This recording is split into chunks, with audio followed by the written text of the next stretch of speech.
right there in 4 minutes. So this is the kind of market that we live in. We talked about, you and I talked about in the pre-market here, the VIX, and that it didn't really move too much yesterday. We went up to 12, 13 bucks, then fell back in a little bit. Remember the bank that we said was the one to buy? We kept on talking about JP Morgan, and then we went over to Citigroup, and we're like, this is the one that's been looking the best, performing the best, had that bounce, now taking out highs.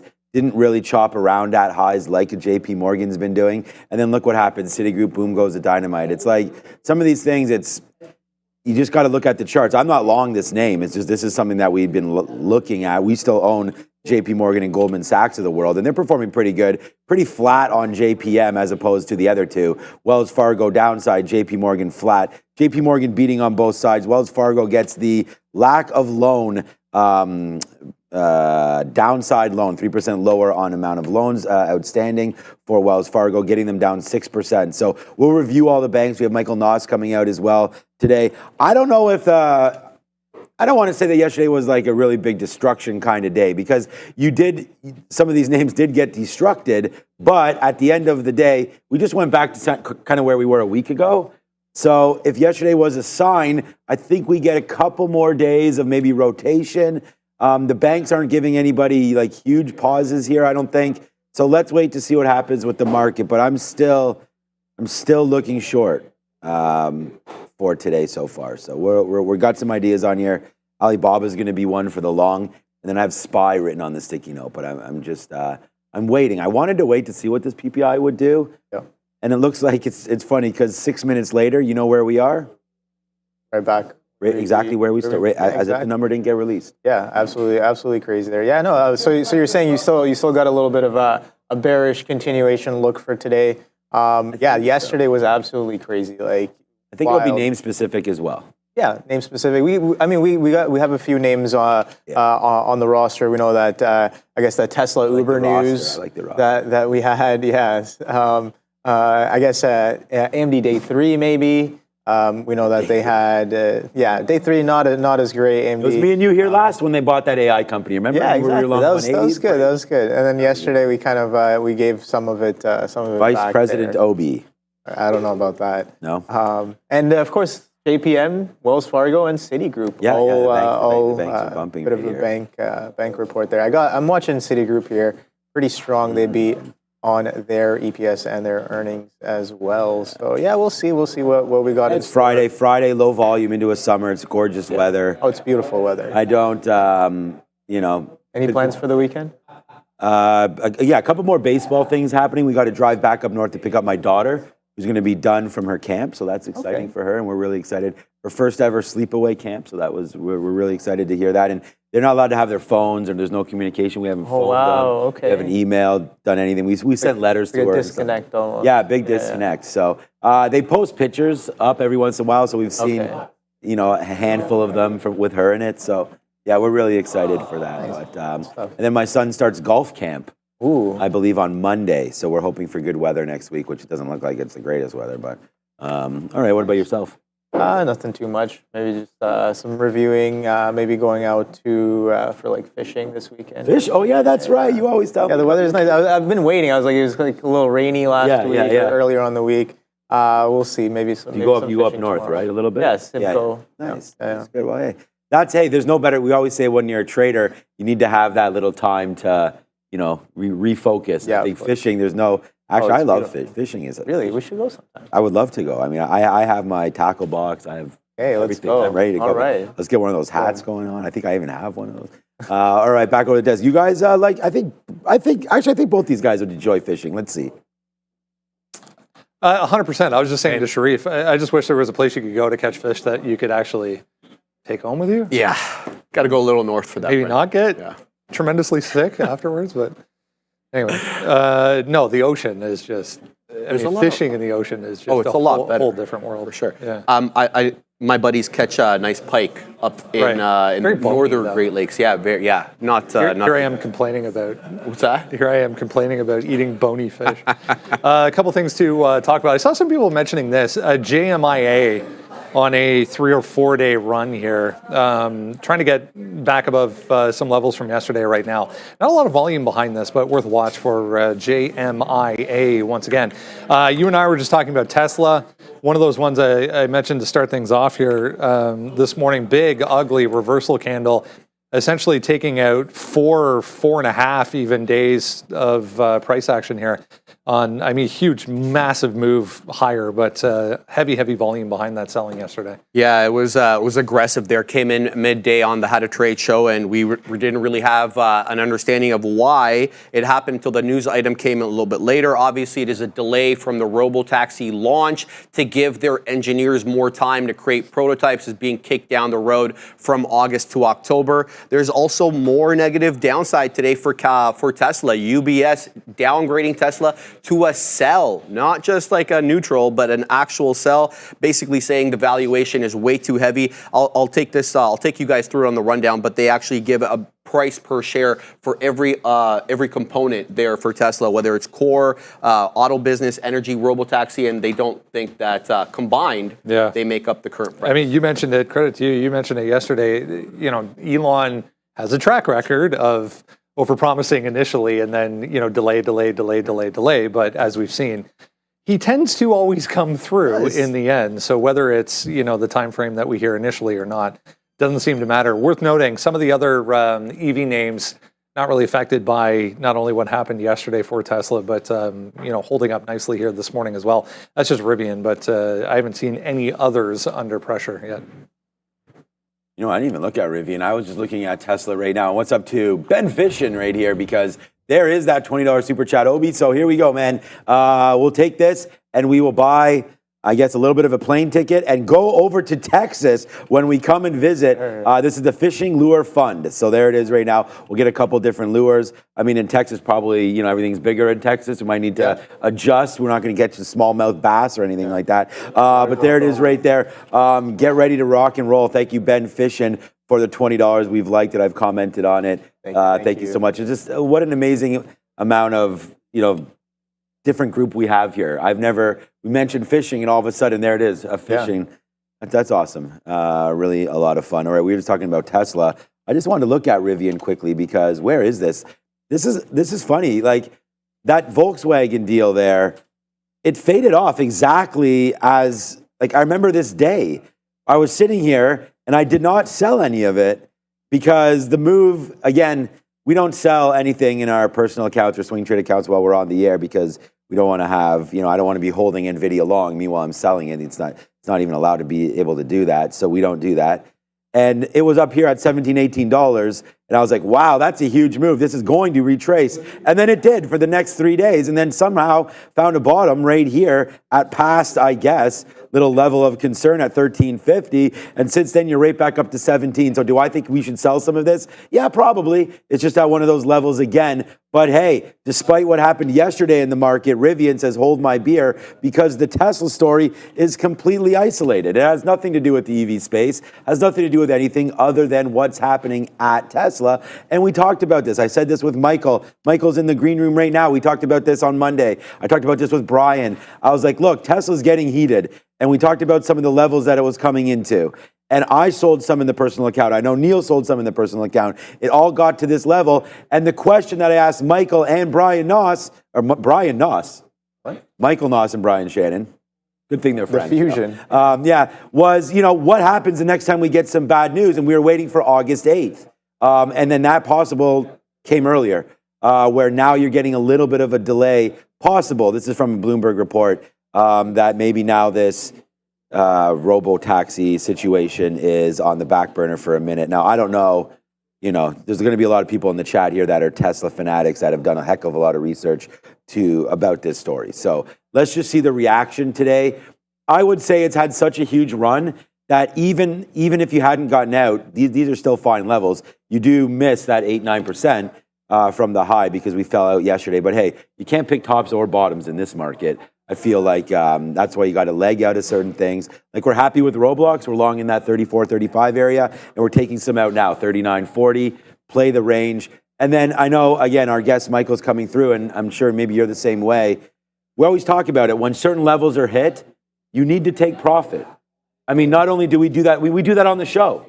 Like yesterday, I saw Meta. We were short 535. It came down to some of those levels, 522, and we saw that was the top from before. I took it out. Did I know it was going to 505? You know what I mean? Yeah. You take it out. You try to hold a little bit for that dream. And Tesla, I think, is just one of those stories where it does have a move back higher. I just don't know if it's today.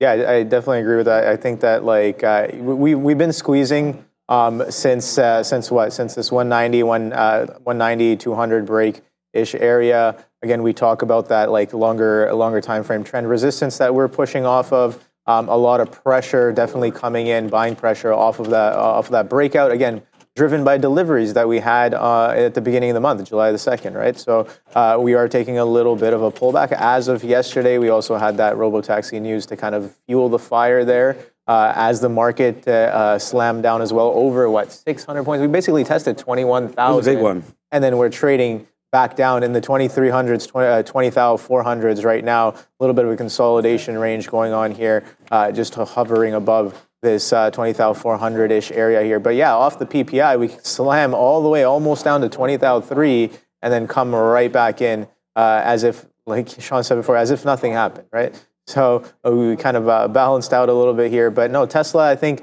definitely didn't really bounce at all. Like not even like a dead cat, nothing really, I guess, to suggest that there may be like some sort of a bid here. 245s was a little bit of a bid, but yeah, it came all the way down in the pre-market as well, 231. So we'll see. I'll be looking for both ways here on Tesla. If we continue to the downside, we go sideways or we go up, I'm going to be looking for potential setups to set up, I guess. Right kind of price action. We'll have some entries, hopefully.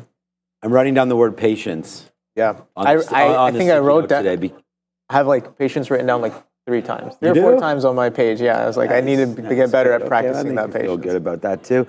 By the way, it is my mother's birthday today, so I'm going to say happy birthday to her. She's just waking up. So I had some Starbucks delivered to her front door. So she's received that. It's going to be a little cold. Throw that because, she's waking up now. Good. Slept in on her birthday, so I like that. But happy birthday to you, Mom. And yeah, hopefully she'll take some trades off the sticky note today. That's awesome. Yeah. All right, yeah, back over to the desk.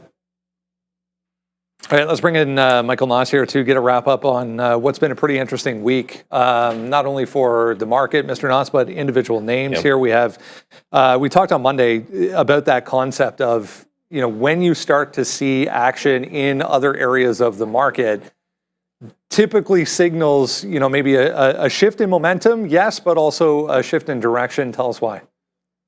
Yeah, and that was perfectly timed because yesterday was crazy. And with the Qs down and the IWM up, it was awesome. But everywhere I looked, they were talking about the crash in the market and the crash in the market.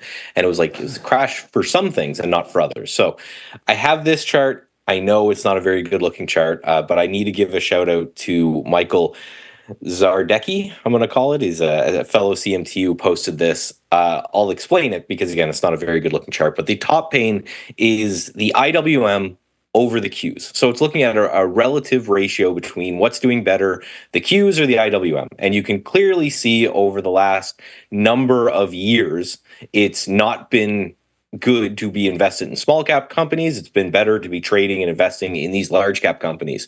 The chart on the bottom is the rate of change of these two charts. And this is to basically show, and I'll break it down and show some other charts in a second, to show that we have had the biggest move in this chart, showing that the IWM outperforming the NASDAQ since 2001, when the NASDAQ actually started to collapse with that tech bubble burst. Now, obviously, I'm not saying that that's going to happen, but the outperformance yesterday was absolutely mind-blowing when it came to if you owned big cap tech, it looked like it was a pretty harsh down day. If you owned anything else, you actually did pretty well. And this is the rotation that I've been talking about, and we've been talking about in the after-hour shows and with Brendan for it seemed like almost the entire year so far, that at some point we are going to get profit taking in these big cap tech names. And the question that we always need to be asking, even if it's months in advance, is where is that money going to go? So I'm ready and able to hit the button when that occurs. So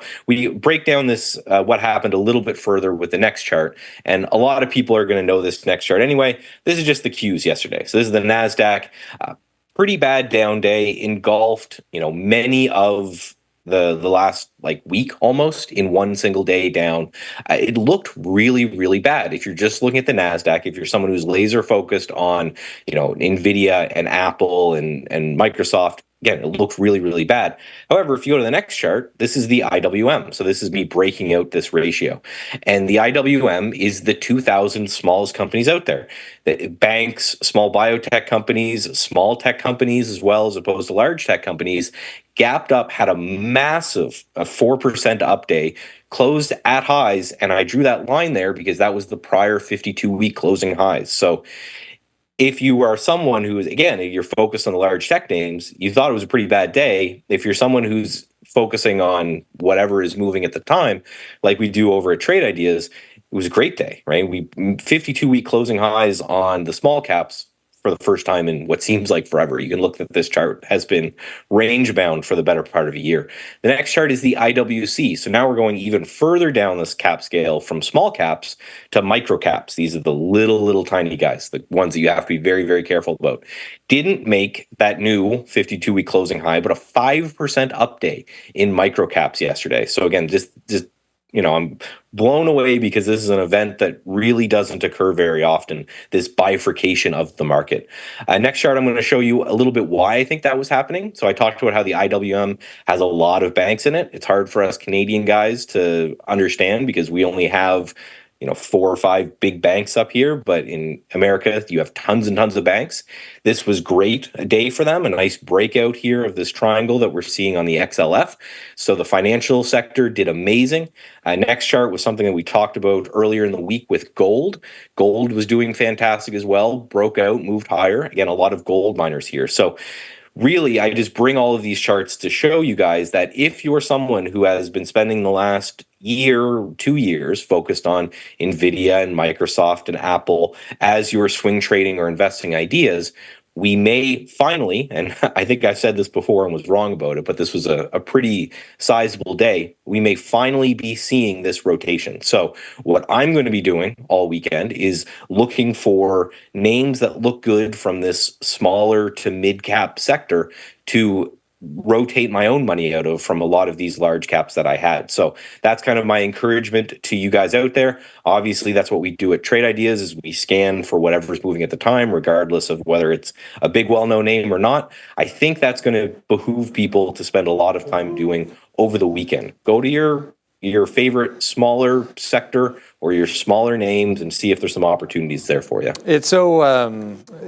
the natural, I guess, next question always becomes then why? Why is this happening? Why is now the time that we get this, pull out of some of those big tech names and into other areas of the market? And I think it's worth noting the simple fact that a lot of institutional investment, institutional money specifically, has to be in the market. They have to be participating in the market. So the path of least resistance, if, in the big tech land is down, that's when you start to see a shift into these other areas. Yeah, and they have such great profits all years, right? If say you started with a 5% of your portfolio was NVIDIA 2 years ago, and you're a giant hedge fund. Well, now that's like a quarter of your portfolio or more is NVIDIA. And if I'm a hedge fund investor and I'm paying you 20% of everything you make for me, and I'm paying 2% of a performance fee, and I look at your books and, it's all NVIDIA and Apple and Microsoft, I can say, well, I can get this by owning the NASDAQ, right? I could get this by owning the S&P 500. So those investors will put pressures on the hedge funds and say, listen, get to work, right? Sell the massive profits you've made here and look for other investments to get into. And that's what causes this rotation that's just perfectly natural and perfectly healthy. What we're always looking for is when these moments happen, when these trends that have been working very well change, is where are they putting their money?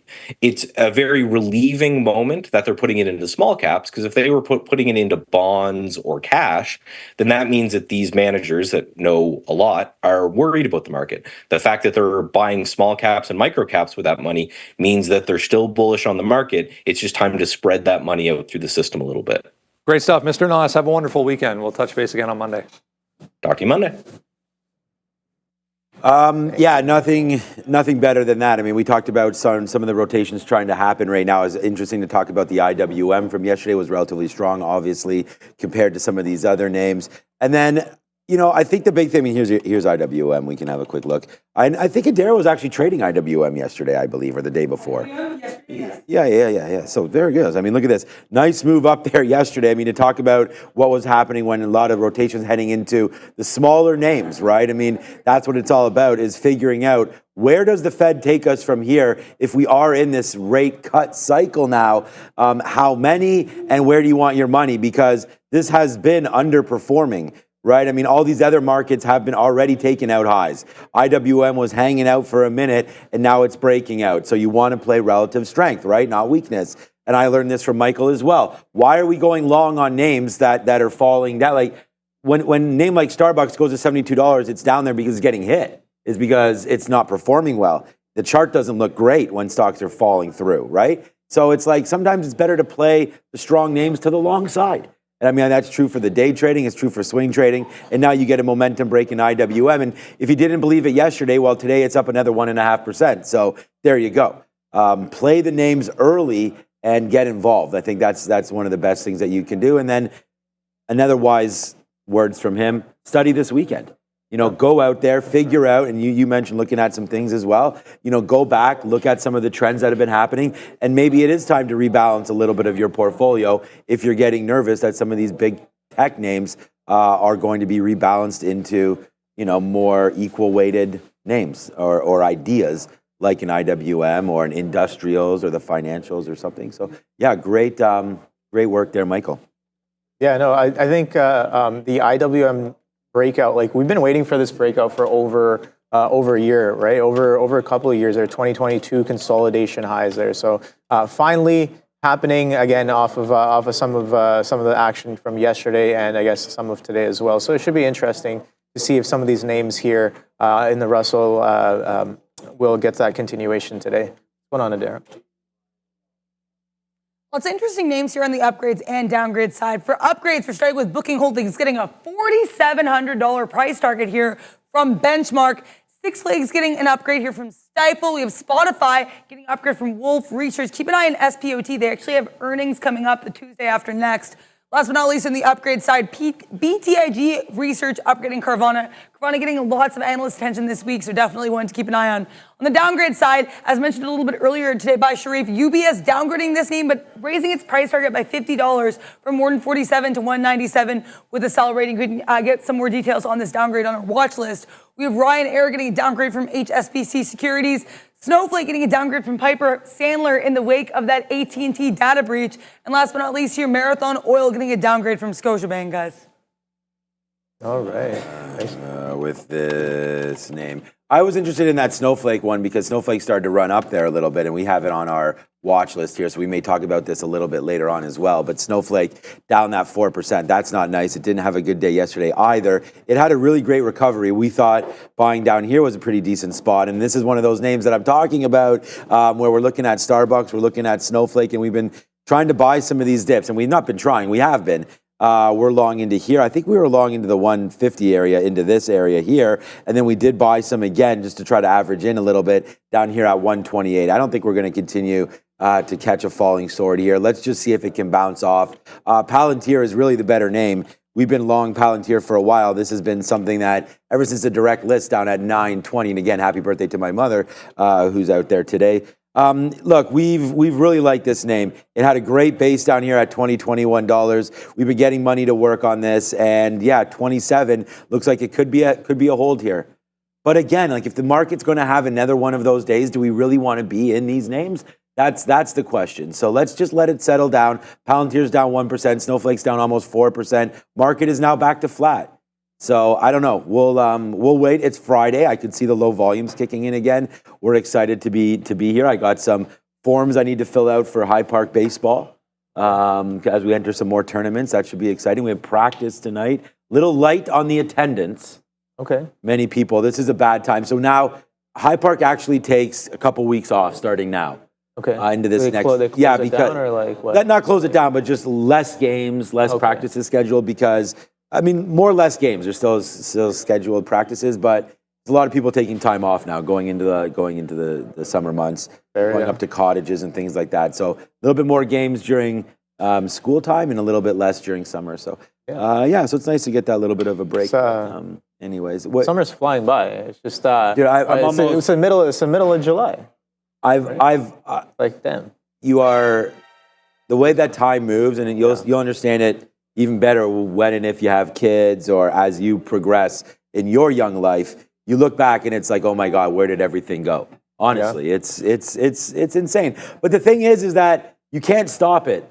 So I've almost thought about, like, I don't even really want to talk about, like, oh my, because it is a trap. It is actually a trap.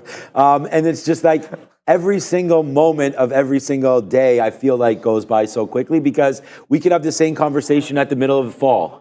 Yeah. You know, and you'll be like, oh my God, I can't believe it's middle of October already. And then me and you would have the same conversation. Wow, can you believe, hey, what'd you do for New Year's? You know, and then it's just like, wild. Anyways, anything catch your eye on that upgrade and downgrade? I think nothing too crazy there. Some of the stuff we already covered, and I think Snowflake, you talked well about it. So nothing other than those for me. All right, let's touch on some of the banks here real quick. We'll get into the watch list, but I just want to make a note. Citigroup, the CFO speaking right now. I'll double check, but the earnings call probably on. So C just popping up in front of me here, tagged 68.50 at the highs there, but coming back in. CFO making some comments currently for Citigroup, so keep that in mind. Let's get a look at the overall market here to kick things off on a Friday. 56.40, guys. That's where we closed out yesterday on the ES September contract. It was down much less than the NQ. We talked about that on the afternoon rundown. The ES fared a lot better, and with respect to support, it absolutely held that key area of support previously, resistance that we trended to from the 8th until the 10th. This is that 56 and a third area. Let's see if we can defend that level. If we can, let's look to see if we can weasel up to the highs, 56.75, Brendo. All right, brand new way to get the watch list if you haven't done so. The link now in the description below this video. So go there right now, or you can use the one on screen as well. Enter your email address as soon as you get there, and then you get that in your inbox every single day. Leave us a comment too. Let us know what you would like to see on the watch list if it's not there yet. Here is Tesla. Robo delays for Tesla came through yesterday. It was actually Bloomberg that reported this first, so it was a little bit skeptical initially, but you saw what ended up happening with Tesla. Ends the day, closes actually at the dead lows of the session. We gapped down again this morning. It's since recovered a little bit, but not good look here for Tesla. Yeah, well, that's what happens when you delay the robotaxi for a couple of months. To October we go, to give engineers more time to build those prototypes. Tesla hasn't responded to any questions from reporters, nor has Elon Musk addressed this on X. This morning as well, UBS downgrading Tesla to sell and basically saying, that they see a price target of $197 and not much higher. They attribute about $60 to $90 of that, Brendo, to the core auto business, about 57 of that to their solar and energy business, and about 18 or so for the robo-taxi business. And combined, it doesn't reach the current share price. Yeah, trying to push lower right now for Tesla, guys. Already 2% here. Yeah, that's we Obi and I both looked at each other and said, like, are we in for a day two play here? And yesterday the news wasn't great. I mean, it was bad actually, and there it goes to the downside again. And I feel like it's going to continue. I mean, this name is one of the most, I don't know, is it the biggest momentum name that's in the market right now? I mean, you could look at SMCI and things like that, MSTR, but those are more like sometimes a little bit insane momentum wise. But once this gets going, we've seen it go. Right, this went 40% in a month, or less than a month, in a couple weeks, and now you're got some wind out of its sails, and I think it continues to go lower. Unfortunately, this is the 200 period is at 205. I mean, we're not going to lose $30 in the next couple of days, but I would think that would be a spot where maybe you'd want to rebuy and then wait to hear what Elon has to say about all of this, and then not only that, but is this really a needle mover anyways? Like, did we really think that the robo-taxi, whether or not they talk about it in August, September, November, December, 6 months from now, I guess would be December-ish, does that really matter to the price of Tesla right now? Well, some think it does. I would feel that if you're still bullish on the company, you probably swoop in and start buying it at some point. That's a nice little gap fill from 230 to 240. So wouldn't be surprised at all if we dip into 230 today. That's a buying spot for me. I don't know why this says Tesla.ny over here. Let me just refresh that. So let's look at it at 20. I mean, there's going to be nothing over here. We've already broken through. You mentioned some levels yesterday, Obi, that you had in mind. Yep. There was the 245. I think you're even up here at 260-ish that you looked at as well. But there's that little 230. It goes back. And this is why I don't want anybody to panic. We've talked about this before. It does suck to miss tops. But this is only a week ago. If you come over to the screen right here, this is a week ago, right? So we're just here right now. This is on July 3rd. So, you know, we're back here. There's that gap. You know, nice little shoot up from 200. I feel that you could fill this. So I would look for a 230 buy in here, see if we can close that gap. I think that's, I don't know if that wick happened of real or not, but down there to 231 or so. So good little move there for Tesla. And I think we got to pick some of that up down there at 230. Yeah, no, I like that one. Actually. I think, no, there's a low print. 4 a.m. I have a low print at 31.90. Okay, so maybe, I mean, that's probably what these look like. All right, yeah. Could be a dark. But I guess, I do like to use the pre-market and after-hour charts just to be like, even if it's low liquidity and they get slammed, sometimes you see like where orders may or may not be sitting because it just stops there and kind of gives you an indication. But yeah, no, strong little pullback that we've had all the way back in. So let me kind of get some of these back up here. I think I drew it on a higher time frame. Let's go to 3 hours. So yeah, I think that if we come right back into this is the trend resistance that I was talking about here from 2021, November of 2021, all-time highs that were printed. We squeeze out of this and we're taking a little bit of a pullback, again, catalyst driven. The breakout was also slightly catalyst driven as well, a little bit of fuel for that. And then yesterday we got some more fuel for the flush with the robotaxi delay. Here, this is the anchored off of deliveries. We traded below that going into the end of the day. We attempted to bounce into it, and I know that Sean said he's looking at that potentially that 250. So we did reject that 250 in the later half of the day there, and we're pushing for a little bit lower here. So I'm like, all right, well, if this resistance turns into support, and we do a little bit of a continuation move, we're only about 25 points away from that 210, 2-teens-ish area here on Tesla. But yeah, wiping back some progress that we've made over the week. What is going on right now? But all right, so some progress from some bid from the week was definitely wiped off the book or the chart. As of yesterday's price action, should be interesting going forward today if that continuation, if that sentiment kind of follows through. All right, let's go on to the banks here. As I mentioned, Citigroup, their call on currently looks like JP Morgan still making some comments here on their call as well. JP Morgan basically flat. It's positive on the day, but only just 0.14. Citigroup looks a little bit better. We got WFC as well, downside in a pretty big way. As we mentioned early on this morning, a couple more to come next week, including Goldman. They're always usually the last ones to come through. Yep, now officially in bank or in earnings season now that the banks are reporting. All right, let's talk about how JPM did. So investment banking fees up 50% year over year, generating significant revenue. That's a good look for them. They also made more money from equity trading as a result as well. Wells Fargo didn't fare that well when it came to net interest income. That is the difference between the amount that they actually pay out for, you know, these higher interest savings accounts as well as shorter dated bonds versus what they're actually getting from loans being loaned out. So a bit of a tougher look there. They fell short of analysts' expectations, Brendo, on the revenue side as well. I just saw comments from this one as well, a smaller one, but Bank of New York Mellon also reporting BK higher, trying to test actually day highs right now, 3.5%. All right, I was just trying to do something over here. Yeah, JP Morgan, look, I wrote down on the sticky note to watch out for XLF because we did have a bunch of earnings today in the bank sector. So I'll review that in just 1 second. But there goes JP Morgan, and Brendan mentioned before Citigroup possibly on their call right now. And that's always dangerous. It looks like obviously something here with JP Morgan as well, starting to bounce back up to the upside. Look, when you're trading banks and any earnings play, it's always the same for me, Obi. I do not prefer to trade the individual names when it is on earnings because of this reason. Like, here it comes, earnings release, boom, up to 209, faded right back to 205, back up to 207, back down to 206, back up to 208 right now. So it's not that it's that violent. It's just, what is the reasoning for all of this? So right now, Jamie Dimon's probably speaking, or they're having their call, or not, or he's on CNBC, or they're somewhere, and it's just going to be discussed a lot in the AM.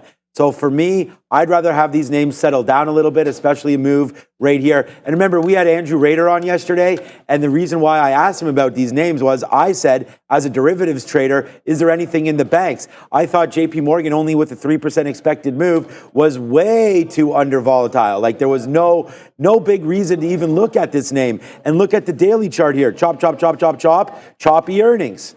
Right? The name that I indicated to everybody in the last couple of days was Citigroup. I thought that this, as a chart, looked real healthy. There was really no chopping up here. It got to the high, it broke it. Came down the last couple of days, we saw why. Then boom to the upside today, breaking it out up to $68.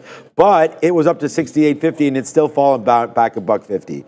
So again, Citigroup, we can read the notes here. I mean, it's all over us. Go get it off. It's not watches.tradertv.live anymore, but you'll get that link. We'll put it up. You can scan for it. But Citigroup, again, good day today. The report here, net earnings of 152.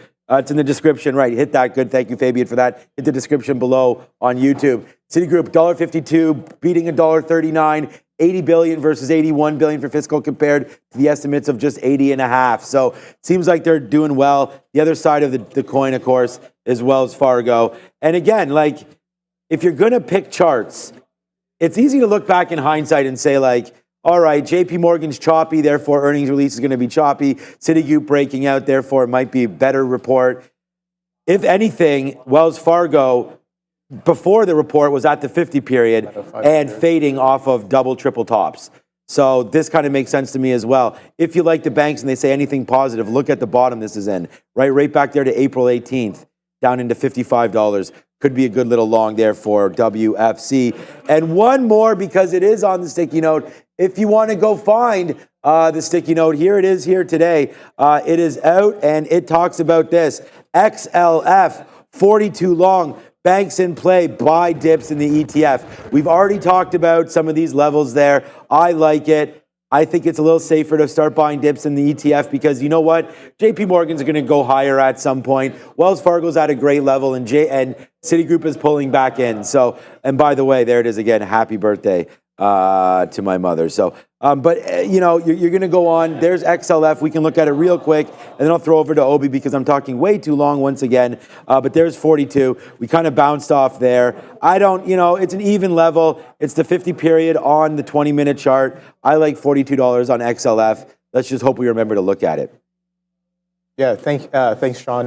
Definitely, bank's going to be on watch. Citigroup, I think, is one of my number one picks for those, and Wells Fargo as well, kind of breaking multi-month lows below this 56 here, so got that on watch. JPM not really, kind of just sideways there, so not really, I don't really have eyes on it just yet. If it can kind of break some of this range here, I did go down and put in that anchored off of earnings, and we've kind of we've traded below it, a little bit above it, so a little sideways action there. But no, Citigroup definitely the one that I will be a little bit more focused on here. Caught a strong bid off of it. Something to note as well is breaking out of multi-month, multi-year highs right there. So we haven't seen some of these prices on Citigroup since 2022. February of 2022, we kind of sold off earlier on in that year. We're attempting to break some of these highs here. We've already been catching quite a strong bid as of October 2023. We've never looked back, breaking out of some of this previous level here. I have a strong, a support resistance, kind of an area marked here at 53. We broke past that.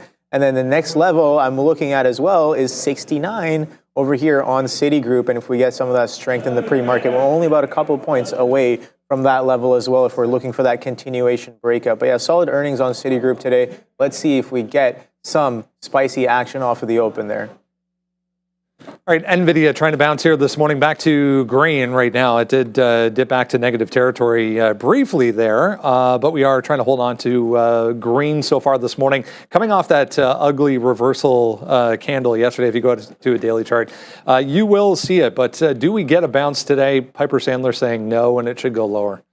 Yeah, well, benchmark, I guess, taking the other side of that because they bumped up the price target, Brendo, from 135 to 170. Didn't really give much in the way of dialogue or commentary for the upgrade, but obviously NVIDIA doesn't need one. We saw huge retracement yesterday in the chips, and very few names were spared. Let's see if they fare better today. Right now, most of them are in green territory, Brendo, with AMD down a third of a percent.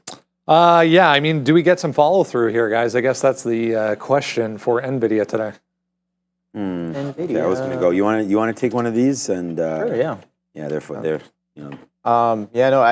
Here's the thing. I was a little tunnel visioned yesterday, so didn't have the best kind of trades in terms of capturing a lot of the opportunities that were on the market, and Nvidia was definitely one I missed there. Kind of almost similar to well, a lot of things looked very similar to this kind of chart here, but we only broke back below about 3 days worth of trading range, right? So not as catastrophic as some of the other tickers. We know that Tesla broke back below a bunch of days worth of price action, but here NVIDIA still holding above its earnings anchored. You can see that whenever it comes in, that earnings bid is definitely there every time. Very, very strong. Look at this pullback right here that we had in the end of June right here, almost 20 points of a pullback from 140 to 120. But look at that, catches a bid on earnings anchored. So the question becomes, we're still hovering much above that. If we get that continuation,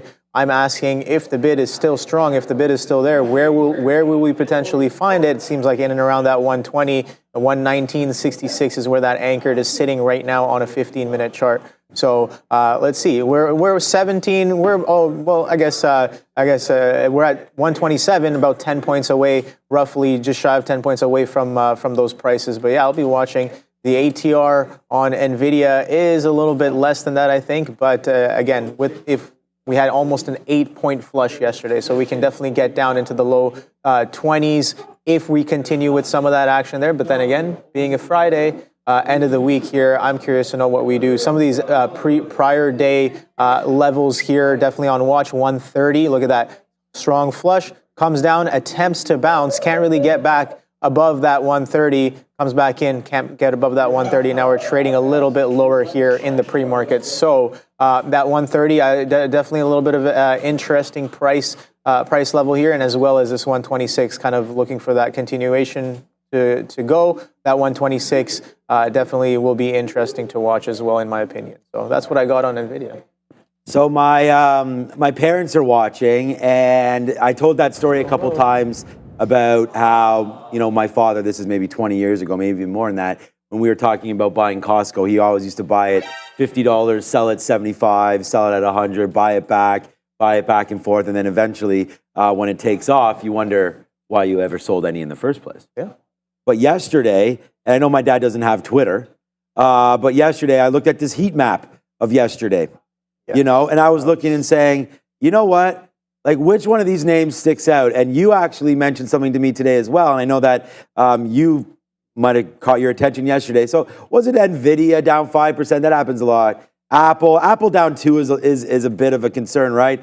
Meta, Tesla down 8, but Tesla being up so much, right? Maybe Eli Lilly right there, but you know what caught my attention? Right here, Costco. And I actually wrote down right here, interesting, this is 10 hours ago. So the apple, I guess, doesn't fall far from the tree there, because I said the name that stands out to me is Costco. Then my mother just right now messages me and says, your father would like your take on Costco. So I was like, what? Like, I just tweeted this out yesterday that this was a very, very interesting name. So Dad, this one's for you for now. Look, they've raised prices, right? They added $5 a month to their $5 a year to their membership. That's nothing, but it's a needle mover because everybody continues to pay the membership fee. So that's nice. So that's going to just accrue right to their bottom line. So that's really nice. Up there to 928. But then yesterday you get this big push back in. Now the 50 period, Dad, is down here at 824. So I think you got to at least wait until we get into that level. And then I don't think we're in danger of getting down to 700. But this is the thing. there's so many retailers right now that it's kind of a mixed bag. We've talked about some of the difference in even Starbucks and McDonald's and some of the food space right now. Next week, we have retail sales. We have some retail numbers coming. We're going to see if the consumer is strong. If the consumer is strong, then I think you can get in there and start to dip buy on some of this Costco. I think that 825 to 50 period moving average, especially if we get another couple days like yesterday, even one more day, probably worth buying something up. But again, if the consumer is weak, and we'll get some data points next week, then I think you wait, because Visa's downside. I don't know if you've seen Visa or MasterCard lately. Yep. So those are to the downside, right? So there is potentially some kinks in the armor a little bit. However, if the interest rate environment sort of stays where it is, and the path continues with rate cuts, that should be better for the consumer, right? Hopefully helping out with some of those, loans that are outstanding, variable mortgage rates, so on and so forth. So let's see if the retailer is exactly strong and consumer spending remains high. So my take on Costco is not yet to buy, but that was a nice move down 4%. Oh boy! You definitely want to take advantage of that if you're dollar cost averaging. But to start a position, maybe a little bit lower. Yeah, I like that. I like that look there. I guess I showed you this chart this morning, and it came up on my scans last night. Right. Again, had a catalyst. Yesterday was, I guess, day one of that catalyst move again with that news of increasing membership fees right there. But strong flush. And where does it find any sort of, any sort of orders, any sort of liquidity here, Sean?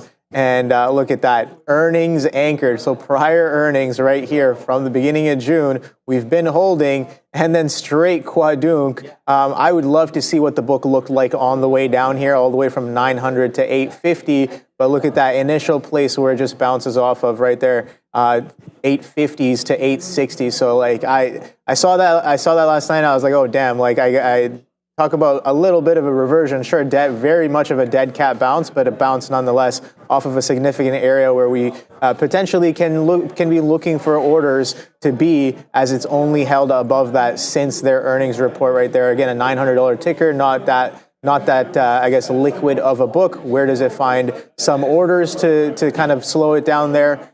Apparently, earnings anchored is not a bad place to look here on Costco.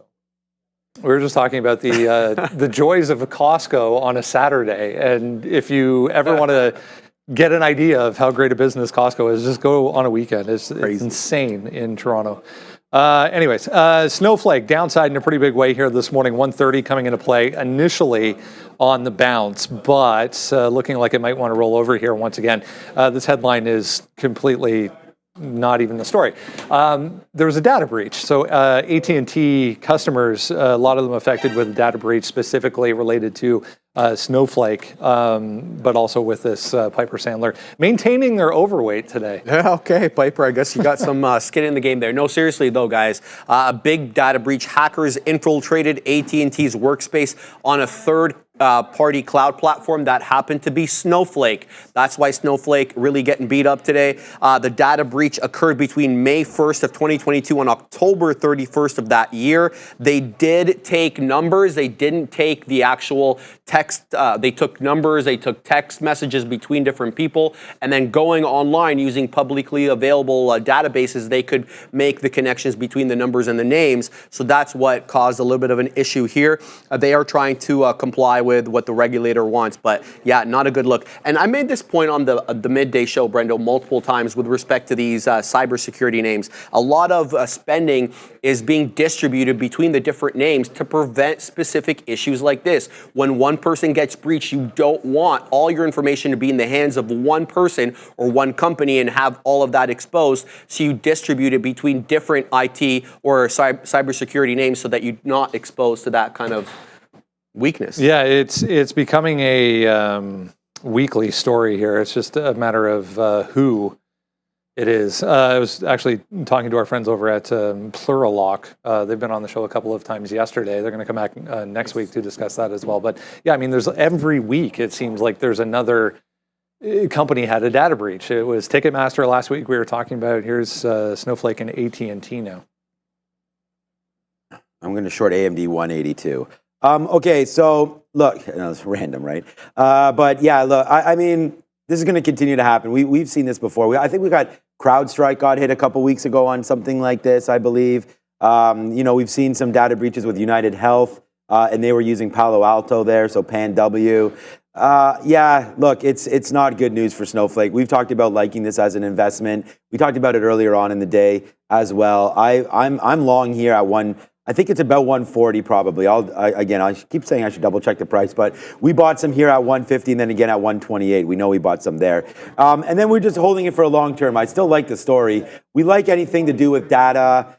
But again, is this something now that is worrisome when big money like AT&T all of a sudden now has to go out and maybe find, another provider? Are they going to stick with Snowflake? Is this sending red flags about potentially their business model? But we'll wait to see. Down 4% isn't necessarily a huge move. Yesterday, yesterday was actually 142 down to 136. Could have even dropped further than that. That 136 held. I actually was looking at that. We talked about this with Neil yesterday. And get well. Hopefully, Neil are going to be in recovery very, very soon with his just little.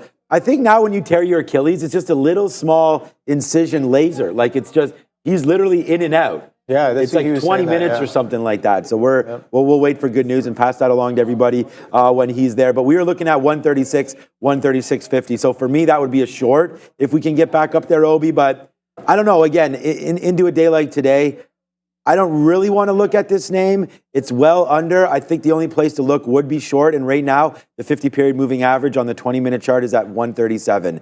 So that would sort of go with our 136.50 area. So for me, that's the short that we need to continue to look at for Snowflake. I don't think it's a long yet. Yeah, no, I think looking at the larger picture here on the daily, you can see that Snow's been in a bit of a sideways consolidation since 2022. We attempt to break out at the beginning of this year. Can't really make a gap down on a couple earnings reports here back to back. Flushes off of the prior two earnings reports, and we're coming right back in to that lower end of the range here. So you can see on the daily chart, we're printing 133s in the pre-market right here, and that is that prior weekly low right here. So we're attempting to break we're attempting to go a little bit red on the week right here. So you can see that more red on the week, 133s testing right now with a low of 122s. Again, with a negative catalyst happening, data breach, it traded down from 140s in and around 138, close yesterday down to 130.44 pre-market lows. We're catching a bit of a 4-point bid back up to 134s. But yeah, I am curious to know how this name might carry forward in the trading day here. But I'm just going to drop a little bit of an anchored here again off of the event. Event being the catalyst, the news as well. So we'll see how we do with some of these levels going forward on the day today. But yeah, Snowflake definitely a little bit on watch as the day goes forward here. Let's see if that sentiment continues and we break towards that consolidation low. We'll touch on Chinese ADRs to wrap things up here. JD.com, first off, trying to get back to session highs right now after a huge day yesterday. This seems to be an e-commerce related rally the past couple of days.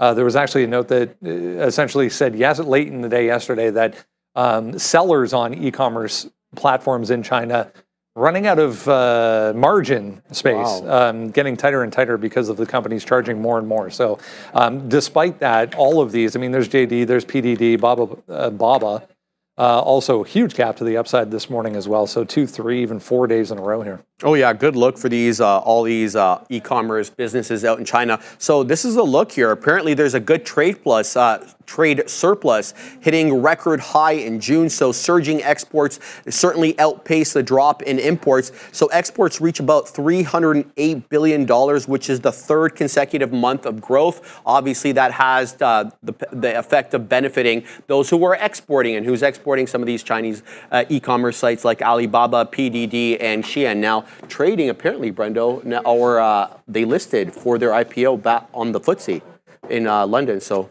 possibly being trading there. I've been seeing more and more Temu ads of late for some strange reason as well on social media everywhere. I just saw a note or a comment, anyways, from AT&T. Remember, AT&T was the other side of that Snowflake story this morning on the data breach, so it did pop up there. Doesn't really say much, but did pop back to the upside there for AT&T. Okay, yeah, Chinese I'm ADRs. just going to set this up. All right, so we're already in position right now, so hit the sirens up here.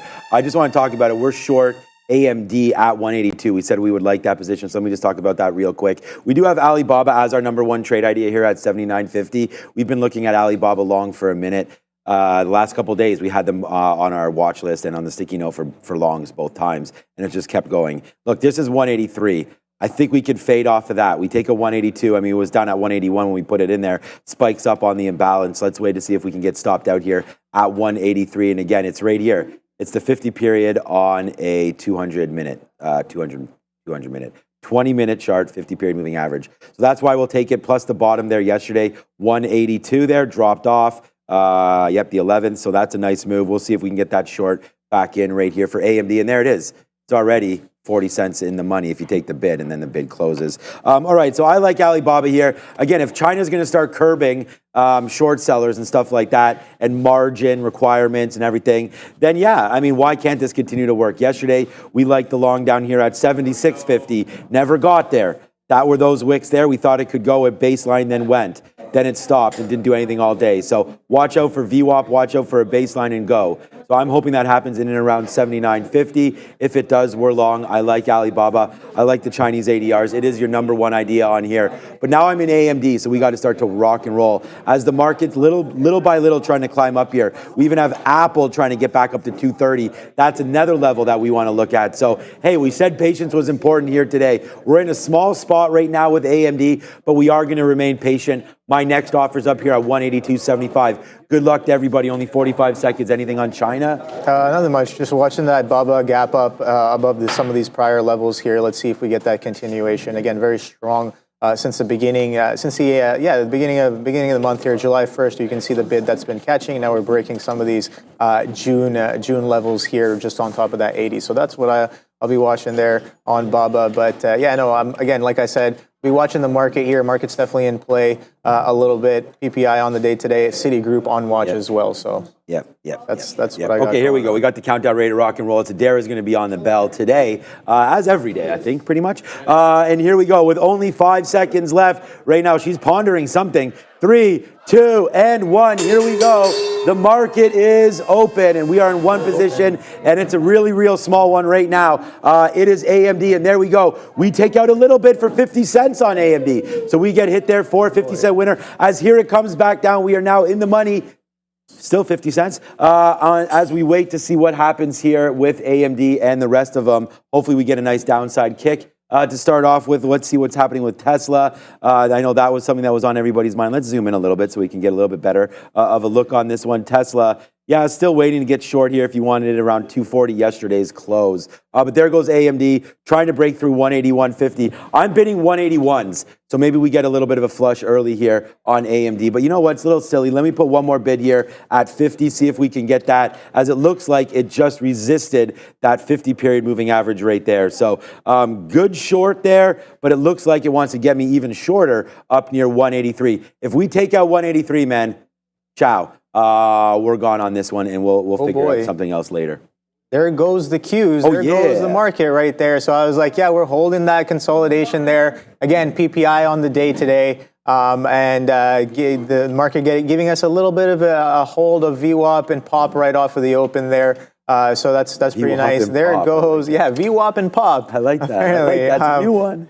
So yeah, I'm looking at, I guess, what am I looking at for TQs? So let's pull up the chart here. Prior day consolidation highs right there at 80. If you throw on an anchor to yesterday's CPI's action right there, sure, we accelerated heavily off of those VWAPs right there, all the way up at 81.34. So let's see if we can kind of get up there. But again, trading a little bit sideways here as that pop gets flushed right back in. It is the beginning of the day, just off of the open there. So volatility is definitely a little bit expected there. JPM flushing to the downside. Citigroup coming down as well. So I was looking for a continuation, to be honest, as it was breaking out of the weekly. So maybe now looking for a little bit of a dip to sustain if that's going to if that's even going to be the case here. Let's see what else is going on across the board. Softy to the downside, Nvidia to the upside, Alphabet to the upside, cruising. And Apple as well. What do you got going on? We've got dollar winner right here with AMD, and it could have been a little bit more than that. We were bidding 81.01. It just went down to 81. There it is right there. That is it. That's your hot dog cannon trade of the day so far. One trade, and it's $1. And we were almost short, man. We remember we were waiting for 75s. It got to 57s, and ciao. See you later for AMD. We talked about that one. But guess what's back? It's Shady's back. Oh, yeah, he has a new album out here today. I got to go check that out. I don't know if it's any good or not. I have not. Toby is insane. I talked about that yesterday. I really like that one. Baby Tron and Big Sean. Right there. So, okay, anyways, Apple, nice little pull up into 230. We were going to look at 230 today. So if we do blast higher through that level, we gone. We do not need to be short this big name into a rally market. So let's wait. Market trying to pull back a little bit. Oh, no, Obi, there it is again. We'll go one more time for Apple. Let's see if it can come back into the downside. We just got filled there at 30s. Wow, maybe it gets lower. Who knows? Good trade there for AMD. It bounced off 180.50. Hey, that's the pre-market bottom. Let's see if it goes lower than that, though. Yeah, no, I'm kind of looking at the Citigroup here, kind of holding the 65. And to go back to what you were saying, I always get excited when Eminem has a new song or new album coming out as well. Again, one of my favorite. What you have to? Oh, Ravina's saying you have to be long to be called Big Sean. There, and I guess Sean's in. She doesn't know me well enough. She doesn't know me well. Okay, so.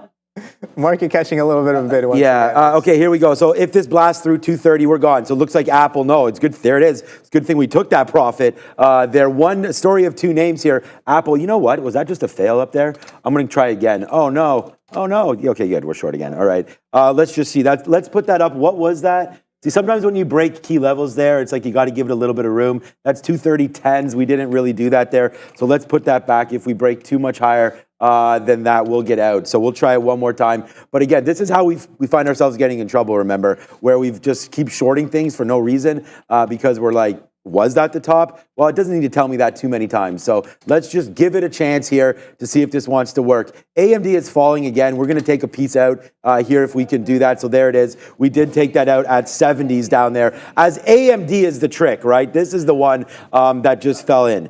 So why we're short Apple, I don't know. We didn't really look at that so much today, but there it goes through the 230, so we'll give it up right there. Stubborn on that one. We should not have gone back to the well when AMD's $1.50 in the money. Now AMD's $2 in the money, so that's a good trade there, but we did give some off back on Apple. Look at that. We just got stopped out of Apple again at the high side there. 20s. What was our stop? 230.25, and then it pulls back 80 cents. You kidding me right now? All right, that's too bad. Bad out for me on Apple, but that was a great... Dude, we got out 80 cents ago. Wow, that was a big one. Okay. All right, let's go back over and see what you're up to here, Obi. I'm going to go check out some BABA and some SPY. I guess SPY didn't get to 259, did it?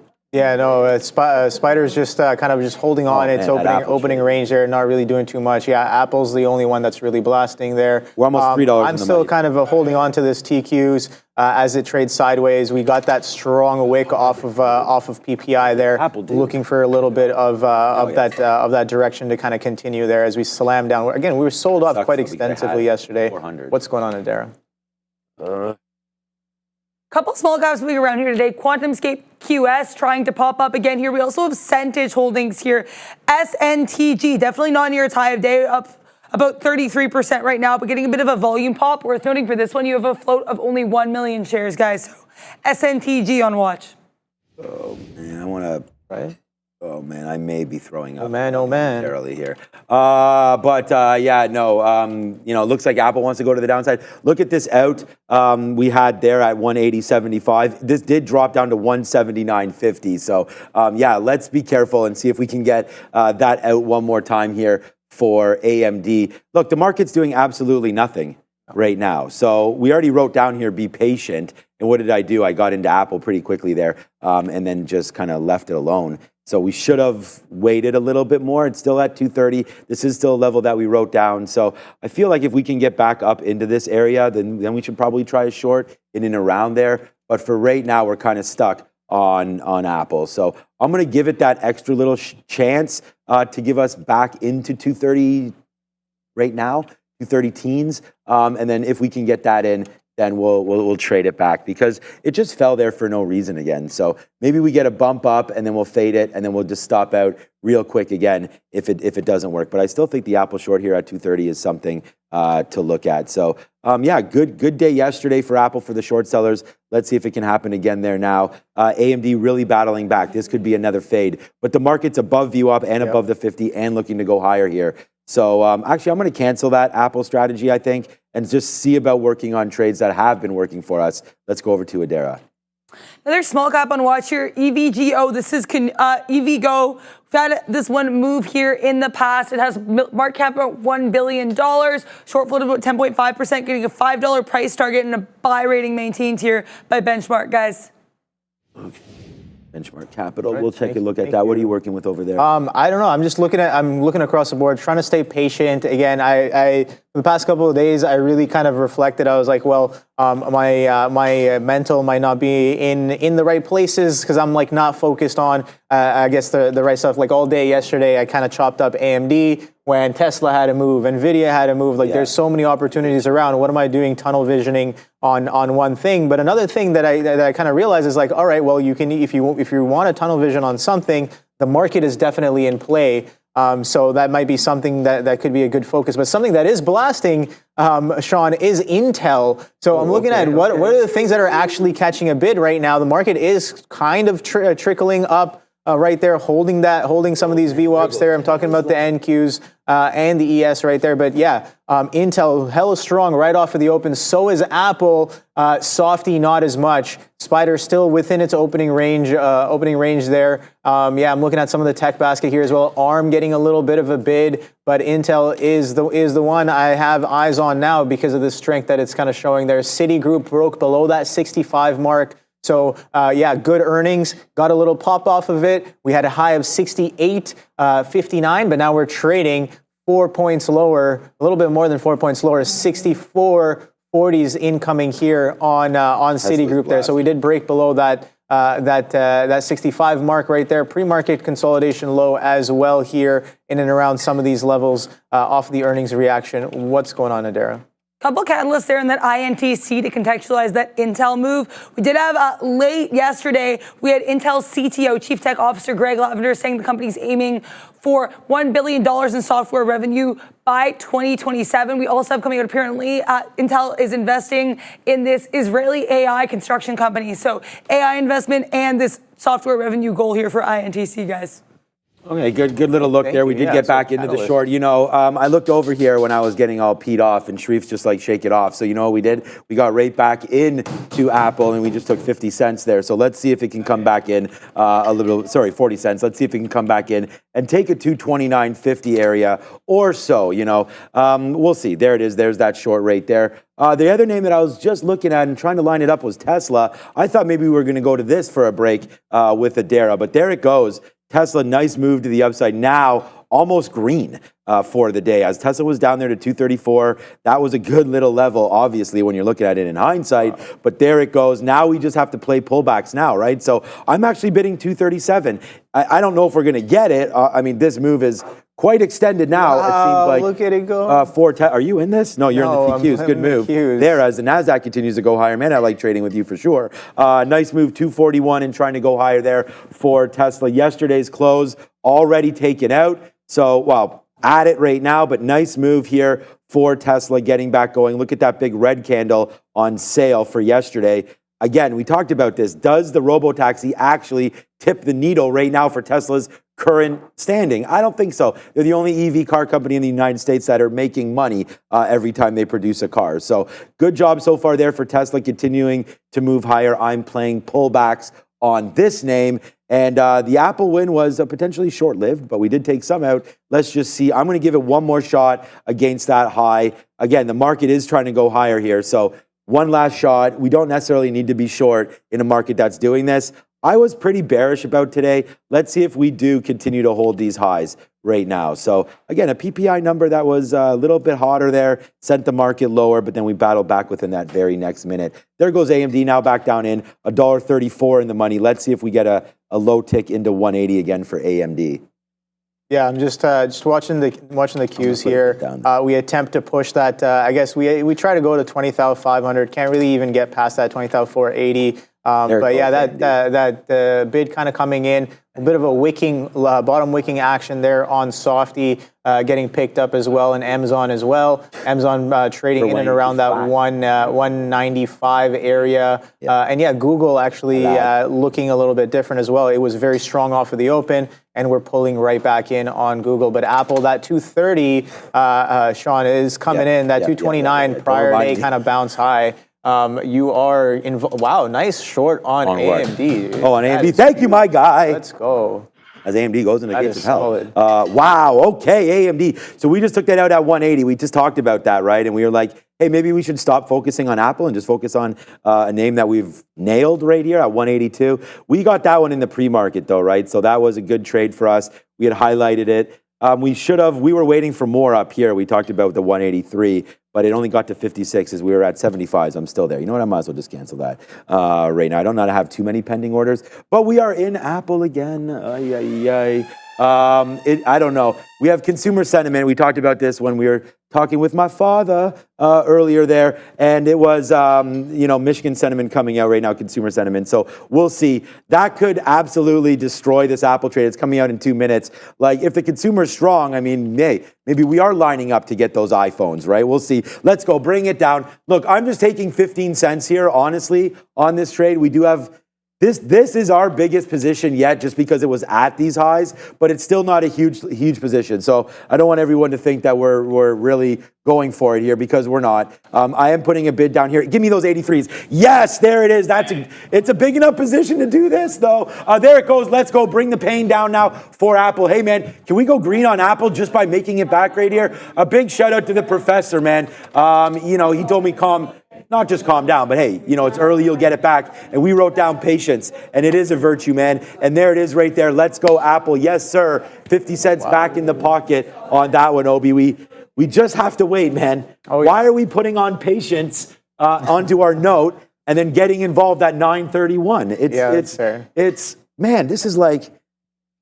I like this job too much, to be honest with you. But at the same time, you got to be patient, right? If you're playing with real money here, it's not worth getting too carried away. But we've seen some big plays happen off the open. Like, if I don't get involved in AMD, then I don't have it. So you got to sort of calm down on some of that, like figuring out when to get in. It's the right stocks at the right time at the right prices. That's always going to win. So, and by the way, you know who's winning again today? Who is? Elon. I mean, this is now up 1%. Yeah. The market is red. You got an email from him earlier today. I did. You saw the email I got from Elon Musk. Didn't I? Yeah, you did. You did. I mean, that's what it said. That's what it said. It was from like some random name I couldn't even figure out. And it goes, this email is from Elon Musk. Please take it seriously. Totally believable. I just pushed delete forever right there. Because Elon contacts me personally. He has my cell phone. Why would he get some other guy to contact? Yeah, of course. Come on. Yeah, exactly, right? He's sliding into the DMs, right there. Sure. That is right. Okay, so by the way, Apple continues downside movement. We're taking more and more out. Now 50 cents in. We just got a great fill down there in the 60s. Let's see if it goes a little bit lower. What's up, Abe? Speaking of Tesla, we have another EV company on watch here. It's going to be Lucid Group, LCID. No news on this one from today, but it got a bit of a midday pop yesterday with the CEO saying that the company does need to raise more money for growth and highlighting that this Saudi firm PIF would be a good long-term partner for EVs in general. So potential Saudi partnership here for LCID from yesterday, potentially some carryover catalysts. Worth noting as well, 10.5% shortflow for Lucid, guys. Flying, apparently. We are now 50 cents in the money on this one. We're now $1.30 in the money on AMD, Apple. Go ahead. Obi. Yeah, no, kind of strength coming right back in. So the Qs pull into VWAP right there. I'm looking at TQs here, so it comes right in, slams down, stalls at VWAP, and I'm I go to look to get some more in, and it just wipes all the way back up, and I'm like, no, I wanted 79.40s, not 79.80s. Now I'm just going to be chasing. I was like looking at Sean. I was like, well, I need to get a lot more on this if it holds. And there goes the Qs, and we are blasting to the upside here. So probably going to get stopped out here on the Intel trade, but that TQ is coming in real nice there as of right now. Again, we talk about that anchored from prior days action all the way up at 81.26. So if we're going to do a little bit of a recovery, I'm just looking back at this 80.13 end of day kind of high there, and then 80.64 as well. Again, confluenced with that 20,500 mark. Can we get above that 20,500? We're only about 20 points away there on the TQs. On the NASDAQ there. But yeah, no, let us know what you guys are trading right off the open there. We know that there's been a lot of opportunities. Intel with the catalyst as well, coming in pretty hot, continuing that little bit of a bid. There goes Apple. Keep an eye on Alphabet here, GOOGL. This report coming in from Search Engine Land saying that The Atlantic has confirmed that it has granted permission for its content to be included in OpenAI's search product. So potentially this OpenAI search product coming out with Atlantic saying that they are going to be included in this search product. Not a great look for Google with its Google search. So we'll keep an eye on this potential search product for OpenAI, guys. OpenAI. Damn, Apple. 229.50 right now, so starting to go to the downside as AMD trying to get back upside. We're just chilling out on everything right now. I mean, it's a tale of sort of 2 days here as we were at one point really happy to be short, the other time be happy to be long, as we go back and forth here again today as Apple now bringing the pain down to the downside, almost 70 cents in the money there. And then here we go with AMD, our other trade battles back to the upside. I thought that's, what happened to Apple right there? Okay, we just got 229. Wow, we just got 229.25s right there for Apple. That was at 90 cents, so that was a good one coming back in there for Apple. So let's see if it wants to continue to sing a little bit here. Lower, lower, lower, going down to the downside for Apple. I did want to look at Alibaba, was another name that we had in mind for 79.50. Once again, that does not look like it wants to come through. Check out some of the health of the banks. We wanted 42 flat. That comes to 42.14.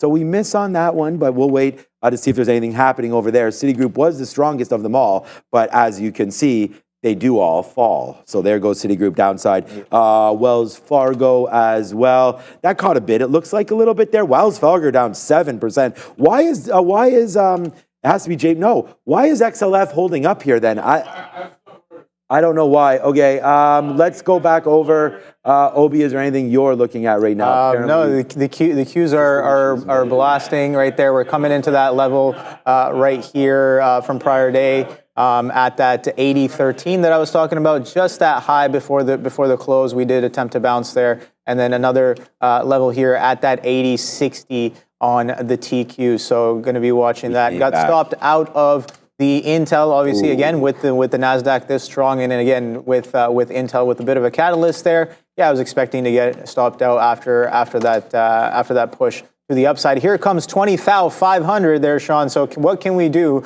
with this 20,500? I guess the sentiment off of this PPI is pretty decent. We ripped right back up. So we dropped down to, what is that, 20,000, 334s, 340s-ish, just shy of 340s, and then we rip right back up as if nothing happens back to 420, hey yo, and now we are pushing up to 20,500 on the NQ. So a little bit of a continuation off of that sentiment that was very clearly shown off of CPI. Not CPI. CPI yesterday, PPI today.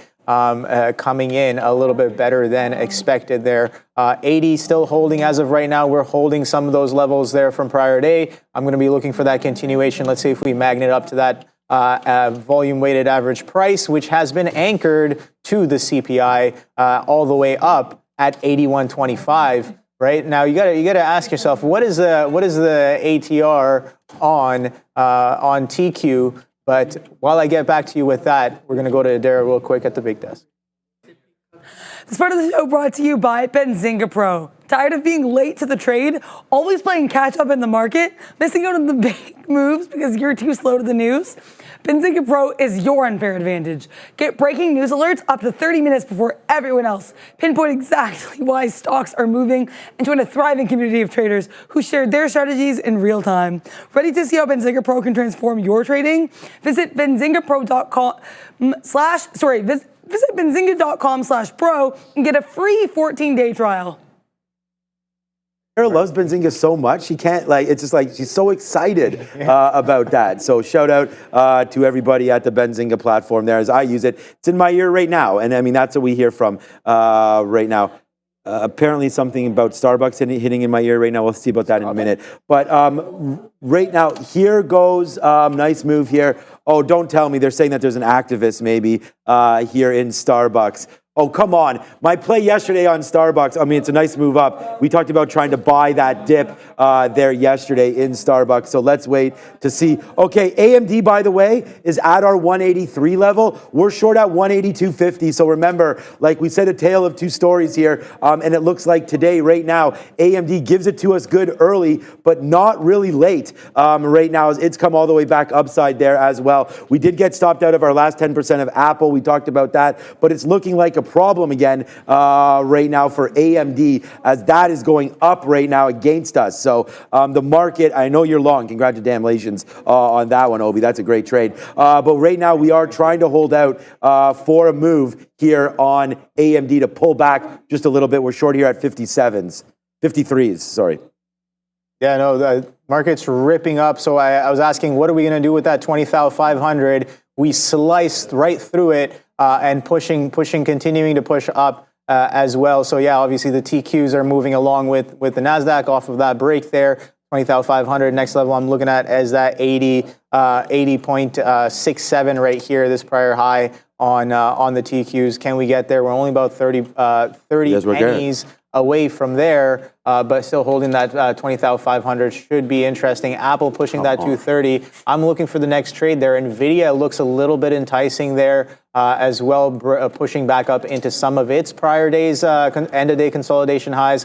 TSM quite strong as well. Yeah, VanEck pushing. So yeah, no doubt I would get stopped out on that Intel short as well. Was looking for a bit of that reversion, but it might be a little too early as that reversion kind of fails and we print some fresh highs there. JPM to the downside, Wells Fargo to the downside, Citigroup to the downside. So all the banks that reported today taking a little bit of a sell-off right there. And some names from yesterday. We know that Pepsi reported yesterday. So let's take a quick look at Pepsi as well. Let me just, you know what, I'm gonna put this here, right there. Okay, cool. Let's take a quick look at Pep here. Pepsi taking a little bit of a pullback there. Strong bid off of the earnings. Earnings day 2 happening today, so we got that continuation. Wow, look at that. 165 breakout of earnings day 1 high goes to 167. So day 2 play on Pepsi morning drive was definitely nice. I missed out on that one. Let's take a look at DAL as well. We know that Delta took flight yesterday off of that earnings support at that 42 right there. So strong flush, nice little SSR bounce, closing near the high a day at 45. Talk about getting long and hitting the MOC there on something like that. That's absolutely wild. We're taking a little bit of a pullback here. Let's see if that bid that came in end of day at that 43.78 comes right back in on Delta on an earnings day 2. Market's hella strong. We are pushing that 20,500. I got Tesla on watch as well. Tesla is pushing that 245 there, Sean. And I see that you are in AMD. Now, AMD, I had a little bit of a battle with AMD yesterday, and so I'm kind of avoiding it as of right now. I'll get back to it if and when it kind of sets up as something. Yesterday, a nice little range that happened between 180 and 178 for a couple of hours end of day. Flushes. Look at this. It kind of looks like that GME chart with the cat ears here. 187 area. Oh boy, flushing. Pretty hard on that day 1 of news, and then day 2 as well. Can't really get back above that 187. What's going on, Adara? Keep an eye on Starbucks here, SPUX. Sean mentioned this earlier. I'm just seeing this come through in Benzinga. Apparently, traders circulating an unconfirmed rumor that Starboard could have a potentially large activist position in the company. Did not see any circulation of this on Twitter, but this coming out to just beware potential activist position for SPUX. They also got a price target decrease from Morgan Stanley from $104 to $98. So SPUX on watch, guys. Oh boy, as Obi was going over that there, we were able to get out of AMD a lot of AMD, a lot of AMD down here at 182. Like, so, yeah, good trading there. We were out of the money, obviously, on this trade, and then it came right back. And now I'm debating reloading it again, but look at this market just continuing to sing here. I don't know, like our stop is 183, so I'm just gonna let this go. We don't even have a big position left. So let's just see if it gets stopped out, and then we'll just regroup, right? We said let's have some patience. We could be wrong. And we haven't been exactly right today, that's for sure. But, you know, our net is fine. And here comes pull back in a little. Okay, pull back in. Wow, that's a good pull. Remember, we do give me those 61s. I don't know why we just bid that, but if we can get 61s, we'll do it on and see, we could have just reloaded it there again short. Talked ourselves out of it a bit. And sometimes you got to do that. Like, I would have just taken that profit. Obviously, I'm sitting here at 60. Why am I at 61 when it just bounced off 63 again? There it goes. Yes, sir. Hit a little bit of a bang up trade right there. And I just talked myself out of reloading that for some reason there, Obi, and we talked about having some confidence. I don't have it right now in this market for the shorts. It's a long game right now. We got to try to find some good longs. You're in that market. We are still waiting for SPY. Yeah, a little bit of reversion happening here. Into yesterday's levels. Yeah, Spider as well. Spider giving you great opportunity. It's up to 559 right now. What the heck? Yeah, 559 right now. We talk about that 80-60 area. Look at that TQ. 3-minute prior bar low has not been broken as of right now. Strong momentum to the upside. We pulled back into 20,500 here on the DAC, and we caught a bid right back up. Came right back up to some of those levels there. Let's take a look at. Okay, so I got two charts up here. Let's take a look at the NASDAQ Market's here real quick. Doing I want to look at some of prior day levels. Now this chart here is slightly delayed, we went long, but you know what? I don't really care about the delay on this chart. I'm looking for some of those prior day levels to potentially come in right now. So you know what I'll do? I will put up that anchored on this chart as well, just like I have on the TQs, just to get a little bit of that confluence. What am I looking for here on the on the NASDAQ? For that not earnings anchored, that CPI anchored from yesterday, sitting all the way at 20,581, and we're only about I guess 40 points away from that level right there. So 40 points for the DAC, it can definitely do that very quickly there. But yeah, I'll continue to watch this. We got a number coming out in 1 minute right here. So let's see what we got in store for that. 80.69 coming in here on the TQs. What's going on, Daryl? This could be bad because the numbers come in. We're just waiting here for this 10 a.m. data, the Michigan consumer sentiment. This is going to be the preliminary print for July, so not the final July number, but the preliminary number.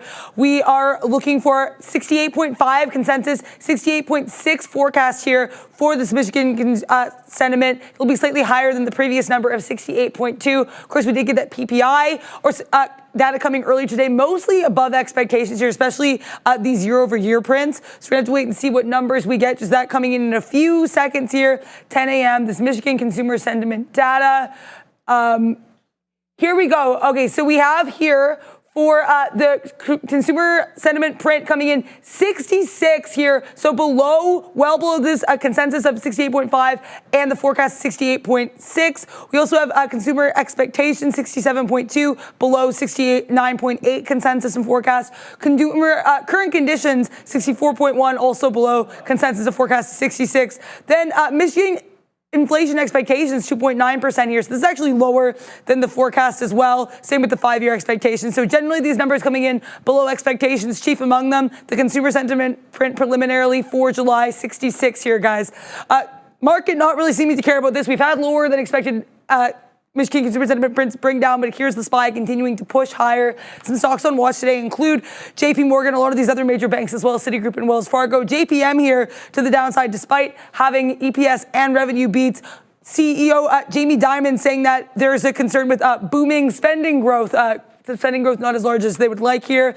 We also have Snowflake, SNOW. This one trying to climb higher, still down about 2.75%, getting a price target decrease here from Piper Sandler, and also part of this AT&T data breach, Snowflake being implicated in that as well. So SNOW to the downside, guys.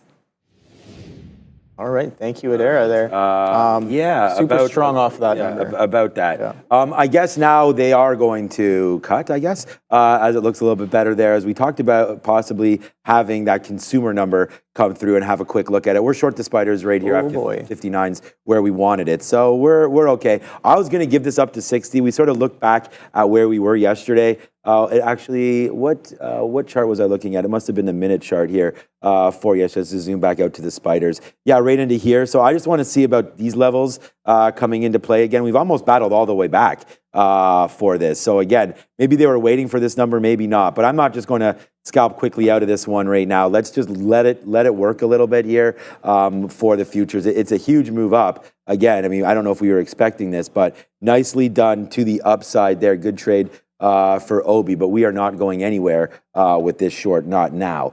So let's wait, man. AMD's at that 183 as well. We're just trying to find good plays. Yesterday, Amazon, it's funny that we're both on the desk here.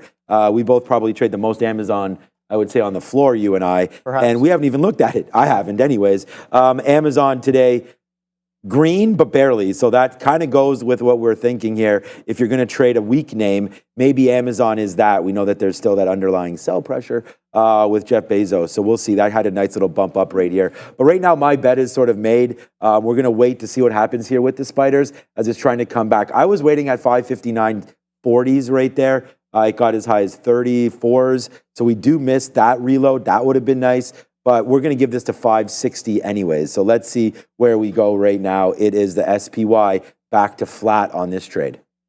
Yeah, kind of holding some of those levels. We did push right up. We talked about that that anchored on the DAC being right at 20,580, and we come into I guess 70s, right? So just shy of that 80 mark right there. Still holding well above.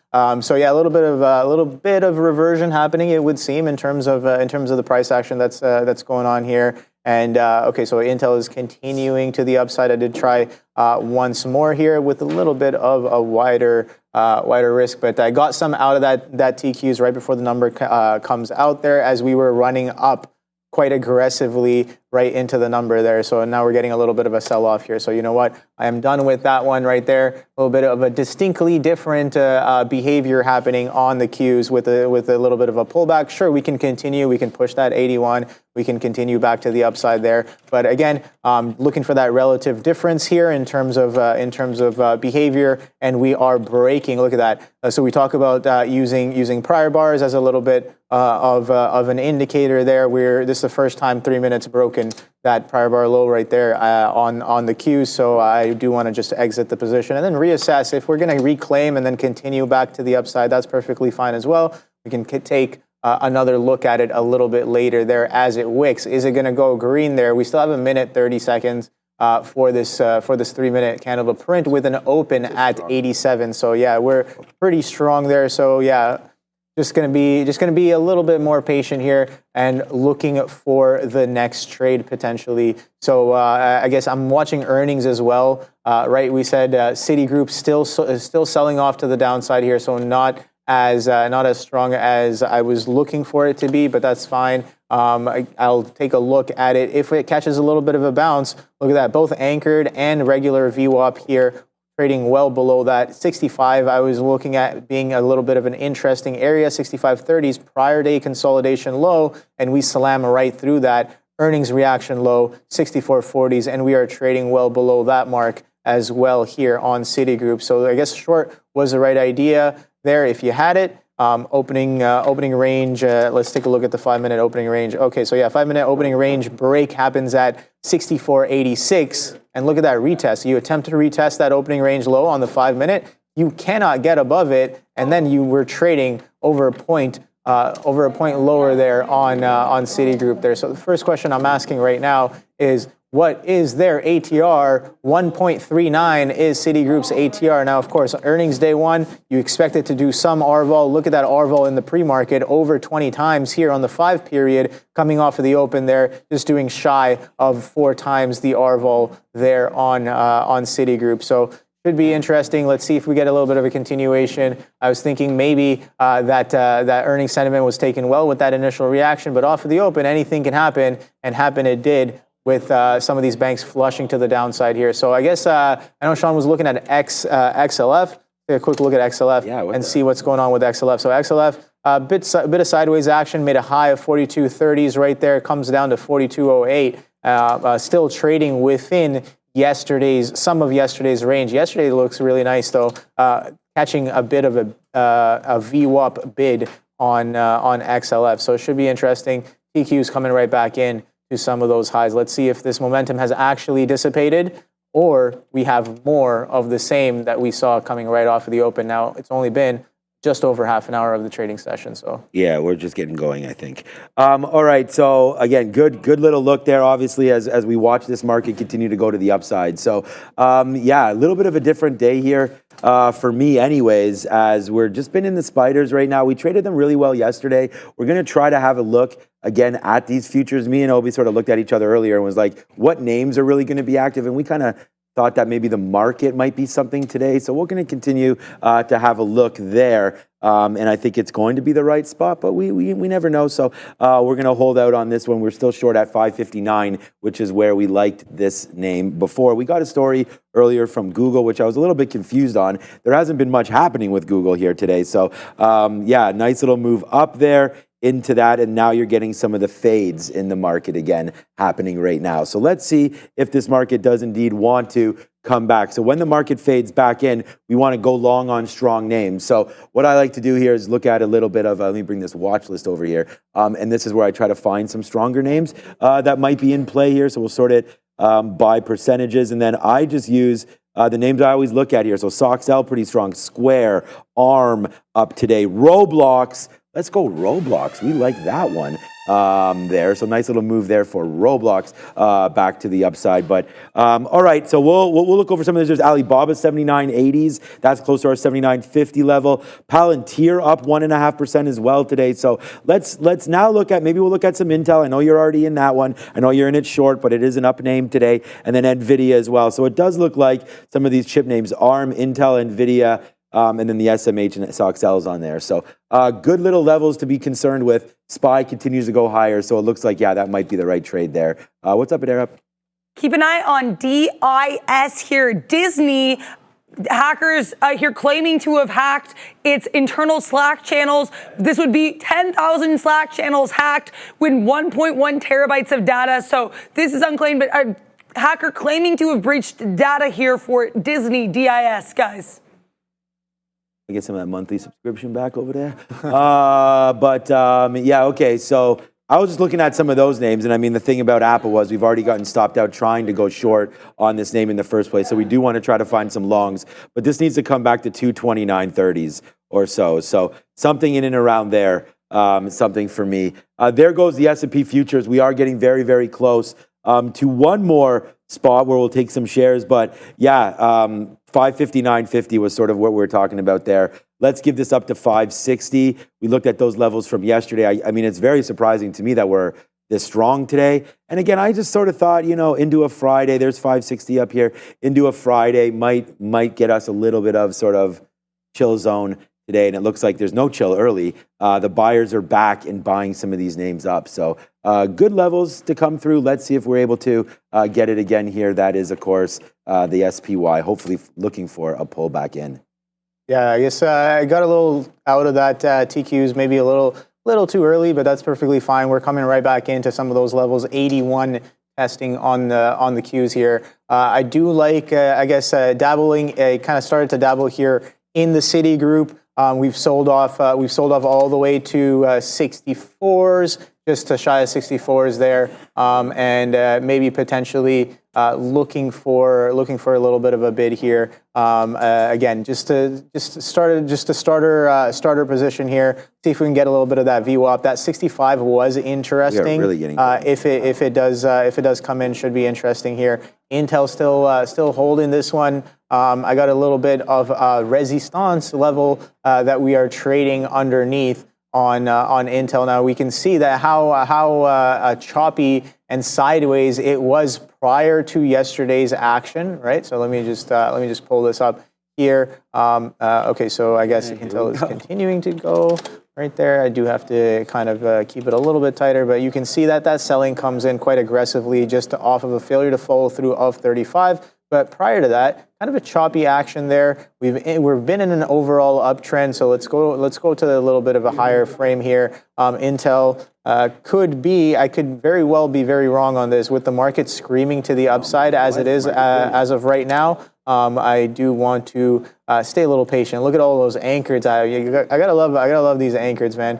Shout out to Brian Shannon for kind of bringing that into perspective for me and many other traders as well. But I guess look at that. That's what I mean. Strong selling all day, no real bounce, and we're getting all that bounce as of right now. So might be a little wrong on this trade as of right now. Look at the market go. 20,580 that we were looking for coming right in on the NQs there. So it seems like some of these tickers are super strong. There's Spider pushing, I guess, what is that high? 559.85, printing above 559s right here. But the only real stock that I see out of the Mag 7 that has any sort of strength here, Sean, is Apple. Right? Nothing else really giving us too much of that strength. Of course, Nvidia a little bit strong. AMD strong as well. I guess TSM. Oh boy. Okay. All right. So TSM hella strong. Off of the open, so is ARM as well. So TSM I have here, pre-market highs 184s. It's trading 188s right now on TSM, so that is pretty strong. SMH catching quite a bit as well. Yeah, we actually got saved on the spiders. We got that 80 fill or that 75 fill, and it gave us an average price right now of 50s. So we are able to just get some out here at 58s and then again at 53s. So hopefully this will pull back in. We are short right now, right here. So let's give this a shot to see if it wants to come back in right now. So we're short at 59.50s. That's fine for us. We've taken some hits, right? I mean, when you get out, the reason why the price keeps adjusting, well, first of all, you didn't see that fill. Obi was talking, but there's the fill there at 75. So we did take that one, which gave us a better average price. We just doubled our position right there because we're close enough to our stop at 560. And, to lose 25 cents on the last piece is very comfortable. We have definitely messed this part up. We've written down on the sticky note 559 short. And I'm really glad that we had done that because, I mean, this name just kept going up.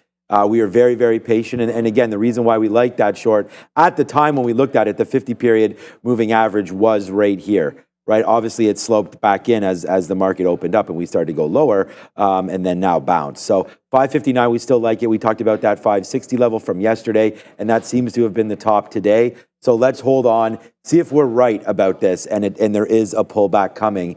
Again, the market's pretty heated right now, right? I mean, you're well away from VWAP here, pretty extended out.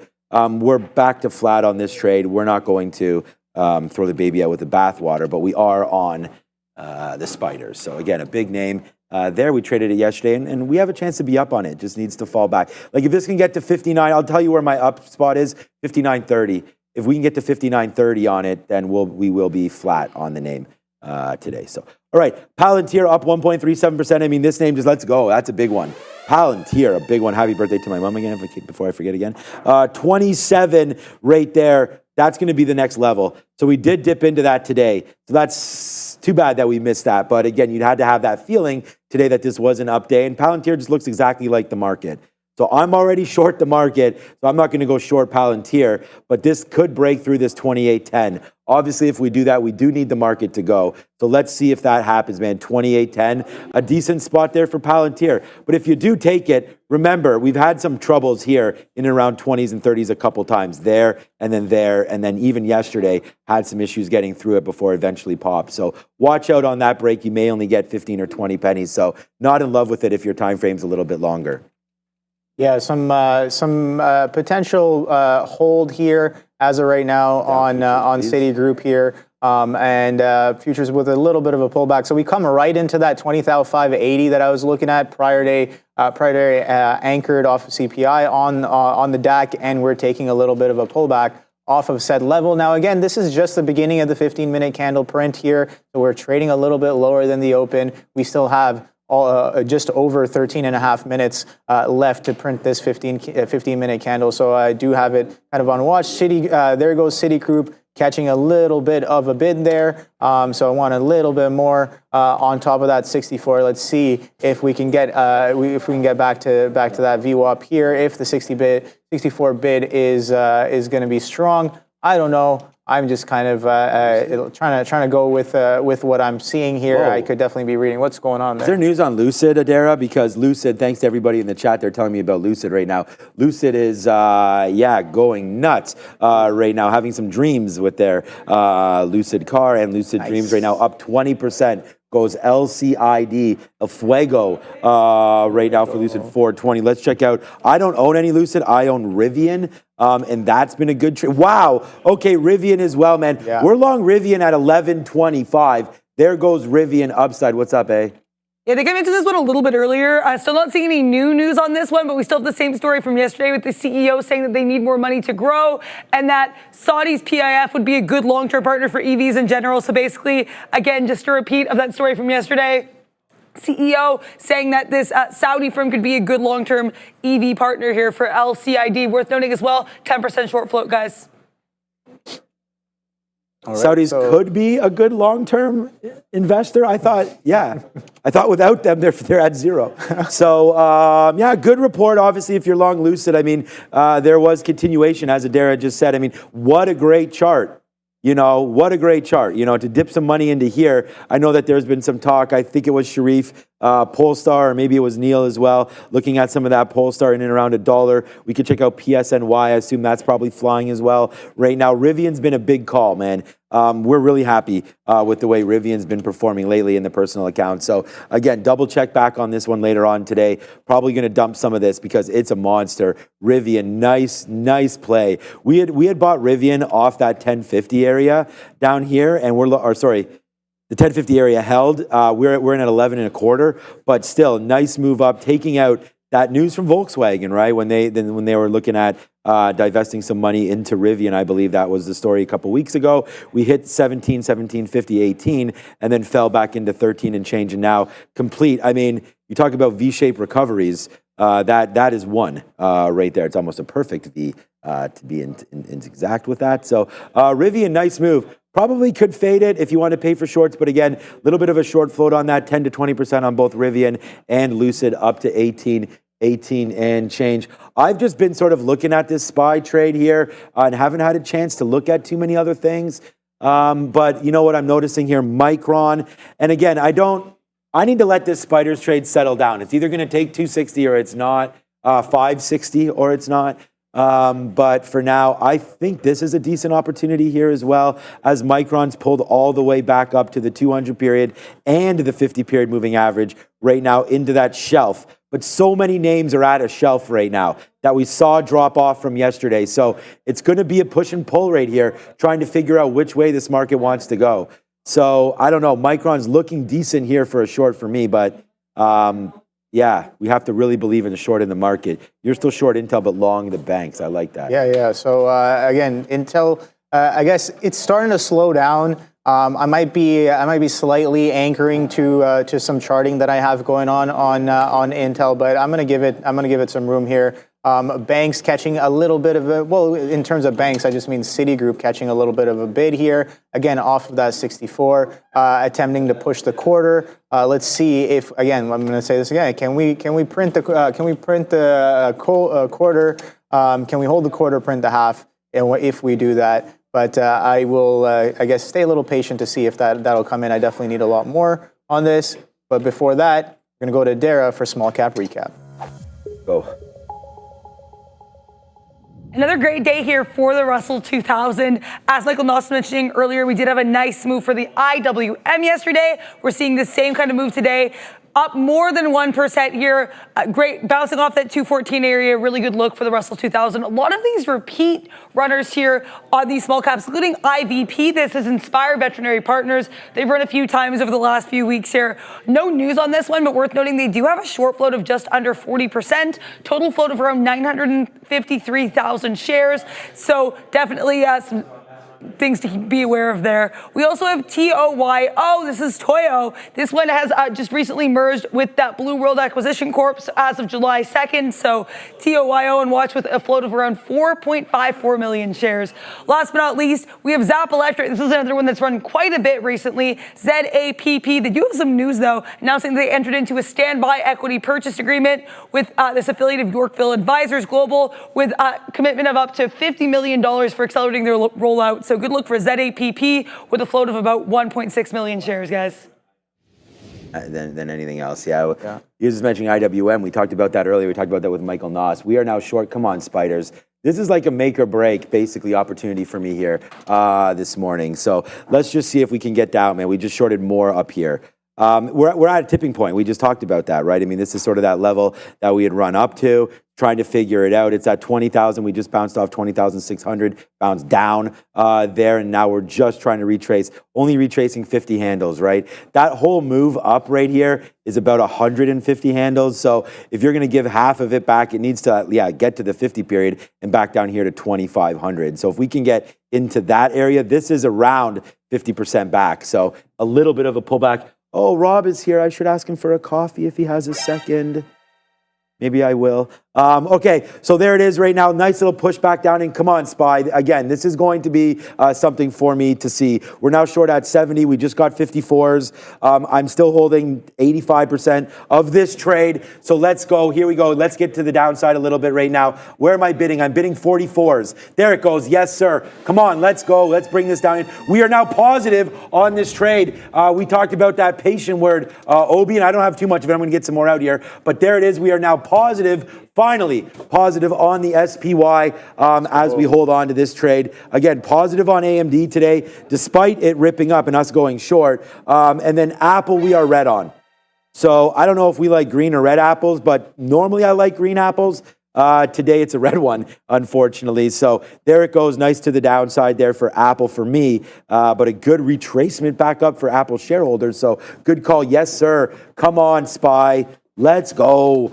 We just talked about getting a retracement back down to the 50 period. Oh, this is the NASDAQ I'm looking at. Anyways, that's falling in. So we got to see, is the same true here for the ES? We still got a little bit of a ways to go before we get onto that, but let's go downside here. NQ and SPY. So far, so good there. Rivian moving. And I know, guys, I know. If anything, I'll have to look at Tesla because Rivian, wow, I'm getting out of some Rivian. Honestly, end of the day, I'm getting out of this Rivian. Some of it I'm long at 11.25. So at about 11.05, I'm going to put an offer out in the personal and get something out on Rivian. I really like this move back up, but I do think it's about getting something out at some point. So there it goes. We're out of now half of the SPY, and it's been good so far. I'm going to take another piece here at 46 if we can get it, and then see if that retracement does hit back upside right there. That was a little bit of a fall down into the 50 period moving average on the NASDAQ. So it's a good thing we cleared some out there. We still got half of this trade on though. Yeah, strong push there on Intel up into 34 halves. Citigroup kind of pulling back on top of that. We just talked about 64 mark right there. So maybe we do break back down and continue to hold that downtrend. Again, got to stay a little bit wary with this one. It is earnings day one.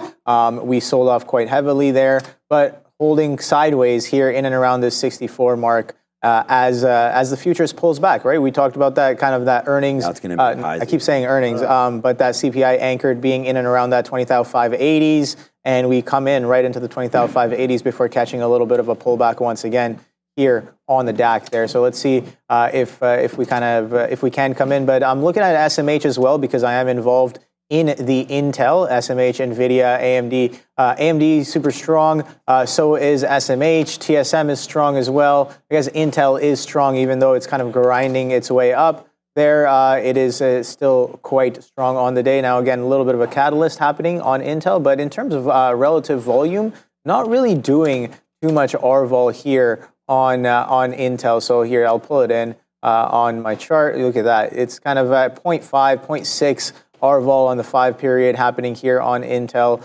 So again, I like it a little bit better because of that. So let us see if that'll come in. It could just continue to melt up. I know exactly where my stop is.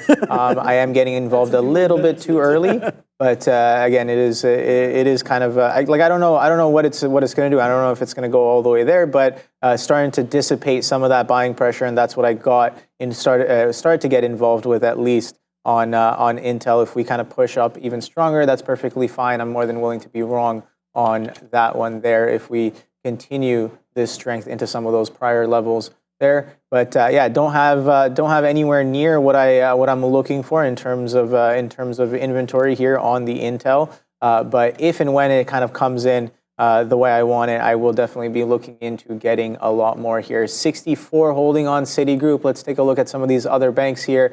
JPM trending down, but printing a little sideways. Wells Fargo still well within that opening range, the first 15-minute opening range on Wells Fargo. Citigroup is, I guess, pretty strong to the downside here, coming right back into 63.90s. Day low sitting at 63.70 as of right now. Tesla testing that 248. You were looking at that 250, right, Sean? So we're only. Oh my God, it's all the way back? Well, it's at 246 now, but the high of day is 248. But yeah, it came all the way back, and we're kind of holding, 248. Prior day, yeah, that is a prior day level here. If we take a look at Tesla, let me just bring this chart in. A quick look at Tesla here. What is that 248? Oh boy, look at all those anchors coming in. Maybe this one is as well, but I think we got to go to the 15-minute for that to be a little bit more accurate. But look at that, kind of the third lower high there after the Tesla move at that 248, and we're taking a little bit of a slowdown here in and around some of those levels on Tesla. Let's see if that 250 comes in. That 250 definitely going to be interesting if and when it does. But Tesla, super strong, trading over 10 points to the upside off of the open there. Lucid, Danielle in the chat saying Lucid plus 25. Interesting. Okay, so wow, Lucid is continuing to go 430. Rivian, oh boy, 1842s coming in. 1842s? 1842s on Rivian, Sean. That thing is blasting to the upside. Oh my gosh. Okay, that is a interesting level there for Rivian. We've changed our game up a little bit here on the SPY. We just keep on going back into scalp mode now, as we're going to be wrong on the short holding it because we're at highs, right, on the SPY. Probably something to do with the banks right now, as the spider's holding high right at the day's high, as opposed to the NASDAQ, which has pulled back a little bit here. So we just shorted 85s again back there. So we're just trying to scalp out a little bit. As you can see, like now we're 20 cents in the money. Let's put another bid here at 67. Sorry, 20 cents, sorry, 14 cents. We'll see if we can get a bid there now at 67. Just trying to scalp out a little bit here. Hopefully the market will fall. But again, you know, having hope is not great. So we've just been holding out higher, and just look at this. This is just, we tried to put on our hold hat here, and we did, and we got a decent little pump down, but we didn't even get to the 50 period. So of course I'm still going to reload these shorts because we like that top. We looked at it yesterday, but now we're just going to try to take like 15, 20 cents on this because our stop now is 25 cents away. So I think we're doing pretty good. If we can just pull back in and then try to get some 50s, that would be a good trade for us right now, and it's kind of licking the wounds on what's been not a great trade here, trying to wait for the futures to fall because they don't want to do it, Obi, at least as far as what I can see here right now. You traded the strongest bank, so I like that one, Citigroup. We'll see if that could do anything. Wells Fargo was the weakest of them, and they're looking like they still want to be down. Wow, that's 7%. Let's check out what XLF was doing. Yeah, why is XLF going up? Okay, we'll have to solve that problem after. Yeah, let's get into some Rivian, man. I mean, isn't that insane how far up we just went there? 1842. That's the first little sell pressure. Well, we had one there, and we dipped back to 18 down to 1750, a complete retracement to VWAP. So this could go back into 18 again if we follow the similar move back in for Rivian there. What a move higher here for RIVN. Congratulations, shareholders over there. If you've been holding crypto, you're pretty happy today, man. Ethereum's at 31 and Bitcoin's at 58, but I'll let Adara mention that to you. In the world of Bitcoin, we had a story come out later in the day yesterday from Coinbase. Apparently, according to one of its senior product officers, they're looking to launch a one-stop crypto app basically designed to simplify user experiences with crypto. This apparently came from user feedback after they announced their wallet earlier this month. They're saying the goal is to get all of their users, that's almost 100 million users, on chain. So basically, this is just specifically a hub for their crypto management. Interesting week here for Coinbase. Love to see any updates on that. Bitcoin itself in a really fascinating area here on the daily chart. As you can see, we're coming to this previous resistance that formerly was support coming back to early May. Now we have these higher lows here trying to break above this 58,000. So aside from these wicks, it'll be interesting to see if we can get a closing level above 58,000 on Bitcoin in the daily chart. Something definitely brewing there. In terms of some of these other names, as Sean mentioned, Ethereum up nicely here, holding on to that 3,100 level. A lot of these other names a bit mixed here. We have Solana down about 1.7%, Ripple up about 3%, Cardano up 2.25%. So lots of mixed sentiment, as we've seen a lot lately with these crypto names. But Ethereum holding nicely into that 3,100, and Bitcoin breaking above 58,000 on a closing basis could be something to watch out for, guys. And wholeheartedly with Adara on that one, as crypto does seem much better now. I mean, a little healthier, trying to hold out some of those levels there. As I noticed some altcoins holding out as well now, which is a good sign with Solana and ADA. Cardano was up 4% last night, so definitely some movement happening in this space. So there's Rivian, 1840. I just said there was a good pullback opportunity into 18 there. VWAP and the 50 period is 1780, 1775. So those are levels to look out for me for sure. Yeah. We just could have got out of spiders again for 20 cents there as it went back into 70s, and we didn't do anything about it. It looks like we're going to take out the highs right now again. So the market's ripping. It's fine. We'll fail on it. Whatever. Here, I'll just show it to you. We're going to get stopped out here there it is, on SPYs as it breaks higher than 2560. So again, good job on the bulls today. It did it. It got it to a nice little high spot there. And they win and I lose. So there it goes. Nice move to the upside. But because we were scalping out here, it's actually, the hit sucks because you can't win when you're going short and it's at the high of the day. But still, pretty happy being able to scalp out some of that and change up our game plan. So yeah, we'll be red here today because we've lost on Apple, now lost on the SPY, and the only win was a small one here on AMD. So really 3 ideas come through today. It'll be an L on the spiders there, but I think we'll be able to get back into that one at some point. And then Apple, really super happy the fact that it came all the way back up today, like right back to highs again. The high on Apple, the 52-week high on Apple is right here, 233. So you're not even too far away from making it all the way from yesterday. So whoever bought that dip definitely did some work there. So good job on Apple today for those of you, and a good job on the SPY as the market continues to go higher and higher here. Rivian, though, and Tesla and all the EV space really blasting. There's that 250 on Tesla. Yeah, those I guess those TQs again.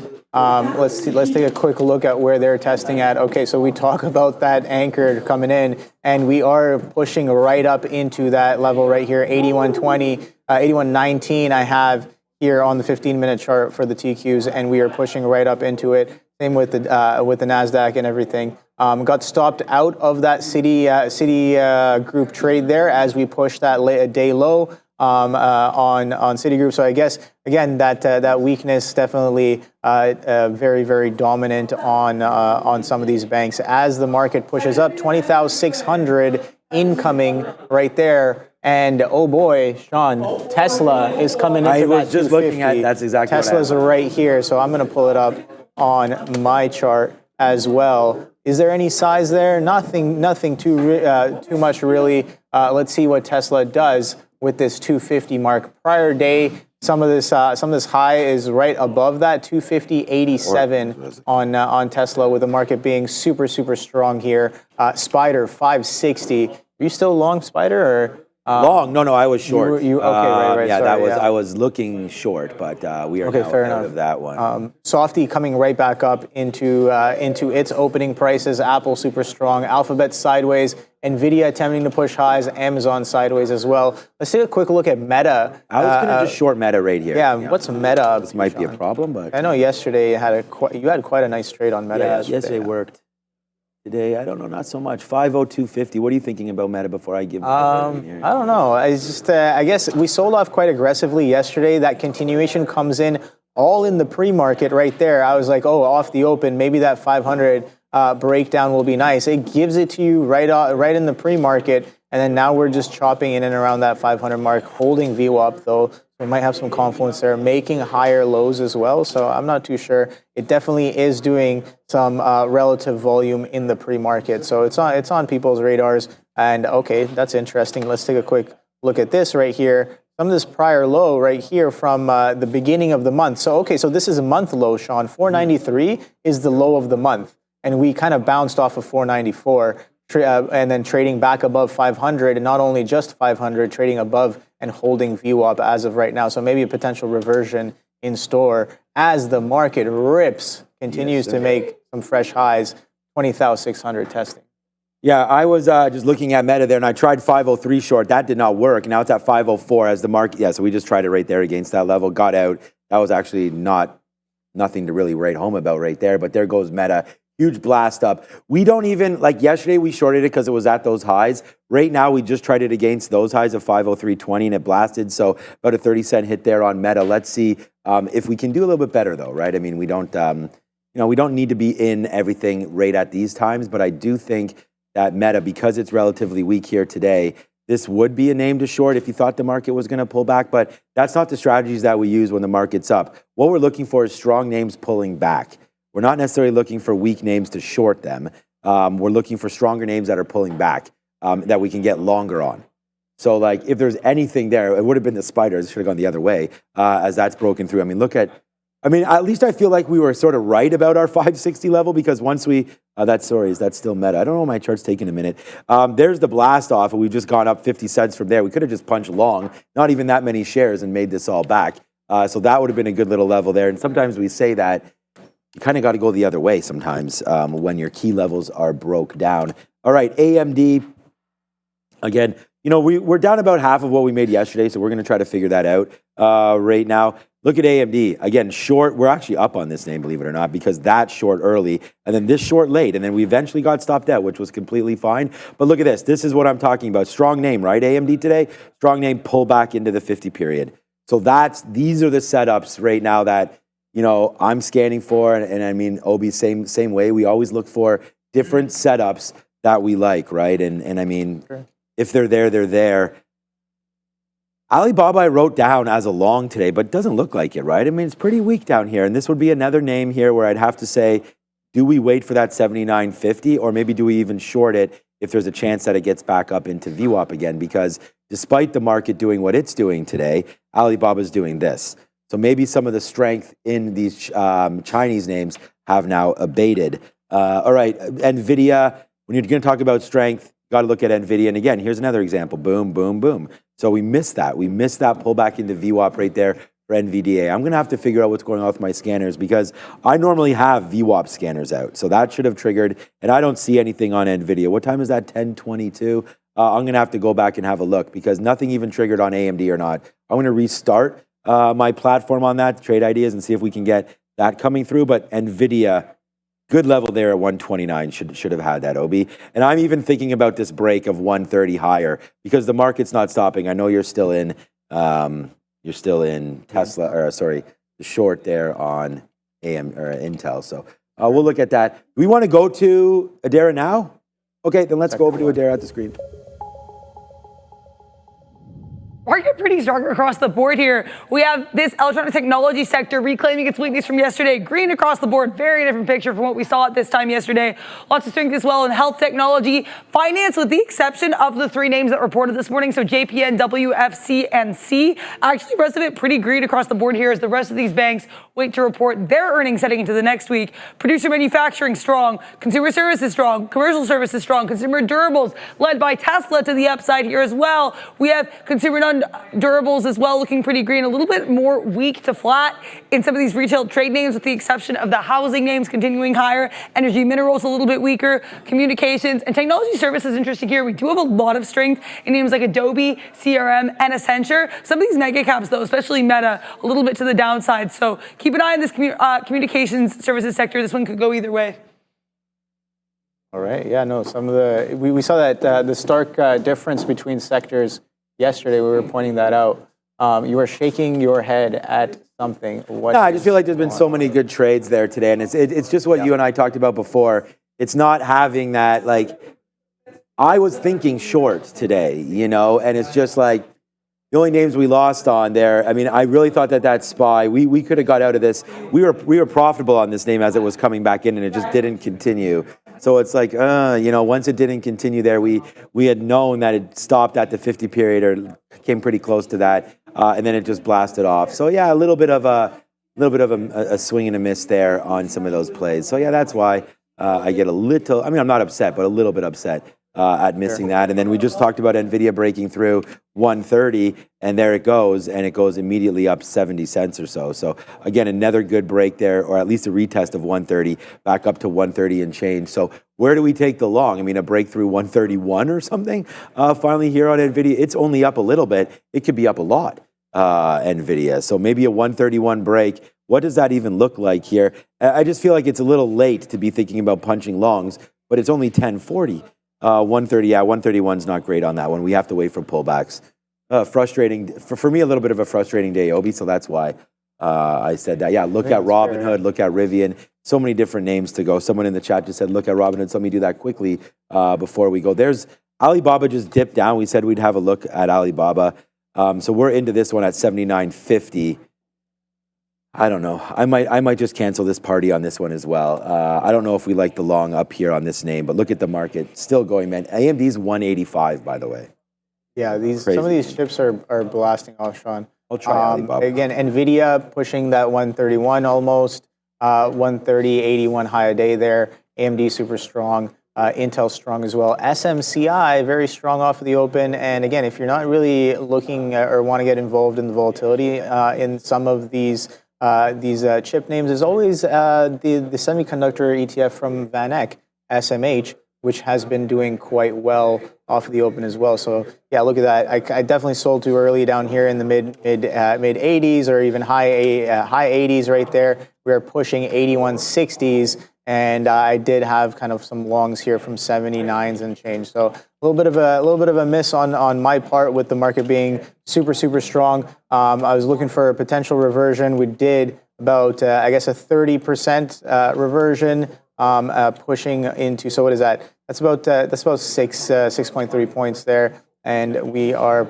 bidding back. We've bid back up about 2.3. So yeah, definitely pushing into that 30 to 50% reversion range there on the futures after a very strong flush off of CPI yesterday. What was it? We were down almost 400, 500 points by the end of the day. 21,000 test. 600. At one point, yeah, Sharif saying 600 deep, 600 point deep on the DAC off of that pullback from yesterday. Deep. So yeah, getting a little bit of a reversion here the next day. 400s in the pre-market all the way to 600s as of right now within just over the first hour of the trading day. So oh boy, are we getting some strong action here. The longs were definitely not wrong on the day today. So let us know in the chat, what are you guys looking at? Did you guys trade anything long? You guys get involved with the market? Did you guys get involved with some of these chips? The chips are making a comeback. We just saw the sector watch, the sector comparison right there, and we can see a lot of energy names were up yesterday, right, Sean? So let's take a quick look What did XOM do yesterday? So yesterday, XOM a little bit of a bid and selling off today, so catching a little bit of the other side as well. Wow, these futures are hella strong. I don't want to short anything right now, but I'm trying a little. 250 snaps right through. 250 on Tesla snaps right through. Let's see what 250 is going to act like on the tape.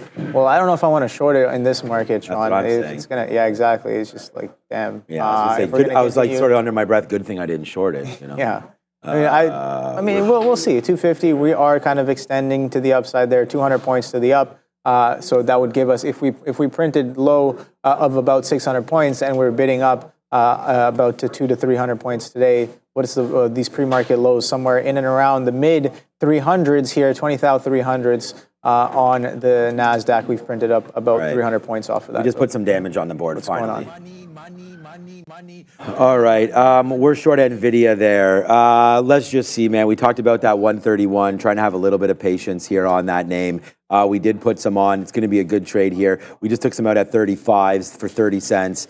And again, the reason why we're taking something out right now is we already talked about pullbacks into VWAP. We know we want to get long there, so we're going to have to. I mean, this could still fail. That's why we want to take some out. But right there, let's see now where we're going on this. So let's see. Nice little pull up here, I'm thinking, for NVIDIA. Let's see if we just get a small little retracement now on the name. And, you know, that's definitely in the cards here for a potential retracement for NVIDIA. So there it is. We just took 30 cents, coming back one more time. Let me just bid another piece. I don't know if that was. Nah, you know what? Let's try 130. We can get 130. Then we'll definitely slip out of it and see, slip out of the majority and then see if we do get a pullback, maybe even to 75s. Like the 50 period is what we're looking for. This is just always meant to be a scalp. So hopefully we'll be able to do that. Alibaba just went 7 or 8 cents in the money. But we did get this today, what's for lunch. We missed it yesterday and the day before, but it looks like the update coming fast and furious. Oh, it's a good thing we took something out there for NVIDIA. All right, here's the lunch for today. It's white wine, cream chicken, and mushroom penne pasta. But we still have to get wings, remember? Oh, yeah.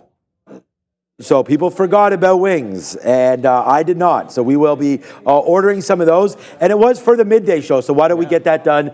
I got a few things to do. We'll put through the order. We'll get it coming hopefully around 1 o'clock-ish.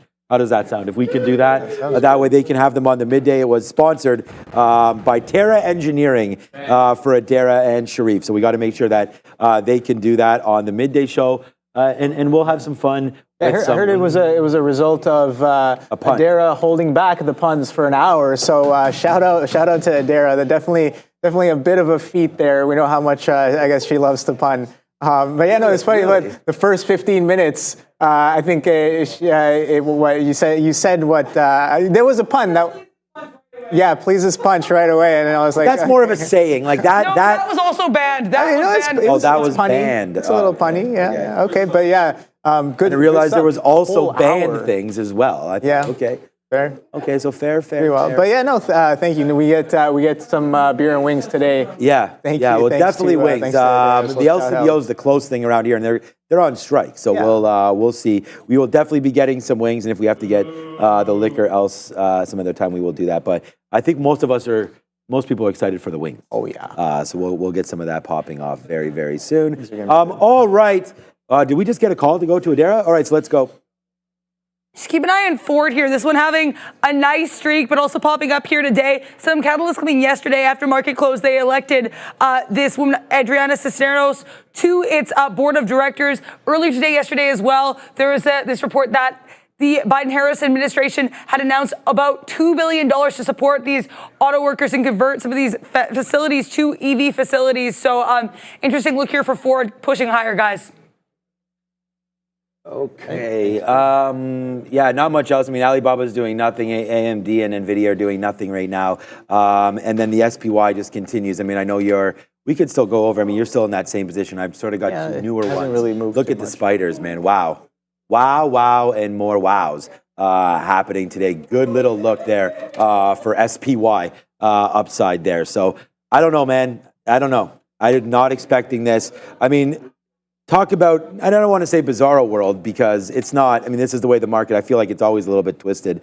You know, that number comes out and what, they hated it? The algos hated it at least, but everybody else was just like, all right, we good. And then we just motored there up to that upside. So a nice little move now. Where do we stop? I mean, the NASDAQ's back 1%. Yesterday, I'm going home, I'm listening to everybody talk like, oh, and we talked about this earlier, the rotation, you know, Mag 7 is screwed and this and that. And everybody's going back into other names. That may be true, but it looks like today the flight is back, maybe. I mean, NVIDIA was down 5. It's up 3 now, so that's back. Apple yesterday, right? Apple's right back within $1 of its all-time high again. Apple's like, what? We were actually down here yesterday at 226? I don't think so. $5 into that name, up another 2% here today. So we just talked about that hot list that we looked at with all the stocks. Most of those names down 2 or 3%. It seems like they're getting the mojo back here for these big tech names, led by today, of course, AMD and NVIDIA, Microsoft and Apple. We've already noted that Meta was still down. And there's one thing that we love around here, Fabian, just need to get more of it today. It's Money Talks over at the desk with Adara. DXY on its third straight day to the downside. We had a bit of a reprieve earlier in the week, but now we're continuing lower. Currently holding up at that previous area of support here around 104s, but we'll have to see what the DXY does from here on this daily chart. PPI higher than expected here across the board. Year over year for June, 2.6% versus the 2.3% estimate. Month over month for June, positive 0.2% versus positive 0.2% expected. Also, both the prior numbers for these two metrics were revised higher, so that's worth noting as well. For the core numbers, also higher than expectations, 0.4% versus 0.2% month over month, 2.6% versus 2.3% expected on the year over year basis. So we'll have to see here if this data coming a little bit higher after that lower than expected CPI. So bit of a mix here. We're going to have to see what we do here with inflation as we have increased expectations for a September rate cut. Rate cut. We also had JP Morgan changing their rate cut expectations to September as well. So this could be an interesting look. Also worth noting here, the yen today, there was likely $22 billion USD spent on yen intervention on Thursday. This is according to analysis from Bloomberg. As you can see here, yen on its second straight day with notable green candles here to the upside. So keep an eye on this JPY USD relationship. We did recently have the yen hit 38-year lows. So this could be worth watching, guys. 38-year lows. Jeez, man. All right, yeah, NVIDIA's going to take 131 right here, and we've been getting out of it, so it looks like we'll just have to wait to see if it pops through, which it's going to. 131, man. Like, to be able to sit in front of these, like we said, you got to really try to pick your spots. We saw Tesla go right through that 150 there, and now here it comes. Okay, a little bit of a pullback. I'm going to take some of this out as we're just short right here at 83s. So let's take some out for flat, as we're just trying to lick our wounds. Like, I can't believe we're about to take like a 20-cent hit here on NVIDIA. That is really in the pocket for me. We got to play some of these retracements because I feel like punching longs at some of these levels is a little bit risky, but that's been wrong all morning. Like, see, there you go. You're short Tesla now too. It's like at some point shorts have to come in, right? You guys short as well? No, I'm short NVIDIA, but that hasn't been right. So good luck on the Tesla. I don't. You want to talk about that maybe? Yeah, I mean, I'm just kind of just taking it off the bit of the tape here. It is super strong. I am kind of very, very much counter trend there, but we did dip back into that 250 coming in. So I do have eyes on it, and Intel as well, kind of struggling with that 60, or not really struggling, but going sideways, I guess, off of that 34 halves area as of right now, but still within uptrend on Intel. Market's still super strong. We held 20,500. We held at 20,600 as of right now, and we are continuing the bid to the upside here. So I definitely want to stay wary on some of these shorts. I'm getting AMD alerts here, Sean. So let's take a quick look at AMD. Oh, wow.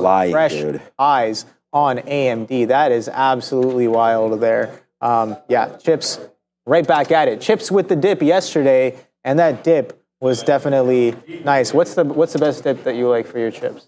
I like guacamole. I'm just going to call it like it is. I think salsa is also great. You know what? There's when we were growing up, I haven't had this in a minute. I don't know if it still exists. It's called Hell of a Dip. That stuff was fire. The Hell of a Dip. Hell of a Dip? It's called Hell of a Dip. It was a Hell of a Dip. It was a Hell of a Dip, and you could get. So I actually like where you get like a sour cream dip kind of thing. Like back in the day, there used to be, you could sort of make your own, where you get the sour cream packages, I guess, with the sour cream chips. Yeah. A little bit of dill in there, whatever it is. That's really tasty too. But yeah, I think guacamole is the right play there. All right, NVIDIA failed, but we got back in. I'm just scalping this out now. Sort of licking those wounds back in here on NVIDIA. Let's see. Let's see if it gets back to the downside. But chasing this short has been incorrect, though, right there. All right, this is 75s. I'm going to put an offer at 75 here or about 70s here for Baba. Again, doesn't seem to want to move much. You just talked about that Tesla. Let's see if that one can work out there to the short side. We're just going to play NVIDIA against that recent high of 131.10s or so.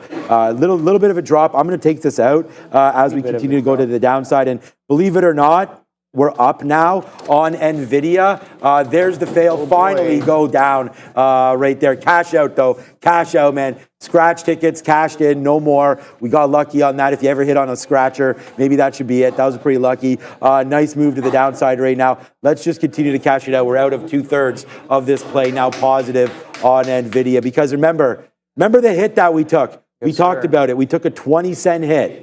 So now we're back in the money 20 cents. So we're in the money on NVIDIA, but just barely. Tesla's going down, I guess? Yeah, Tesla's a little taking a wee bit of a pullback there off of that 250, 249's holding as of right now, but well within trend, right? So I got to stay patient. Hasn't really broken that trend just yet. Again, the market is super strong, so we can definitely see that 250 come right back in. Very aggressively. So I'm keeping an eye on it. Look at this. This is quite a nice trend. VWAP all the way down at 244. So if we are kind of, if buyers are kind of starting to dissipate there, let's see if we can catch a bid in and around there. We saw that VWAP was super strong off the reclaim. Again, pre-market high break as well on Tesla. Very, very strong bid for the first hour and a half of trading. So let's see if we can get a little bit of relief here back to the downside. VWAP again, kind of being here, but again, we'd have to break some of this trend here. Intel has not really broken that trend, so I am definitely getting closer and closer to getting out of this piece of the position right now. But yeah, no, I saw some people in the chat were talking about some of the tickers that they've been trading on the day here, somebody I forget who it was. I apologize, but somebody said they made some good trades on HIMS. So I did pull it up. HIMS, look at that. Definitely doing some relative volume. Look at that strength. So the morning drive on HIMS was absolutely wild. A little bit of a reversion down into VWAP there as well. Definitely hits the criteria for relative volume here. And look at the market cap as well. I like that. That's nice and thick. 4.74 what the hell did NVIDIA just do? Oh my God, I got out of it all. HIMS and hers health. So what's going on with your NVIDIA there? We got a huge fill on NVIDIA, but we got out of it all. So I don't necessarily want to get out of it all. We just got 66s, putting NVIDIA up to my #1 stock today. So look at this move right back up, though, for NVIDIA. I got to make sure that I have this stop. I cannot believe we just got hit there. I was like, why are we getting out? And then all of a sudden, it was the greatest out I've ever had down there. So nice move now back up for NVIDIA. This is wild, man. This market just goes. I don't even know why we reloaded it there, but we did. We got that 66 fill and no idea why. Look at that right there. And then NVIDIA just blasts up. There must be some kind of news on all these names, but the market right now just trying to figure itself out. And it looks like it's an upside day here. Like, I don't know. It just continues to go. Let's see if NVIDIA wants to pull back down. No, it does not. It just got below 31s again, now holding out higher. This name's going to blast off. We're out at 131.10 here for 20 cents, but looks like we'll just give back what we made on it again. Oh, man, what a wild move. Like, I got 60s there, and then all of a sudden I got O's again. And I was like, that just moved 40 cents in one and a half minutes. So we did take the short there. Could be wrong. Yeah, no, the volatility is definitely something on a lot of these tickers. I know trading AMD yesterday. Now again, going back to reminiscence of a stock operator, it only takes one trader. That's it. It only takes one person. Yesterday, while trading AMD, I think it was around 183s or something. All of a sudden, slams down a whole point. I blink and I don't even know what I'm looking at. I blink and it's like it's trading $1 lower, and I'm like, there's no way that happened that quickly. I move over to the 1 second chart.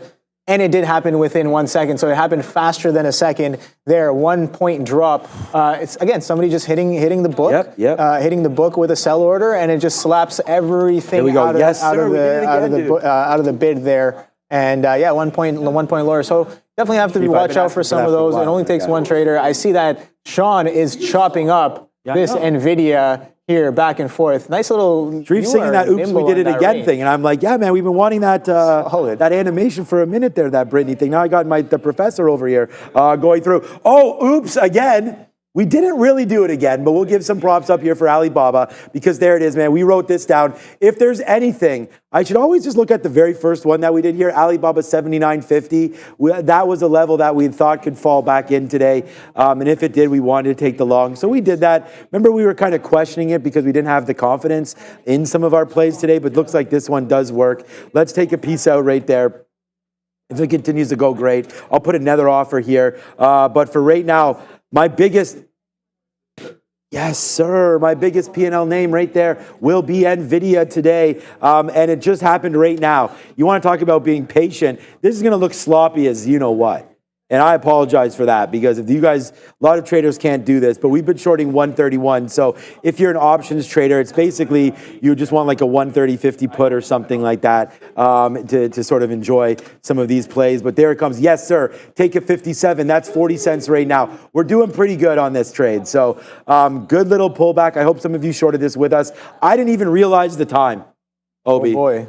So do me a favor. I'm staring at this Tesla, man. I'm looking at Tesla to really come in here. 248s, 247s. We broke this trend.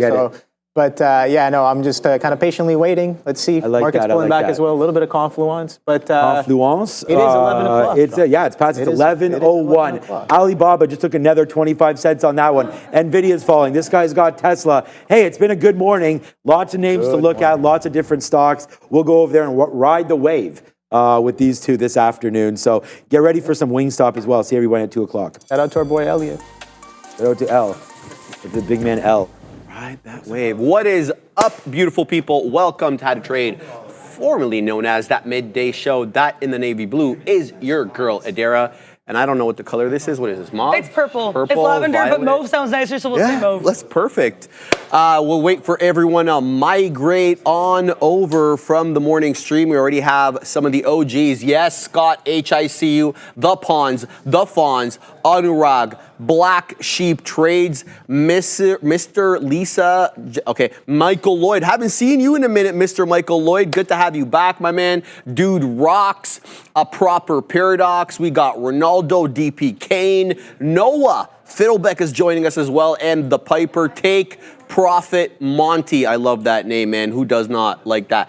Ken Wicken, Charlie Taft, Jay Lowe, Easy Trader, and Drew Chow and Berto B as well. Even Adara is in the chat, and Atif Tibet as well. Aaron and Joera Brewster, and the one. Is that like a playoff Obi's name? I don't know if I'm okay with that. Shout out to everybody in the chat. Welcome welcome to How to Trade. And yeah, thanks for joining Adara and I. That's Adara right there. Hi, I'm Adara. We both have like the kind of blue purples. I think we like color complement each other nicely. Yeah, I'm good with that. I'm okay. I'm okay with that. All right, guys. Anything you wanna? Yeah. Well, I know you wanna comment. So tell them all about it. I do. So I sit down here, and I'm like, just had like some things dealt with the vote. Come back, sit down. I'm like, let's get back into trading mode. So I see this 248, and I said to Sharif, I'm like, I feel like I'm copying Obi style over here, but I really want to short this Tesla. We leap below the 90 MA in a way that is just majestic. It's like a horse clip clopping into the sunset. I want all of this smoke, Sharif. Oh, I know. Exactly all of it. So I get down. I'm ready to short it 248.20s. I can't get my 248.20s. I'm like, you know what? I'll get a little chasey with, this isn't even that chasey. I took 248.10s. Took it with more size than I would normally, not like massive, but I was confident in it. And I was going to risk basically if I saw the 248.30 level I'd written down. So we got like distinctly into that 248.50 I was going to get out. Took about 70 pennies with this, with size that was, I could live with. So pleased as punch with this Tesla trade. Also, I liked where I got out, I got out because the book was kind of slowing and bouncing a little bit there at 40s, so exactly 70 pennies. But also, look at that previous area of resistance. Wow. So it was really I don't want to cop someone's style again, but confluencing here with where we had that slowdown in the book and where also we had that resistance area earlier. So happy there with that TSLA. Don't have much, actually I was going to say don't ever read anything else, but there was one name that I mentioned to Sharif first and foremost when I sat down, and it's Alphabet. So ABCs are telling me that it'd be easy as 1, 2, 3 to short this range, but now, or long the range. But now, however, I am seeing maybe a change in the range, a range change. We went from 186 to 185 to 186, sorry, to 185.50 to 186.50. I'm seeing the range. I still think it's a range, but it's a range that's maybe escalating a little bit. So we're gonna have to wait and see what we do here. Apple also kind of looking a bit like a short to me, but I'm not the Apple whisperer. That would be the man to my right. What are you looking at? I'm keeping an eye on Apple at these levels because it's having issues with 232. There's no question about that. So we'll keep eyes on this one. Guys, chart 232. This is the area that I thought he was messing with me. 232 is the level that I liked. I want to see a little bit more here. If it starts, making lower highs off this level, definitely be interested to get short. However, I'm also keeping an eye on this 231.50. We do have a lot of interaction with that level earlier on as a level of resistance. So if we do come down to it, and it's also the 10 exponential on the 5, I want to see how it interacts with that $231.50. So topping tail candles right now on the 5, which gives an indication that this short may be coming in. I don't want to step in front of this because it's up to almost 2%, 1.9. Again, going to wait, not going to short at this level, not going to go long at this level. I want to see how 232 resolves, but very interested in a retracement trade at that 231.5 if it is to come in. We'll talk more about some of the Mag 7 names as well as the umpteen amount of small cap gappers that I have on the side chart. I got 8 in all today, and I just take a quick look at them here. It looks like 6 of the 8 are still in play as breakout trades. So a lot going on today. Definitely doesn't feel like a Friday, I'll tell you that. But yeah, it doesn't really, especially with the banks initiating all the earnings and the ridiculously red day that we had today, and then we bounced back a little bit. So quite excited to be here today, but I'm also excited to start the lesson du jour and to end our week on Elliott wave theory. I know it's highly theoretical, but it is important that we understand this kind of stuff because trust me, once you see it over and over and over again, then that's what you're going to do if you're going to stare at charts all your life, or for a lot of part of your life. You'll appreciate this stuff. So Elliott wave theory identifies, as we've learned, 2 distinct groups. I put it exactly how you want it. I mean, I don't know what else to do, bro. I put it up facing that way, even the antenna is facing you guys. I don't know what else to do, bro. I'm just joking. I'm complaining to Ram. Elliott wave theory, guys, identifies 2 distinct type of waves. We talked about this, the impulse waves, which go with the trend, and the corrective waves, or the consolidative retracement waves that go against the trend. 1, 3, and 5 are impulsive. Those go with the trend. Waves 2 and 4 go against the trend. They are corrective waves. Today, we'll explore the 3 main types of corrective waves. They go by zigzags, flats, and triangles, and not the zigzags you're thinking of, Ram. Understanding these patterns equip you to better interpret the market corrections and potential trading opportunities. So we've been talking about basically all week about the trending waves, the impulse waves. Today, for the first time, we'll get into the corrective waves, the retracement waves. So let's get right to it. So the 3 amigos, as we said, right? There's 3 types of corrective waves: zigzags, flats, and triangles. Let's start with the zigzag. So imagine a sharp 3 wave, like kind of an ABC retracement against the trend, right? Zigzags are the most common type of corrective pattern. They're characterized by, number 1, their sharp price movement. Expect strong price swings in both directions, to the AB, then to the B and C within that corrective wave. And I'll show you exactly what I mean in a second here with an infographic. And they're also characterized by their impulse-like structure. Each subwave of A, B, and C within the zigzag can sometimes even resemble a miniature impulse wave, almost like a mini trend within the correction. And again, I'll show you what I mean in a second. And they're also characterized by their time frame. Zigzags can appear essentially on any time frame, from either the short-term 5-minute or the long-term 4-hour daily, right? And here's what I mean by a zigzag pattern. So it's up, down, right? And then it works both ways. So there's a bullish version and the bearish version. Very simple, very easy to understand, but it gets a bit more nuanced. And so, like I said, the impulse-like structure makes these sub-waves within the larger waves. So you can see over here, if you want to say this is wave A in the blue, within one wave, ensconced within that is 3 or 4 other waves. So that's what I mean by sub-trends within the trend. So you're not going to get that clean move up or clean move down on that zigzag. What you'll get is a larger move up, and within that larger move, there'll be more zigzags. And that's kind of what I want to show you about this, this pattern right here. And it works, again, in the bear market as well as the bull market. Big Kyle, I love this. Big Spile Burnett, 199 super chat. Flats or drums, I am all in on wings today. We will be soon as well, my friend, because we're getting, are we getting wings? Or are we getting pizza? We're getting wings, but as long as they're not spicy, I am very down to participate. That's it. So Big Spile, we'll be participating with you in said wing consumption later. All right, so flats. Oh, Fabian, maybe we should do a drumsticks or flat poll since we're talking about this kind of thing over here. What's the difference? Or drumsticks and flats? Yeah. Ouch. Adara? Like, I know what a drumstick is. What's a flat? It's like the wing, the other one. So the thin one. Oh, okay, I know what that. Yeah, okay, I didn't know they were called. Yeah, they're called flats. Yeah. Right? No, just teasing here, man. Come on. I know. Right? All right.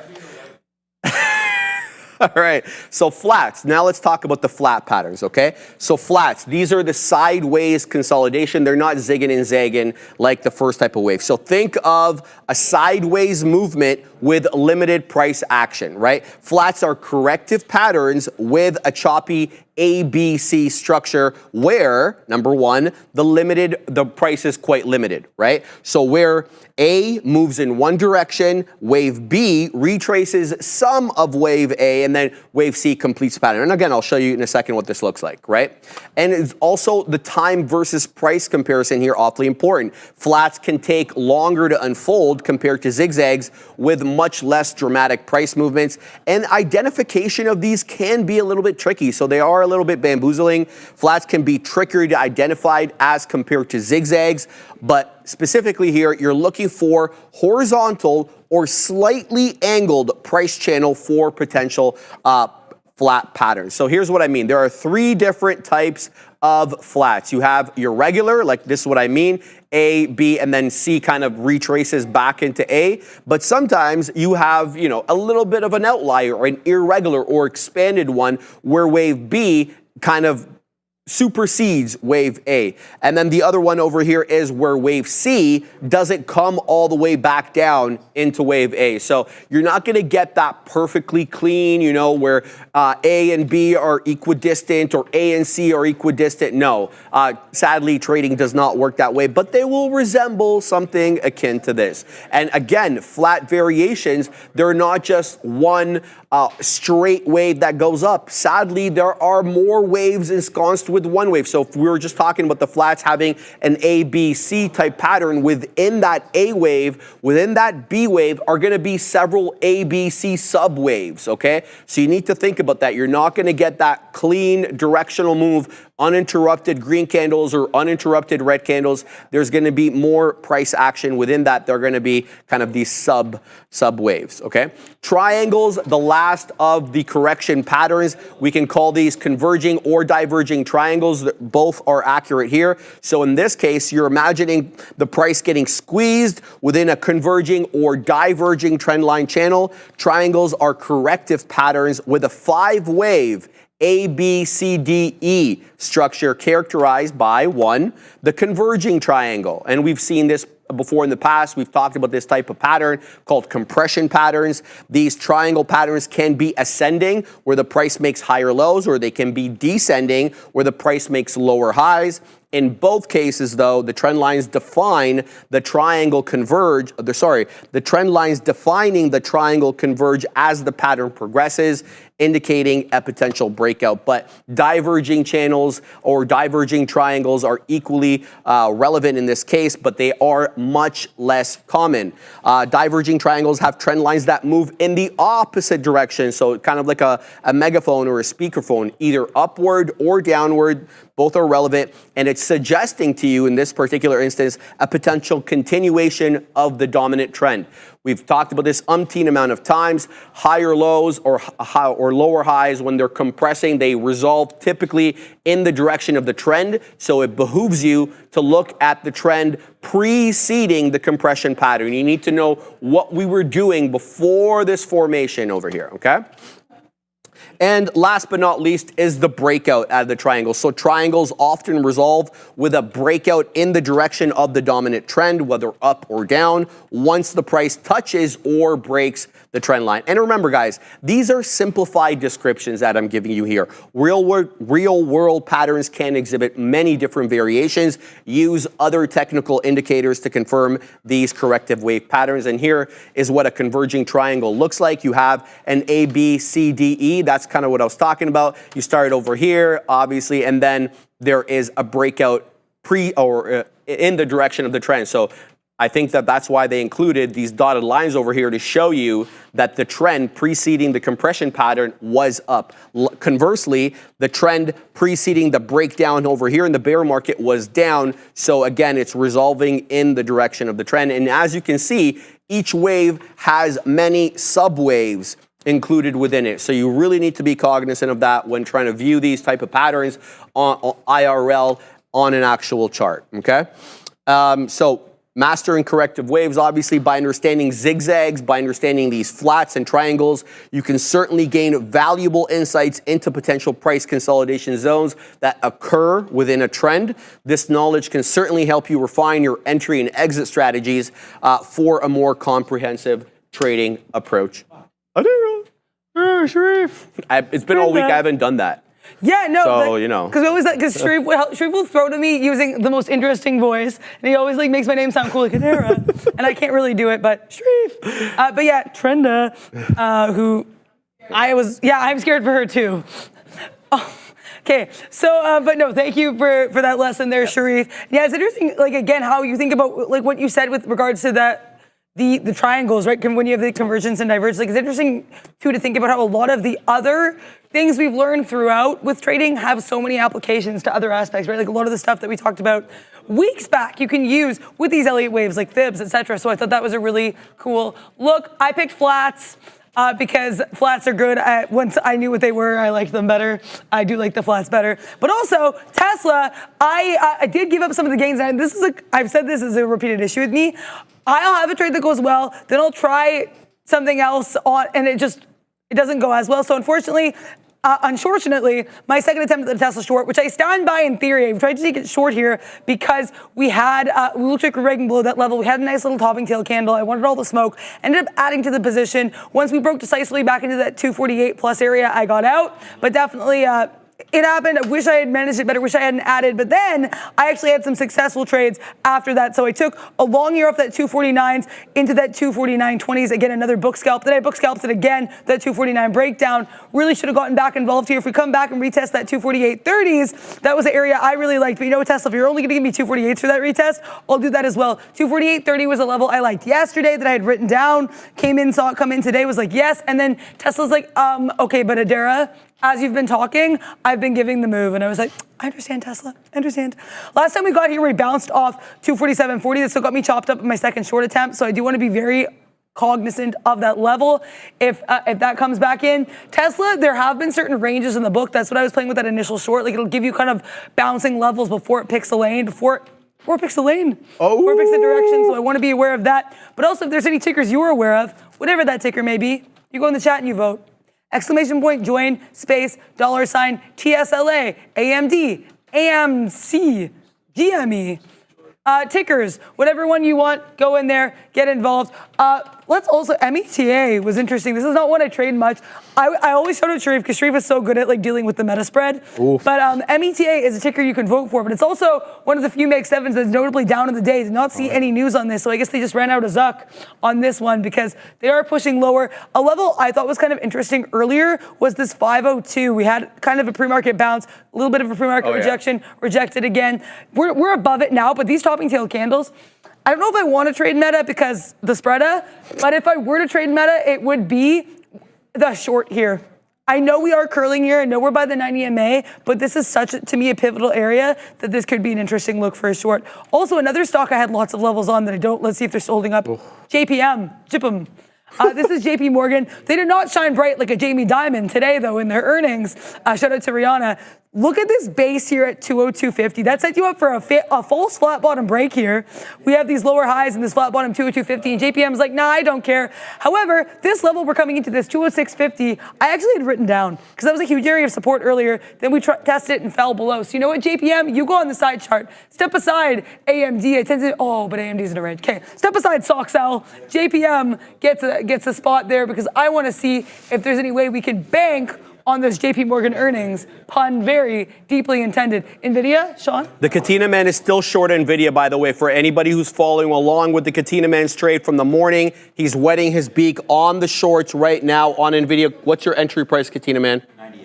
130.98. The Katina Man is short NVDA. There's clearly a lot of resistance at 131. It's been consolidating there for some time. All right, so I did what I said I was going to do. I went long the dead one at the $0.50, and we just wet our beak on 20 pennies right there.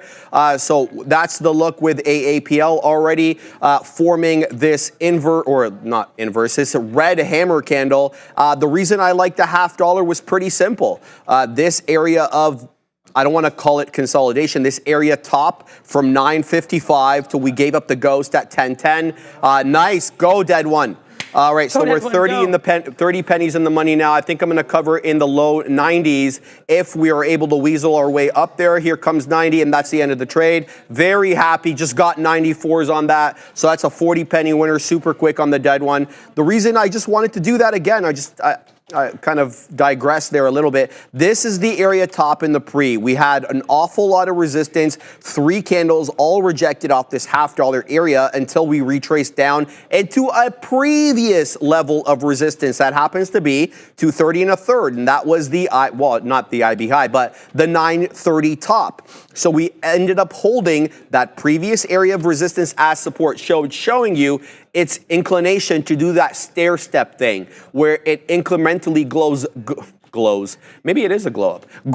Goes up, and then when it retraces, it stops at that previous step or that previous area of resistance, and it did it again here, and it did it again right there. So I'm happy with this trade, but it is still encountering trouble with 232, and you can see that it's been doing that same thing since 10:50. So that's going on half an hour now of trouble with 232 on AAPL, up 1.95. Who can complain about that? So right above 232 we go again, and you know it's going to be a little bit of a zig, a little bit of zag. We're going to have to see, can Apple get above resistance level 1 on pivots, because they're finding resistance there right now. Again, you know, we use these pivot points incrementally. When they are being respected by an instrument on the day, I'm more inclined to use them. When they're not, I won't. And I've been saying that really with moving averages, with other things as well. If there's no respect by the instrument on the day for what you're viewing, do not use it. It's likely not in play on the day. I love Adara's analysis there of goggles on the day. It's very range bound. The ranges, as she mentioned, are changing at times, so it behooves you to see where it's ranging at any one point. But there are general areas. This 186.50 seems to be one that keeps coming in on the day. This other one, 185, also keeps coming in on the day. But now, when we look at the more recent range, it's finding support for whatever reason at 185.5. So what we know by virtue of that higher low is, yeah, it's exactly that higher low. So you need to be careful with that, because if we resolve higher in that 186.50, we could get a flat top break when you don't expect it, when you're trying to play the range. So keep that in mind. The range increase decreasing a little bit right now on goggles. Apple decidedly above 232, still below the high a day at 40, but in the high to mid-teens. All right, let's get to the small cap gappers du jour, baby, because as I sort of prefaced earlier on, there is plenty in that field moving on the day. IVP chief among them, 83% green on the day, about 22 1/5 million shares traded so far, with a gnarly market cap of 9 3/4 million, and I say that tongue in cheek because that's very small. The short float, let's start with the float. Sub 1,914,000 shares. That's very small, and that could equal lots of volatility on the name. That's why we talk about the float. Okay, let's find out what the short float is, if any. The Nvidia's tanking. The Katina man's $1 in the money on Nvidia, so make sure you're on More Trader TV to see where he's getting in and getting out, baby, because he's killing it on that. IVP though has 12 2/3% of that 914,000 share float short, larger, especially with a shorter float. A smaller float, I should say, a larger short float can make it even more parabolic. So IVP definitely in play today. Shout out to Tisha. Tisha had her eyes on this one right from the get-go. I sat down at the big desk at 8:30. Tisha already had her eyes on IVP. She wants all the smoke from these small cap gappers, and I second that sentiment. Now, what's the price action like? It's not really respecting any moving averages on the 1. Let's flip to the 5. Let's see what the look is on the 5. Okay, a bit of a better look here. There's a love affair here between the 10 exponential moving average and the 5-minute on the 5-minute chart and this instrument. It's trying to weasel its way up now to $11, and we know for certain $11 has been a level of resistance. Every single closing print south of 11, despite the fact that we have multiple wicks through that $11 area. I personally would want a retracement off the 10 or some other level of support before getting in. It's above 11 now. Let's see if it resolves this candle on a closing basis. I think we just opened up this candle. Yeah, because we just opened up, we're 11:25. So this candle just opened up. Here we go. It's 11 and a quarter now is at 11 1/3. 11 2/3 is the high a day. This one is really going above 100% now. Keep your eye on this one. A lot of smoke coming in on IVP. There's other ones. LL Cool J, baby, is up on the day. 37% here, Dara. It's doing the dance with no pants with $1 right now, and it seems like it's resolving above $1. Obviously, there's resistance. We know that there's a trade to be had between that, coming from a south of $1 going to above $1, and usually it zigs and zags a little bit. This one is doing just that, but for now it's using $1 as support because it's not breaking below it. So keep your eye on LL. Lucid, wow, Lucid. Didn't see this one coming. I got to tell you the truth. Yesterday we talked about Lucid on the midday show because it was moving big boy, and today it moved even more big boy. This is a headline coming as a result of having, cash from the Saudi Public Investment Fund, and basically they're gonna backstop this company, so it doesn't look like they're gonna run out of money. Investors like that. It's up 20%, 19.4. It's at VWAP right now. So VWAP and $4 basically at the same level. So this is a key level for Lucid, this $4 area. Keep in mind though, we've been making lower highs for an hour. 1025 was a high of day, and each successive low has been lower than its predecessor, so lower highs incoming. OKLO, O-K-L-O, big boy move. 16 1/3 right now. It's not doing a whole lot in volume, but what it lacks in volume, it makes up for in direction. Oh, baby. This one has been above the 10 exponential on the 5 the entire time. This after 10 o'clock. I got excited. But yeah, no, seriously though, this one has every single retracement to the 10 exponential on the 5 has been bought up on OKLO, and it behooves me to tell you a little bit about this name. It's done, bless you, Ram. 3 million shares on the day. It's big. It's about $1 billion market cap, so it's not a small cap gapper. And the float on it is a bit large, 83 million shares. Let's find out what the short float, if any, is. OKLO. Dece, 8%. That's not bad. So a decent amount short float there that we could use, possibly to squeeze out some shorts. But OKLO, another one to keep your eye on. And I know I'm going on here, but I'm sorry, but I just want to cover them. As I said, there's a lot. EVGO.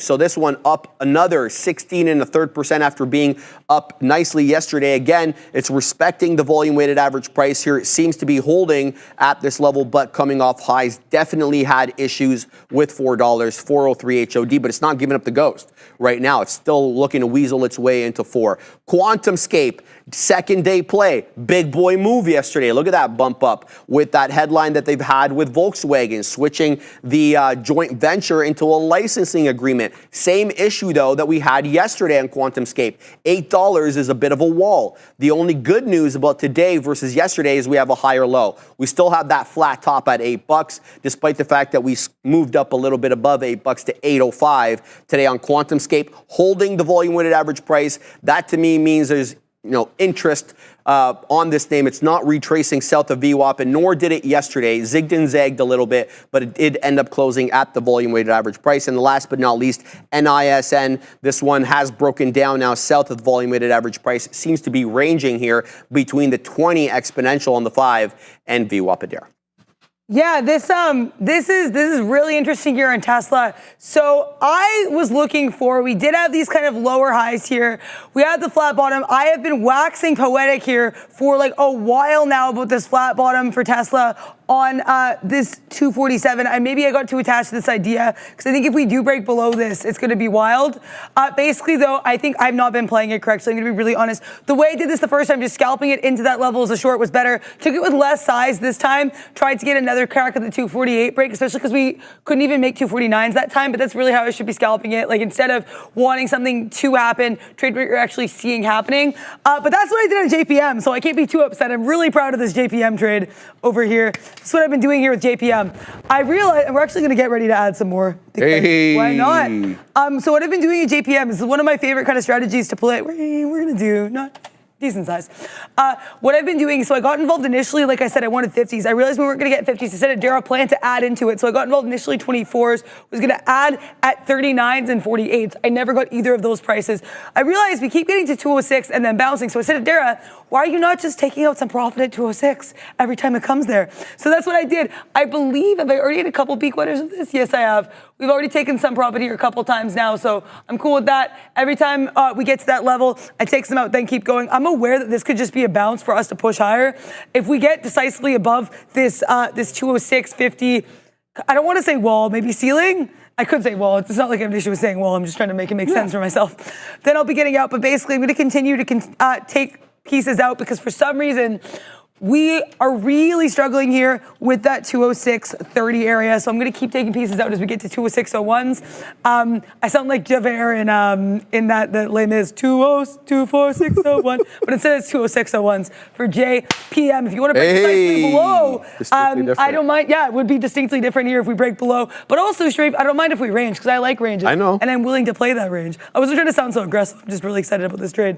Tesla, yeah, Tesla's doing, I think, that 90 MA bounce. Again, a little bit disappointed about that. Tesla pointed about that last trade I had on it, but I can't be too upset because one of the biggest things you want to do is not avoid trades because you want profit, because then you're going to miss out on other profit-taking opportunities. Bang. Like it's a catch-22. You can't get so attached to your P&L, which is why I hid mine, right? I'm only speaking like metaphorically because I know I did lose in the last trade.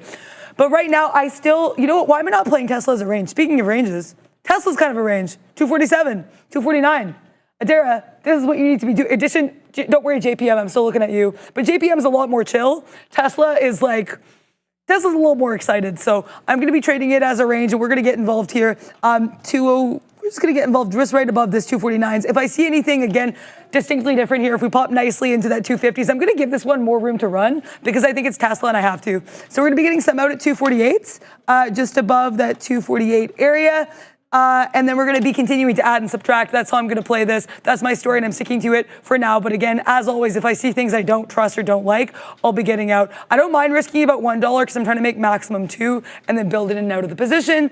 Gaurav saying, I had the same short on you as Tesla, coincidentally got stopped out. Yeah, I feel you, Gaurav. Same story there. Much appreciated. Qs could be losing their grip here, says Matthew Booth. I mean, I just typed in NQQQ, so apparently I married the TQs and the NQ and the Q in my brain. So let's get those. Also, that NVIDIA short looks nice. Shout out to Sean. Once I'm done with Tesla, I might have to keep an eye on that. But these Qs here, Oh, I see what you mean. Qs are also rangy. One. That is the first one of the day. Look at this bottom. Look at this top. Look at this bottom. Look at this top. I'm going to definitely have to keep my eye on Tesla right now so I don't get rinsed.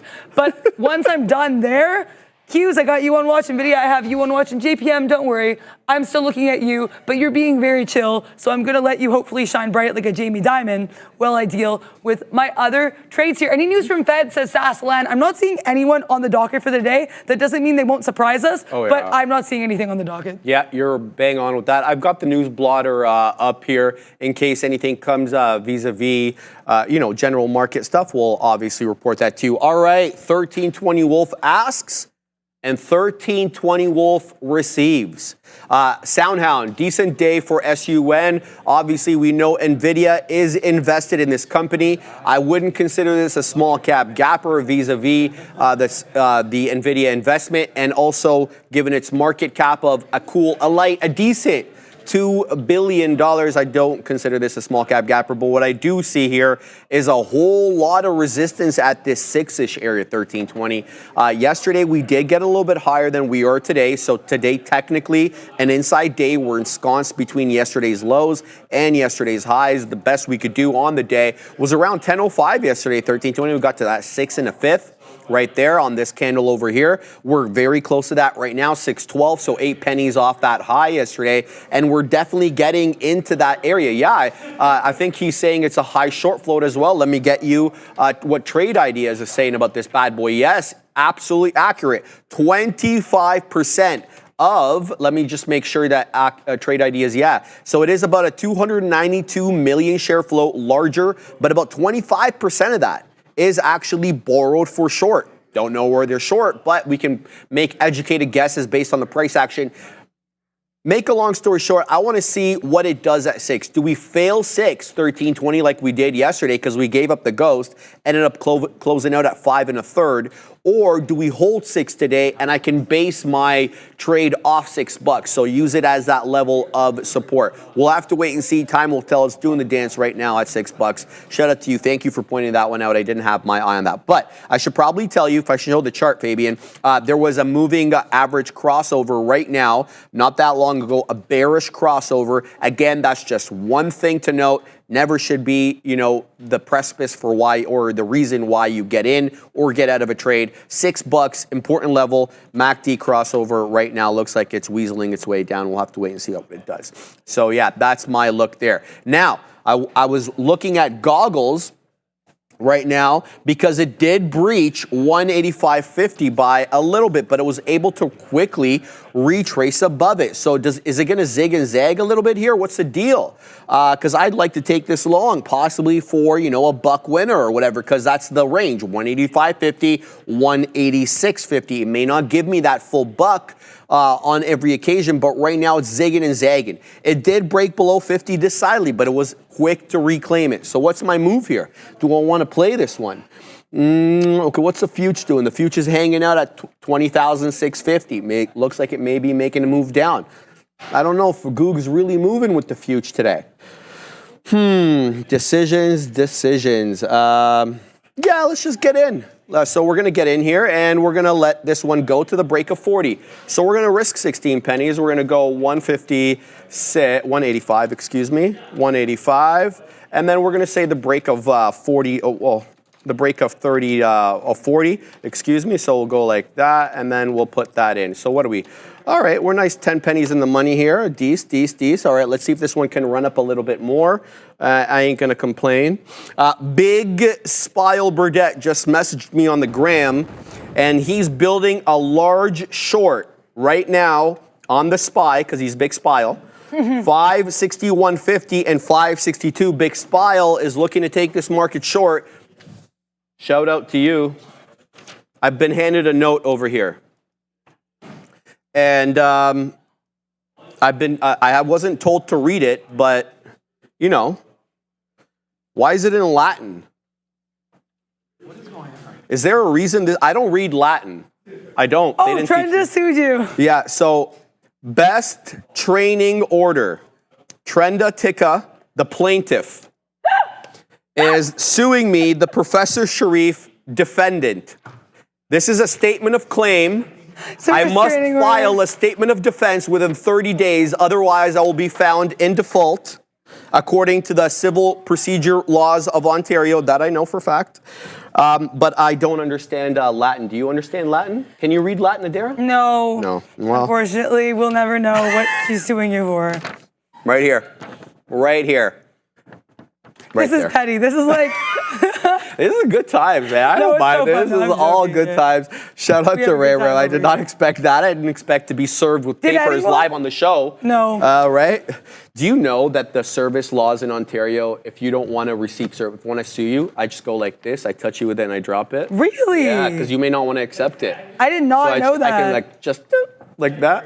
Yeah, I know. Isn't that like I asked? very interesting. I asked, I'm like, isn't that assault technically? That feels like it could be But on there the is line of it. there's a rule in law and criminal called de minimis non curat lex, which means that the law does not concern itself with trifles. Oh, I So see. that would be trifling. That's interesting. Trifling. Dun, dun, dun, dun, dun, dun, dun, dun, dun, Music dun. time. All right, what are you looking at there, Dara? Yeah, so, D-Lo, Sharif getting sued for non-concealed guns. Oh. Shout out to Sharif getting a little bit of love there. So I saw that and had to laugh. Shout out to you, D-Loaf. Right now I'm getting, I don't want to say destroyed in Tesla because I'm still following my plan, but Adara, this is why you scalp. If you ever forget why you scalp, Adara, this is why. I was trying to play that range here on Tesla, that 249, and I said to risk it to 250, so I wanted to honor that plan. Maybe the plan is the issue. I don't know. We're definitely gonna. This was not the vibe here, but I really wanted to play that range, and I wanted to give it room because Tesla will sometimes do Tesla things. So I'm gonna be getting out here as we get above that 250. Come on, Tesla, let me out. Okay, Tesla, cool. Tesla did not want to let me out there. Good times. Yeah, definitely did give up some of that those initial gains from earlier in the day. But you guys know what I'm like. Stuff happens. You just want to push harder. I was considering flipping long here when we kept having those higher lows at 249, so I'm really disappointed in myself for not trusting myself and trying to commit to this plan that isn't even really my trading style. So definitely a learning lesson there. JPM, happy with this. I'm profitable. I actually did end up profiting here in that JPM.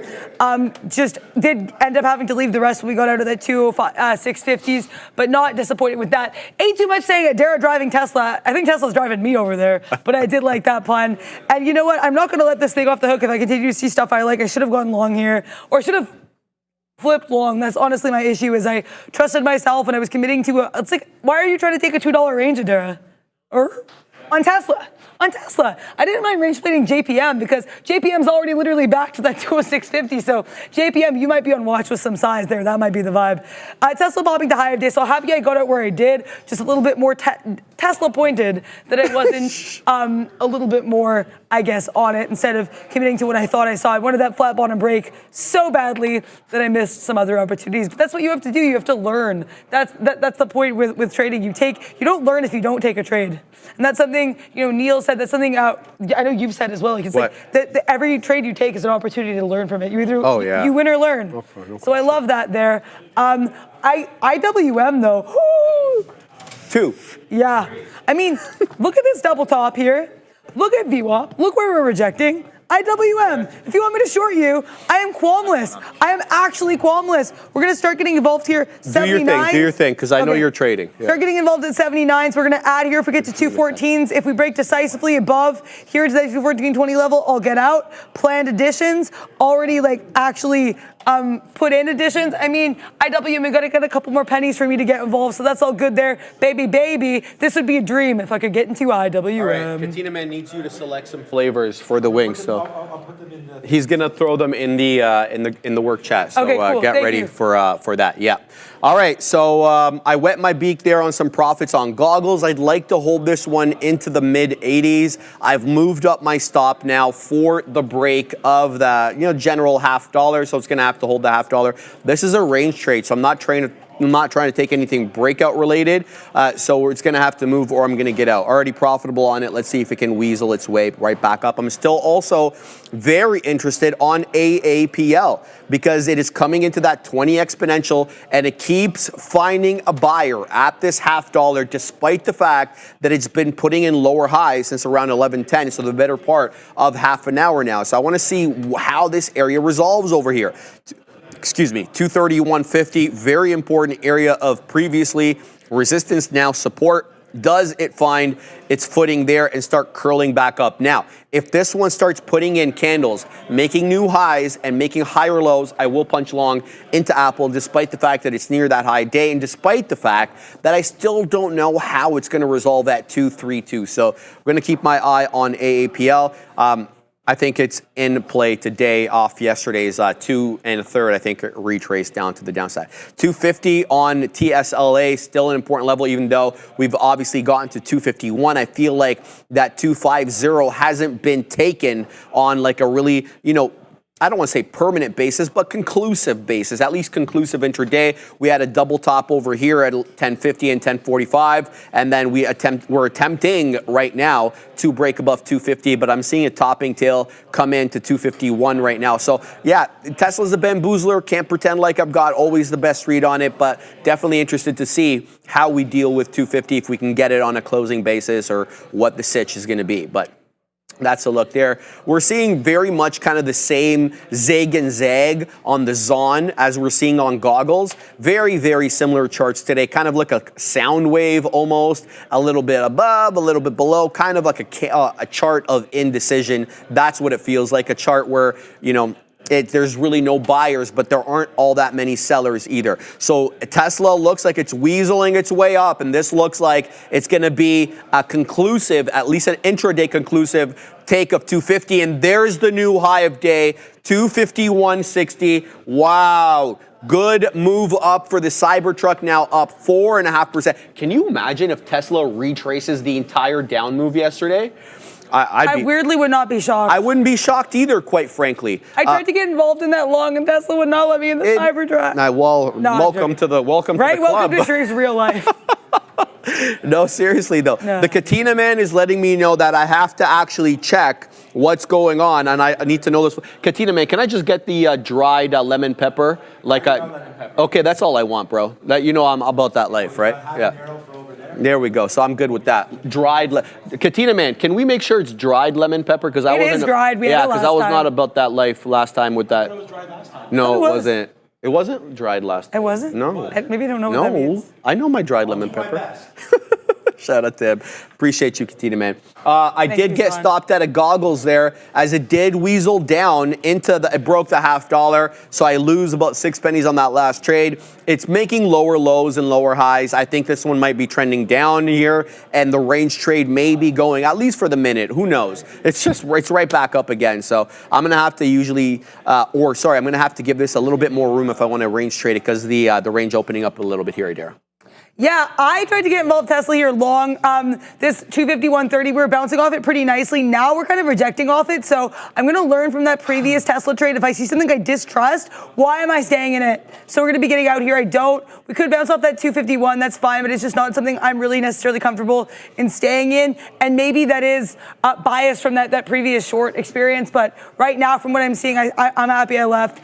If we keep rejecting that area I initially got long at, that 251.30, I have no qualms getting short. I am qualmless, Sharif. I know. Look, every time we get, so shout out to Darius, I believe, yesterday in the chat, asking me, when you say you see stuff in the book, what are you talking about? So this 251.30, we initially were bouncing off of that on the buy side. We get there, go higher, bounce, right? Now we're rejecting off it on the sell side. So to me, that's something distinctly different. To shout out OB there. And yeah, I think the one thing that is giving me qualms, is giving me pause, is that we're still, so I was right, we did go higher, so happy.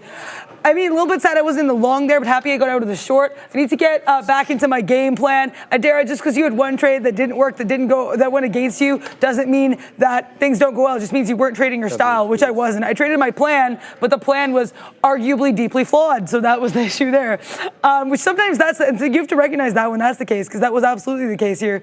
Tesla's still getting kind of doji-ish, so if we keep bouncing here off these 35s, that area, I might get back involved here. But IWM, unfortunately, I didn't think I'd get filled in a short, so I canceled my order. That was definitely a mistake. I'm going to try getting involved at 71s here with a smaller. I initially wanted 79, so I don't feel like that's massively chasey. Do you know what I mean? One thing, too, that Neil said that stuck with me in a couple lessons of the day ago was that get less thinking of your prices like specific levels and more like areas. So it's like for me, if I want this IWM 70s area, I have to be okay with the fact that I might only here get 71s. But someone seems really happy. I'm so do you want scalping. to talk about it? I'm Yes, I need like to do more doing of your that. thing today. I'm scalping on the dead one right now. We just took nice 30 pennies, super quick, got in 60s, got out 90s on AAPL. It was a 20 exponential retracement on the 5, and I said to myself, look, don't try to guess that it's going to bounce off 20 exponential, because I got burned on a couple of those trades yesterday.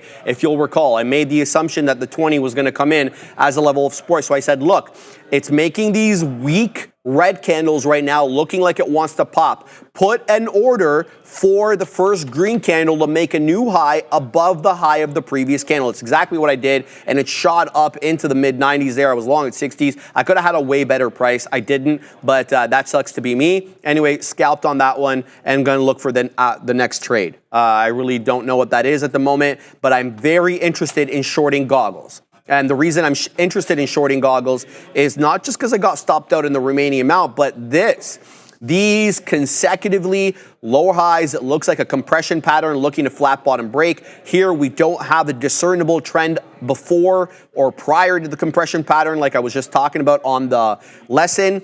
Typically resolves in the direction of the trend. When you have this prior to the compression pattern is zigzagging, there is no trend, bro. It's a zig and zag. So you're gonna have to guess which one it's gonna break down into. So I'm not gonna guess. I'm gonna wait until it either resolves downward or continues to range, and then I will get a worse price, obviously, by virtue of that kind of strategy. But that's fine with me.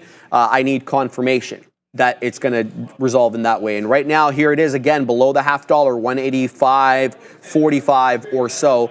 GOOGL is what I'm talking about right now, guys. These lower highs and this flat bottom breakish through 850. I should mention, and I didn't mention, and this is a mistake on me, this 185 mid 50s, that's yesterday's closing print. So it's absolutely, it makes sense to me why this price keeps coming into play. There's so much intersection here between the price action of today and yesterday's closing print at 185 mid 50s. So it does make a little bit of sense there. So keeping my eye on that. The other thing here, guys, the Katina man was talking about his VWAP.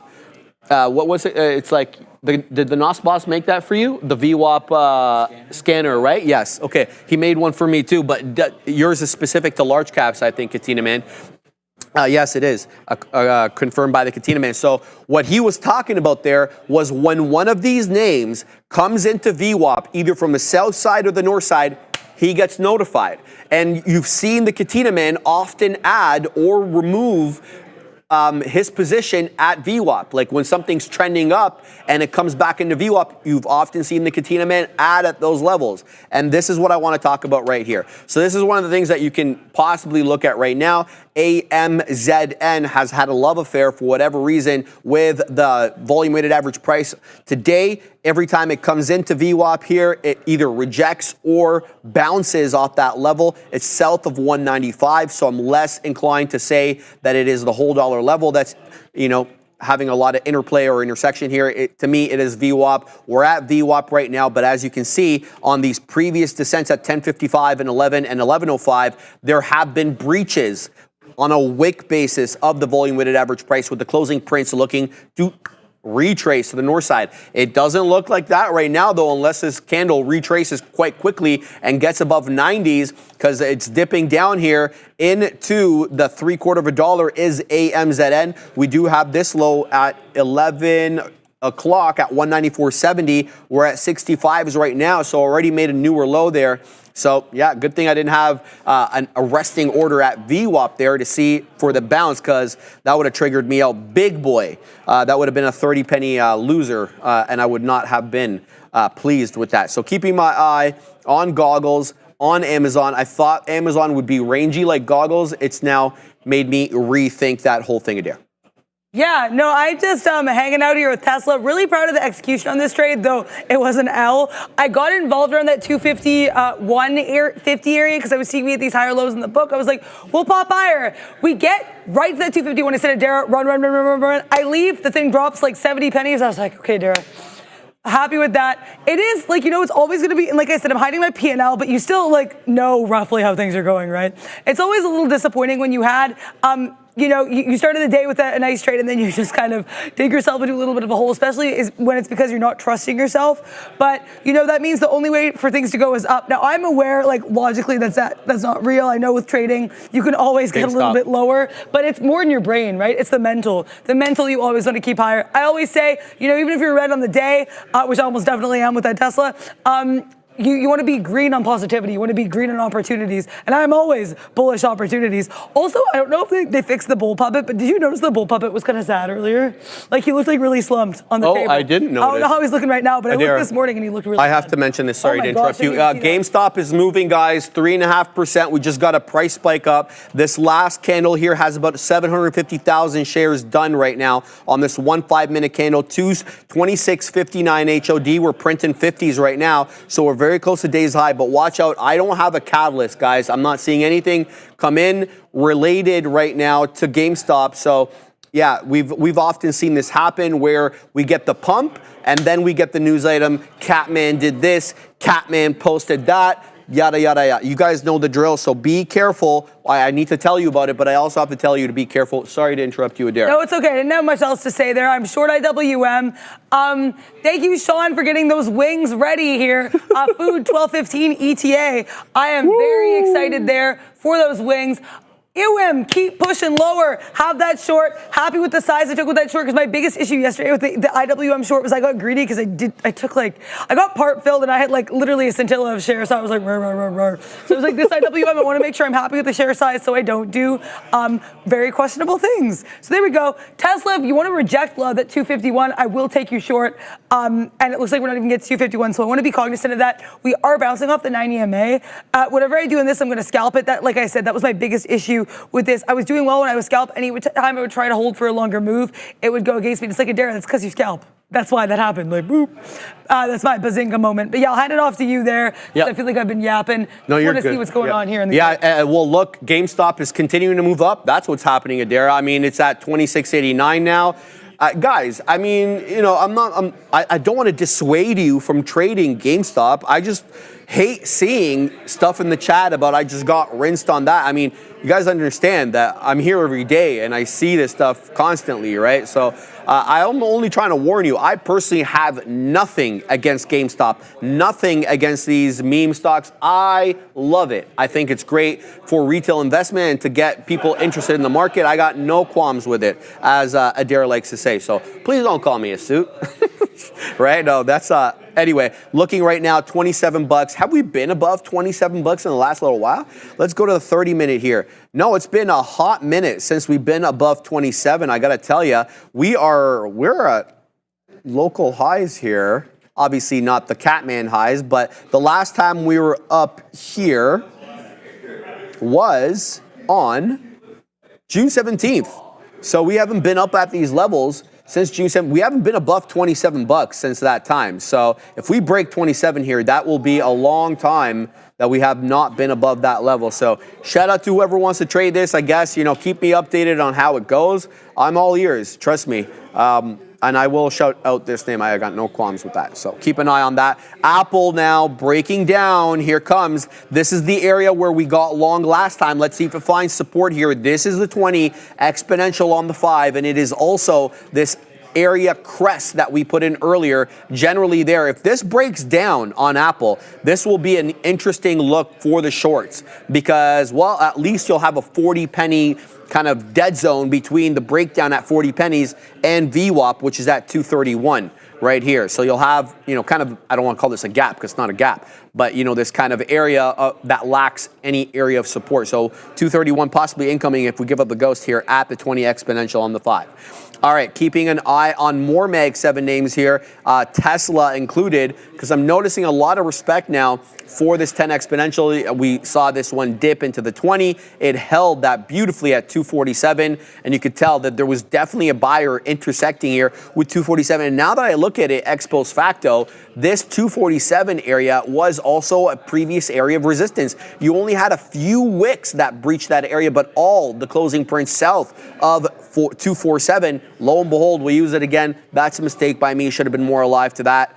I thought it was a 20 exponential, but it was really a 247 hold. We'll have to see what it does if it drips back down into 247. Does it range or does it break down there? So TSLA, good look. Okay, Apple's breaking down now below that 40, and now it's 231 and a quarter. It hasn't been at this level for the better part now of an hour and a half or so. We'll have to see what it does at VWAP 230.85 and that 231 level incoming hot here on AAPL.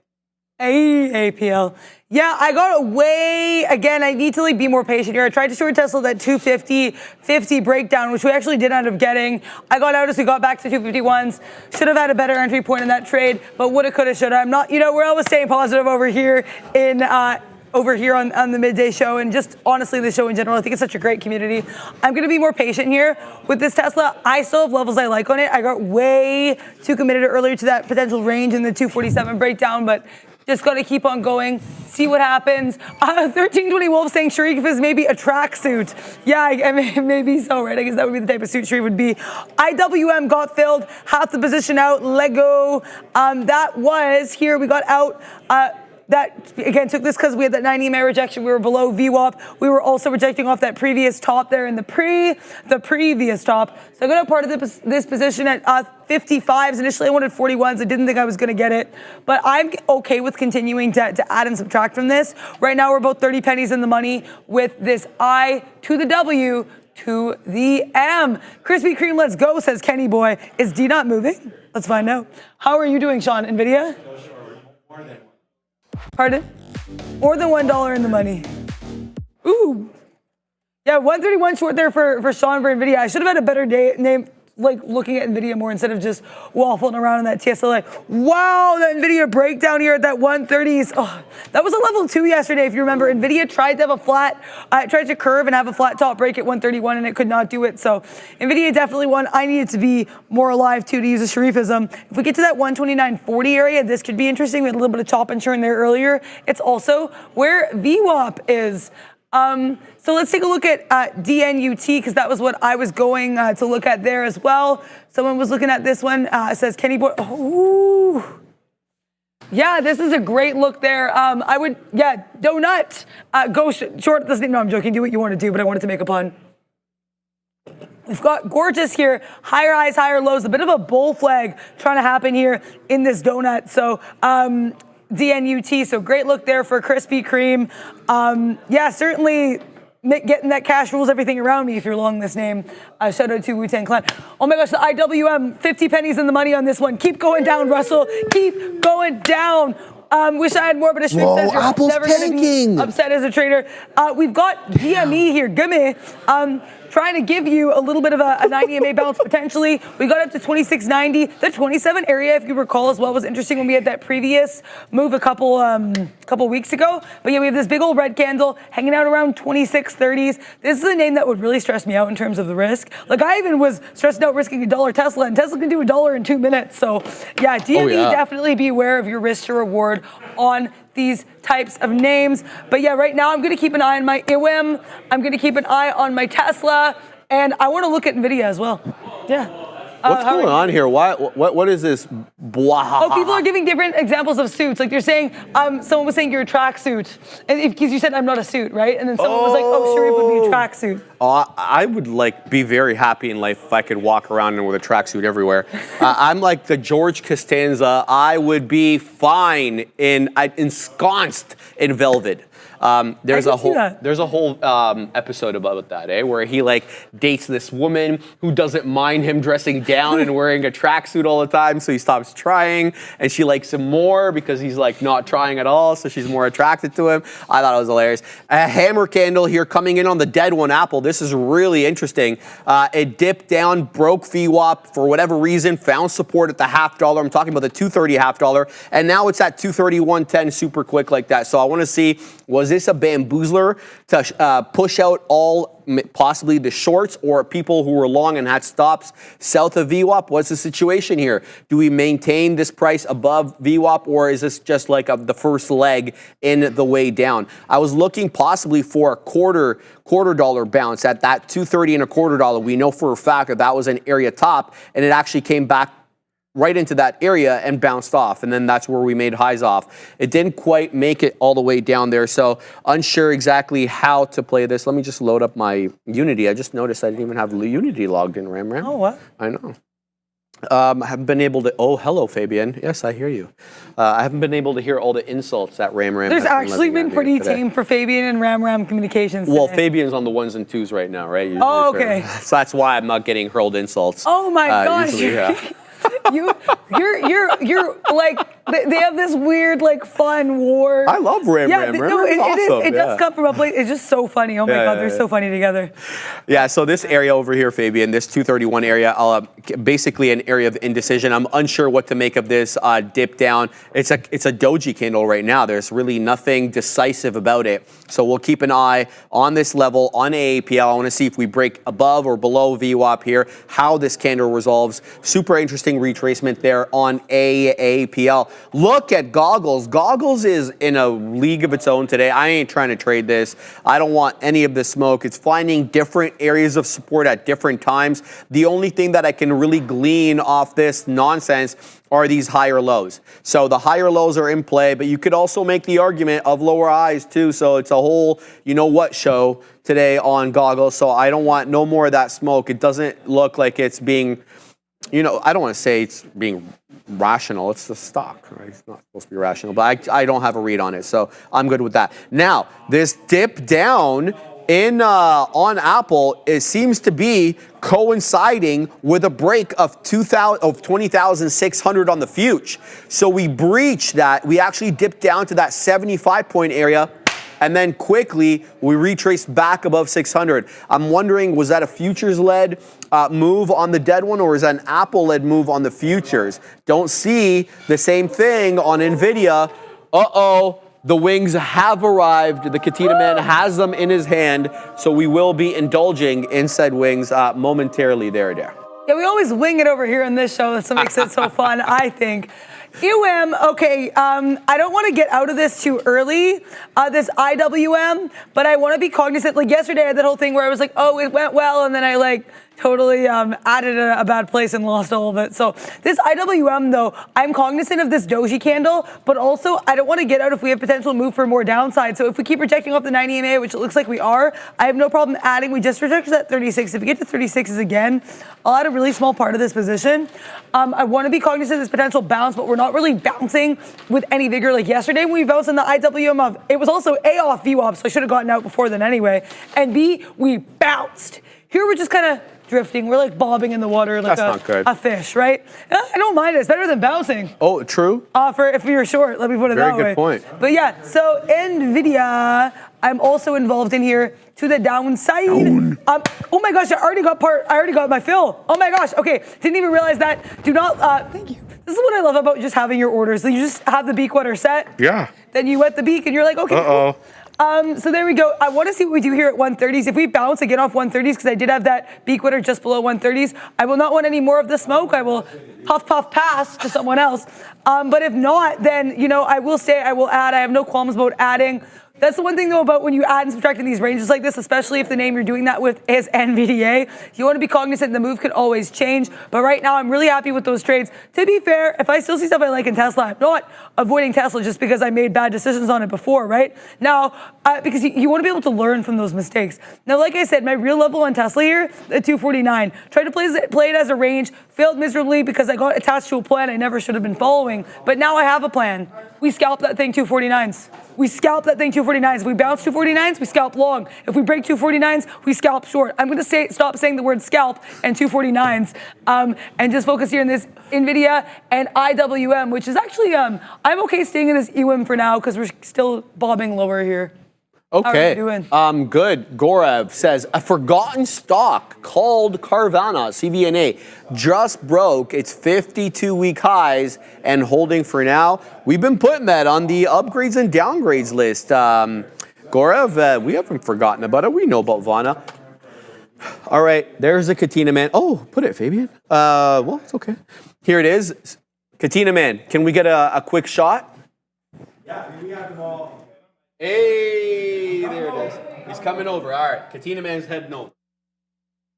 Gorev, let's load up Carvana, let everybody know what the deets are. 5.77% today. Obviously, this thing has been a monster. I got to tell you, I got this one wrong. Absolutely wrong. I thought this was going to zero. Apparently, it was $2. Just open this up. Half is garlic and half is mango. All right. Can we go to the two-shot, Fabian? All right, here we go. Half is garlic, half is mango. So this is garlic over here. Let me see if we can tilt it a little bit. Yeah, there we go. Shout out to Terra Engineering again for this. Thank you so much. Here's all the lemon pepper. All right, this is the one that I want. There we go, Katina. Man. I want a little bit of zig and a little bit of zag with these wings. Give those back and we'll get some. Yes, sir. Yes, sir. Thank you, Sean, and thank you, Terra Engineering, so much for what happened there. Ooh. Anytime protein is put on my plate, I will happily consume it. All forms of protein accepted here. I was going to say that's going to be the least shocking thing ever. Yeah, can you imagine? Where is Captain Protein these days? I haven't been seeing him in a hot minute. He's probably on vacation. Summertime, right? Shout out to Ty and his disgusting egg habit. But, all good there. Shots were fired. Yeah, I love Ty. I'm just joking. No, I know. Yeah. Carvana, great look today, Gorev. I mean, we're going to have to keep an eye on this one. With respect to trade, Fabian, I would be looking off the 50 exponential on the 5. There has been multiple times of respect today with this name, or with that level, 1020 and 1025. We bounce on the 50 exponential on the 5, and then yet again here, we find this area of support. The red solid line on my charts will always be the 50 exponential on the 5. I won't change the color scheme. It's been in place for a while. Topping tail candle, though, coming into that 138 area. Looks like it's rejecting at the moment, coming back down a little bit. But Carvana, certainly in play. Oh, I appreciate that. Thank you. I'm going to hold off a little bit until maybe after. And then, because I have my obsessive eating habits that I have. Oh, right. Yeah, Sharif has this whole, I will probably take some wings in a little bit, not going to lie.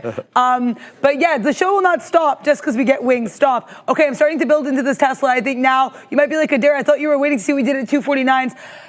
No, I still am. I got to have respect. I'm so conflicted over here. On the one hand, I wanted, oh, sorry about that, Ramin. On the one hand, I wanted to wait for my 249 bounce or hold. But on the other hand, I am seeing us curl below the 9 EMA in a way I find deeply fascinating. As I say that, we pop very happy. I didn't rush into that. Nope. So it was a good decision to just wait. But IWM is not waiting for no. I tried to, it didn't work. But we're continuing to these lower highs, lower lows. I really should have been adding to this position. Happy to be 60 pennies in the money, though, on this IWM. Really proud of this trade, especially because this is not scalpy. This is not the type of thing I normally do. But I saw that VWAP and 9 EMA rejection there and got involved. Honestly, I'm at the point where I'm like, Adair, if you were going to add to this, you probably should have added earlier. Because I don't. Again, it shouldn't really be about averages or the P&L, but at a certain time, you don't want to, trifle with your average too much. I did want to add at 40s. I think the most we got was 36s, and then we rejected lower. But it's all good, baby. If, like I said, if we see a difference here, if we start making these higher highs here, then I'll have to get out. But right now, I'm okay with letting this thing ride. I took about 50 pennies on NVDA. Took about 25 pennies without my position 50 with the rest of it. So I want to talk about that trade as well, if I may. Obviously, I got out early, but I didn't like the bounce we got. So there we go. We got this, again, another 9 EMA rejection type trade. I was really cognizant of what we would do at VWAP, so I wanted to get out before 40s. Anyway, I ended up getting out around 78, so happy with that. NVIDIA, if you want to bounce at 40s, I will take you long. If you want to go reject at 40s, I'll take you short. But meanwhile, I spy somebody breaking below 249. That somebody is Tesla, so we're going to start building a position in this one. That is for darn sure. You do not have to tell me twice on that. We're going to start getting involved again. If I see anything distinctly different, this time I'm not using price levels, I'm using the book. That's what I should have been using in the first place. If we see a difference, we'll be getting out. I don't think I'll be able to get what I want in this, but I'm willing to add in. We're going to try for 84s because I think I did miss some of the earlier move on this. And we're going to, again, hopefully let this one ride to the downside if Tesla wants to let me in. All right. I'm still looking at Apple over here because we're ranging. Ty Bryant, I see you. He's like, Apple short. I've got a lot of the only pair of eyes that I've got. But I've been staring at AAPL. I'm looking to see what it does when it comes back into that 50. That's where it bounced off first. But I think you may be onto something here because we're getting consecutively lower highs. And if we break this area over here at the 50 exponential and the 50 penny area, both intersecting at that same area, then I will definitely be very interested in pulling this bad boy short. I'm just waiting for it to resolve one way or another right now. Interesting look here on AAPL, a little bit below VWAP, but still above that key area of previous support at that 230 and a third. Packing my patience with this one, very much into it at the moment. What I'm seeing here on, I missed this. How did I miss this? 455. Microsoft, how do you do?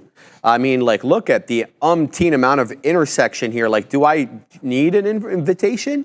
I mean, we know 454, 75, 68, whatever, 2/3 or 3/4 of a dollar. That was the top, or sorry, that was the closing print yesterday. And now look at this. Double top, breaks a neckline. I didn't have eyes on this at all. This set up quite well. Quite decently, I think. I mean, especially if you could base your out on 455, which it never broke subsequent to the bell ringing. So really interesting here on Softy. That was a trade that you could have say, you know, the risk to reward ratio would have been really good because getting in near the tops there in the high 454s and then getting out on any breach of 455, you wouldn't have got stopped out. So interesting look there on Microsoft. Did not have eyes on that. Here comes though Meta coming into VWAP right here. This could be interesting again. Meta was weak, got strong, and now it's somewhere in between. It's still down 2% on the day. Just touched 501 and let's zoom in and see exactly where it's at. 501 and a half. Didn't quite make it down there yet. Say that again, Fabian. What is happening over there? All right, 501 and a half is where VWAP is on META. So I'm very interested in getting in on this, but it's going to have to prove that it's bouncing off that level. NVIDIA is at the same thing right there. Look at this. NVIDIA coming into VWAP, finding support at the $0.50, $129.50 for now. We are putting in a rounded top. Shout out to the NOS boss and his analysis of bottoms and tops. Right there, we are consecutively lower highs and lower lows looking to break the volume weighted average price. We did find a whole bunch of support in the more liquid time of day from 10:15 to 10:30. All the wicks off the volume weighted average price were bought up. Does that happen again? So keeping my eye on that. I'm also obviously keeping my eye on Apple because it hasn't given up the ghost either at the 50 exponential on the 5. So lots of possible trades. I'm looking at Tesla as well, and it got yet another bounce off the 20 exponential on the 5. So that was one area of bouncing over here. It's doing it again right now. It's having a whole lot of trouble, though, taking 250. And quite frankly, the times that it has taken 250, at least from 11:55 onwards, they've been topping tail candles. So there's definitely somebody, or was somebody, looking to push this bad boy back down. They're going to have to keep pushing, though, because up on the day today, 3.5% looking to go.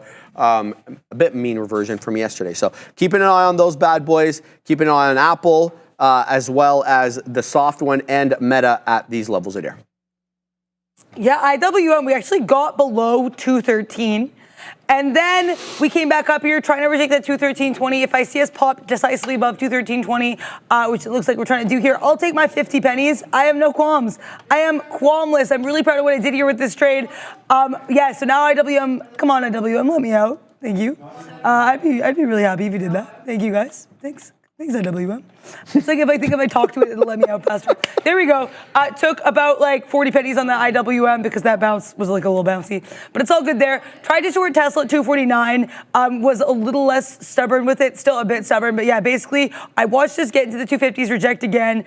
I realized I wasn't going to get the breakdown I wanted, got out. Now it's like, Tesla, what are you doing? It's still putting in lower highs. Yeah, call it Templa, for real. Like, this thing keeps tempting me to get involved because that's lower highs. I want to say I am, again, like, because I'm an honest person, I'm Tesla pointed here with what I did with this trade earlier because I had that nice short coming into it. Then I did bungle it. And like I said, the biggest issue I had with this was just not trusting my own instincts. So stop doing that, Adara.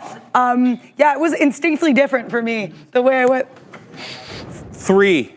Was that 3 or 4? It was 3, but it was 3. for a pushback. I don't know if that, or if it was for a bad pun. I don't know if that counts. But yeah, I think I want to take this with small size and be willing to add because I am still seeing lower highs, as Sharif said. So I want to get involved in this, and I want to not get involved in this because I'm scared, which would be, if I didn't get involved, it would just be a fear thing and not my legitimate belief that Tesla will break below here. Also, if you have any stocks you'd like to look at for any reason, get involved in the chat. Well, hopefully it has volume, you know. But go in the chat there, exclamation point, join space, $, whatever tickers your fancy. Maybe it's GME, maybe it's TSLA, maybe it's NVDA. Maybe you want to hear about Sharif's awesome Apple scalps because you know he was pairing that Apple to the downside and the upside. We also have Google, that range that happened earlier before it Goog fell for that Google. But yeah, whatever you want to look at, definitely let us know because we would love to be able to have Sharif sit there or stand there and gesticulate wildly at the green screen. People are going to have that expectation of me now, and I will refuse to. It started because I said standing, and you're like, I don't just stand. I know. So I don't really know how we win here. But yeah, it's all good there. Then you'll have Confidence and the Obi Confidence, and they will go over. I like how I said the there. It was just like a very honestly Obi thing with the Amazon, right? But there we go. Whatever you want to look at, definitely let us know, and then we will take you through that. Well, we won't, but you know, on the rundown there in the afternoon. Do you like this chart? Does this chart look good? It looks very good. It looks ridiculous. It's LPA, Adara. It is rocketing to the high side. Halted, guys. $20.34. Second up halt on the day. All the halts have been up halts. I see you guys in the chat talking about this one. This closed out its life yesterday at 980 something. So sub 10. It's now doubled 107% on the day. Halted. $20.34. Here's the tap. Give me a second. Second. Right? No, oh, it doesn't have the tap. What is this? A New York stock? What is this? Seriously? LPA? Amex. It's on the Amex exchange. Okay, so that's why I'm not getting the tap on this one. Let me see if I can pull it up on my own platform over here. Or, sorry, our platform over here on not how to trade, but real trading. So LPA on the MX exchange, here it is. The tap 2034, so it's showing me the same thing. So we don't have the tap, sadly, for the MX network, but let's look at this stock from a technical analysis perspective. Let's load up the daily. First and foremost, is it a former runner? The answer is yes. So here it is. This bad boy ran big May 30th. It continued to make highs on the 31st, but that was as good as it could do. Yes, you're seeing that right. This did run to $529 and then come back down into 9 or 5. Yes, it absolutely did. This is not a mistake on the chart. What? There are no post splits. There are no reverse splits. That was real price action. Right, so just keep that in mind. This stock is kind of nutty. So here's the deal. It's a $644 million market cap. It's done about almost 1 million shares, 915,000. You can't blame it because it's been halted twice. The float, decent, 30 million shares or just about 29.5 million. Let's show them the short float, guys, on LPA. Shout out to the NOS boss and the crew. Negligible short float, according to Trade Ideas, 0.66%. Of the float is shorted, so not really much to have there. Let's look at the 4-hour on this. Obviously, there's nothing really to glean other than those outsized days that we had in late May. This, though, was maybe a hint of what was coming today. Yesterday, this moved. Okay, so this moved up 40-some-odd% yesterday. How did I not have eyes on this? I don't remember this from yesterday. Do you remember LPA? I do not remember LPA. No, okay, and Adara would remember. So I would have. Yeah. So this one was moving yesterday, and it's up big today. So we're going to have to figure out how to play this because it's moving aggressively. Now, what is the reason it's moving? Nothing from today, but this one was, like I said, moving yesterday, and I don't see anything for it. So this is a bamboozler. I'm suspicious of this name. I'm looking at before as well. I'm looking before. I don't know why Helen of Troy is showing up here. What does this company do? Logistics properties We're saying of the real Americas. estate is what people were saying in the chat. Is it a REIT? It's managed real estate company. Is it internally managed? The company develops and owns and manages diversified portfolio of warehouse logistics. So this is a REIT, essentially a real estate investment trust or sorts. Okay. Sure. The REITs ran up huge yesterday. That I know for a fact because I looked at the post-market report yesterday and the REITs did very, very well. So we're going to have to keep an eye on this one. It's going to be a 10-minute halt minimum because you can already see it's gone over that 5-minute halt period. So keep your eye on this one, LPA. Big boy on the day. Let's flip back now to see what some of these Mag 7 names are doing because we've been waxing poetic about these small caps. Shout out to Adira. This one, though, AAPL, so it did find some support at the $0.50 TI Bryant. So that's why I wasn't quick to want to get short on a name that's up 1.5%, that was up 2% at the highs. It did reclaim VWAP, but look, a bit of an anemic reclaim here. So I'm not telling you we're going to retrace and bounce back up into highs. I need more proof, but there is some buying in and around the 50 exponential or VWAP here on AAPL. We'll see how this one goes. Tesla, yet again, finding support at the 20 exponential. This has been over and over and over here on TSLA. It did it starting at 11. And then it seized at 11.25, got up near high a day at 252-ish, 251.84, makes its way back down into the 20, and yet again, somebody's buying on the 20 exponential, but it is ranging, and it is showing you these lower highs. I mean, this 5-minute candle made a bit of a higher high than this one at 12.15, but the 20 exponential, for whatever reason, featuring today on Tesla, make sure you are thinking about that before getting into this name. What else is moving here? NVDA, finding support at the volume weighted average price in the way that I was looking for Apple to do. NVIDIA doing a bit better. However, still south of that 130, really trying to fight its way above that $10 area at the $1.30. So we'll have to keep an eye on that because 130 was a resistance level earlier today. It's not just a $10 whole dollar level. No, we rejected 139.50, did it again, 9.55, and again at 10, you guessed it, 10.05, and then 10.10. Then we broke down before we took that 130 level at 10.30. So I know for a fact that 130 intersects here as a level of both support and resistance on NVDA. Unsurprised about that, though. Yeah. It's a $10 level. It's a whole dollar level. It's likely going to be of import here, Dara. Yeah, so I just shut down. I want to talk about it. It is Tesla, and it's all me, and I want to talk about it because I think it's about like getting. I'm happy you took this last short, but I think the issue was I had way too much conviction in some stuff earlier, which like you want conviction, but you want it within reason. Basically, what happened here was I've been waxing poetic, just to use that term all day about that 249 breakdown. I was like, oh, we're gonna get the 247 breakdown. Tried to short that, didn't play it effectively. And again, I really think the trade that got me, and is definitely the thing I lost the most on, was this attempt to short that 249 breakdown and then risking it into 250 for reasons. I was like I should have been playing it as a book scalp or a tape scalp instead of trying to play it as I did. But you know what? C'est la vie. I'm going to go in the sim. I'm going to keep it working harder. Is it disappointing to go from being up on the day to getting shut down? Absolutely. Of course it is. But you know what? We're always green positivity, and I'm green more opportunities. I'm just looking at this now being like, how will I play it in the sim? So yeah, not obviously, we're not trying to mince words there, but we're hopefully going to mince some stocks over here as we get into the sims, because you just got to keep going. And I said the sims like the little people, but yeah, keep going there. Definitely going to screenshot some charts and do some intense reflecting tonight. How are you?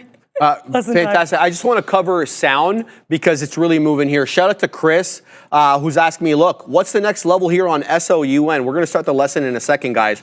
But SOUN is in a full state of PAMP right now because it's up 18.25%.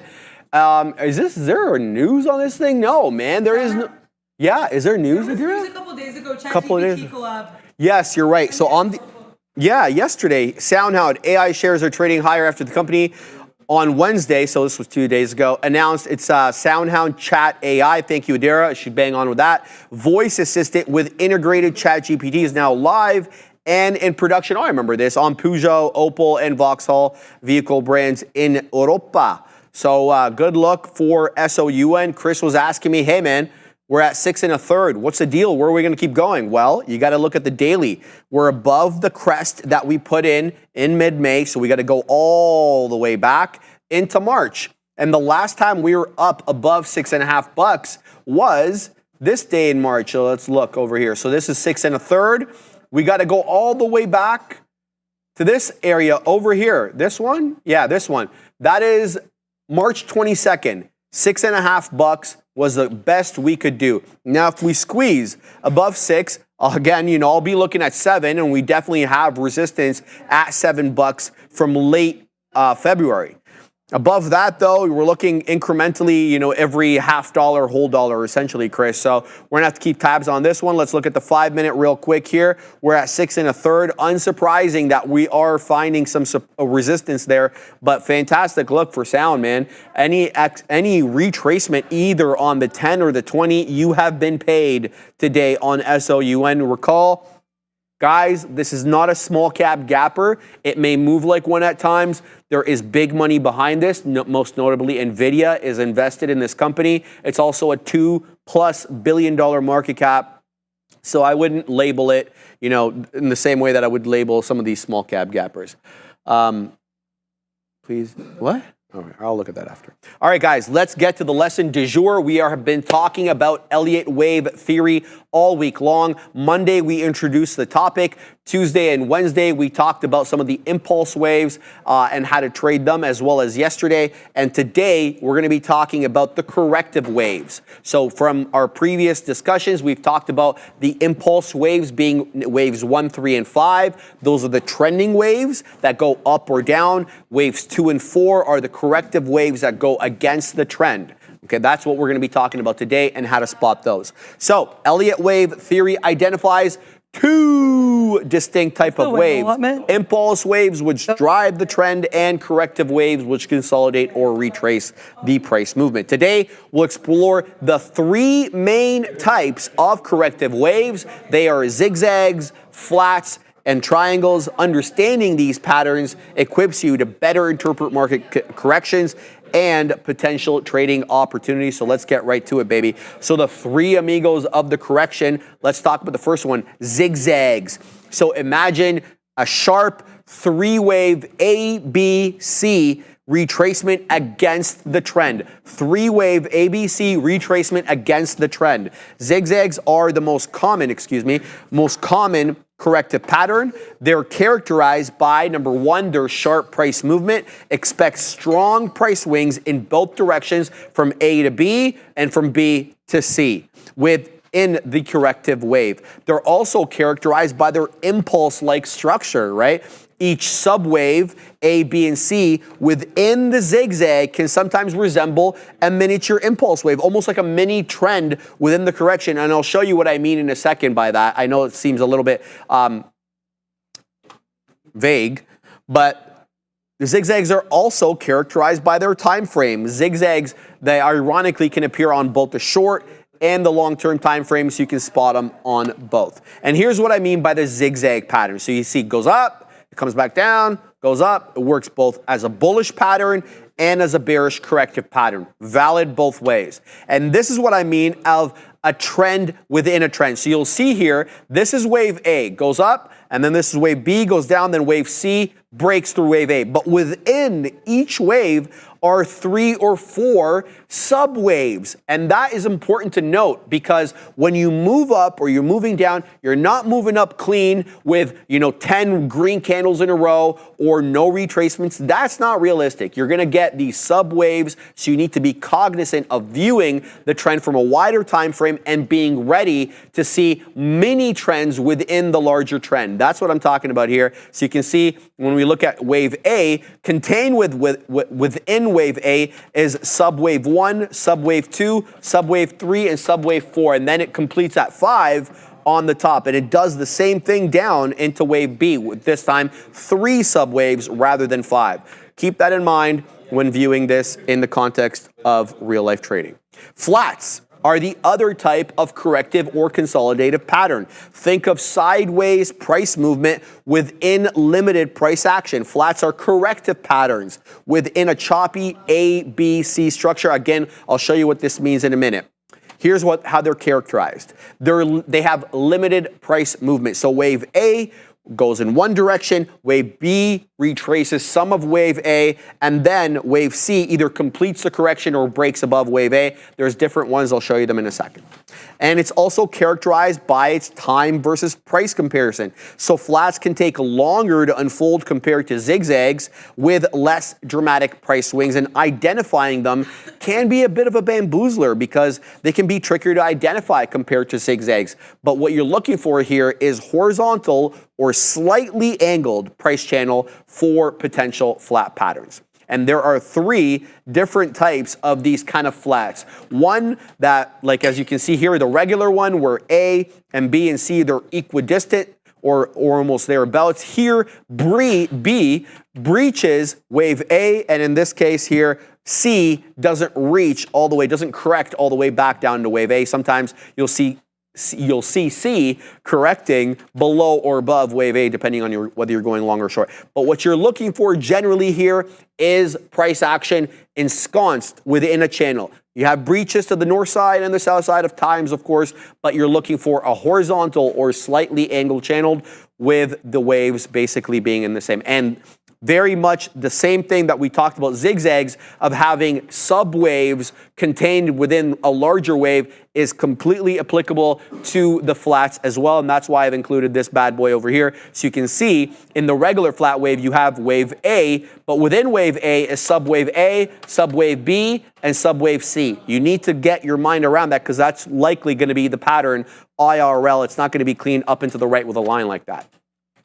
Last but not least, the triangles, converging and diverging, both we're going to talk about here. So imagine price getting squeezed within a converging or diverging trend line channel.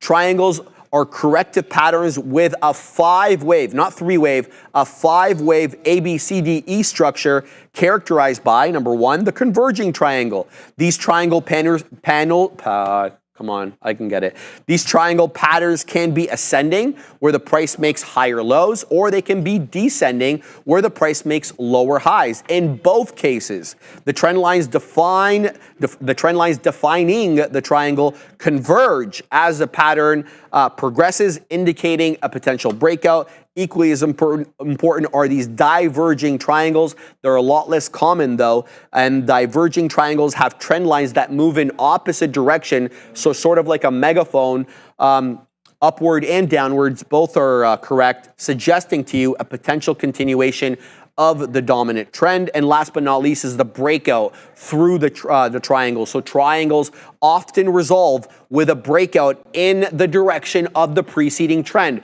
And I've yapped about this for months and I'll yap about it again. You need to look at what the trend was before a compression pattern starts forming, because if it was trending up or trending down, it likely will resolve in that direction, or so the books say. Okay, so keep that in mind. And remember, guys, these are simplified descriptions that I'm giving you. Real world patterns can exhibit variations of all kinds.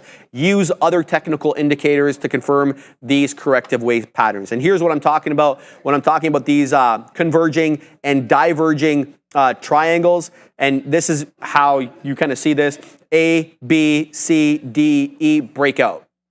And so this is what I mean by an ABCDE pattern. It usually zigs and zags like that. Now you may have more letters. Sometimes you'll zig and zag for like 6 months and you'll get like multiple bounces off that. So you got to be ready for all the different variations.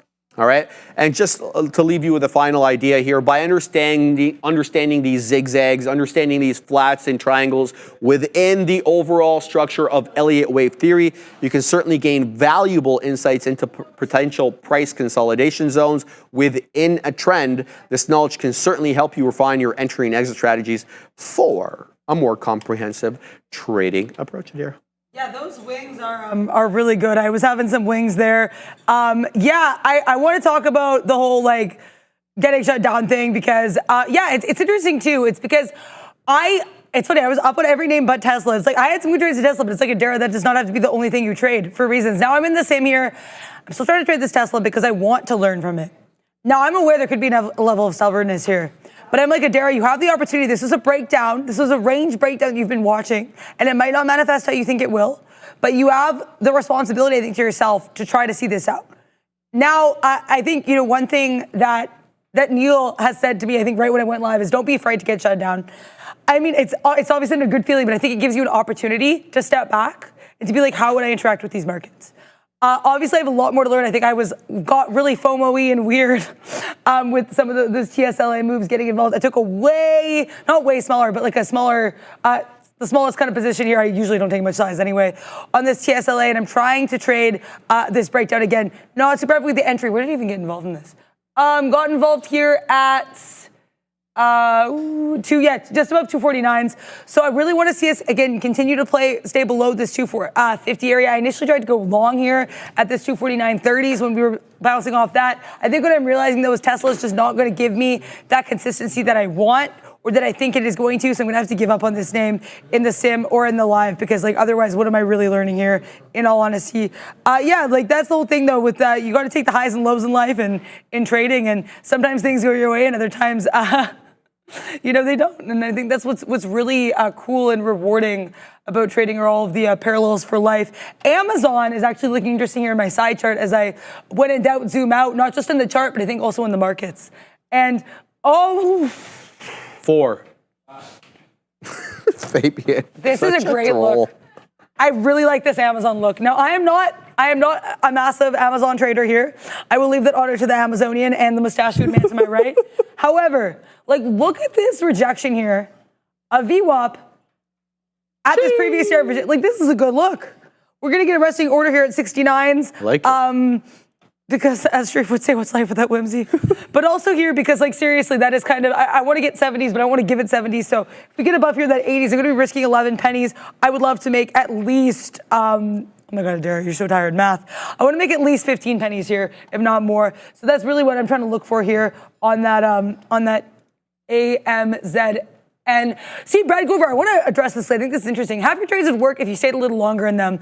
I think that style doesn't work for me, and I think that's what I really learned today. I tried to give myself way too much room in a Tesla trade that if I had traded it how I normally traded, I would have realized was an L immediately and gotten out. So I appreciate what you have to say. I think really, though, what I've learned today is that actually doesn't work for me. And I don't know why I need to apparently have this happen again to figure that out. But, you got to take the highs and the lows, the ups and the downs, keep coming and keep going over here. Amazon weak, says Sean James. Oh, believe me, I agree. Let's take that short if Amazon will let me have that expedited delivery. Oh, yeah. How's your Apple going? I'm not in it, but I'm watching this range there at 231 with an obvious area top and not really the $0.50. I mean, sometimes it makes its way into the $0.50, 230 $0.50, but this has been stuck in a range, and the future is now at 20,600. It just got a little bit above that. It's not by much, so it's nothing to really sing about or write home about, but I think it was really precipitated by this PAMP that we got in NVDA. It breached 130. It had trouble with 130 earlier. We knew that owing to this area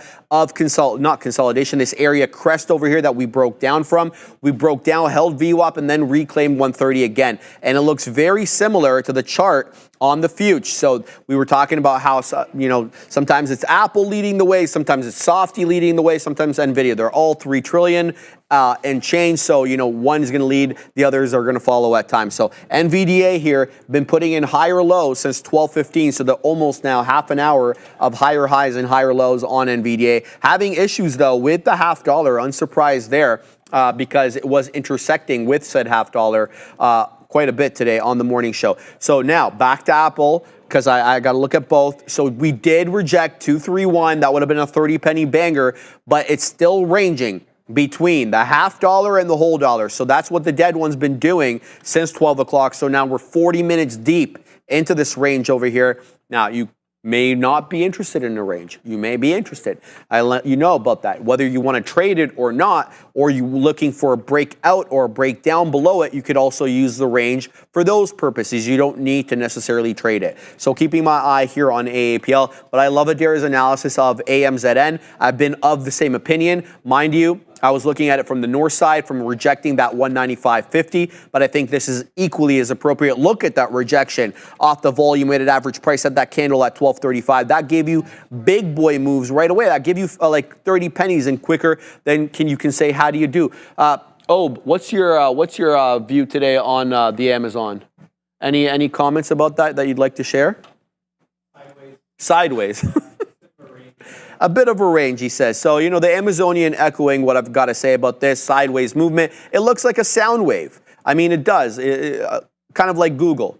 Very similar charts today between Amazon and Google. Obviously not the same, but very, very similar there. What's up? Do you have something to say? No, I'm just looking at Amazon. Yeah, no worries. All right, let's look at Meta here, because Meta, unlike Amazon, seemed, number one, to bounce from the north side, not the south side, off the volume weighted average price. And now it's looking to weasel its way up above 504. However, on the other side of that coin, we still have lower highs on META. So, you know, we haven't been able to kind of break any of the previous crests that we put in earlier, nor, though, have we made any lower lows. So we're still much higher than that IB low that we printed at 498 earlier on at around 1025, 1030 or so. So let's keep an eye on that. Now, let's flip back to some of the small cap gappers, because I feel like maybe some of these Mag 7 names are a little dormant at the moment, so we'll keep an eye on them, but we'll talk about some of these other ones. So Guma has retraced now off that 2689 GME, guys. I'm talking about. I'm joking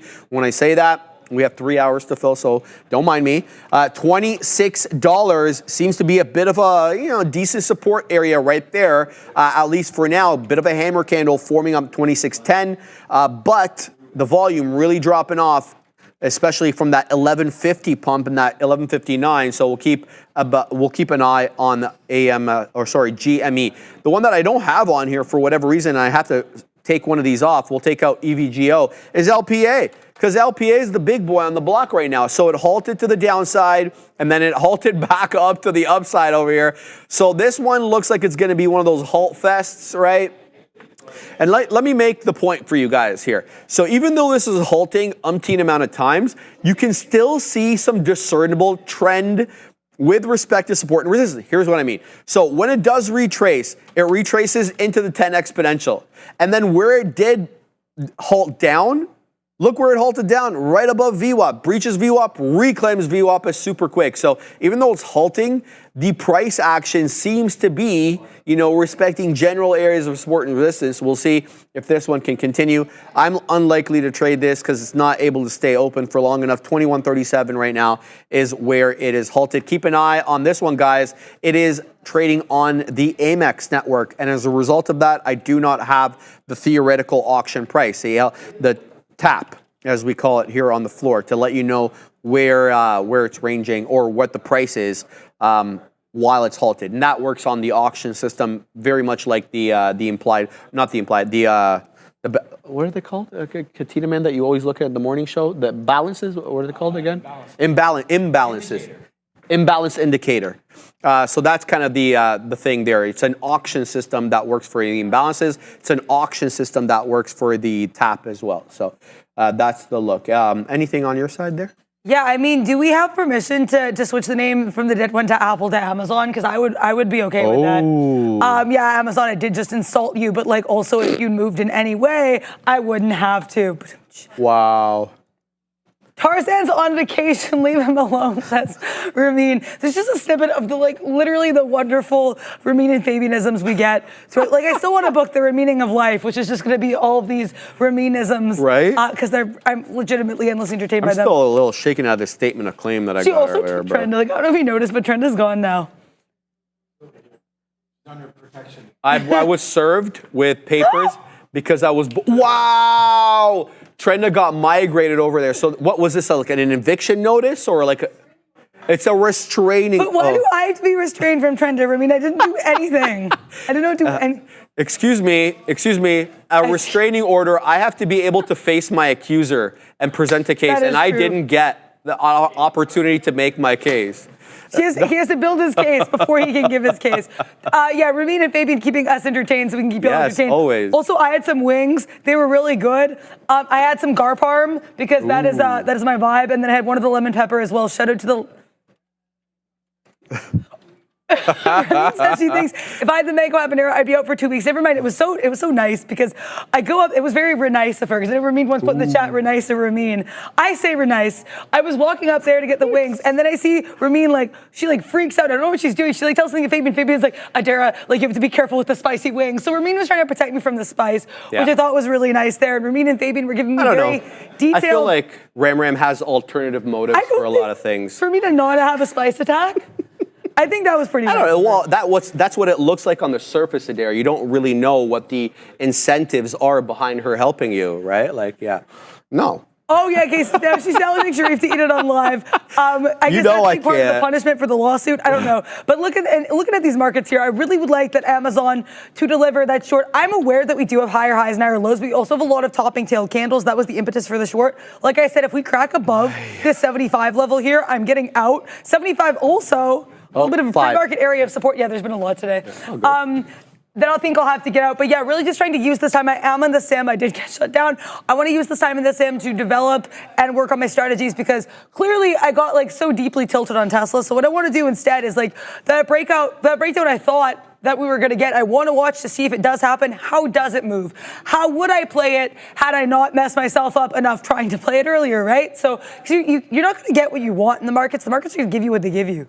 Like, Very look at this. true. We get back below 249. We pop another 30 pennies. Why was I mess-laying with Tesla? So that's what you really have to learn, right? I think this is going to be a good opportunity. I'm really ready to watch the book and the chart on this if we do get that breakdown so I can really see how I'd learn, how I would play this. Definitely should have, probably taken less size a bit on it as well. But that's the whole point of learning and reflecting. And that's what I love about being able to be on this show, being able to talk about these things live and to the people. Tesla losing it, says Joanna Brewster. Yeah, I think it's trying to lose it at that 249. I would definitely agree with you there. Carvana, though, we have Gaurav mentioning Carvana. Let's see. I mean, I think it's Nirvana if you're Carvana along here. Look at this. We get to that 140. We wick above here. Wick a little bit below. Now we're I'd like to see a 139 bounce because A, it's a whole dollar level. B, we had the bottoming tail candle there earlier. And C, it is around that 9 EMA area. So let's wait and see what we do here. Oh, Tesla, that 249 breakdown looks mighty fine, but I will not be taking it because, we still want to be trying to make trades that we would make live. So let's wait and see what we do there. Happy with this Amazon, though. Pretty much flatten it. My average price is $194.60, so a cool 5 paper pennies in the money. But let's see if we can get a paper dollar club here for AMZN. Yeah, so I fat fingered again. So that's 3 fat fingers in 2 days, 2 yesterday, 1 today. Got short Apple 231s, covered 80s, and I didn't mean to cover the entire thing. And that's another mistake on my part. So now I'm going to look to play the range. I want to get long at 55s, see if this range, continues to play out. Now, let me tell you something else. My experience has been when the range keeps repeating, the bamboozling comes in. And then you'll get, a specialist breakout or breakdown. What that means is they'll push the price beyond the range and then bring it right back in to force out the longs or the shorts or whatever to bamboozle you, essentially, okay? So looking for the long now on AAPL to continue to play that 50 penny range. I don't want to say I'm disappointed in myself. I'm just kind of annoyed. Like, how hard is it to, enter the amount of shares you want to get out? Anyway, so that's my mistake. But anyway, playing the range right now on AAPL, that's really all that it comes down to. The future did reject, at least it looks like, for the moment, the retracement above 20,600. So we weasel our way into 20,600, and here we go again now, 3 successive candles with lower highs right now, albeit, 11 points below said 600 point level. And we do have an area of support towards this bottom end of the consolidation at around 20,500 and, let's say 500 and 2/3. Essentially, it's this area top over here that we flipped from resistance and we used it over here as support. So that's kind of the stair-step nature of TA and these support and resistance levels. So I don't want to say we're giving up the ghost at 20,600, especially in light of the fact that we're still putting in generally higher lows, even though these candles now 4 successive ones with lower highs. So very, very much keeping an eye on the future to figure out what said Mag 7 names are going to do. So, it's really the Tesla, NVIDIA, and Apple show today. You've got basically Microsoft dead, Goggles dead, Amazon dead, and Meta down. Meta down looks like, it's going to be maybe 2% or so. So if you want anything bullish, I feel like it's these 3 over here, NVIDIA, Tesla, and Apple. You want a range of sorts, Amazon, Microsoft, and Goggles. If you want possibly a move down, but even though it's above VWAP now, is META, but it was quite quick to reclaim that 500 when it broke down to 494 territory. So I feel like it may hold above that $500 level again. All right, AAPL coming back into that 231 level again. And if it does, I'm interested in getting short. I didn't get filled on my dip trade at 55s. It did make it down to the low 60s. Sadly, though, the range not always at the same price. So sometimes you get triggered, sometimes they don't. So we'll look for the show if we come back into 231. Let's see what everybody's talking about there in the chat. LPA says, Tisha, shout out to Tisha. She loves her small cap gappers, and I have to echo that sentiment. She's all over that. Look, Tisha, there's a support level here because there is a halt level at 21 and a quarter. So I typically with the halt levels on the small cap gappers, I'll chart them as potential areas of support and resistance. Whether I use them or not, entirely different story. I just like to have notice of them. Here we are. We're at 21 and a quarter, Tisha. This was a halt level from before. Do we hold up here? Looks like we're zigging and zagging. So right into 21 and 3/4, and then down into 21 and a quarter again. So I want to see if 21 and a quarter here gets breached on a closing basis right now, because that is the halt level from last time. And I want to see if it acts as a level of support. It looks like it is for a minute, but that could absolutely change. All right, I'm long Apple because I didn't clean up my stops and I'm an idiot here above 231. So I want to see if we're going to get a decided break of 231. So I am willing to risk 7 pennies on this long because it did breach the level. So if it breaks down below 231, I will get out. If it holds it, I'll take this short long. I'll send it to you, Daryl. I'll put my stops. Yeah, for sure. I'm getting involved back in that JPM. JPM was a name that I said I really like, that 206, 22, 650 area. Look what we're coming back into. That area. Last time I played this, it's kind of a range like 206.20, 206, add, subtract, add, subtract. So I want to keep doing some of that stock math over here if JPM will let me. I have the same areas to stop as I did previously. If you get above that 206.50, I'm outie. It actually I'd probably even raise it to 206.40 here. But I want to get that entry because I do think, given these slightly lower highs we've had here, I think if we break down, we'll get that viciously. Also, I am learning a lot from this Tesla today. I'm watching here. We still never got that breakdown. It's like, Adara, play what exists. Don't play what you think will exist. Tesla is clearly a range from 250 to 249 for reasons. And it's like, I think sometimes you need to just step back and get back into, to shout out a Drake song I don't know if anyone knows from like 2011, Back to Your Ways, because you want to like go back to, shout out to Underground Kings by Drake, but you really want to have like that opportunity to go to kind of back to the sim and have just a sense to step back. I still want to take trades that I'm proud of that make sense, but you also, speaking of which, I need to get out of Amazon here because we're pushing into those 80s there, that VWAP area. But yeah, I do like the opportunity to just kind of like not really focus on a little bit less stress, just more focusing on what's actually seeing, what's happening, what are you actually seeing. Tesla, definitely in that range for now, and that's something I definitely would have hopped all over back in the sim, so you need to get that mental right. And I want to shout out again, Terra Engineering for the wings and for that challenge, because that challenge taught me something huge yesterday, which is when you're not yourself, and I think this is true about anything in life, trading, but also life in general, like this really got me introspective. When you're not being true to yourself, it's not really conducive to productivity. Things don't go as well as you want them to. And so today was really being untrue to myself by risking $1 on TSLA in a trade that the book was telling me just get out of. So that was certainly a learning lesson there. When there's other opportunities, make sure you're listening to those and not what you think you want to see or the trade that other people would take. And that's something that's taken me a little bit long to learn, but happy I have the opportunity to learn it here. JPM, what are you doing here? I did not get filled on that. It looks like, I think we're like probably pennies away. I think we got to like 18s from what I saw. But I don't want to rush into this as like a breakdown at 206. If we come back to that 206.20s, that's where I'm going to get interested. Someone was asking me my thoughts on IWM bounce. I think it did already bounce there, so I apologize. I wasn't able to get to this earlier.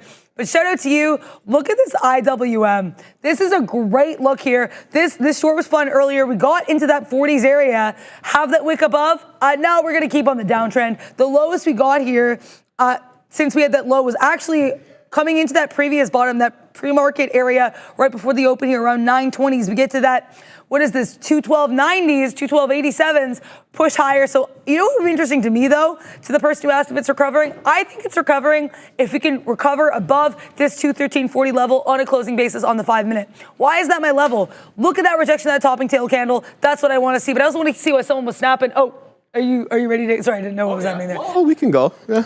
Yeah, so we had this, we do have this IWM here, that 213.30s. If we keep rejecting here, that would be a short to me, but otherwise I would totally agree with the person who said that in the chat. It looks like we are trying to recover as long as we can reclaim that 40s area. What you looking at?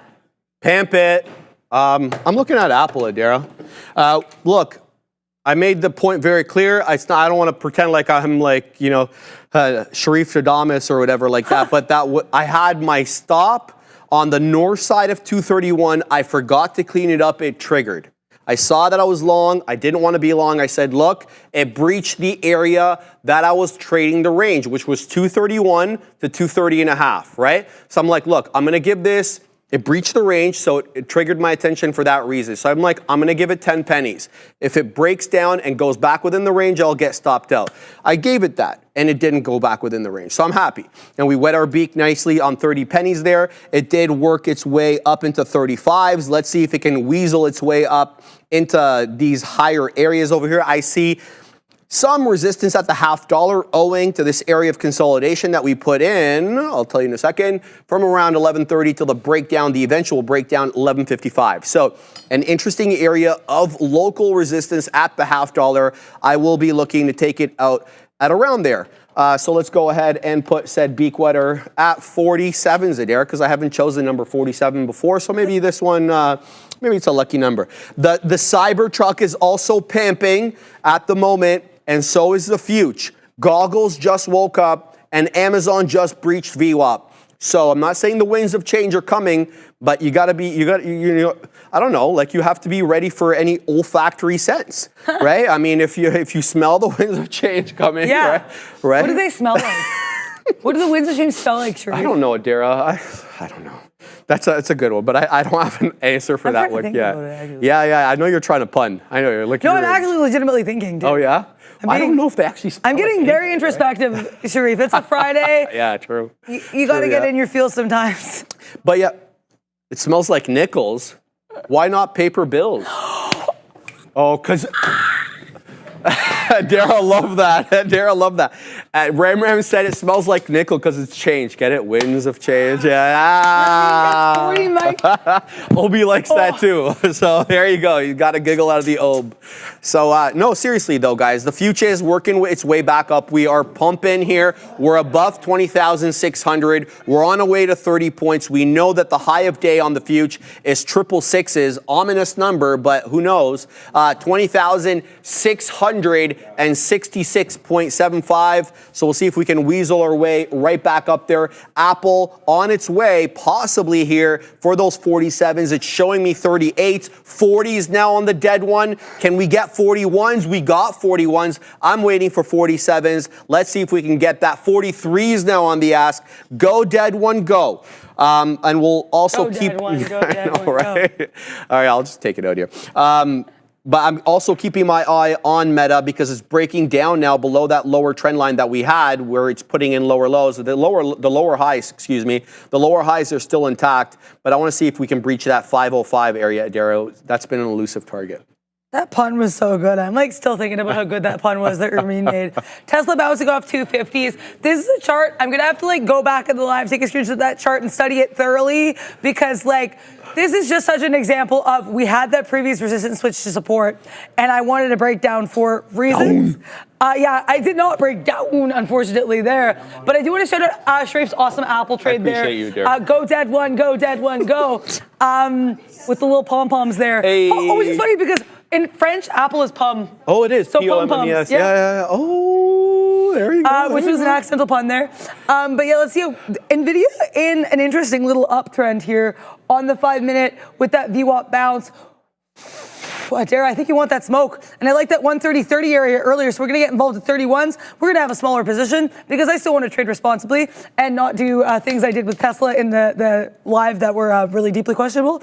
But it's all good. No regrets to quote both We're the Millers and Obi there. Don't have any regrets. Ram trying to find out what people's plans are on Friday. So there we go there. JPM here. I want that 206 breakdown. I do want all of the smoke. I'm happy I was able to get involved here. I'm going to do that thing I was doing earlier in this name where I get out some just around that 206 level, and then I add when we come back to 206.20s. I want to get back to trading those ranges if they make sense to do so, and I think in this case, JPM's been giving you a little zig and a little bit of zag, to use a Sharifism in a way that I think makes sense. QS apparently ripping again, says Jabra. No way. Let's take a look at QS. It is, Adara, high a day. Oh my 843. gosh. Oh my gosh. Yeah, I would say there's no like pushback levels for me on this, but the closest I would get was at 805. Look at this. We had that little chop and turn here. We bounced off VWAP, but look, we wicked into it earlier and we failed it. I love there's no pushback level. Well, pushback The level. levels are now adjudged on whether or not they warrant a pushback. Yeah, because sometimes they will not. Yeah. But sometimes they do, and that's when it's a natural reaction. You just see things sometimes, you're like, oh. But yeah, I did get involved in NVDA. Sorry guys, my positions, because I realized they're not in the board. So NVIDIA long here. I am long it for her, guys. 31s, 130 31s. JPM, I'm short 206 18s. So those are my positions in the sim, like I said, because bad Tesla choices that I'm really excited to learn from. Smaller position NVIDIA, a little bit more in JPM because the whole plan is to add and subtract as we curdle to the downside. I don't know why, I don't like that I said curdle. But yeah, NVIDIA, I'm okay with staying it as long as we continue to make higher highs, higher lows. If we break below this 13s, that's not going to be a vibe there. So we're risking about 18 pennies. And I would love to see minimum, I want to see 60s here. So trying to make about 30 pennies, risking about 18. Odd risk to reward ratio, but one that I can live with. How are you doing over here? Good, good. I just watched Apple pump another 20 pennies, so that was a little frustrating. But yeah, it's above 231 right now. It's having trouble with the $0.50. Unsurprised about that because we know that this was a consolidation area earlier on. So this $0.50 area is going to be, you know, it flips from that support area and then it moves down and now it's used as resistance. That is kind of one of the trademarks of technical analysis. They switch place once they're breached. And I'm saying this only for the newer traders. I know the experienced traders know that. And so just, you know, bear with me. We always have newer people coming in, hence why we're doing these lessons every day, because it's such a technical and niche thing to be in. So if someone was coming in and we were saying the 10 exponential on the 5, they have no idea what we're talking about, right? So sometimes it's easy to forget that. So bear with us, guys.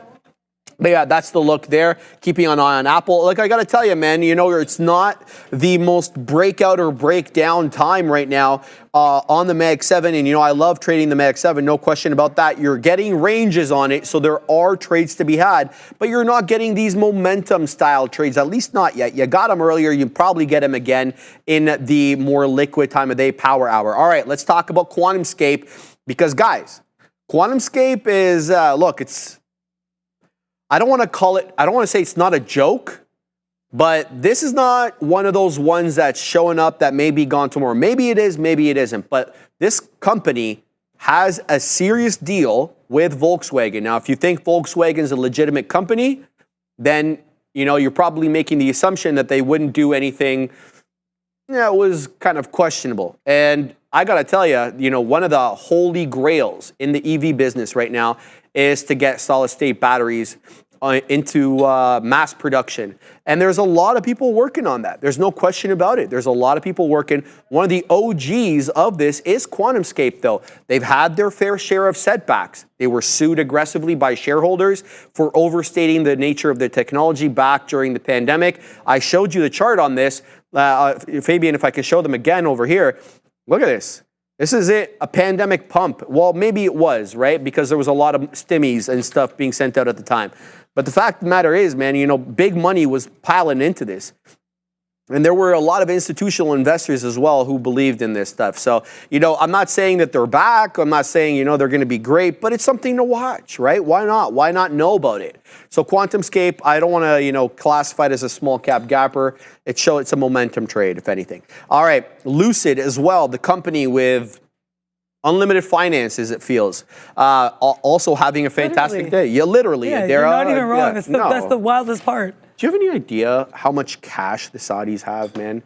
Like, you have to understand the administration changed in Saudi. Really? Yeah. So the crown prince is running the show there around, not the king, right? So the king was old school. He didn't know nothing about like investing outside. He didn't want to know anything other than oil. This new guy, say what you want about him, right? A lot of people don't like him, but he's investing in business. And so now they're starting to spend the money that was never spent. And, you know, they're throwing it around, right? We saw that with Liv. We see that with Lucid. We see that with a whole bunch of other stuff. So the Saudi is very interesting. We'll have to see. Now, I made the argument about Lucid yesterday that having umpteen amount of money is a blessing and a curse. Because if you have like deep pockets, you're not really motivated to get things right. Because you know you can make a mistake and another and another and another and then keep, you know, getting funded. So depends on what side of the fence you fall on there, right? So LCID definitely having support though from a trading perspective here, off $4. Every dip, for the exception of these two double bottoms over here, 11.05 and 11.10, have been bought up either at VWAP or at the $4 area. There is resistance on it though, as you can see, this 15, 16 area, for whatever reason, we've been below since 11 o'clock. So going on 2 hours now of resistance at 415, 416 or thereabouts. LCID up 21.75%. Who could argue with that after the day it had yesterday? So fantastic look there for LCID. But Tisha, LPA just did the bounce off 20 again. So even though there's a bit of selling, this VWAP area is being respected, at least for the moment, on LPA up, Adara, 110%. Yeah, and I think one thing too that's really important, because earlier you said bear with us, but also we really want you to bull with us as well.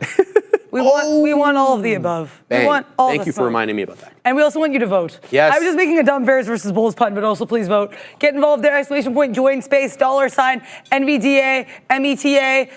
I'm just looking at my side charts. Tesla, maybe Gummo with that big move. Maybe you want to talk about Lucid and their maybe money. Maybe you want to talk about Apple. Maybe you want to talk about IVP. Yeah. But that's the great thing is LPA too. Whatever you want to talk about, you could vote for it as long as there is some volume there. You want to make sure we're looking at stuff. Maybe it's C-poop. Whatever it is, put it in the chat, exclamation point, join space, $, whatever tickles your fancy. But you know what's not tickling my fancy right now is NVIDIA. I don't like that we're trying to break here above these 40s. I added the position because you're making at the time higher lows. So I was like, okay, Dara, add all that smoke. This is a really small little position, so I'm just trying to build on that. But we're gonna take out some here at 46s because this is getting kind of dicey in a way I don't like. If I do not see a 130.50 break soon, I will be leaving NVIDIA. That's a promise. So just do what you need to do, NVIDIA, but just know how I feel. So we're getting out here. JPM took it out of my position. 40% of my position. So I still have 60% of this position because I want more smoke, guys. This took a while too. I was watching because I had the book up and I was like, JPM's just kind of waffling. I had my order ready to get out at 01s. It goes to like 05s, then it pops back up. I'm like, JPM, get to the downside. Oh, it gets to the downside. It's like it hurt me and then it drops like 5 pennies. I'm like, okay, JPM. KPM. I have no reason to leave yet here. Like I said, I'm really risking this into 40s, but this level I liked in the live. I had some trades on this that worked out in the live, so I'm using basically the exact same strategy I used earlier to use here. This is really, that's what the whole thing with the sim is about, is you should be using it as a tool to help build for when you come back there and get those live markets back with boxing gloves. Because honestly, literally, the biggest issue here is where Tesla, I cannot wait to take screenshots and study these charts thoroughly. And that will be like my bedtime reading are these charts, figuring out what went wrong there. So I'm going to let JPM, I'm going to let cook, but I want to get out of NVIDIA before we do our last lesson of the day.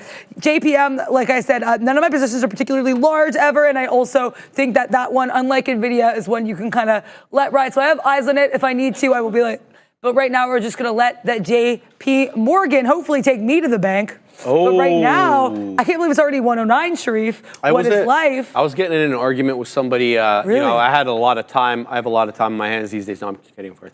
But I was talking to somebody, a buddy of mine, and we were talking about JPM. And he was saying in passing, he's like, who would short JPM? And it was like kind of like the thing of, this stock doesn't go down, right? Like, I'm talking about like, not an long intraday. Term, yeah, exactly. Sense. A swing, long term, something like that. And did you know, Adara, like what would you say JPM retraced in 2022? Because we know the market was down in 2022. I know you weren't around. I'm just asking you to guess. I know you were. The whole year? Yeah. The whole year. The whole year. So what would you say year to date JP Morgan was down in 2022? We did do 27%. You keep going. 35%. Keep going.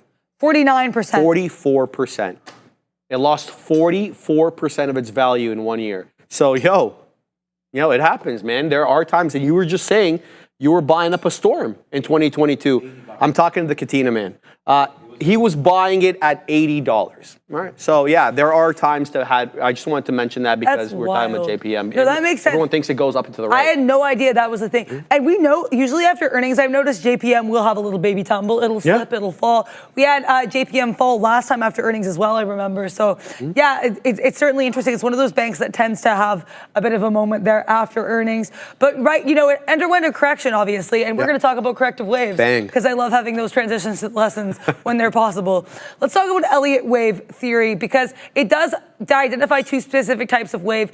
Impulse waves, which we've talked about pretty extensively throughout the week, which drive the trend, and corrective waves, which have some more consolidative price movement. It's like the trend's taking a little bit of a breath, having some breather room before it continues on its mission to whatever direction it is in, because these can go either direction, right?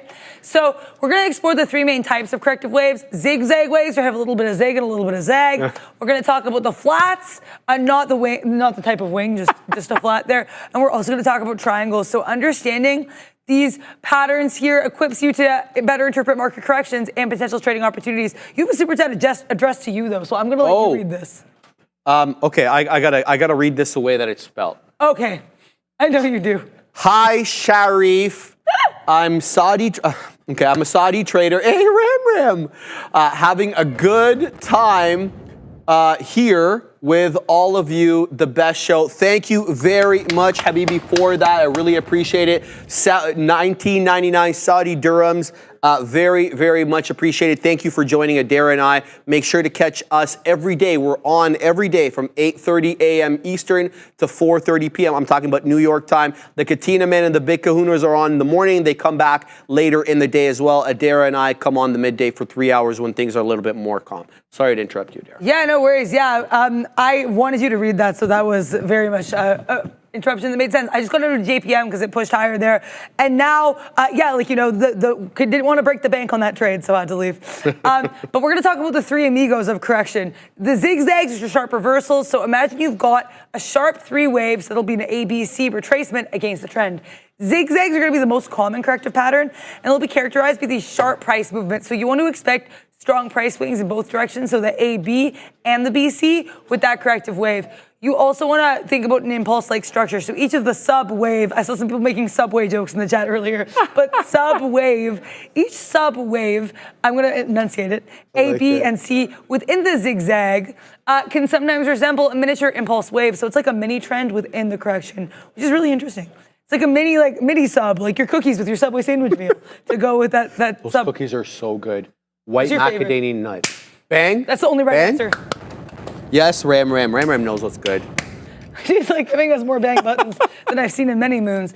But you also want to talk about time frames because the zigzags can appear on any time frame from short-term charts to long-term charts. Now let's talk, here you got the zigzag patterns. Here's going to be the bullish. So you have your larger waves here, then you've got your A, your B, and your C. Now you've also got your bearish here. This is the A, B, and C as well, these little zigzaggy waves. Need more votes, says Bears versus Bulls. We'll help you with that there, Mr. Bear and Mr. Bull. Yes, Get in that please. chat, exclamation point, join space, $sign. Maybe it's whatever ticker you want, MSFT, META, NVDA, TSLA, Microsoft, names that aren't Mag 7s. I'm just looking at my side charts. Yeah. LPA, GME. Yeah, guys, every day on the afternoon rundown, we basically do a segment where you decide what we vote, what we talk about. It's usually Neil and Sean who will look at the charts for you. Today we have the one. He is Kenobi.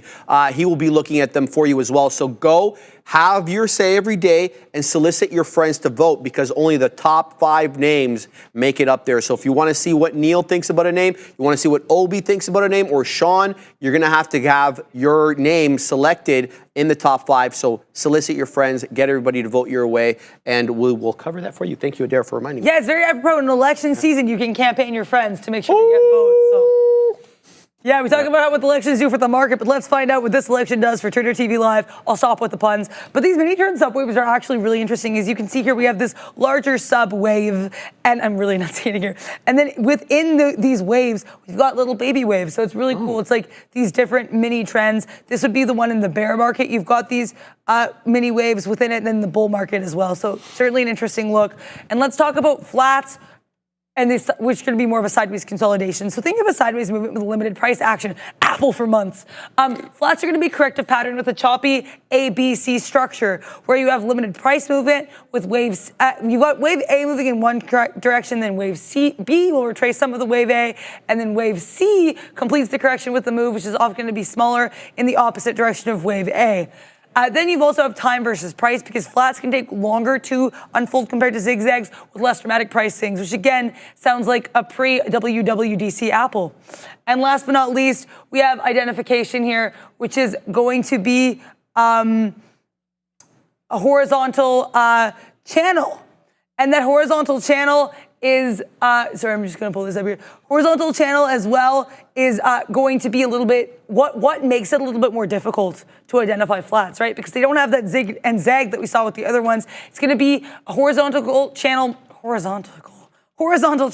or slightly angled price channel with more potential flat patterns. And then you also here's some examples. So you got a regular flat, bloop, bloop, bloop. So it's going to be less directional than what we saw with the zigzag, right? Then you got an irregular or expanded. So this one you have a slightly higher and then lower, and then running as well. You can see there's a bit more space in between these. So we had a bit more of an incline before we fell, which I think is a really interesting look. Now we have some other flat variations. Here's going to be this is a regular flat. Just going to have these chops insurance here. Pretty consistent. A little rangy, actually, the type of chart that would make me push my chair back. Then we have the expanding flat, which is going to be the most common, where we see we're trying to break out of a pattern here, and the running flat, which is a bit rarer. You're going to have a little bit more space in between those waves on the running flats. So really interesting look there. Even though it's flat, it is still running. Let's talk as well about triangles, which are going to be converging or diverging price action. I find these ones always, when you see them on charts, a little bit more difficult. So I'm really excited to talk about the version, because we talked about this. It's really hard to know which direction they'll resolve in. So true. So we want to talk about that, of course, with regards to Elliott waves. So imagine you've got this price getting squeezed within a converging or diverging trend line channel. Triangles are corrective patterns with the 5 waves, so A, B, C, D, E structure, and they're characterized by converging triangles. So you've got the triangle patterns, which can be ascending, where you have a price making a higher low, or descending, where the price makes a lower high. And in both cases, the trend lines defining the triangle converge as the pattern progresses, indicating a potential breakout. You also have diverging triangles, so these are going to be a little bit less common. They're trend lines that move in opposite directions, so upward and downward, which detect a potential continuation of the dominant trend. Then you got breakouts, so not the ones on your face, but the ones in the chart. So these are a bit less. I need to stop talking. Breakout, this is what happens when I have to. I'm so sorry. Fantastic. I should not have said that. I said it and was like, why did I say it? And then I said it and I'm like literally blushing. So breakouts are when you have the triangle resolving with a breakout in the direction of the dominant trend, up or down once the price touches the trend lines. And these are, of course, more simplified descriptions, and real-world patterns will exhibit different variations. But here's a converging triangle, right? It pushes lower. You have it push in a bull market, then to go higher. In a bear market, you'll likely see this kind of chop and churn consolidation, and then push lower. So then we also have here trading, what it's like trading with corrective waves. So you might see some, with the zigzags, they might offer some potential short selling opportunities during wave C, so the final move of the zigzag, aiming to capture that retracement against the trend. We also have flats, which can be trickier for trading, but breakouts from flats can sometimes signal a continuation of that trend. Then we also have here triangles. So breakouts from triangles can give you some entry points in the direction of the breakout, up or down. But by mastering corrective waves, by understanding these zigzags, the flats, and the triangles, you could help gain some valuable insight into potential price consolidation zones within a trend. And this knowledge can help you really refine your entry and exit strategies for a more comprehensive trading approach. But what also gives you a more comprehensive trading approach is seeing what other people are looking at. We got this new segment brought to you by Real Trading. Get in the chat there, !, join, space, MSFT, GME, IWM, SPY, TQQs, JPM, whatever ticker you want to look at, put that in the chat right now. Again, thank you very much to Real Trading, who bringing you this segment here every single day. I gotta laugh at this CPDB comment. This market breaking out like a teenager's face. Thank you guys for going with the flow. I appreciate it. Just words get said and you gotta laugh. Yeah, How are you doing? Fantastic. I want to go over Clover because I forget who was in the chat, was asking me to do that, so I absolutely will. Now, he said that they got a price target upgrade. I don't see it on my blotter, so I'm not going to vouch for that, but I'm not saying you're incorrect. I'm just saying I don't see it. It's up decently on the day, 5%. It's about $750 million market cap, not bad, done 3 million shares on the day. Here is the look on the daily on CLOV. This is not a bad looking chart, okay? Especially from the lows that we put in mid-spring, so let's say mid-April, 61 pennies. Since those lows, guys, on Clover, we are up 150%. Okay, so that's good. Now we're still talking about a $1.50 stock, but number one, we're up 150% in a few months. Number two, this is a gnarly looking pattern. This is very aggressive because it's respected basically all the moving averages on the dip. This is the daily chart right now, okay? Now, the only issue is we're really in extended territory when it comes to the RSI, the Relative Strength Index. But I'm not seeing RSI price divergence, so it's not like you're yeah, sure. One of us is not, sorry, we're not seeing price action RSI divergence at this level, so it's a good look. Now, we're coming off much, much higher highs, okay? This area over here, these are pandemic pumps. So, let's not get too carried away about where the price action was. Now, what we can look at is this August 2023 pump over here, my man. And that at that time, we triple topped. It looks at this $1 2/3, $1.50 area. So what I'd be looking for is a clear break and take of this particular area crest. That will put us, basically at 52-week highs if we get above that level. So good look, good shout out by you there on Clover. I didn't realize Clover had been doing this kind of pattern, but shout out to you, up nice 5% on the day, nothing to write home about, but we'll keep eyes on CLOV. It's up at $1.54 right now, essentially the day high. All right. I'm going to get to that in a second, but I want to let you know that I'm looking at shorting the soft one at 455. Okay, now Microsoft is weaseling its way back into yesterday's closing print. It's essentially flat on the day. We closed out yesterday after that huge quadunk in the on the future yesterday, 454.70. Okay, that's where we closed out. So let's say 455. We got up there earlier into 455 or 454.70. It's a $450 name, so let's not argue over 30 pennies over here. And it kept rejecting. All right, it did come back down into 452 3/4, an area where it had support earlier and did bounce. Now, if it works its way back up into the 454 high to mid 90s, I will want to try my hand at a short here, all the while keeping a really decent stop. Why do I need to have a tight stop here? Well, all the prints from essentially 10:35 to when we broke down at 11:55, none of them broke 455. So if it breaks 455 now, it's either a specialist breakout, which pushes me out anyway,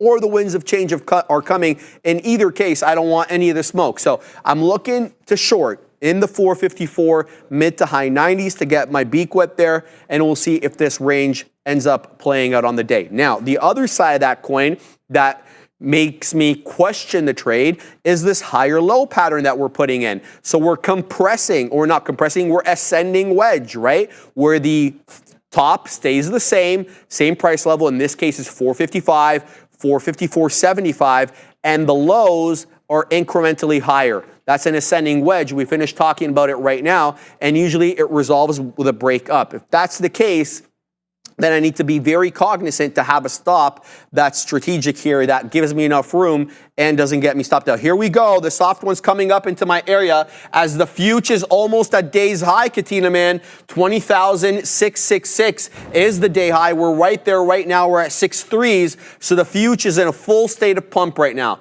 So I don't know if I want to stand in front of this shorts on Softy, the number one most valuable company in the world, on when the future's at day high. So I'm going to leave the order where it is. In fact, I'm going to leave it exactly where it is. I'm not going to move it. And if it breaches 455, it breaches 455. I'll have my order, my stop ready. So we're going to give it to 10s, okay? And then we're going to cover if it breaches there. So we're going to go ahead and go like that.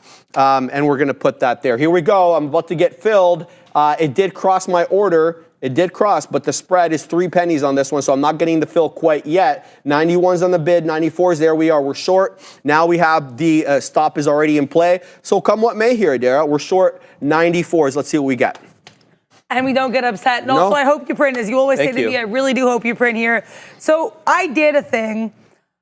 And again, I am in the sim because I got shut down, and that's why I'm really hesitant to take this even in the sim, because I don't know how this is going to go. I am trying to short Tesla 249. I want to explain why I'm still on this hill. By the way, my price on this entry price, 249.30s. Really small position, literally smallest I could get. The reason, though, I wanted to do this is because I was prepared to take a long off the 249 if I thought the range was still happening. And keep in mind, last time you could get 249 to 250 in a lickety split. I sound like an old man. The way you watch that move, that thing was just crazy. It was like bouncing off that 249 level like nobody's business. The highest we could get here, and then when it would come down, so continue, so we'd get to 250, and even if we'd have a retracement, we'd recover it really quickly. Here, we get to 249, like 75s, and we come right back down. I said, Adara, this is a short. You have to try it. You owe it to yourself to try it. This, I would not, you could argue it's a revenge trade and would not be definitely an incorrect statement. But I think one thing I really want to do right now is attempt this trade. Again, in the sim, we could still be bouncing off 30s. That was definitely an area of support earlier. But this is a trade that I do feel good about, that I want to attempt. And I definitely have more confluence for it now than I did when I initially attempted it. I'm learning there's a difference between confidence or confidence and just being stubborn. There's a huge difference. Yeah, there it is. I was so stubborn today. I had confidence in levels. And I even knew, I was like taking these trades like, what are you doing? That's why I'm coming back. I'm coming back harder. Guess who's back? Back again. You don't have to tell a friend, it's okay. They can just watch Trader TV live.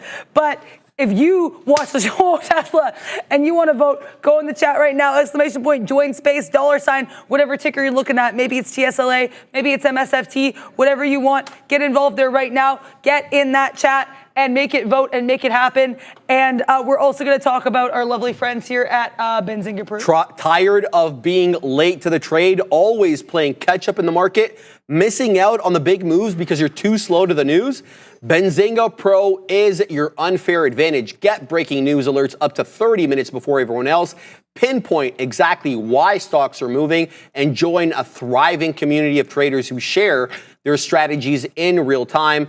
Ready to see how Benzinga Pro can transform your trading? Visit benzinga.com/pro and get a free 14-day trial today. And I got to let you know something too, that I've been using Benzinga for a while. And the other thing about this is that they are very good with surmising the story. So sometimes you really got to read this whole long paragraph about what's going on. No, Benzinga breaks it down. What's going on, what to know, history, ...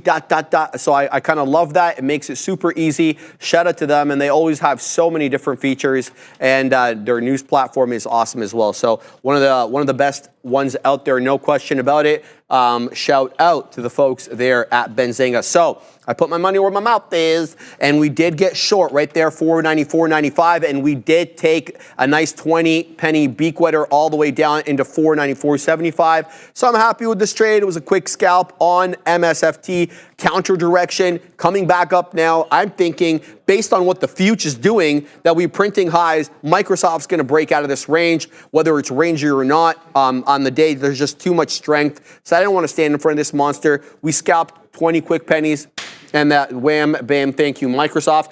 Top VOIP, QuantumScape, high of day and going. Please look, you don't got to ask me twice.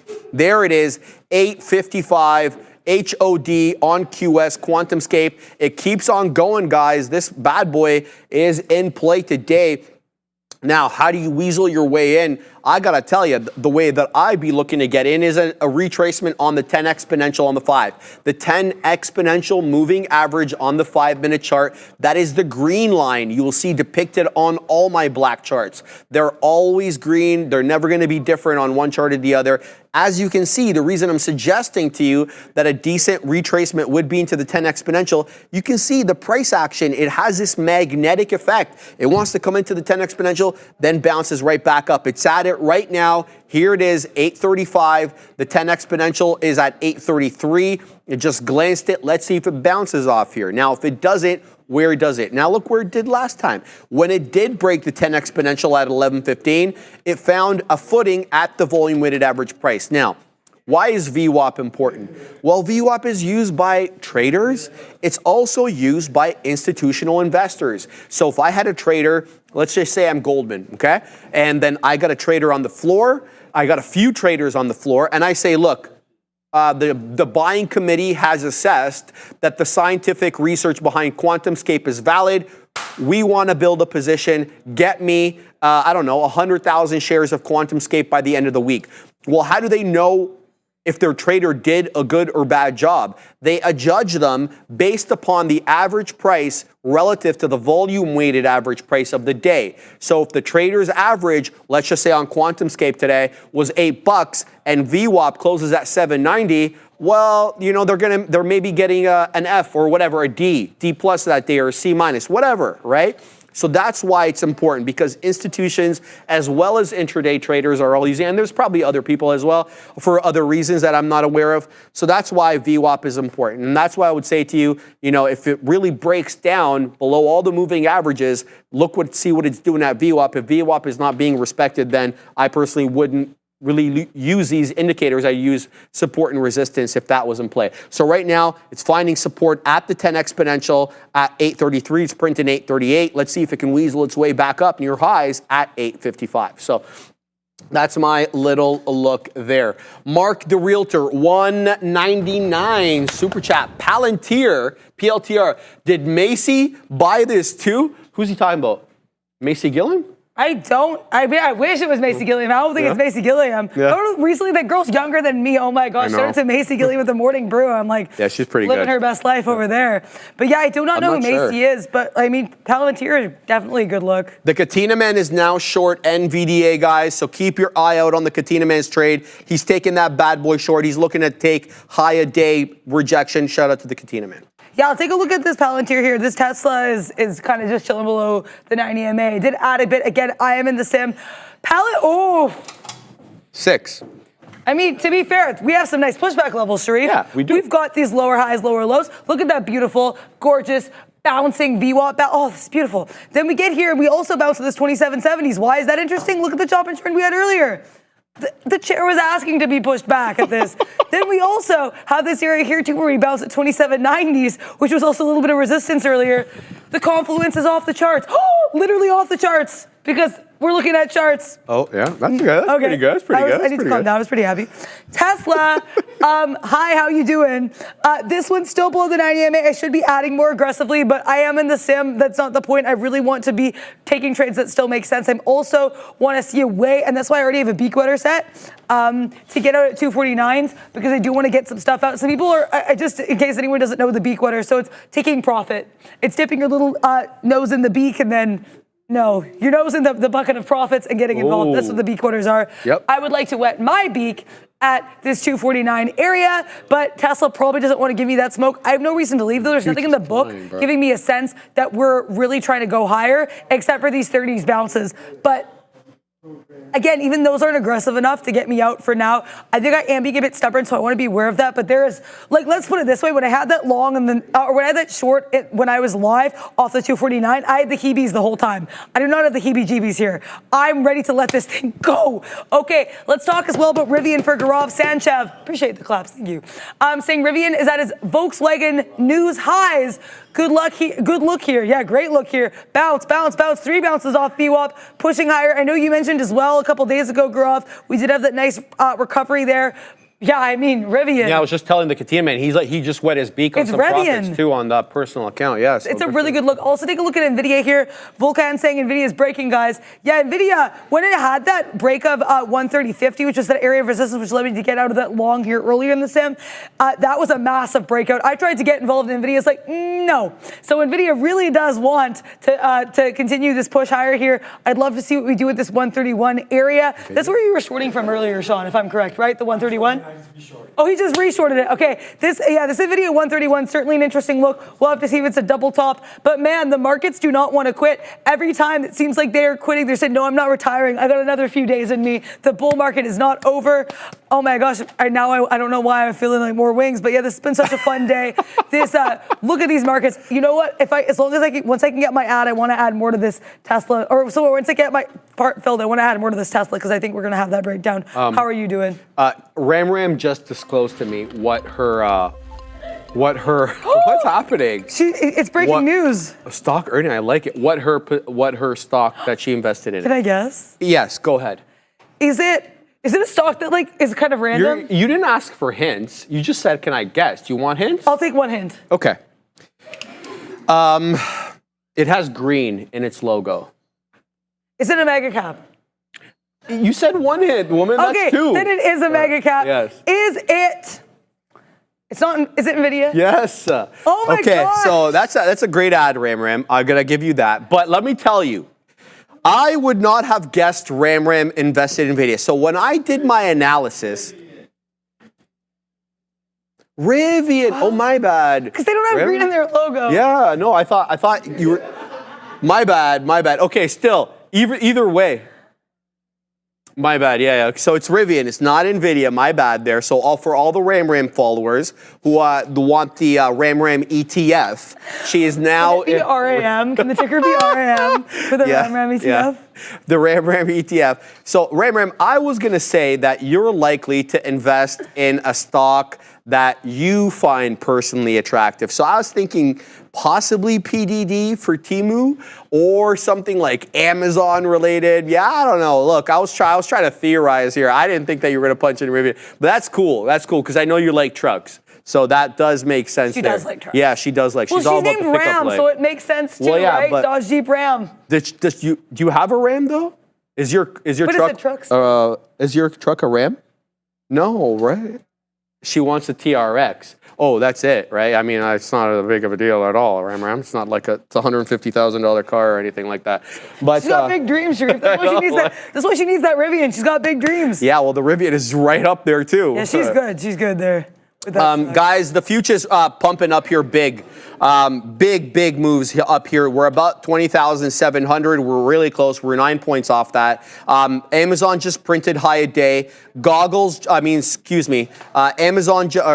Microsoft just printed high a day. We're at high a day right now for NVIDIA, but you can tell it's encountering a lot of resistance at 131. I would submit to you that it's not NVIDIA lifting up the market right now. It's something to do with Amazon. Amazon is pumping here, so it's breaking out through the range. We have not been above this IB high on DAZN all day long. Here it comes. It looks like 196 is incoming here. Now, let's see what the levels are from yesterday. Looks like we had some interaction at this 196 level from yesterday. In fact, this is an area where we double bottomed and then finally broke through at around 11 o'clock. So I'll be looking at 196er to see whether or not we break through that area as well. We did pump up there for whatever reason after the bell right into 196 and rejected. We're 6 pennies off that right now. 5. Now it keeps making new high day as I talk. Here on AMZN. Good recovery for the DAZN, up now 0.5%. The dead one as well, AAPL, on the way up. It's above 232. We're printing 16s. The high of the day is 40, Katina man. And it's moving up here on AAPL. Held the 50 like a dang glove. Every single wick and close above the 50 exponential on the 5, which is the red line on my chart, held up on AAPL. So whatever algo was printing this today was using the 50 as opposed to some other, or at least that's what I glean. So good strength today from AAPL, 2%. It's almost recovered everything that it lost yesterday. Look at this. We're at 230, 232 and a third. From yesterday, we're almost back to exactly the same level we were at yesterday on AAPL. So it looks like investors buying this up. We'll see. There goes 196 on AMZN and 196.05. But there is a little bit of resistance right now, as we kind of said. There might be at 196 level owing to the price action from yesterday. So interesting look here on the future. We're not at high a day on goggles, but it looks like it's weaseling its way closer to high a day. And I got to tell you, Tesla has just been dead since it moved up aggressively like that. And really, you know, it had a little bit chop and churn over here, but the deadness or the lack of action really started at 12. So noon hour. So we've been doing this for like an hour and 40 minutes right now on Tesla. You know, the pops were all sold off through 251. Let's flip to some of the small cap gappers, see what's out and about. Oh, LPA now breaking down below the volume weighted average price. LPA, giving up the ghost. There does seem to be a buyer for whatever reason at 17. Two bottoming tail candles into 17. This one right now trying to defend the 17 level on LPA, down big off the top there. So from top to bottom, we've already dropped 30% there from top to bottom on LPA. So keep your eye on that one. QuantumScape continues to go, and it continues to bounce off the 10 exponential.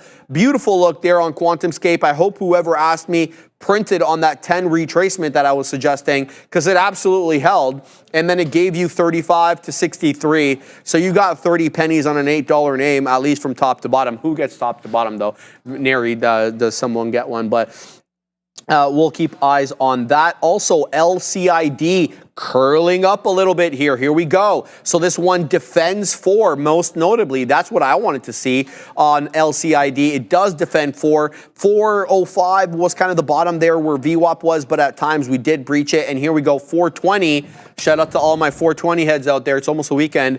But yeah, there you go, 432 HOD. Now with 23% in the bag here on LCID, Adara. Lady Lover, LL Cool J staying above VWAP and defending $1. So I'm going to leave LL here on my side chart for Monday, because if this holds up a buck, there could be a different play to be had as $1 support on Monday, assuming it maintains the price level. Up 40% today, nothing to sneeze at there. Let's flip back quickly to tech over here. Yeah, man, things are squeezing. Amazon is now squeezing. Something's afoot here with Amazon. I got to look here to make sure nothing's going on. What is this? AWS. Okay, so I'm getting a bunch of stuff here. I'm going to tell you, Adara, is any of this new? AWS Summit highlight practical case generative AI. Baird says. I think it's just an analyst. Yeah, that's probably We have a whole bunch of super chats just coming in here. Okay, too, though. 1 second. Yeah, no worries. Prime Day could benefit rivals. Okay, I don't know what the news Prime is. Day is next week. Next week, thank you. So yeah, maybe moving into Prime Day. All right, let's look at the super chats over here. Michelle Hebert. Sharif, remember when I bought DDS last fall just under $300 because of a slow short squeeze? Sold it today at $470 and now spent in GME shares. Shout out to Michelle Hebert, one of the OGs there in the chat. Loves the meme names, loves his AMC and GME. Make sure you are looking at what Michelle Hebert is saying in the chat when these memes are moving. He's excellent. He does options as well. Shout out to him. Let's move down over here. John H. $20 super chat. Shout out to Big John H. Closed my Intel calls 110% upside and having a great day with Apple and Micron. Wouldn't be able to have the winners without the amazing lessons. Thank you, Sharif and Adara and the rest of the great Trader TV team. Believe me, John, I speak for everybody on this stage when I say we really do appreciate it, and there would be no this over here without the viewers. No, there wouldn't. We also had another super chat, too, from Mark the Realtor, 305, shout out to Miami, and the song 305 in My City by Drake from Nothing Was the Same, saying Starbucks rumor buyback news. I know there was that. I don't know about the buyback. This was announced earlier. I'm going to look this up. But I know we did have with Starbucks, there was a rumor that Starboard was getting involved. The thing is, though, too, I basically, this came up as a headline like, oh, traders are circulating a rumor that there's some involvement here from Starboard. I didn't didn't actually even see any traders circulating that rumor. So I went on social media, there was no interest in Starbucks. So that was kind of a confusing one to me.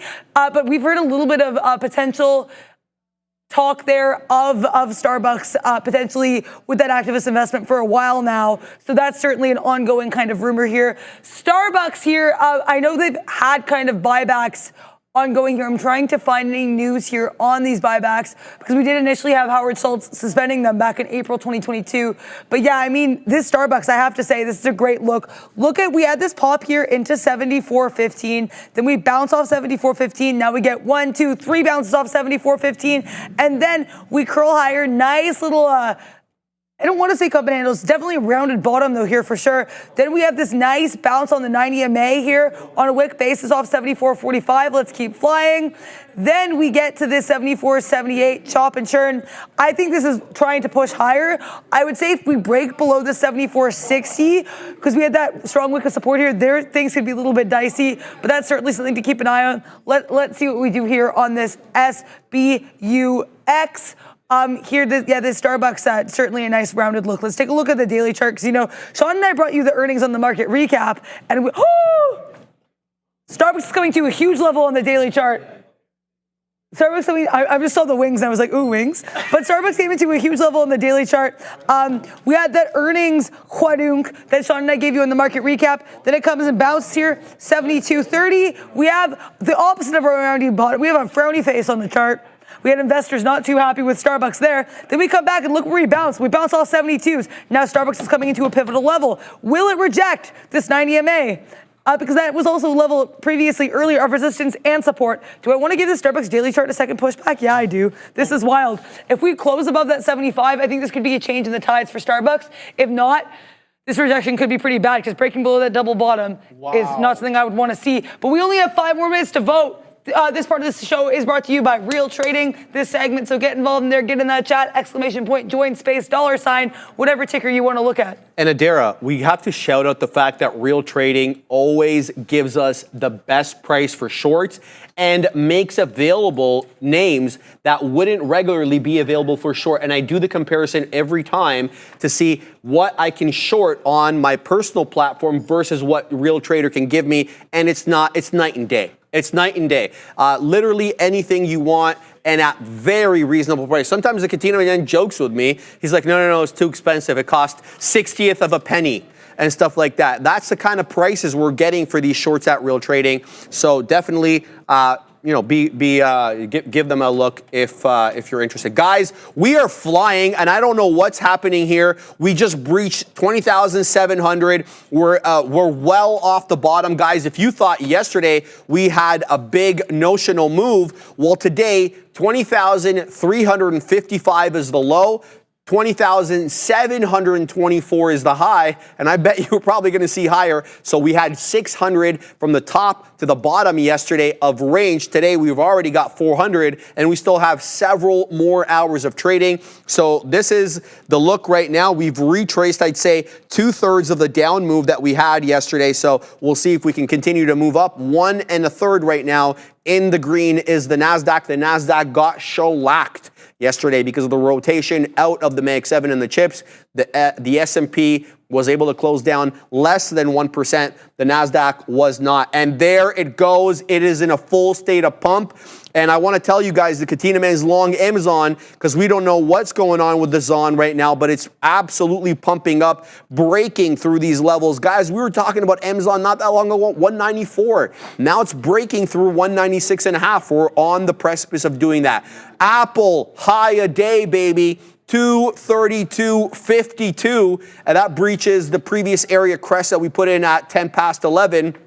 Another move as well past the resistance 1 level on pivots. Keep your eye on AAPL. It is moving up aggressively over here. Everything really is moving, all right? It just ain't Apple. Microsoft is about to breach 456. Goggles is right back into that 187 area. We're 15 pennies away from that. That's printing high a day as well. Meta, we're trying to break through 5. Yeah, it's Meta. Spreada is not doing its thing right now. Lots of strength finally weaseling its way into the Mag 7 names, and now feels like It's going to be an aggressive close to the green side in the afternoon. Obviously, I have no idea what happens. Just an inclination, Adair. Yeah, I was heard about it. Volcan, I'm not seeing any news on Amazon. I just went on Twitter, almost said the Twitter, and like there's at least 20 tweets for this in the last minute. Amazon, this is unheard of the amount of attention we're getting. I just went on. What's going on? I'm not seeing any news. It's just people tweeting about it. Like 17 seconds ago, 36 seconds ago, 39 seconds ago, 42 seconds ago, 43, 45, 48. The point I'm trying to make is this is the type of interest we usually see with the GME pump. Right. So or a small cap. Like there's just seems like there's a lot of social media attention on this AMZN. So sorry, Volcan, not seeing any news on this, but also it's kind of mirroring what we're doing with the market. We just generally seem like we're pushing higher here, unless you're Tesla, but we'll get to that in a moment. Thank you so much to Vin for gifting 5 Trader TV live memberships. Much appreciated. Thank you so much, Vin. You are the Vin Diesel of our group here. You know, we're all stronger like Vin Diesel through our viewers in our community, and I'll stop making Vin Diesel comparisons, but shout out to you. Thank you so much. I mean, yeah, but if you look at these TQs, like that 7. That VWAP bounce here was incredible. We had that area of rejection here, 81 on the TQs. Then we bounced there beautifully, up like $3. It's a wild look. Let's also, though, look at Amazon for comparison, because I honestly think it looks pretty similar to the Qs. It just looks like we generally have that strength here in the market. I am trying to find news there. Sorry, Volcan. All I'm seeing is this intense social media interest. Another tweet 16 seconds ago. Okay, guys, calm down with the Amazon. But yeah, that's why I went on Twitter to see if it was just general interest. That is what I think it is. But Tesla, I did get back in the short here because we were definitely making these lower highs here and lower lows on the book. We broke below 30s, which was a wall, so I got involved 249.20s. Again, I'll get out if I see change in the tide, if I see something distinctly different. Like I said, I am in the sim. Obviously, you're never proud when you get shut down, especially when you start up in the day. But you know what that gives me? Motivation for next week. Good. To go even harder. Because I know what I did wrong, and you just got to work on that, fix that, and keep coming. Tesla decided to pop. So thanks, Tesla, question mark. How are you doing over here? Good. Keeping an eye. I saw people talking about Donald John Trump, DJT, having itself a day, 5 1/3. Nothing to sneeze at. There's no headline here other than we don't talk politics, but there were a couple of gaffes yesterday in the Biden press conference, and that seems to be the precipice for this move up, at least according to the story here from Benzinga. Shout out to them, one of our sponsors. But yeah, let's look at Donald John Trump over here. DJT is a stock I'm talking about. In case you guys are newer to the show, that's kind of what I call it, just as a joke, right? So let's put in the ticker real quick there. DJT, so this one's a little zag. We're still definitely within the week's range, right? We still haven't broken up through that 31.5. For whatever reason, 31.5 has been a level that's been coming in over and over. 31 1/3 to 31.5 here on DJT. We bought them out there the other day at 28.5, and now we're right back up there. Decent volume for it on the day. And, there have been periods of bamboozlement. This one over here, I'm specifically looking at 1210, where it breaches everything. The 10, the 20, VWAP goes down to the 50. But for the majority of the day, Donald John Trump has retraced into the 10 exponential on the 5. So if you're looking to get some sort of retracement on there, you put your order at the 10 exponential. And if you put your stop below the 20, you were okay, because that didn't breach. Go. I think Ramin has said something about the Amazon story potentially. Apparently there's a Rufus AI. Yeah, so I did see that, Adara, and I thought that it was an older story, so I did see that. I'll show it to you guys right here. Here it is. Let me just load it up. It could be a delayed reaction, or it could not even be this. That's the hard thing with the markets. You never know why they're moving. Well, that's the thing, right? Here, 4 hours ago, says I had it like 1 second ago. I know, but it just came in.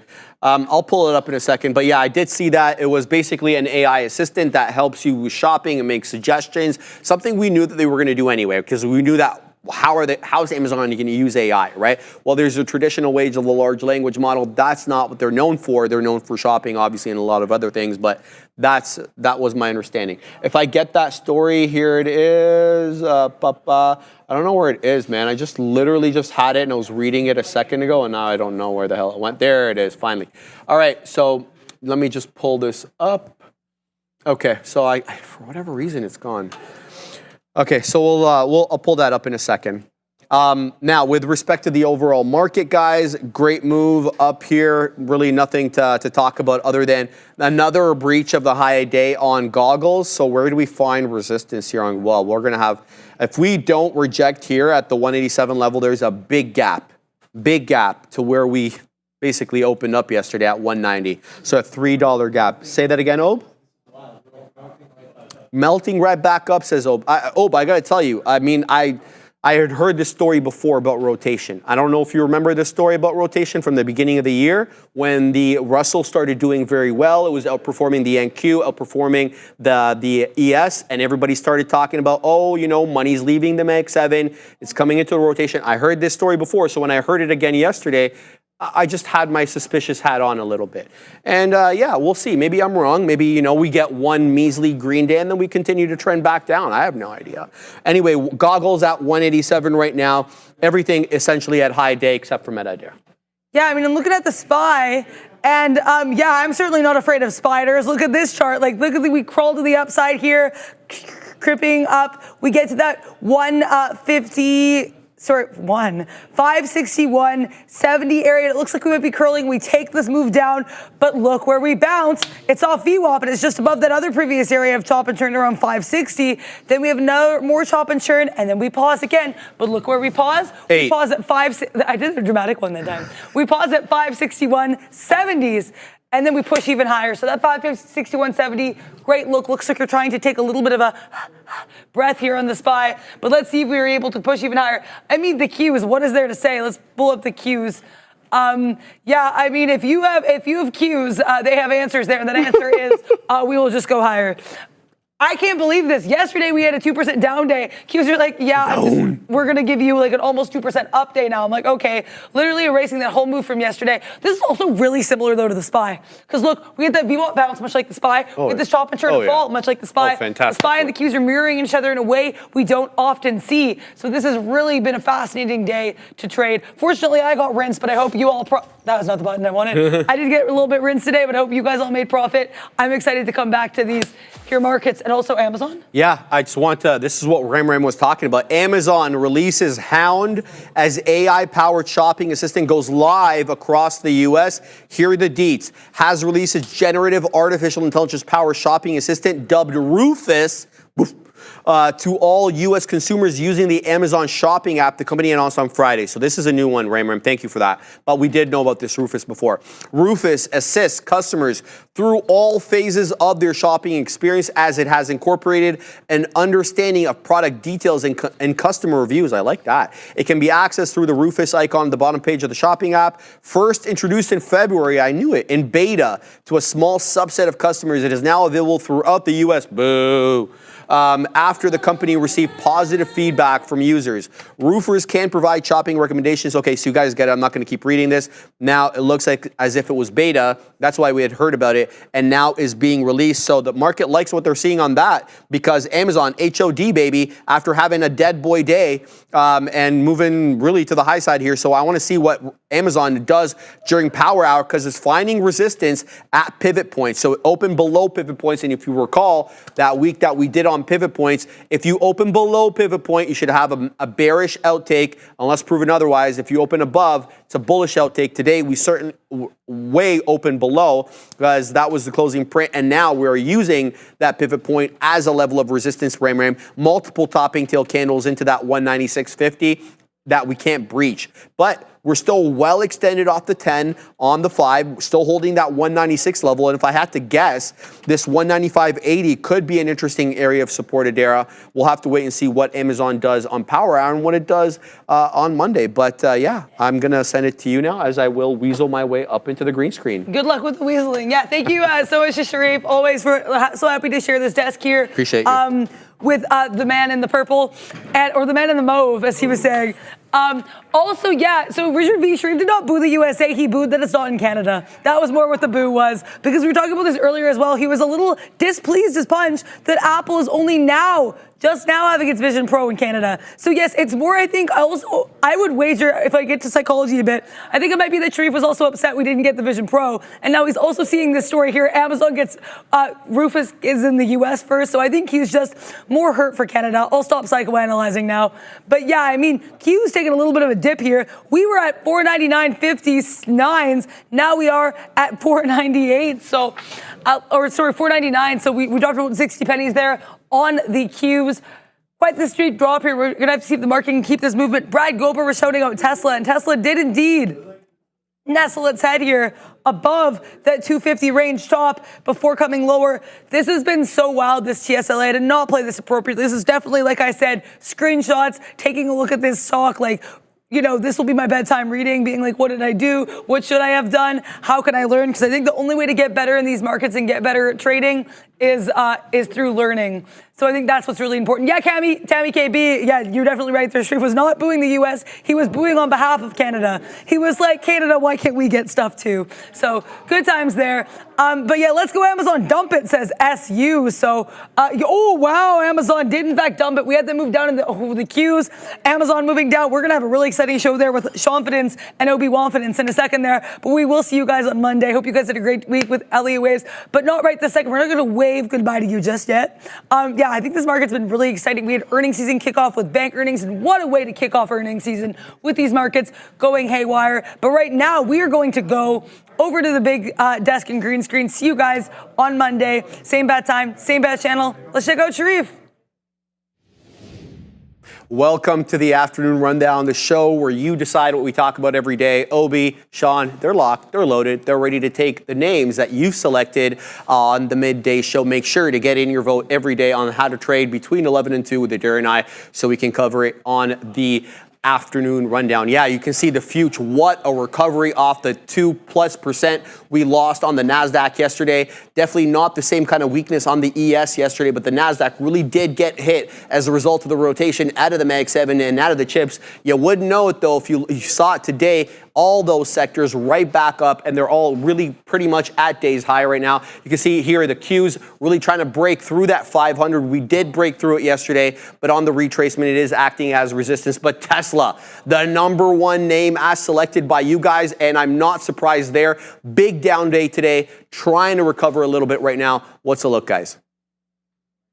Back, everybody. This market is pretty wild. Even as we speak right now, we just got to pull back into the 50-period moving average. Thanks, Sharif. Thanks, Adara. Good show there. Thanks for the wings. We had some great wings there this afternoon as well. So, yeah, lots of fun happening. I'm short Microsoft right now. I just got more shares. We're short NVIDIA right now. We will talk about all these names that you guys want to talk about, of course. I'm just going to get some bids out in case we do go for a little bit of a dip. We just got reloaded here on Microsoft, so that's an interesting name. Near the high of the day again, but I want to, remember what we said? We want to go long, strong names and short, weak ones. Well, for right now, Microsoft just turned green, so let's see if it holds that 450, 650 area. You know, money's got to come out of some names, but right now today up 1.34%. Wowzers on that. And Tesla, oh my.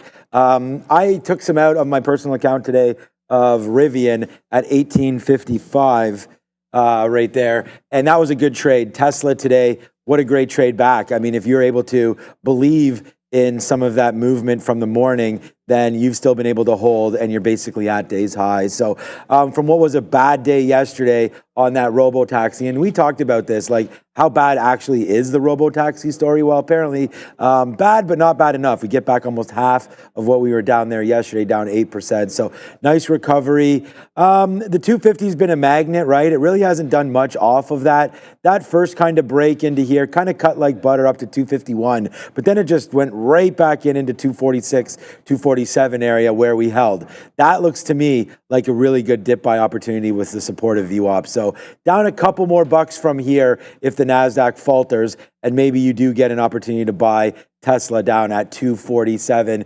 Got out of some of it yesterday, did not buy anything back today. So Tesla right now hovering around 250, interesting level. Good question, good topics, definitely with Tesla here today. I would think this has been a name that a lot of traders made a lot of money on, because if you just played the momentum, Tesla sometimes doesn't stop. And I think this morning, very similar to NVIDIA, 235, 236 break, almost goes straight up $5-6. So good trade there today with Tesla.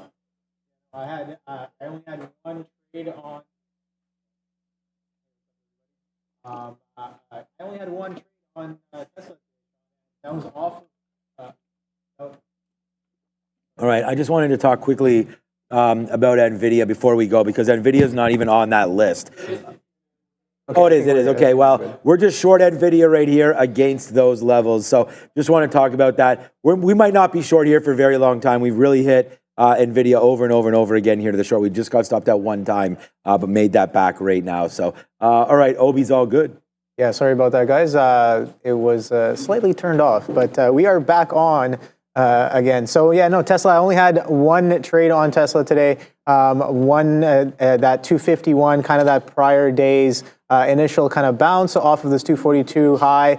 Fails to follow through, get some short there for a potential reversion. Add on the break right there, the break of this trend that was going on, but it kind of doesn't even get past this 47 there, and it's holding quite well, just as Sean mentioned, a little bit of an interesting area here around that 250, and we are coasting in and around that 250 here as of right now. A bit of an orbit sideways consolidation for the past 2 hours, right, on Tesla, while the market screams to the upside. So it hasn't really, gone back to its highs of yesterday, the opens of yesterday, in and around that 260s, 270s with a high. Prior day highs, and you can see that the NQ, the ES, some of these constituents as well have revisited prior days highs and levels. Tesla looking a little bit relatively weak here on the day. 250 seems like it is interesting as it's been consolidating there for over 2 hours. It was a bloodbath on the chips yesterday, but they're recovering nicely today. Chief among them, AMD, nicely up here.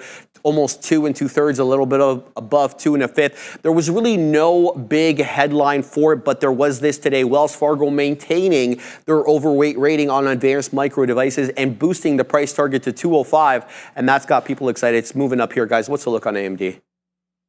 So we'll go over that. I just took some more out in the 50s here on Microsoft. So just putting like 25 or so pennies in our pocket as we wait to see what happens there at 456. So hopefully a push down lower here. NVIDIA's name that we're in, but you guys want to talk about AMD. Look, AMD is a positive name, but we left this alone all day. I don't know. We were in it early, and then we sort of lost interest in it. But look at this. I mean, again, you know, this is what trading is, right? It's hindsight. We talk about that all the time.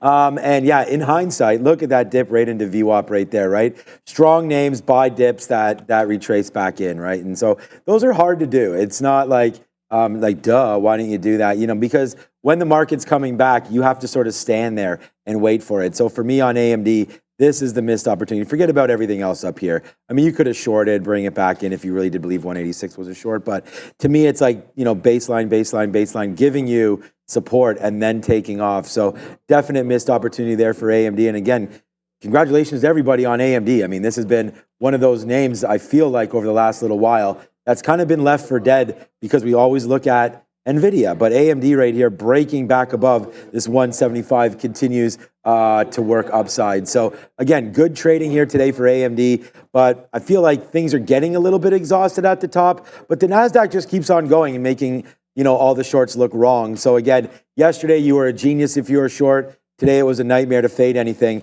I mean, the NASDAQ just finally now is starting to pull back. So maybe we do get some retracements in AMD. If you're going to look at a longer scale, I mean, you and I had gotten out of AMD before at 184 the other day. You're right here at some wick tops again of 188, 189. So I think this is a good short. Doesn't need to get back to 187 before I take it, yes. So that's what I'm looking at right now. Go Microsoft. It's trying to break below 50. Hopefully we can get that, and so goes NVIDIA to the downside as well right now. So that's my little look there on AMD. Let's go NVIDIA. You know, AMD's been quite a mover all day here. You know, we saw what it's been doing over the past couple of days off of that, I guess, a buyout catalyst. I think they bought some AI company for over 600 mil. And yeah, this anchored I have here is from that event from on Wednesday right here. You can see for the past couple of days, every time it gets up into this 187, it catches a bit of a sell, and that happened yesterday as well, quite aggressively. 187.09's high from yesterday, and then 187.27 from day one, and we're creeping right back up into some of those levels. High of day today, 186.99. So let's see, the market is very, very strong on the day. If you're looking at SMH here, semiconductor ETF, you can see how strong that is. Hasn't quite reached prior days highs just yet, but very, very strong here. Something I do want to mention as well in step with this is Intel. We kind of traded Intel, and yeah, Sean's definitely right. Today was not the day to get short, and I did try a bunch of shorts here on Intel, just kind of anchoring to a prior resistance level I had in and around just this 34, just shy of 35 underneath in these 34.70s and 60s. Keeps on going, can't stop, won't stop. This market is super strong. Yep. Palantir, a nice recovery today, up nicely here at 1.25%, knocking on the door of that $28 level. It, with many other names yesterday, was in negative territory, but recovering today. This headline is not from today, but it just gives you an idea how strong Palantir has been year to date. 74.33% over the past year, 65 some odd percent year to date has been the movement on this name. I know Sean's invested in this one. What's the look, guys? Yeah, I really feel like if you don't get Palantir right off the open and you don't get it right, then a lot of the time the trading doesn't really go that well later on in the afternoon. As far as an investment's concerned, I mean, come on. We've all been talking about this for a very, very long time.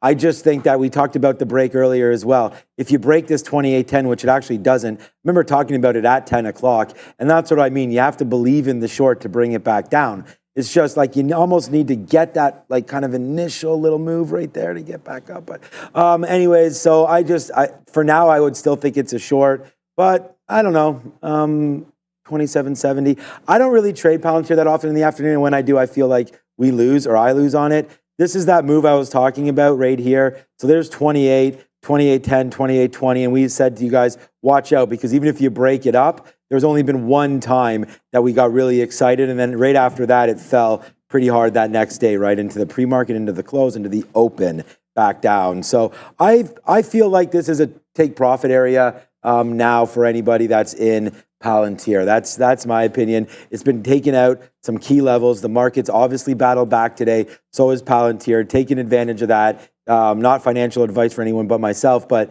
I think getting long over the last couple of weeks, these are good areas. We've seen it now touch a couple times. With earnings just around the corner with major tech names, I feel like always wise. And I took some out of Apple today. I took some out of Rivian today. We took some out of Tesla the other day. I still like Palantir. It's one of my favorites, but you can't take profit until you actually cash out. Does that make sense? You can't. Yeah. Okay. Makes sense. Yeah. So unrealized profit is something that you and I, Obi, especially being a trader as active as we are, we often see the unrealized P&L. And I just want to make sure that we take a little bit off on Palantir. Yeah, no, for sure. Palantir, bigger picture, it is pushing up. Take a look at these green weeks here, Sean.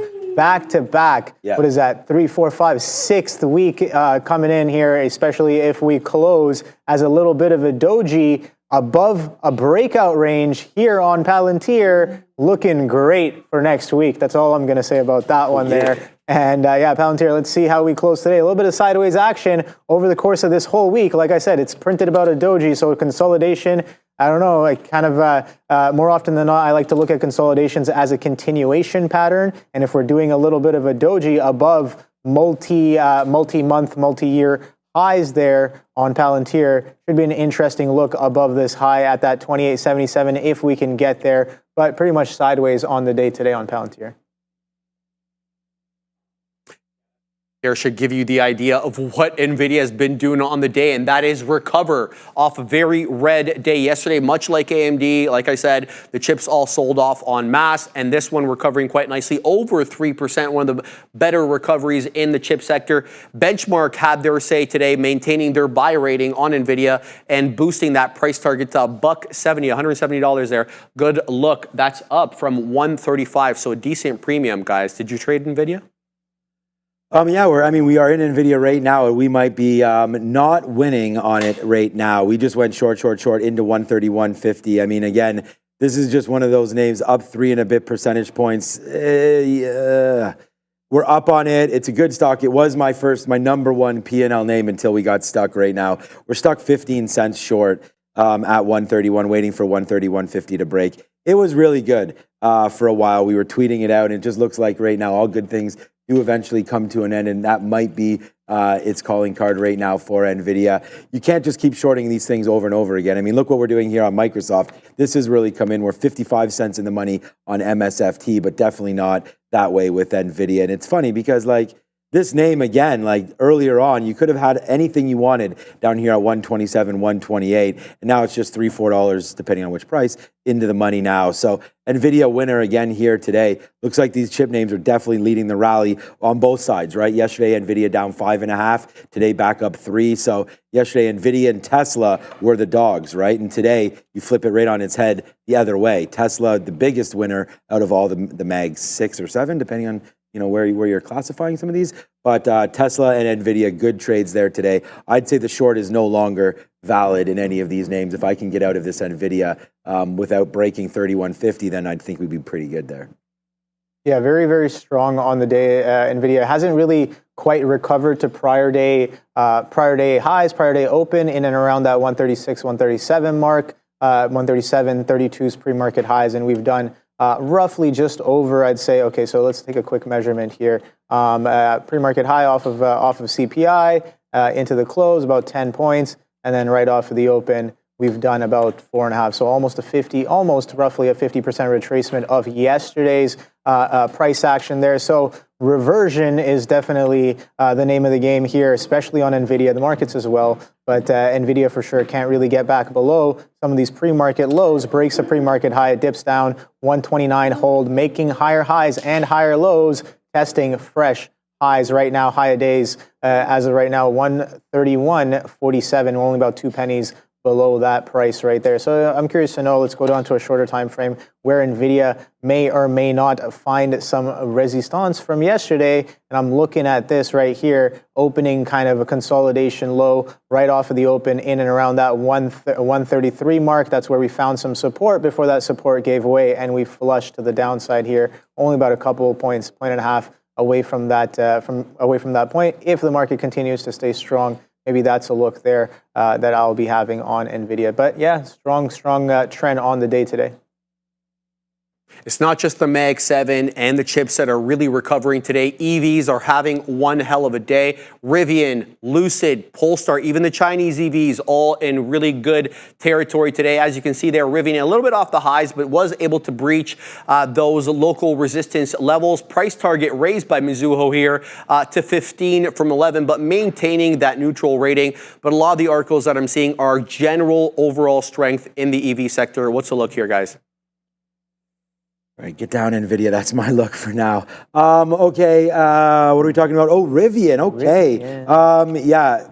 You mind taking this for a minute? I just got to watch out for this NVIDIA trade here. I have too many shares. Yeah, let's take a quick look at Rivian. Again, we saw this in the morning there. I think we were looking at the push up. There was some significant size sitting in and around that 18 mark. Gets taken out. Pulls back a little bit there, only for about 20, 30 pennies, and then it rips right back up, continues to make higher highs, not necessarily higher lows, but the higher highs are very distinct there. Every little pullback getting bought up and still hovering above that 18 mark as of right now, a bit sideways. Let's go to a higher time frame here and take a quick look at what is going on in the bigger picture. So, all right, so a little bit of a downtrend, as we know. Rivian IPO'd in and around that 106. What is that? Yeah, so IPO's around 106-ish. I remember it pops up to 170s on day 2 and then just straight flush to the downside. Actually, week 2, I think it was. Yeah, this is a week chart, not a day chart. But yeah, week 2 pops up very heavily and aggressive selling since then. But take a look at this volume that's been coming in, Sean, and you look at that volume bar just in the first, was it the first week of June? No, the last week of June, one of the highest volume bars on Rivian, and we are starting to get a little bit of a pickup on higher volume relative to how we've been trading since IPO. So that's definitely an interesting look for here on Rivian. Let's go back down to the daily chart and take a quick, or to the intraday chart, and take a quick look at how we've been doing over the past week or so. You can see gradually higher highs and higher lows trending up. Definitely doing a decent amount of R-vol today, almost 2 times as much on this strength here on Rivian. So I think it's a good look looking forward as well. Yeah, we, Lucid's a nice upside move as well. Today with Tesla, Lucid, everything starting to really go right there. This is a different story with the Saudis being involved. But I just, to some of my friends out there, Nelson and everybody else out there that I know is into some Rivian, we took some out at 1855.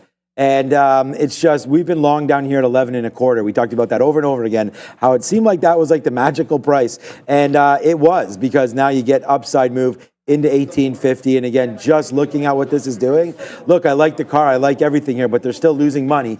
So we'll get some out of Rivian and then hope that the play moving forward is going to be bigger and better. We just got out of like 20% of our position, so it's nearly nothing. But again, you know, we talked about raising capital. That's what I'll do. I do that quite often when we're looking at names, right? I try to get out when they move a little high, and sometimes you look back and you make bad decisions, but sometimes not. There it is. It's a good little hit out for us on Microsoft. As we are now done the rundown. Thank you so much to everybody who joined us. I hope everybody has a fantastic rest of your day here on Friday. I can take the hat off maybe. But there it is right there. We got the Trader TV Live merch going on. Microsoft, so let's just talk about that. It is not breaking 455. I took another out. We are now out of about 30%, or have about 30% left, out of 70% right now on Microsoft. Good trading, I feel like, against 456. It's kind of like, get that garbage out of here. Now let's see if we could break a little bit lower. NVIDIA, okay, I mean, holding for some, but trying to get out as well. I'm bidding now. I just realized I'm bidding 29s. I don't know why that's the case. Let's put something down here at like 32s for 10%. And now we'll just start to get rid of 10% of what we have here. Give me those 32s. This is, it's frustrating when you don't get them. I know we will. There it goes through 31s right now. This is a big time move right here. Just a couple hundred shares, maybe a little north of that as well. But we'll see if it does fall back in. Would love a 50-period move back there as well. So let's see if we can start to trade that out. But I don't know, man. I said I'd feel lucky if I got anything out below 131.50 because that was kind of the stop. Let me put another bid here out, low 130s. And if we can get that, then fine, like 31, 34, something like that. And if we can get that, let's take another piece out. Then maybe we'll cancel and see if it can glide. We just got 29s or whatever there. So hopefully we'll be able to get a 34 fill one more time.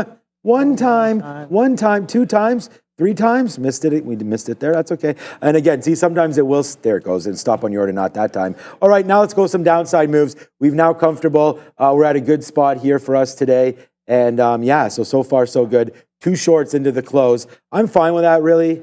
We're now below the 50-period moving average. Let's see if we can get even lower with NVDA. I like the Microsoft position even better, but we'll see if that wants to continue down. Yeah, I got to take a look at Softy here because I don't think I have really taken a look as much, and it's kind of wicking, breaking back down off of this prior day's consolidation high, which I definitely like that look. If we're going to kind of go sideways, a bit of a dead cat bounce on a lot of tickers yesterday after that strong market flush off of CPI, I guess, and some have recovered, some have not. Softy being one of the ones that has clearly not recovered. Alphabet, one of them as well. Amazon, one of them as well. But Apple, oh boy, Apple has totally recovered most of its action there. So Apple relatively, I guess, in step with roughly in step with the market, a little bit stronger. But the rest of the names I just mentioned, relative weakness for sure. And some of these chips as well. Chips kind of strong there. And here comes a SPY a little bit there. Oh boy. All right. So it's a good thing I am in a little bit of a short here. Again, this was crazy here. I want to show my SPY chart here. I got short in this kind of range here earlier, much earlier. You can see it did break down. I missed my entry here on the break of that trend. Maybe some more down here. Can't really quite get to VWAP. And when it reclaims this is where I should be getting out. I got more here, and here I never really got out. So that's something that I'm reflecting on. Is like, all right, if you get what you're looking for, a break of that trend, it pulls back. I'm looking for 560s on VWAP. I have an order posted there for a little bit of a cover. It cannot even get there, reclaims, and then breaks back on the downtrend. So it reverts the reversion, right? So it's like, all right, so where am I wrong here? I am wrong at 561. but that's something I got to do better at because it comes all the way up to 561.6s in and around where I initially got in, and I'm risking above high a day there, and it rips right through it there. So a little bit of a decision-making miss on my part. I do have to get better at that. And you know what? Honestly, like that's a great reason to get out of the short and maybe even switch long there, Sean, because it is very, very clear that it doesn't even want VWAP. And then now maybe, just maybe, we're getting a little bit of a pullback, but take a look at where we're bouncing off of. This was that trend I was going off of in the morning session there, and we're coming right in, and we catch a tiny bit of a bounce here, but the markets are a little extended to the upside. But what do I know? I'm just looking for that reversion potentially to come back in. It is a Friday. We could also not get it. These names are wiping right back to where we started off prior day there off the CPI. So it seems like PPI has got some reversion characteristics on the day today. I'm curious to know, what have you guys traded? I know that people have been trading AMD, people have been trading HIMS. HIMS has been on there. What else? I guess, obviously, people have dabbled in the Mag 7. I saw some NVIDIAs there. Of course, Rivian. I know definitely people have been playing some Rivian here today. Rivian very, very strong. We just talked about it in the rundown. But will SPY recover? Recover from what? We've already recovered to yesterday's prices here. Take a look at the spider. I'm definitely trading a little bit of the spider in and out, but take a look at that. CPI reaction high comes in, fails to follow through, and then I literally sit down at the desk right as it's attempting to break there. Dumps down over 50, 60 pennies. I'm like, over there, Mike? Damn, Sean, like this is, I got up because I was like, well, the short isn't there. I'm definitely in the wrong. So I get up from my seat, I sit back down, and it flushes, breaking this trend. Look at how long this trend is sustained for. For over 2 hours on the spider, it was climbing up the spout, and now we are finally tumbling down, washing right back in. 20,700 potentially as a bit of a level here. Let's see if we can get a nice little pullback. There it goes right there. Can we come right back in? I am looking for a reversion to the mean, but this morning the reversion was definitely a little mean. That's what I meant. But you know what I mean. All right, so 6270s here on the spider, so maybe we are getting a little bit of a pullback. I'm looking at VWAP. I'm looking at some of these prior highs. Prior high of day where we got that strong selling was in and around 6170s, just shy of 62s, and we are trading in the 62s as of right now. Here comes a little bit of Intel as well. Let's see if we can get a breather for this bidding action here, as it has been quite aggressive for the past few hours there. All right, Microsoft is now part of a club. So here it comes to the downside now, breaking 455. Of course, we just talked about where we were short. We've reloaded that position, so we got that one twice. We take a piece out, and by the way, there goes NVIDIA. Someone asked if we reloaded it. You know how close we came to reloading that? 2 pennies close, man. We were trying to get 45s again, and we missed them. But there it goes back into the downside for NVIDIA. I don't have bids down there? Oh, I had one at 07. I'm going to put one at... we did have a bid down there, but we missed it down there at 07. We just took something out at 25s, but... we did mean to have something a little bit lower on that one. So 2 shorts working for us right now. So far, so good, man. That's, yeah, that was a good reload there on NVIDIA. So nice move down. We just got out like near 131. These are all flowers being built down there. If I zoom back in, you could see right there. Some Miley Cyrus buying us some flowers right there. But good move there. Is that what you call that? Like planting flowers? Yeah, purple flowers. Nice. Yeah, because you see there's like the root and then there's the purple flowers. Okay, I see you. Nice. I saw someone on the chat say that once. I stole that. So that was from them. Okay, so yeah, I forget who it was, or maybe it was one of our guests. I can't remember. All right, Rivian right now is definitely at a reload spot if you wanted to get some more. I just, again, like, I don't know. I'm not in love with these names. You would have had it earlier. It would have been great. I just, it's multiple times here that we bounced off of VWAP. This is the first time that we're testing the 200 period moving average. So if you like the long here on Rivian, there's nothing wrong with taking it, using that bottom wick off of that right now. So again, it looks like the volume's definitely here. I mean, 78 million. I'm going to assume this is probably 2 or 3 times our vol, I would guess, because Rivian's up 11%. So although it must have done volume yesterday, today definitely 1850. Looks like it wants to hold out for that one. But yeah, the Sharif over here was having a problem with some of the temperature, I think, of those wings over there. Yeah, some of them might have been spicy, right? You tried the Atomic? I had both of those with. They're good. Really good. Ramin is saying the Atomic is not. Okay, so Ramin one says of them the is really habanero is spicier. Habanero is spicier? I think the Atomic is actually spicier. Ramin's saying the. Okay. No. I have one of each. I don't know which. So we had. Okay. It's non. Yeah. Okay. Yeah. It's All right. So we had from Wingstop today. We had the mango habanero, which was Ramin's choice. Atomic was your choice. Me and the professor chose lemon pepper, so we got a couple extra of those. And then garlic parmesan was Adara's choice. So that's what we were rolling with, and they were absolutely fantastic. We want to thank Terra Engineering for all of that. They came in, we did something on the midday show there. It was fantastic. I believe there's still some left over. And in fact, the professor's eating one right now. So there it is right there. So there we go. Thank you for that. Again, enjoy, Sharif. So that's what that is. And I want to thank everybody for continuing to support the show, both in ways of food and in ways of hitting the like and the subscribe. All right, there's the reload on NVIDIA. If you didn't believe me, well, there it is. We just sat there as we were talking. It just came in. Our stop is right up top. There we go, stop up top. Sometimes it just comes through. There it is. We'll see what winds up happening now. I feel like it probably does break. We just got to retest there of the 50 period, and it held. So, I mean, look at this. Look how good this 50 period moving average has been here. So we're going to stop out here. There's the size. Bye-bye. This is going to be just as good as gone at this point, I would think, with the algos turned on now, trying to buy it up off that view up. Any kind of a dump now, I feel like we got to just get some out, because this is going to break. We've had these feelings before, and let's trust it. Look, that 50 period should tell you everything, right? This is from an hour ago. 120, we last hit it.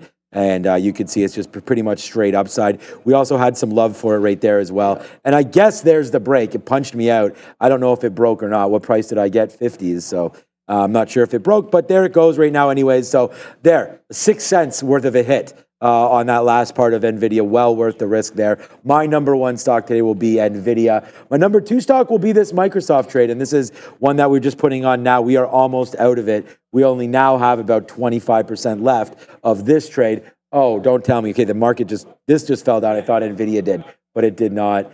What do we want to do with Amazon? We were short here, Obi. Then we flipped long. We're basically flat on. We're going to be down on it, but not too badly. Let's see what winds up happening here with Amazon. I mean, I wanted to short it when this came up because we had Bezos, right? And we knew that there was going to be a short area. So this spot right here, I was like, I'll short right here. I like this spot right there. We did that. Then we got taken out. So that was only about 20 cents. Then we shorted again and just messed around there back and forth. Eventually we went long on a 196 break, and the top was 50s, and we have some out. Tried again and lost. But that's my look right now on all of this. You have any feelings here?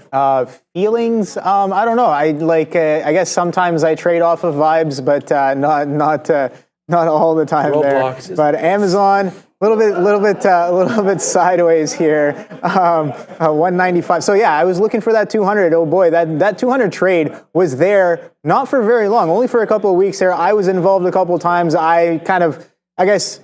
I got to learn faster, man. I got a little bit of sense of urgency in terms of really putting some of these ideas down and turning them into even more, I guess, executable strategies and stuff that can be repeated.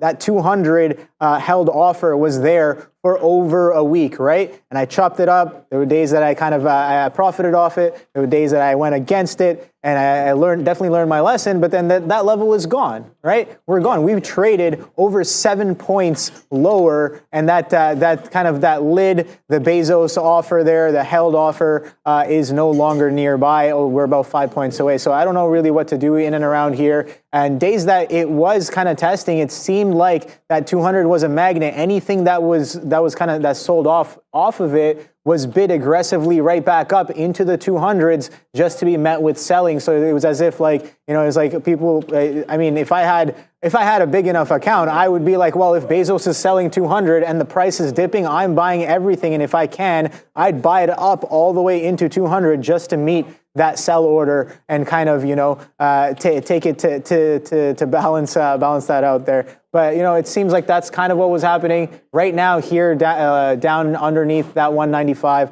I'm not really too sure. It is relatively weak. I think we can kind of confidently say that as a lot of the not really a lot, but we can see some of the Mag 7 names have reclaimed their highs from yesterday, but a few of them have not. And Amazon is definitely one of those. So that sell pressure came in real hot yesterday. We have not recovered as much. So those are my thoughts on Amazon. There. We finally leveled up.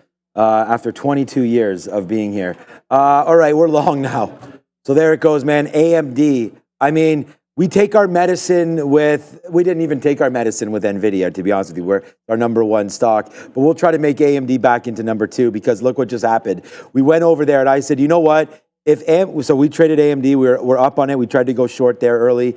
We lost, and now we're back long. Look what we just did. We found something. There's the 200 period. There's bouncing. There's supporting. We're long. We're long right now, 185.70 now on AMD. So good trade. Let me take another piece out here at 186 if we can get it. Ring the registers now up 25, 30 cents. There it is. Yes, sir. We get that 98s as we try to blast further now. We're making about 3 times now what we just lost on NVIDIA just by switching over the gears. And there it goes, man. And we watched NVIDIA rip up to the upside. This is a 6-cent hit. Right here, look at it continuing to go. So I just said, okay, what's its cousin up to? And it wants to go. So we'll see there. Nice move. Now trying to go higher here is AMD. So good little trade there. The 50 period is, what's the price? 25s or so. Okay. I mean, look at this. Immediately, give me those 14s if we can get them right now. There it is. Yes, sir. Okay. Obi, that's 45 cents in 2 minutes right there. So we'll go pretty good look there as we bring our net back to life a little bit.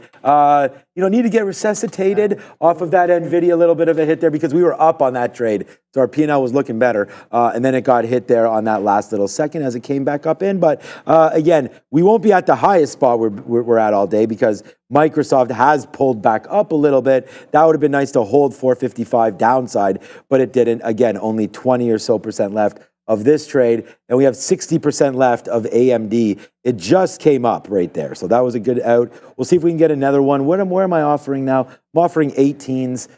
We might as well just take a piece right here if we can get it at 11s or so, and back in. So yeah, we're working with longs now. Again, this is the strategy. Find strong names that pulled back.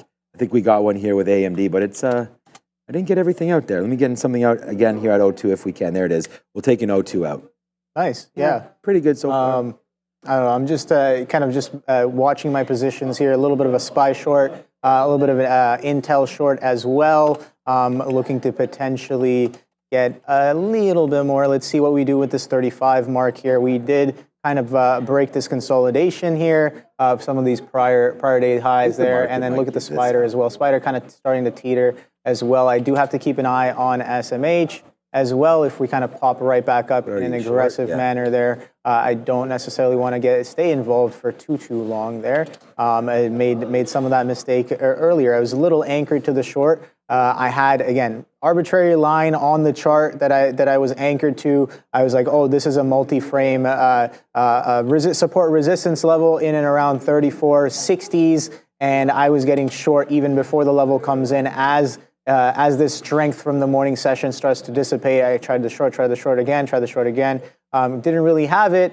Breaks that 35, and then now we make a high of 35.40s before coming in a little bit here. So let's see what we got. 35's holding as of right now. This is that prior kind of consolidation area. So I do have eyes on Intel right now, but we are holding the moving average a little bit the other way on a shorter frame. But looking at the 15-minute, we're attempting to reclaim the moving average there at that 35.10 mark. So maybe we are still, we are still holding a little bit of an uptrend with higher highs and higher lows there, but some aggressive selling that came in. This was interesting here, Sean, where I was watching this here, aggressive buying to the upside. this should be a reason for me to stop selling. This should be a reason right here in this consolidation. Why am I trying to short more in here? Got to wait for a more distinct breakdown like this one here. But yeah, it doesn't really make sense for me. But again, in retrospect, I'm speaking in with that statement there. But gotta improve that little bit of stubbornness that I do have sometimes, where I get a little anchored to the idea. I get a little anchored to some of my lines on the chart, being like, well, you know, I've spent the time to kind of put them in. So in my mental, I'm like, oh yeah, they've gotta come in, right? No, absolutely not. That is, do not do that. That's a disgusting way to think, is what I'm telling myself. And yeah, I got to get better with kind of avoiding that type of mindset. But it is very strong. Market tailwind is strong. Have to respect what the charts are telling me, and the charts are telling me that we are trending to the upside here. Again, with only about an hour and 20 minutes left in the trading day, let's see what the power hour brings. 20 minutes to power hour here as Intel attempts to reclaim above this 35 mark here. Very, very strong on the day, it would seem. Trying to go counter trend. Yeah, the best idea. Yeah, I think that's. Yeah, I know. I think you did great on that spider trade. I think there's some room to go there. I just want to make sure that everybody knows that we got some out here at the 80s and 90s when this faded back. So now we're back here. I'm going to wait for those 18s again, which is pretty much the 50 period, which is the best that we had gotten before. I canceled the 11s. We took a 97, then we took an 80, 87, I think, 97, 87s or so as AMD there. Oh my gosh, we're at 18s. Hopefully are we at 18s? Yes, we are. So one more tick higher. I don't know why we're sitting there, but let's just keep it there. One more. Give us it. There it is. So we get that trade out right now. So that was a good one. Right now, sure, Dara, I'll take a coffee. You want a coffee? Obi? I just got one. Okay, I'll take one, Dara. Thank you. If you are going, yeah, no problem. All right, that's very nice. Thank you. So there's another out. So again, we did not reload, but we'll keep taking it. Hopefully we can get back up there to the upside and then see where we go from there. So I really like that one. I'm not trying to hold the bag on anything here. I mean, these are all working for us. Maybe Microsoft as we approach this level. Why don't we just take one more piece out if we can? What do we have left? Okay. We could take it. It's starting to go back upside. Maybe we just punch a piece out here on Microsoft, see if we could sit on the bid and get this. There it is. So we get 48s there, 47s. Take another piece out. Now we've got small left here on Softies. So we took out half of what we had, which was 20%, so 10% left of that small piece there on Microsoft. But again, my second best trade because we took some shares there. It broke down. I thought we were going to break below 456. We did, so we shorted it. Best out there, 455.12. With another piece right now, seeing if it can work for us even more. The SPY, my trade was quick on this one. I mean, it was about a half hour of kind of love for the downside, and then eventually it broke up. But this is why you got to have risk parameters to get you out. Once we broke that 560.15 or whatever that area was, we wound up getting out. We had to fight the law, but the law won there. A lot of shorts, a lot of profit until eventually it broke higher. So we do wind up taking the L there because it was on a good position, but it still wound up working out for us in the long run. Yeah, net is just chugging along here, man. So I don't, if there's any other names you guys want to talk about, I was thinking about that Wells Fargo there. We did miss an opportunity on that one at about $57. If we zoom back out a little bit, the only reason we missed an opportunity, that's the pre-market, Obi. You see this right there. So if you ever had a chance to short it, you might have thought about 57, and it kind of gave it to you a couple times right there. So that's that one. The other trade that I wanted to look at was JP Morgan, because I know some of the guys on the floor had this one. And again, this is to me what you look for on earnings days, and that is to make a bottom. And that's it. It came in, bottomed out there at 202.50. I don't expect you to have that. Makes a move back up. Maybe you short it off 50 or off the 200. Comes back in. You probably retest that long. Maybe you get stopped out. But at the end of the day, that bottom is 202. So whether or not you believe 202.20 or 202.50, either way, I think it's worth giving it about 50 to 60 cents there. Look at that move back up $5. Pretty clean there for JP Morgan. There's the pushback into VWAP. But again, strong name? No. Weak name back to VWAP. So that's not good for me. I'd rather short it if we get back to the 200. So yeah, we're dealing with some of this. Good out, it looks like, for us on Microsoft here at 40s. Let's see if that can hold. Looking for some new ideas. People want to talk about sound. So we can give a look to sound in a minute here. Let me just... SoundHound AI. Yeah, SoundHound. I mean, SOUN was the ticker symbol there. Ooh. Wow, another 18% on the day. Adara has left, but obviously there was news on this name. SoundHound up to 650 right now. Smash that bid. Smash that bid. Let's go. Smash the bid? Yeah. Oh, you're short. Yeah. So I was thinking 650. We've already been up here before. 8 April. You know, looks like a good level to me, man. If you're in this name, 20% heading into a weekend, might want to consider taking some SoundHound profits out there. That would be a sound decision. Ooh. Yeah, AMD right back down again. I'm just going to try to leave some of these chip names. If we get stopped out, we get stopped out. AMD pulls all the way back in. So I guess that was a good out right there, huh? At the 50-period moving average. We are buying a little bit more at 71s. There it is. Same price we got in. Remember, if this drops below 50s, we're out of here for AMD. But again, a decent out right there. We'll reload it. We've just reloaded it. We only had 10% left. Yeah, so I was saying smash that bid because on Intel there's a little bit of some size there sitting at, was it 13, 14, 35, 13s, 14s, was it? Let me just scroll back down and see 14s. All right, so Buddy was sitting at 14 with over 100 lots there, and I was like, all right, well, if they're going to come and grab it, I like that. As the ES and the NQ takes a little bit of a pullback here. SMH still looking kind of strong, but sideways over the past, what is that, 15 minutes? That's about an hour or so. We've been a little sideways on SMH. Hasn't really recovered as much there relative to some of these other constituents that it's been having, AMD and Intel, just to name a few there. But take a look at that. SMH prior day high, 283, but we've been kind of coasting a little sideways here with a base of 278, high of 278.93 on SMH here, and I guess I'm in Intel as well. Intel making those highs there, wicking some of these prior highs there. Look at that earlier on in the week. The high is 35.47, and today the high is 35.47. Is that actually 35.47 exact? Okay, so 35.47 high, and then today, let's go to today, 35, wow, okay, hello. So a little bit of level coming in to the penny, interesting at 35.47, being a little bit of resistance, it would seem here on the Intel, rejecting some of these prior, what was that day? On Tuesday, June 9th. So did Intel have a little bit of a catalyst? I gotta take a look back. We were doing ARVO in the pre-market, so seems like a little bit of a catalyst. Look at that. We rejected that 35 right off of the open, selling pressure coming in quite aggressively. Coming in prior day off CPI, we reject 10 pennies underneath that. Coming in today, we bid all the way back up, stop on the penny at 47, printing that 47 as high a day, and now we're getting a little bit of a pullback here. So you know what? This trend was broken. This trend was broken.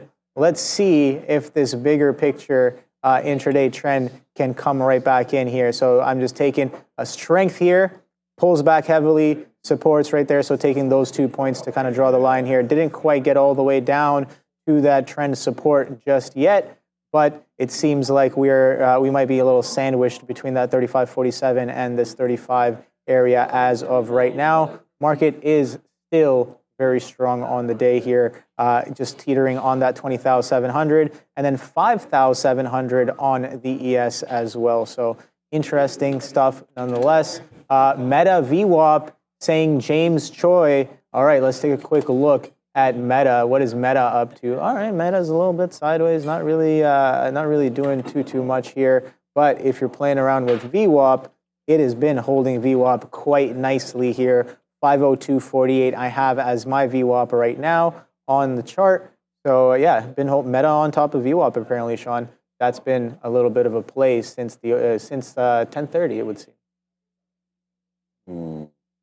So yeah, good talk there about some of these names. We just, again, you guys who know this, I mean, we did it right in front of you all. So there's the reload there again on AMD. We got it twice. Remember, our stop is breaking through 50, so we should take some profit when it's 20 cents in the money. I mean, we're only going to give this 20 cents to the downside. I still want to hold for more as the market's still hanging out. So we'll take some profit there and wait. We just put a stop in for Microsoft. I did want to go back over Sound again.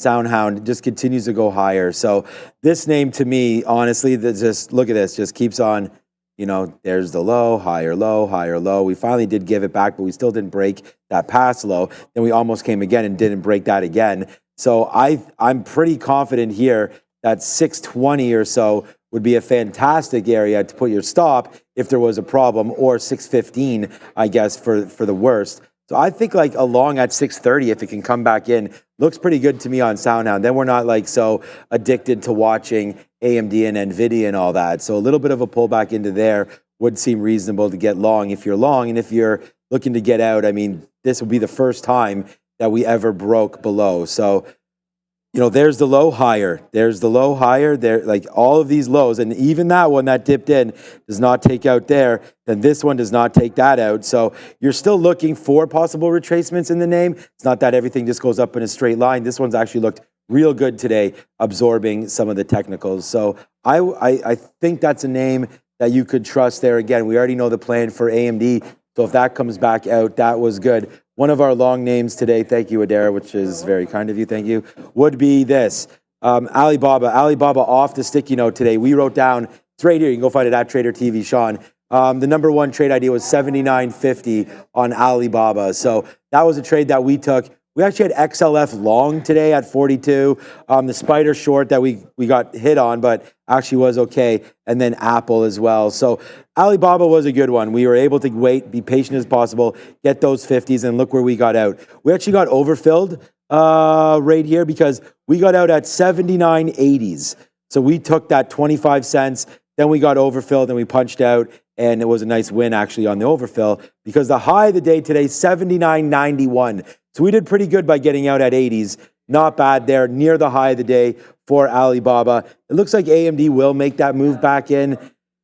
Are there any other names? Google. I mean, Rivian. We kind of touched on that a little bit there. And I know you're in SPIs and Intel, so we can look at that for everybody one more time. But you just talked about it. So Rivian. You know what else to say about this one? These bottoms right here were absorbed. These were great longs now. So where's the price target for Rivian? I feel like if you're long right now, the market wants to hold these bids. Why not aim for 875, 1880, something like that up into that area? Those look decent to me. And then a pullback into VWAP. It's just, I don't have a problem. I think Obi and I can analyze any stock right now. It doesn't mean necessarily they're setting up for like wicked opportunities. You know, we've kind of made our bed here on some of them. And now we're just waiting to see where we can go. So it looks like AMD will fall out a little bit, which is fine. We've taken the profit. It'll be a nice positive stock for us today. AMD's positive. Alibaba. We've talked about Meta, Microsoft, NVIDIA. So good trading here today. It looks like we're about to get stopped out, though, on a breakthrough 50 right now. We're actually waiting a little bit lower into the 40s, but it's coming in right now on AMD. Yeah, some of these levels are holding quite well. Again, futures have been in a sideways consolidation. Look at these 15-minute bars, guys. So it's like, what is that? 1, 2, 3, 4, 5 15-minute bars. So over an hour of sideways consolidation here after a very strong day to the upside, right? So it's like, all right, that bid is potentially is kind of gone or just kind of going sideways, right? It's not as aggressive as before. It's maybe not necessarily gone as we're still sustaining some of these levels there. Definitely a little bit of a bid there, but the aggressiveness of the bid that we had in the morning session, a little bit not there anymore, it would seem. And yeah, the market's coming looking like it may or may not make a decision, like prices compressing after a strong move. And the compression should be interesting to see whether we break to the upside or to the downside. We've only been, like, longs have been winning all day, right? Longs have, if you had the longs, if you bought the dip yesterday, congratulations. That was a great trade. What's going on, Adara? This part of the show brought to you by Benzinga Pro. If you feel lost in the noise of the market, then you need Benzinga Pro. Benzinga Pro cuts through the clutter and gives you the insights you need to make smarter, faster trades. From real-time news to unusual options activity, we'll show you exactly what's moving the market and why. Don't miss out on your chance to trade like a pro. Visit benzinga.com/pro to start your free trial today. Okay, thanks, Adara, for that one. Yeah, make sure you guys check out Benzinga Pro. So AMD did break. So that sucks. Broke, we got taken out. Honestly, on that first little move of a breakdown, we took a bid there at 54s. We got a piece out at 64, then it broke and we got out at 43. So, or yeah, that's what was the break. It was a break of 45. We got 43s and change. So there it is. Downside push for AMD. Those of you that were long that name, hopefully you got something out, but it did break through. And again, this is why we're long this name. It was just off the 200 period. I liked it. I mean, realistically, you can if you wanted to. We have to be flat at the end of every single day, and we're having quite a good day. So we'll just wait for this 145.75, even if we can base out down here at 184. That could be a good long for us right now. But that AMD trade, we'll slap a fail on the last piece because it was. We wound up losing on that last little bit of AMD. So kind of a overall flat. I mean, that was good, but overall flat basically on that second reload. The first, that's why we got 2 fills there. Nice. That one was okay. Then we weren't really able to get out of it. So, kind of nothing. The one thing that's starting to go up while this market's kind of doing nothing is Microsoft. So we're stopping out on this one once we break up the top side. So still a top name for us. We'll give back about 10% or so here if it takes out 456. That's my stopping spot for that. So Microsoft is on the move higher. So be careful with that one. Alibaba, Google, AMD, Qs. Yeah, I mean, we could hit Qs. Uber was a name that I see some people talking about. We've liked this name. I still feel bad about not buying this down at $64. Oh man, a beneficiary of yesterday, that robo-taxi news. But look at this. This is right at $74 right now. So missed opportunity this morning.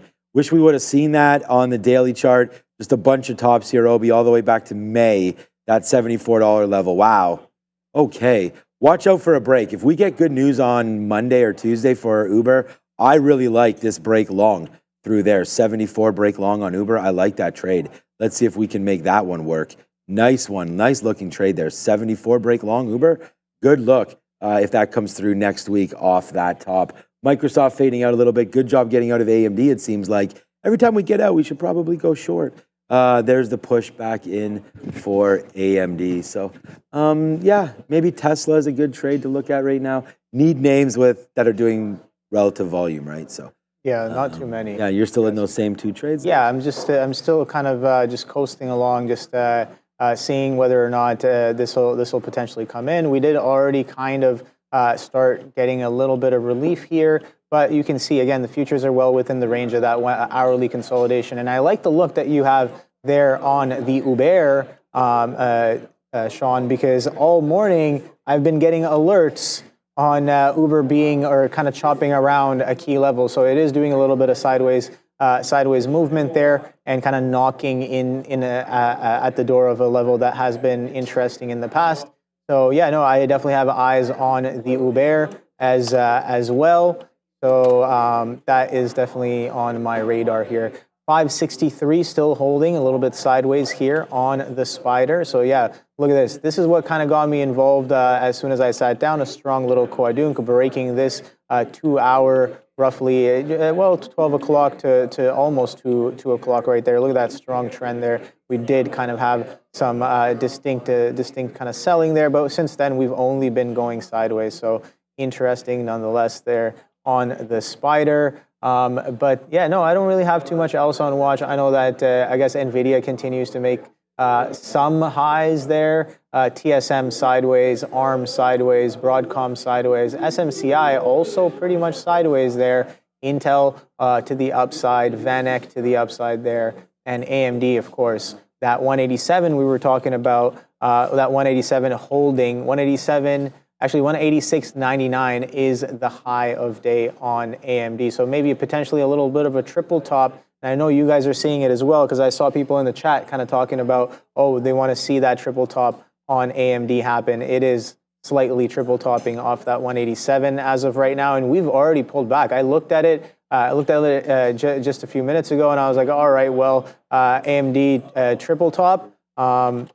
Let's take a quick look here. So yeah, AMD higher time frame, go to the 15 right here. So boom, 187.27 makes 187.09 yesterday, makes 186.99 today. So I guess we are making incrementally lower highs technically, but this is the area. It's never really a specific level more often than not, unless you're calling it the Bezos sell lid there, sell order. But you know what I mean. It's kind of this area where selling keeps on coming in. We're already trading down to 185, so a little bit of scalp potential there. VWAP all the way down at 184.5. So interesting look there on AMD. I'm curious to know whether that 187 continues to act as a little bit of resistance. But then again, Sean, we only have 3 minutes until power hour, and power hour is soon approaching. These hourly candles coming to a close soon enough. So I got to kind of watch some of these tickers here. There goes the 15-minute going, I guess, red to green here on Intel, but the 30-minute still looking like a little bit of a lower high on a 30-minute chart. Spider, again, sideways action here. Sideways action going into power hour, it would seem, for the past hour or so on these futures, on these markets. So like Sean said, it's not like looking for tickers with RVol. Let's see what's been doing any sort of significant volume here on the day today. So let's take a look at volume leaders of the market together. So I'm just going to pull this up right here. If it can come in, there it is. All right, cool. Yeah, so NVIDIA pushing for highs as of right now. So that's definitely something. So the trend continuation. Lucid to the upside as well. We took a look at that one. Tesla holding well within its upper quartile of the morning move. SoundHound very, very strong as well. Rivian, we talked about Rivian, how good that one has been.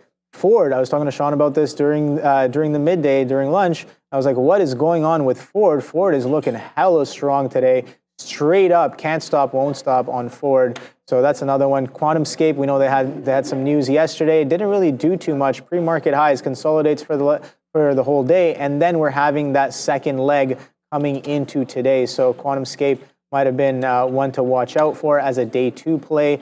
Toyo, don't really know who these guys are. Mara, wow. Have you seen Mara today, Sean? I have not. Take a look at this. No? Straight What? up, no relief. No relief, no pullback. Pullbacks, what are those on Mara? Non-existent. Absolutely not. Intel, very, very strong. You can see me kind of trying to counter trend it here today, fighting a bit of the trend there. NEO as well. AMD, we've been talking about. Plug Power, we haven't really mentioned as much. Plug Power, Wells Fargo, again, one of the banks that reported pretty much sideways, well within its opening range. Apple near high a day. IVP, I know that some people in the chat were talking about this one here. IVP looking a little bit strong as well. Don't really know what the news here was or what's going on here, but definitely doing a little bit of relative volume on the day, just shy of 2 times. Open Door, we know that name. Eric, is this Ericsson, like Sony Ericsson? Maybe, perhaps, but it seems like it is in the volume leaders. SoFi, ChargePoint, I guess, yeah, Plug Power is up here as well. ChargePoint, another kind of charger, taking a run there on the day, broke past that $2 mark, trading a high of day of 221 at 19s right now, so just shy of that high a day in a very strong uptrend. So yeah, those are some of the volume leaders on the day, top hot stock list, and yeah, I'm sure that if we ask the chat, a lot of those names will definitely come up. Kenny Boy is saying, yeah, CHPT, ChargePoint. Yes, sir. Ford is up. Palantir for a flat top break. I know we've looked at Palantir a couple of times today. Let's take a look once again. Palantir. Yeah, okay. So we talked about how it's looking like on the larger time frame, right, Sean? That monthly, weekly breakout looking like pattern on Palantir. We are pushing a little bit higher as of this week, kind of holding above that consolidation, prior monthly consolidation on Palantir. So looking quite good. EVGO saying K-Fry, EVGO, ChargePoint and Plug. Yeah, EVGO is another kind of charger company here. And wow, okay, so I guess chargers are up today, Sean. Was there news on chargers? It would seem as if there might have been news on chargers. I think the whole EV space was really pumping. Optimism is improving. This is a Barron's article by Miss Hamilton here. So, okay, cool, interesting. So I guess momentum is driven by increased charging network utilization and a recent positive shift in market sentiment, says benchmark analysts. Okay, interesting stuff. So it seems like we are catching a little bit of a bid off of some speculation, maybe some analyst words as well. And yeah, I guess with EVs kind of becoming more and more of a thing, we were talking about some Polestar. We've been seeing a lot more Polestars. We've been seeing some Rivians. I've actually seen some VinFast in my area as well. So yeah, charge. Oh, and of course, what's your opinion on the Mach-E, the Mustang EV?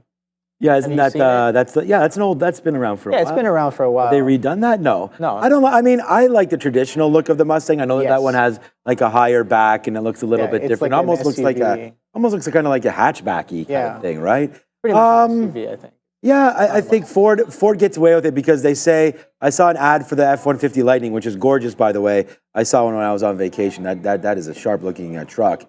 But they said it's the only F-150 that's electrified or something like that. Like, so they're really pumping the fact that, you know, you're buying an F-150. Like, that's the whole thing. So I feel like if you like the Mustang and you want electric, you have no choice. But I think it does look, I don't know, for me, it's not my cup of tea, but I get that it's a pretty nice-looking car. I mean, all new cars, I feel like, I mean, Mustangs are fun to drive. Yeah, I wonder if the electric one still is. I mean, if there's people out there with some experience in that, let us know.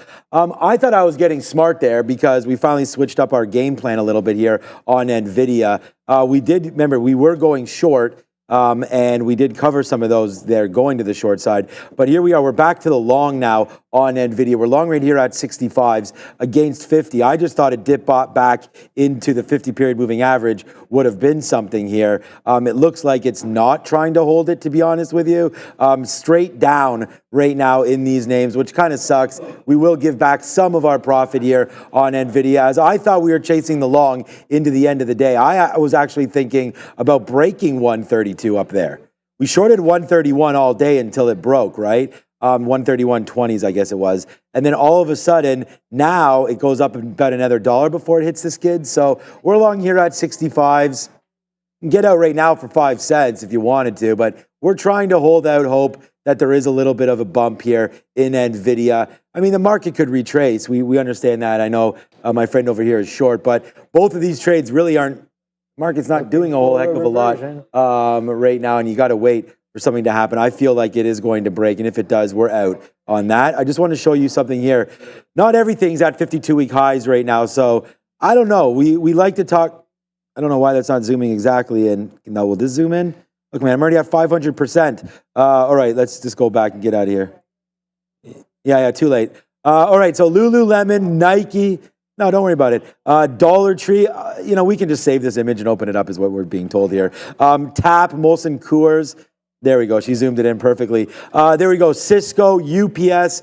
I don't know. Any of these tickle your fancy there? OB. I mean, to me, I still think you want to buy. I mean, most of these are household names. Yeah. But they're all retail. Like, look at Dollar Tree down 28%, 52 weeks, right? So 52-week lows. Comcast, McDonald's, TAP. I would say I'd stay away. I mean, Zoom, to me, if you're going to be in technology, there's many technologies to be in right now, and I'm not sure Zoom is the right one. Beer, I feel like marijuana and liquor is taking away a little bit from TAP there. McDonald's makes sense. They've rebranded a little bit. They've gotten their menus just a little bit more cheaper there as we go. It's Friday, National Friday right now. Okay, yeah, free fries at McDonald's. I got it, Ramin, that's great. Right there, Starbucks, Dollar Tree, Nike, and Lulu.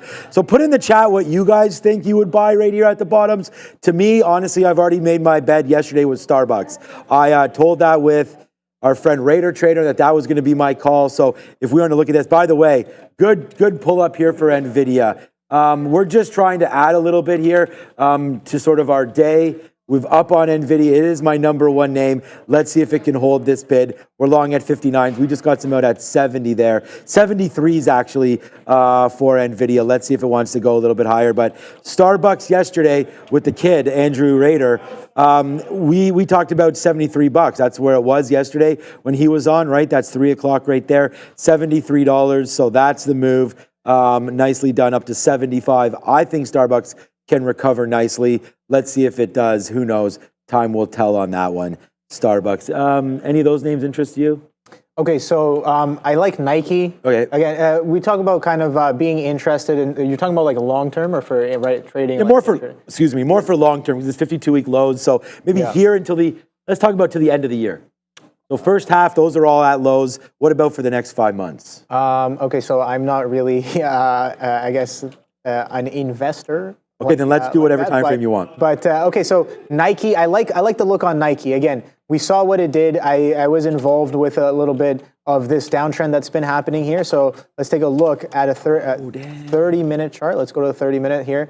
So I like the swings for like a couple of weeks, right? A couple of weeks to maybe a month at most there. Strong earnings, can't really get above that. And we've been fading. These are multi-year lows again. So I kind of like this move here. And unless and until this trend kind of breaks, I do want to. I like Nike. They make some good products. They make some great hoodies, super comfortable.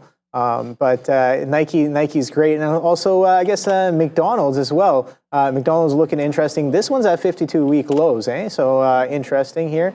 But low the consolidation range and look back at it. Oh boy, this is definitely a front side of the move here since pretty much inception. What is this? Okay, that's the .com kind of the flush, the action that came off of that. But overall, we've been quite strong here. So I think McDonald's are always a good look, one of the staples as well. And I know that Lulu was up there as well. We know that Lulu makes some great clothing, some great products, some great pants as well. And coming in at 280s right here, consolidation lows on Lululemon. We did make some extended highs there, but look at this flush coming right back in. Very, very aggressive, a little distinctly different than some of the bid that we've been having. So yeah, what is it? Taking the stairs, taking the escalator up and the elevator down. This is a prime example of that kind of price action here on Lulu. But yeah, a little bit of a consolidation base coming in on Lulu. And I think there was one more name on there that was that I found was interesting. We got Nike, we got Lulu, we got McDonald's, and Starbucks, right? It's Bucks. All right, so take a look at SPCE here.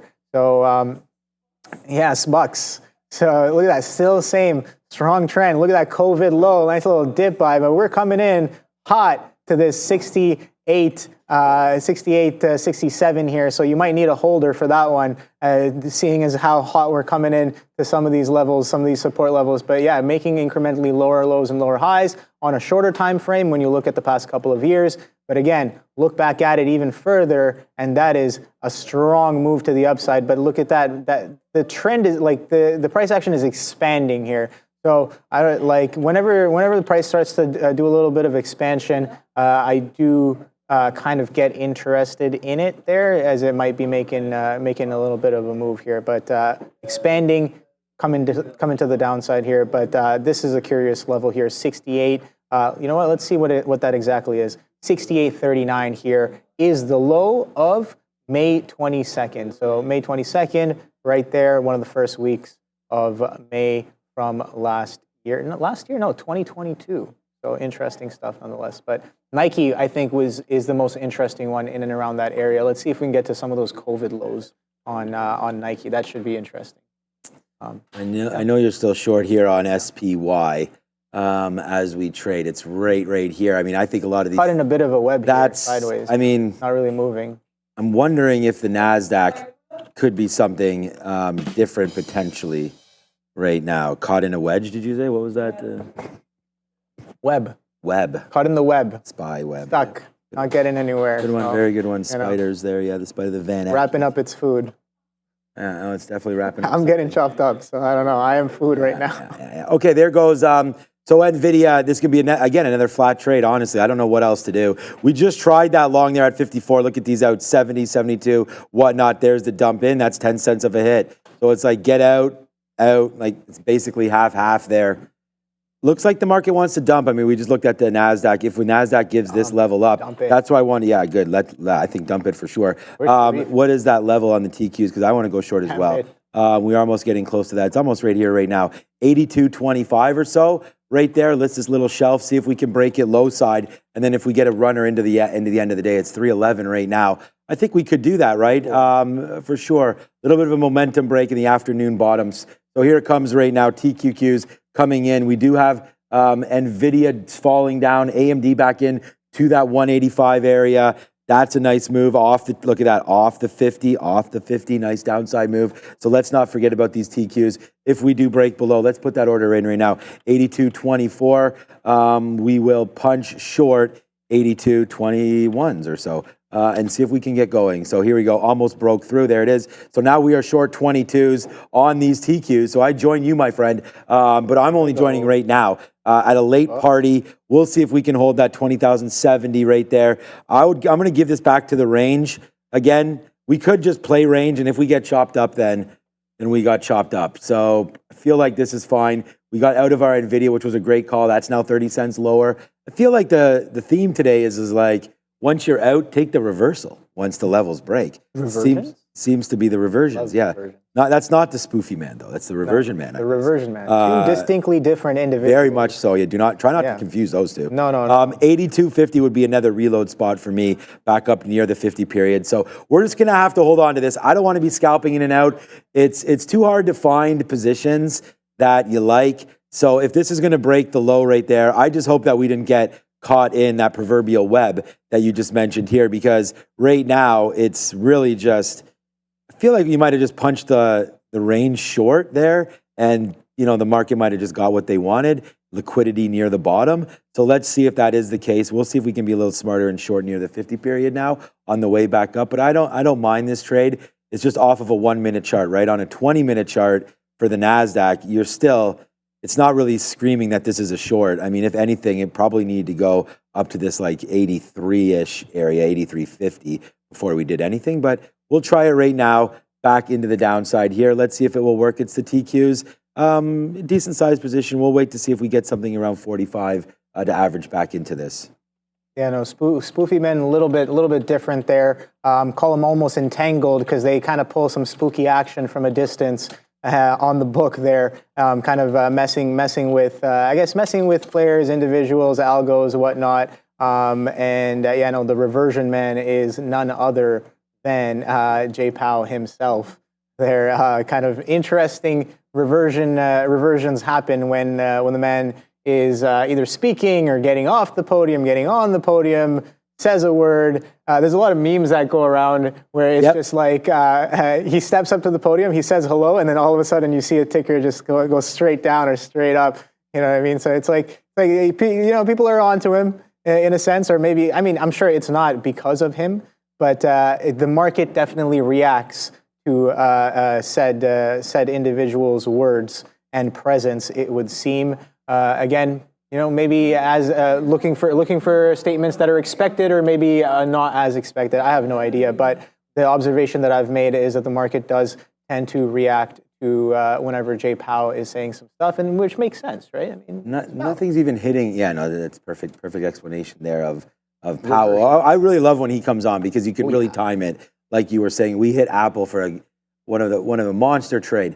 I remember the last time we were waiting. Apple was like hovering near a high. And then as soon as he left, we smashed it and the market went back down. And that turned out to be one of the better trades of the month, whatever that month was.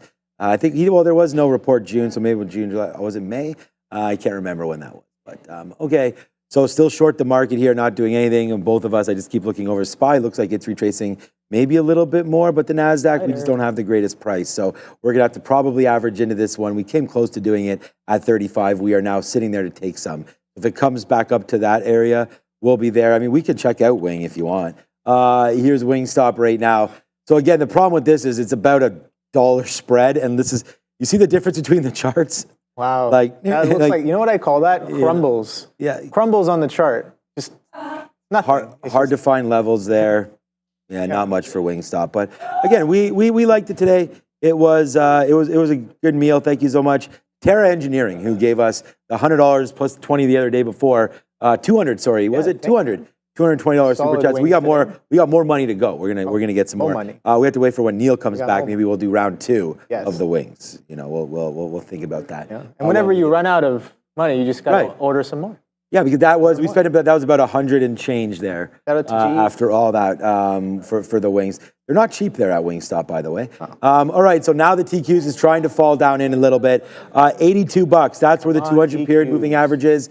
I'm going to do the same as you. I have targets to hit here, so we'll put something in there into the teens and then back down below as well. 10% out. Here we go. Yeah, here we go. I like that. Consolidation low break potentially incoming here.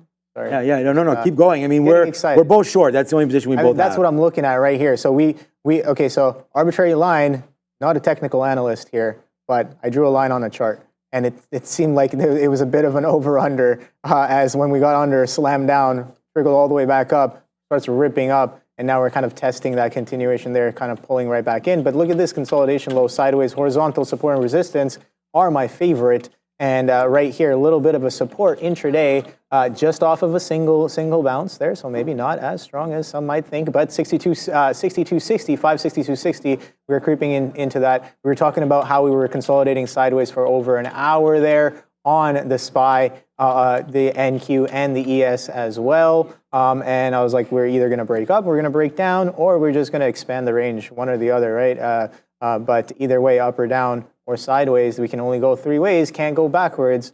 But it seems like downwards is the direction that we've picked as of right now. Let's see if we break this 62.60 there, Sean. But some of these other names are coming in. What is SMH up to?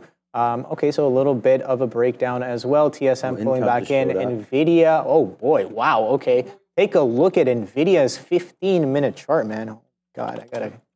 You're really liking that one. But yeah, take a look at the 15-minute chart. Very, very strong bid. Straight back-to-back greens, getting higher and higher off of the back-to-back greens right there. And look at that. What is that? 2 hours and 30 minutes of a bid, flushing, breaking prior bar low, and getting aggressive to the downside slightly here, but now catching a little bit of a stall bid on this prior high. So interesting stuff there. But we did kind of the break of that trend. Oh boy, I love those. When you break a little bit of that trend and look for a potential pullback, putting some players offside. It's always about the players offside, right, Sean? Yeah, as long as you're not playing hockey, you don't want to be too offside. You can get goals disallowed and stuff like that. But for right now, we're going to see about a downside push the same way. That's really too bad about that NVIDIA because look, we were all short, but it gives it up, right? And trading is all about timing. We talk about that all the time. It's literally, you could pick any name long or short pretty much all day. Go back over, look at the charts and be able to pick a spot that you should have been in or that looked good no matter which way you like it. Tesla just came across my board, but I don't know why. Oh, I guess because it just moved. So I'm looking at the scanners here all day and just trying to figure out like if there is going to be a trade. Like if you guys wonder why I'm sitting here like not trading very aggressively right now or the market's not, I mean, look at Tesla. I mean, this is like 50 cents here for the last hour, really doing absolutely nothing, not worth putting any major risk into this name at all. And we just get the note here because it's hitting the 200 period. So that's what it was there. Same with Intel on your short, looking pretty good there too. So yeah, so that's a good little look there. But for right now, there's maybe breaking lower underneath 250. We already took the futures this short, but Tesla could be one of those things as well. Maybe there's more in liquidity for names than there is in the futures. But there we go. Now 7-8 cents. We're bidding 11s here. Again, let's see if the futures want to finally go. We do have a bigger position size on the TQs. It's only $82. So we are trying to see if we can make a little bit back here. Animations are working, it seems like. So that's, okay, give us those 11s. Oh, we just missed them. We're bidding some 11s for 10%. So there it is. We get out of some 11s for 10%. Here we go. This is going to be a good one, hopefully. Making back a little bit of what we lost there on the edge for NVIDIA. We're also bidding 02s. Nice downside push. Where's that 50 period at 05? Let me put that to 200 period, sorry. Let's put another 10% here at 07s. Hopefully we'll be able to catch some of that. But nice downside push, Obi. We've got this one, my guy. Love trading with you. We're trading some momentum names. This is what I like to see. Beauty. It's TQs. It's downside. And there it is, Obi. Boom. There's good trade, man. I'm glad we went short there. Yep. 150 on a bats right there on Intel. Good look. Is Buddy reloading? Is that a little ice there? Is that a little ice I'm seeing there? Okay, interesting. Well, he's not really budging there. Okay, so he's reloading. We got a refresher on the bid right here. Okay, so we can see a lot of these mid prints not really printing that bid as much. Mid prints and the ask mainly getting printed with size sitting on the bid. So he keeps on refreshing, maybe gets 10 taken out. But I don't really see him getting hit here. There he gets hit right there, 88s, there he is. All right, he is a little bit gone right away there. Okay, so got that out of the way. Interesting. Let's see what price. Okay, another one. He's back right there, 150. That's a refresher, man. So it seems like he's got more to buy. Maybe he stepped down. Is that him? No, that's a NASDAQ book. Never mind. Different gate. Don't know if it's the same guy, but different gate. But the Bats gate, interesting stuff nonetheless. 150 lots there. So definitely some intention being shown, it would seem, by God knows who, but Intel coming a little bit back down. Where is VWAP, you may ask? 34.76 I have, and we are kind of trending a little bit lower there off of the break of trend. So we are reverting the reversion of yesterday's price action. Look at that, BAT's 500 on the ask now. So he's doing like a two penny hard there, and he gets taken out. All of it taken out instantly. Interesting stuff there on Intel there. So we had 200 lots on the bid, had a refresher, starts reserving, only printing the ask and midpoints, not really hitting the bid, gets taken out, bids right back up. He shows up again on the bid, and then you got a BAT seller with 500 and some odd lots on the ask at 90s and instantly gets taken out there. Don't know really what to make of it, but I do want to make some decisions off of somebody slapping a thick ask there at 34.91s on a BAT skate. So again, don't really know what that means, but let's see some demand, I guess, of size on the ask getting taken out. So I do want to maybe look to potentially lighten up a little bit here. We are pulling back though. This might be the beginning. We only have about 37 minutes until the closing bell here there, Sean. So I'm kind of looking, VanEck has broken down, so that's kind of keeping me in this a little bit here for now. But yeah, softy pushing fresh highs, man. Crazy. NVIDIA's, could have gone short there, NVIDIA. I mean, we were short all afternoon until eventually we went long right there off of that, and then it fell out. So it's just falling out of bed right there. It's okay because we wound up on the back end making more money shorting this TQ trade, even though it was only 20 pennies was the best we got down here at 82.05, or I guess 18 pennies. Let's see if it's holding that 200 period or not. Hopefully we give it up and get out. We are now out of about, well, I shouldn't say we made more. We could still wind up losing. This is so far position pending, but we're out right now of 40% of that trade. So, Obi, that was hilarious. You said that was a thick ask that just got slapped. So yeah, I mean, yeah. I know you meant to say it. It's trader lingo, official trader. It's fine. The ask was thick and it got slapped. Yeah, I mean, you slapped that get thick that out ask. of the way. Yeah, of course. Yeah. You have the bid. You have I the ask. understood it. I just left side and the right side of the book, right? I like it. You could say offer as well. You could, but that's not. Yeah, no. They're asking for that price. Yeah, it's like it's like when you think about it. Offer. You know how many syllables? Yeah, too many. Ask. Exactly. One. You got to be efficient. Efficient with the language. Efficient with your trading.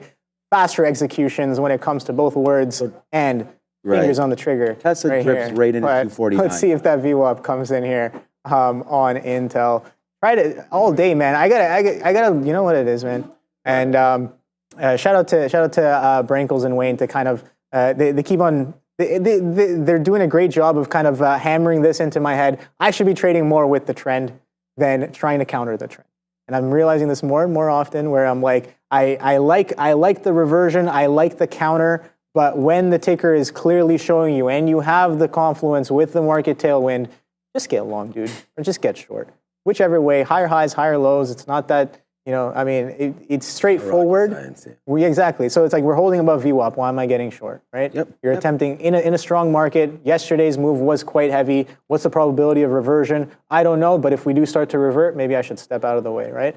So 40. Something I gotta get better at for sure. Here comes into VWAP right here. 76 is his VWAP. We're trading 34.84. So we did attempt to push right back up at 500 lots on a bat skate. Again, on the ask, got taken out, and then we dump right back down below that 88 level where we saw that refresher buddy showing up multiple times. So we're still trading well within the range of that area, but we are, I guess, a little bit red on the tape there.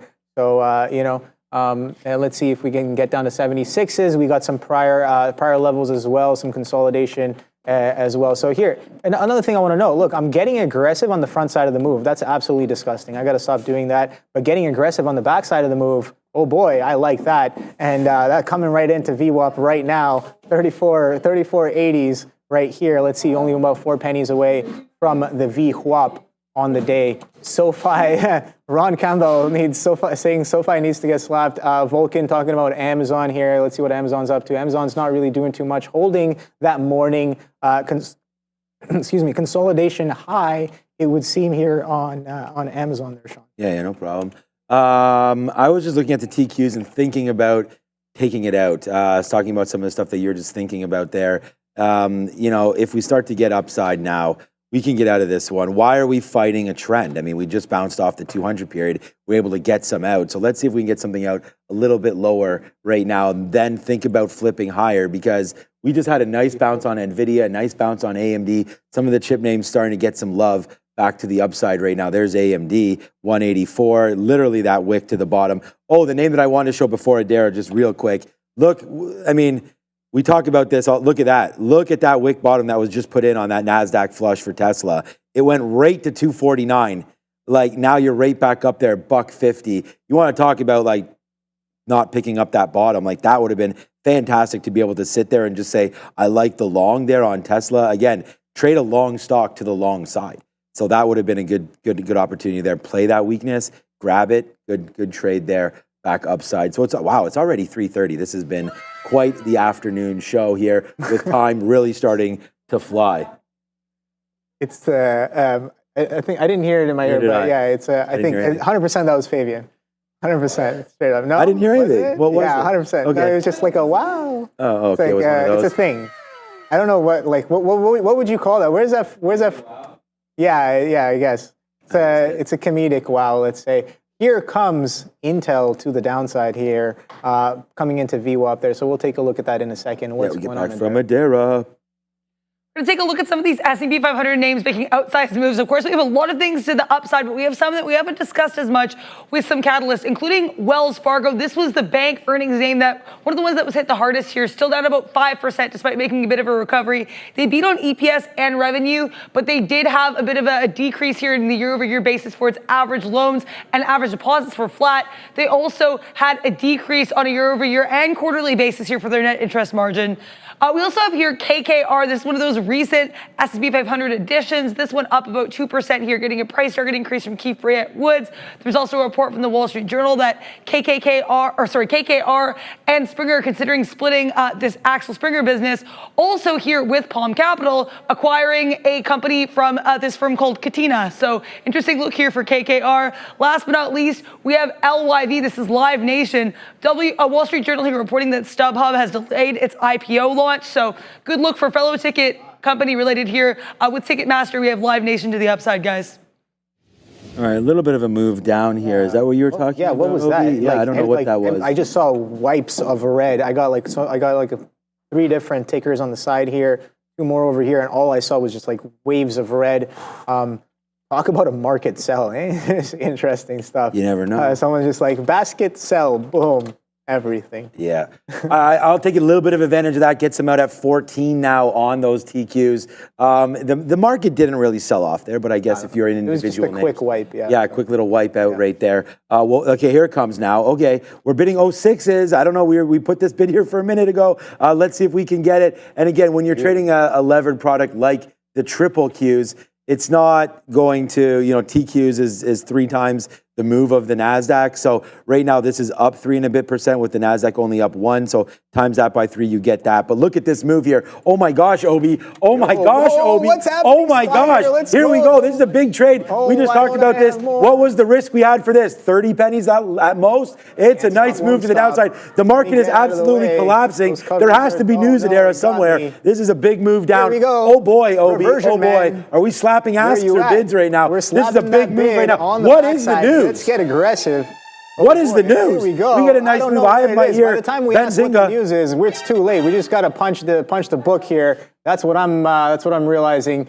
But if I'm asking questions, it's way too late. We just got to either you already are short or you're making decisions in and around these levels. Hey man, here. this is these are claps, man. I mean, look at this. Boom. Obi. Nice short, beautiful. Let's go. Hey, both you and I Bang. sitting here in the shorts. Love trading with this guy. The energy is electric. I'm feeding off of Obi here right now, man. People are saying, "Oh boy," right there. And of course, see that it came right. This flush came right after that market, that basket, basket sale.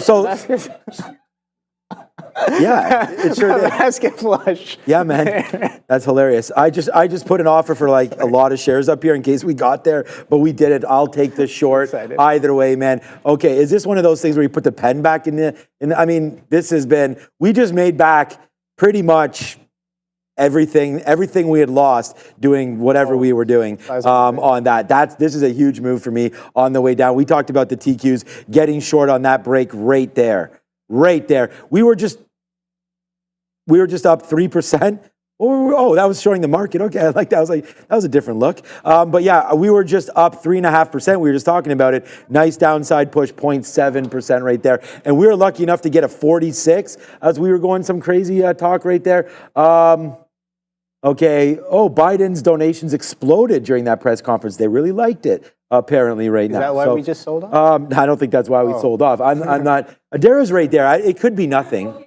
Yeah, it's okay. I mean, it could literally be absolutely nothing. It's just technical break, I guess. I thought this was the break right there. It didn't do anything until eventually I don't know. To me, I don't really see. Let's look at the NASDAQ right here. Like, why was this? I mean, breaking right there, maybe? I mean, that's what we were looking at, right? 6 minutes ago, Barclays changes Fed forecast to 2 2024 rate cuts from 1. You think that, I think out of there, because I know people follow Barclays a little bit. That didn't even hit on Benzinga, but that could be it for sure. But like I said, we saw like a basket flush kind of come in. Wait a minute, cuts from what? What were they expecting? From 1. 1 to 2? 1 to 2. And market flush? And that was 6 minutes ago. I'll pass on that news. Perhaps there. What's going on in Dara? My shoe here. Hey, Dara? Dara? No? Okay.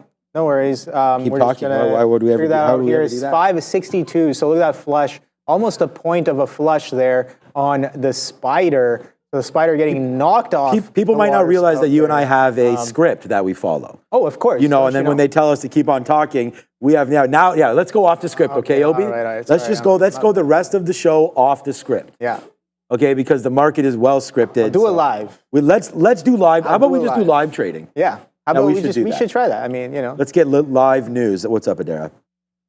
So this was, Obi just mentioned here, I was just about to throw with this as well, but we have Bloomberg reporting, this came through in Benzinga around 327 here, that Barclays has revised its Fed forecast to expect 2 rate cuts in 2024 instead of 1. We also had yesterday, we had JP Morgan saying they now also see, instead of a November rate cut, a potential September rate cut. So this is the second analyst we've seen in 2 days revising their rate cut forecast in a way that is a bit dovish, guys. I'm way too lost. Yeah, okay, that makes sense. Yeah. Okay, and that and plus that equals that. Okay. Okay, cool. Yeah. Come on, you got to read the script beforehand. Oh, the script. Yeah, I read it every night before it comes. Like, what is this guy showing me? We know what's going to happen. Right? We know exactly how the tickers are going to move and what we're going to say. I feel like this trend over here has found a new home because honestly, if it's going to get disrespected by Sharif, ever since this came over here, man, like the trades that I've been putting on have been fire. I mean, super hot fire. That's from that. It's not Pitfall. It was, But I'm not a rapper. Capcom. No, that sort of, it's one of like a bad guy appears. Yeah. Oh, yeah. I forget the name of the game. You're running around, you're a little guy, not Mega Man. Oh my God. Mega Man. You ever played that Mega Man? Yeah, of course. Yeah, Mega Man. I used to watch the show as well. Oh yeah, there was a show, eh? Yeah, there was. Oh, we're almost done One Piece. We're on the very last episode of the. Nice. How do you like it? I think it's really good, man. Luffy and all that stuff, and it's a lot of fun. Interesting stuff. Yeah. Again. All right, so here we go. Rambo. It's not Rambo. Rambo. That's good. Metal Gear Solid. Metal Gear Solid. That's what it is. Yeah. Metal Gear Solid. Okay. Yeah. Thanks for that. I played some of that. Yeah, that was a good one. That's a little blast from the past. Okay, boomer. Like everybody right now is playing what? Roblox. Oh, by the way, let's check out Roblox. Roblox is a great. These all have wasted. Ooh. Sorry, wasted. Yeah, you see that? That was nice. You know what's not wasted right now? You guys got some good animations. We're long Roblox right now in the old PA right there. We got asked from Ryan Faluna yesterday. Respect. Oh, that is sick. Let's go. Is that a GTA thing? Yeah, that is a GTA thing. That's right, man. These guys are working. Sometimes I don't, if they're hardly working or working hard, apparently it looks like working hard. Yeah. Right now in those animations. So we've been looking for some new ones, and those ones are cool. So thank you so much for that. Boy. Oh, by the way, Obi. Oh, boy. Why don't I have more spies? You never do, man. You never do. Me or you or anybody else. Never has enough of the winning trades. Never enough. It's never enough. But you can damn well know that if this market was going the other way, then I'd probably be short and getting run over. But now that it's going to the downside, we are short and taking profits. We're right back into this level that we bounced before. Should we take a piece out now? Well, we just answer our own question, and yes, we do. We take another piece out right there. Hey, it is getting towards that point. You're already there with the SPY. Good little look on that with the spiders. As that falls down, down, down, we'll be close to the high of the day for ourselves. Look, yesterday we absolutely rinsed up the spiders. We took that to the short side. Today we go Q shopping, and that's it right there. Nice move to the downside for the TQs. We're 1% in. It was up 3.5%. We talked about that. Now 2.5%, 1% in on this trade as it gets wicked, sick, and nasty to the downside. Bye-bye, ciao. See you later. It's been a good one, and what a good Friday it's been. It's 3:38. Obi. Yes, sir. Let's go, man. My God. I mean, if this is not real trading, I don't know what is. Here we go. I don't know what is real trading. Add. That's the thing. I had to add at 62 halves on the break of the consolidation low here, and that came in so hot. I was watching it. I'm already short here. Maybe I got to do better with shorting some of these lower highs here. But I was like, if and when it comes into this break of this consolidation low, I'm gonna get a little bit more, and it just slams down a point. Now I'm like, well, now it's kind of skewed. If I add in here, the R is a little bit. I got to pull in. Much harder there, and we're getting aggressive. I guess aggressive in and around this 161. We're bidding right back up quite aggressively there on the spider. So let's. Want to talk about what percentage you have left of your trade? I don't know if you've taken any out on SPY. Yeah, just sometimes I like have much, but I have everything that I started off with. Okay, so I was looking to get more. I mean, I tried the spider a bunch of times. Yeah, I tried it once. I was, again, over. Dude, that is exactly the right answer. Pull it right back in, stop out. Okay, it's fine. Try again, stop out. It's fine. Try again. It finally works, but now I don't have enough, which is like, all right, well, I gotta solve this problem, man. We'll figure it out. Don't worry. Lower highs, lower lows, reasons to buy, reasons to sell. Gotta get good. I have been passed by my own Padawan. This has finally happened. Say that. It has finally happened. But I'm happy for you. That's a great one, man. Oh, yeah, props it up. I like that one. No, look, we've already talked about that. And the reason why I asked Obi is I'm just looking at it and like, wow, what a great trade. Like, how many times has he gotten out? And he hasn't gotten out at all. That's what you call confidence, holding on to your trade, regardless of the size. We can always size up, size down. That's going to be a completely different situation for everybody. So it's just like this. If I'd still held all of this, man, then those backflips that we'd be doing right here, which, you know, can or can't do depending on what's been happening. You cannot do a backflip. There's no way. You can't do a backflip. No, I can do like almost a backflip. I'll probably fall on my face though. So you would actually get that far? Like the back of my head, probably. Back of your head. That's more like it. Okay, that's what I was going to say. Okay. All right, there it is. We are now $1 in the money, so we go slap back and forth again right now. The student is now the master. I would not say that, Sean. Well, okay, so it's weird what's happening on Intel here. Let's talk about this. Love those guys. So somebody keeps showing up every about 5 to 10 pennies with over 200 to 500 lots on the bid, back to back on the way down. So that's interesting action. I think, but the thing is, it keeps on getting sold into, which is what I like to see. With the market quadunking like this, we're trading back below 20,600, and we rejected that 5,700. Again, something to note Stay on here. Script. Derek Thompson saying, "Stay on script, guys." Yeah, of course. Don't you know the market's supposed to tank at the end of the day? It's just so funny because the script was long, then we flipped the script short. Yeah. Are we potentially, Obi? We might be writing the script ourselves right here. So I'm glad to have you back. Scriptception. I hope that has Neil given you any indication of his availability on Monday? I don't think so. Why? What's up? I didn't know because I didn't know if I'd have the honor of trading beside you again on Monday. I mean, so that's the honor is 100% mine, Sean. Oh, now you're just being silly. No, seriously. Okay, well, I appreciate that. What do you mean? No. What do you mean? I'm learning. What's up with all these sound effects today? This is going crazy in my ear right now. I do like that. Yeah, I guess the love affair needs to stop. We like each other, so I'll just leave it at that. Nice move down $1.10 right now as we continue to go. And it does mean, you know, a lot of us will trade different styles, and it's good to have Obi here holding on to some of these for that downside push. I mean, AMD can't find a bid. Amazon potentially can't find a bid. NVIDIA. Everything's at VWAP right now. Thing is, it's 342. And what comes in 8 minutes, Obi? Imbalances. So we will wait to see what happens on that one. Look, I'm pretty much done. Really happy with that trade. We just got more out there. Like, look at that trade for the TQs, man. Boom, boom, boom. Bring the pain back into that downside. And yeah, we like it. We like this trade a lot. here today. Broke that shelf. We talked about that. We waited for it. This was a trade that we took live in front of everybody. It didn't even really go against us that much. It's pretty much been in the money, maybe 5 or 6 pennies upside. Just before that crash happened, we were trying to get some more short, but we are 10 pennies higher than where we were. So that never had a chance. But nice move down to the downside. We now have our patented 10% left. We always wish we had the 100% left, but we do not this time. So yeah, good little way to end the day here today. Wings, thank you so much. Great opportunity to trade. Great opportunities at the end of the day.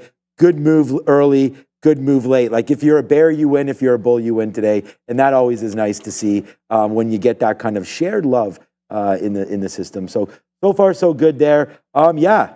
343 and change. I'm almost out, man. That's the last position I have on. You still got both of them. Yeah. I mean, 50 cents on Intel is quite a trade to begin with. And then you got that $2. Let's do it for you. 1 and 2 right there for SPY for my guy right there. So, and you get one of these too. You get the hot dog cannon, Obi. We need, right, you know what?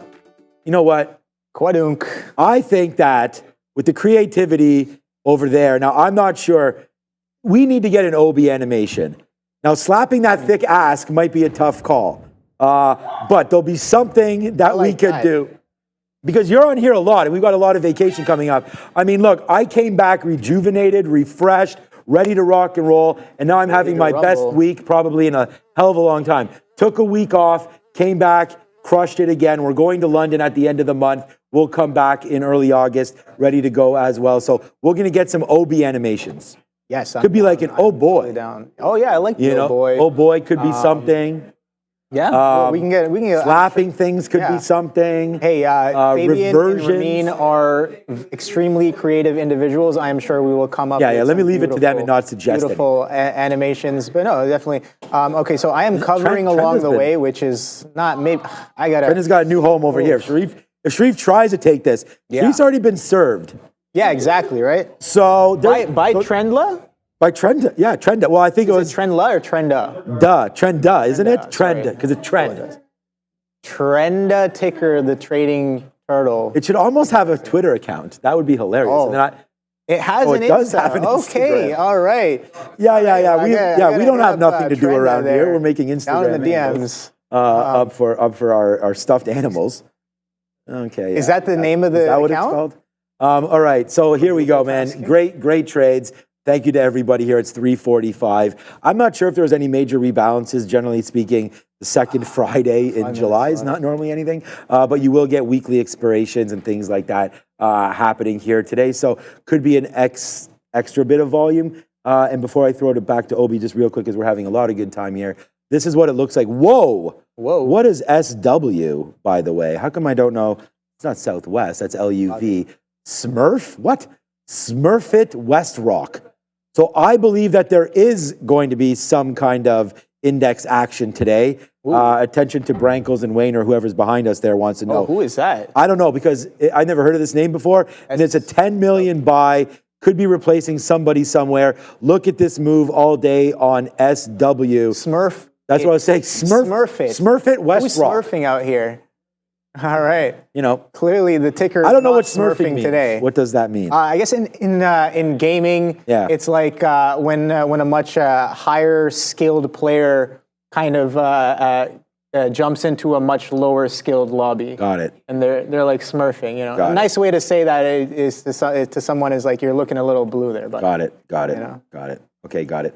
All right, so this stock is definitely not smurfing today. It's 9 million, so it's sticking its chest out. The average volume is going to be way lower than this, I would imagine. 17 million on the day, though. So a lot of volume coming in here in the last little bit. Look at this, SW. So doing the highest volume of the day right now, looking like index action on that. General Motors here today as well. I don't believe there's anything happening there. That's a buy, so that's going the oppo there. Even though it's 3 million into 9 million, still going downside. And these are all what we call early looks. So they're all going to get updated in 3 minutes. So what I'm going to do now is get rid of the broker account look and just wait to get the official NASDAQ in New York. So these are all from 9:30. And then we must have had, this could be a test symbol or LPAA warrants. That must have halted at 10:51. So we'll wait to see here what happens. These are all from the morning, as you can see, 9:30. So our same imbalance indicator, by the way, What is you're almost $3 in the money because this TQ is really collapsing right now. We are starting to go lower. What is my target? What a great way to end the day, man. We're really thrilled here with the performance at the end of this day. And again, thanks, Obi, for everything. And we're going to get ready to go here as we're definitely not smurfing. We're about to break. Like, look at what we're about to break going into the imbalances right here. The only pullback bid that we had at 560 is coming in on the spider, on the NQ, on the ES. The only pullback bid that we had just above 5670 here on the ES, just above, what is that, 20,556-ish on the DAC. And we're coming into it real hot with only about 2 minutes left. So are we going to catch that bid again? I don't know.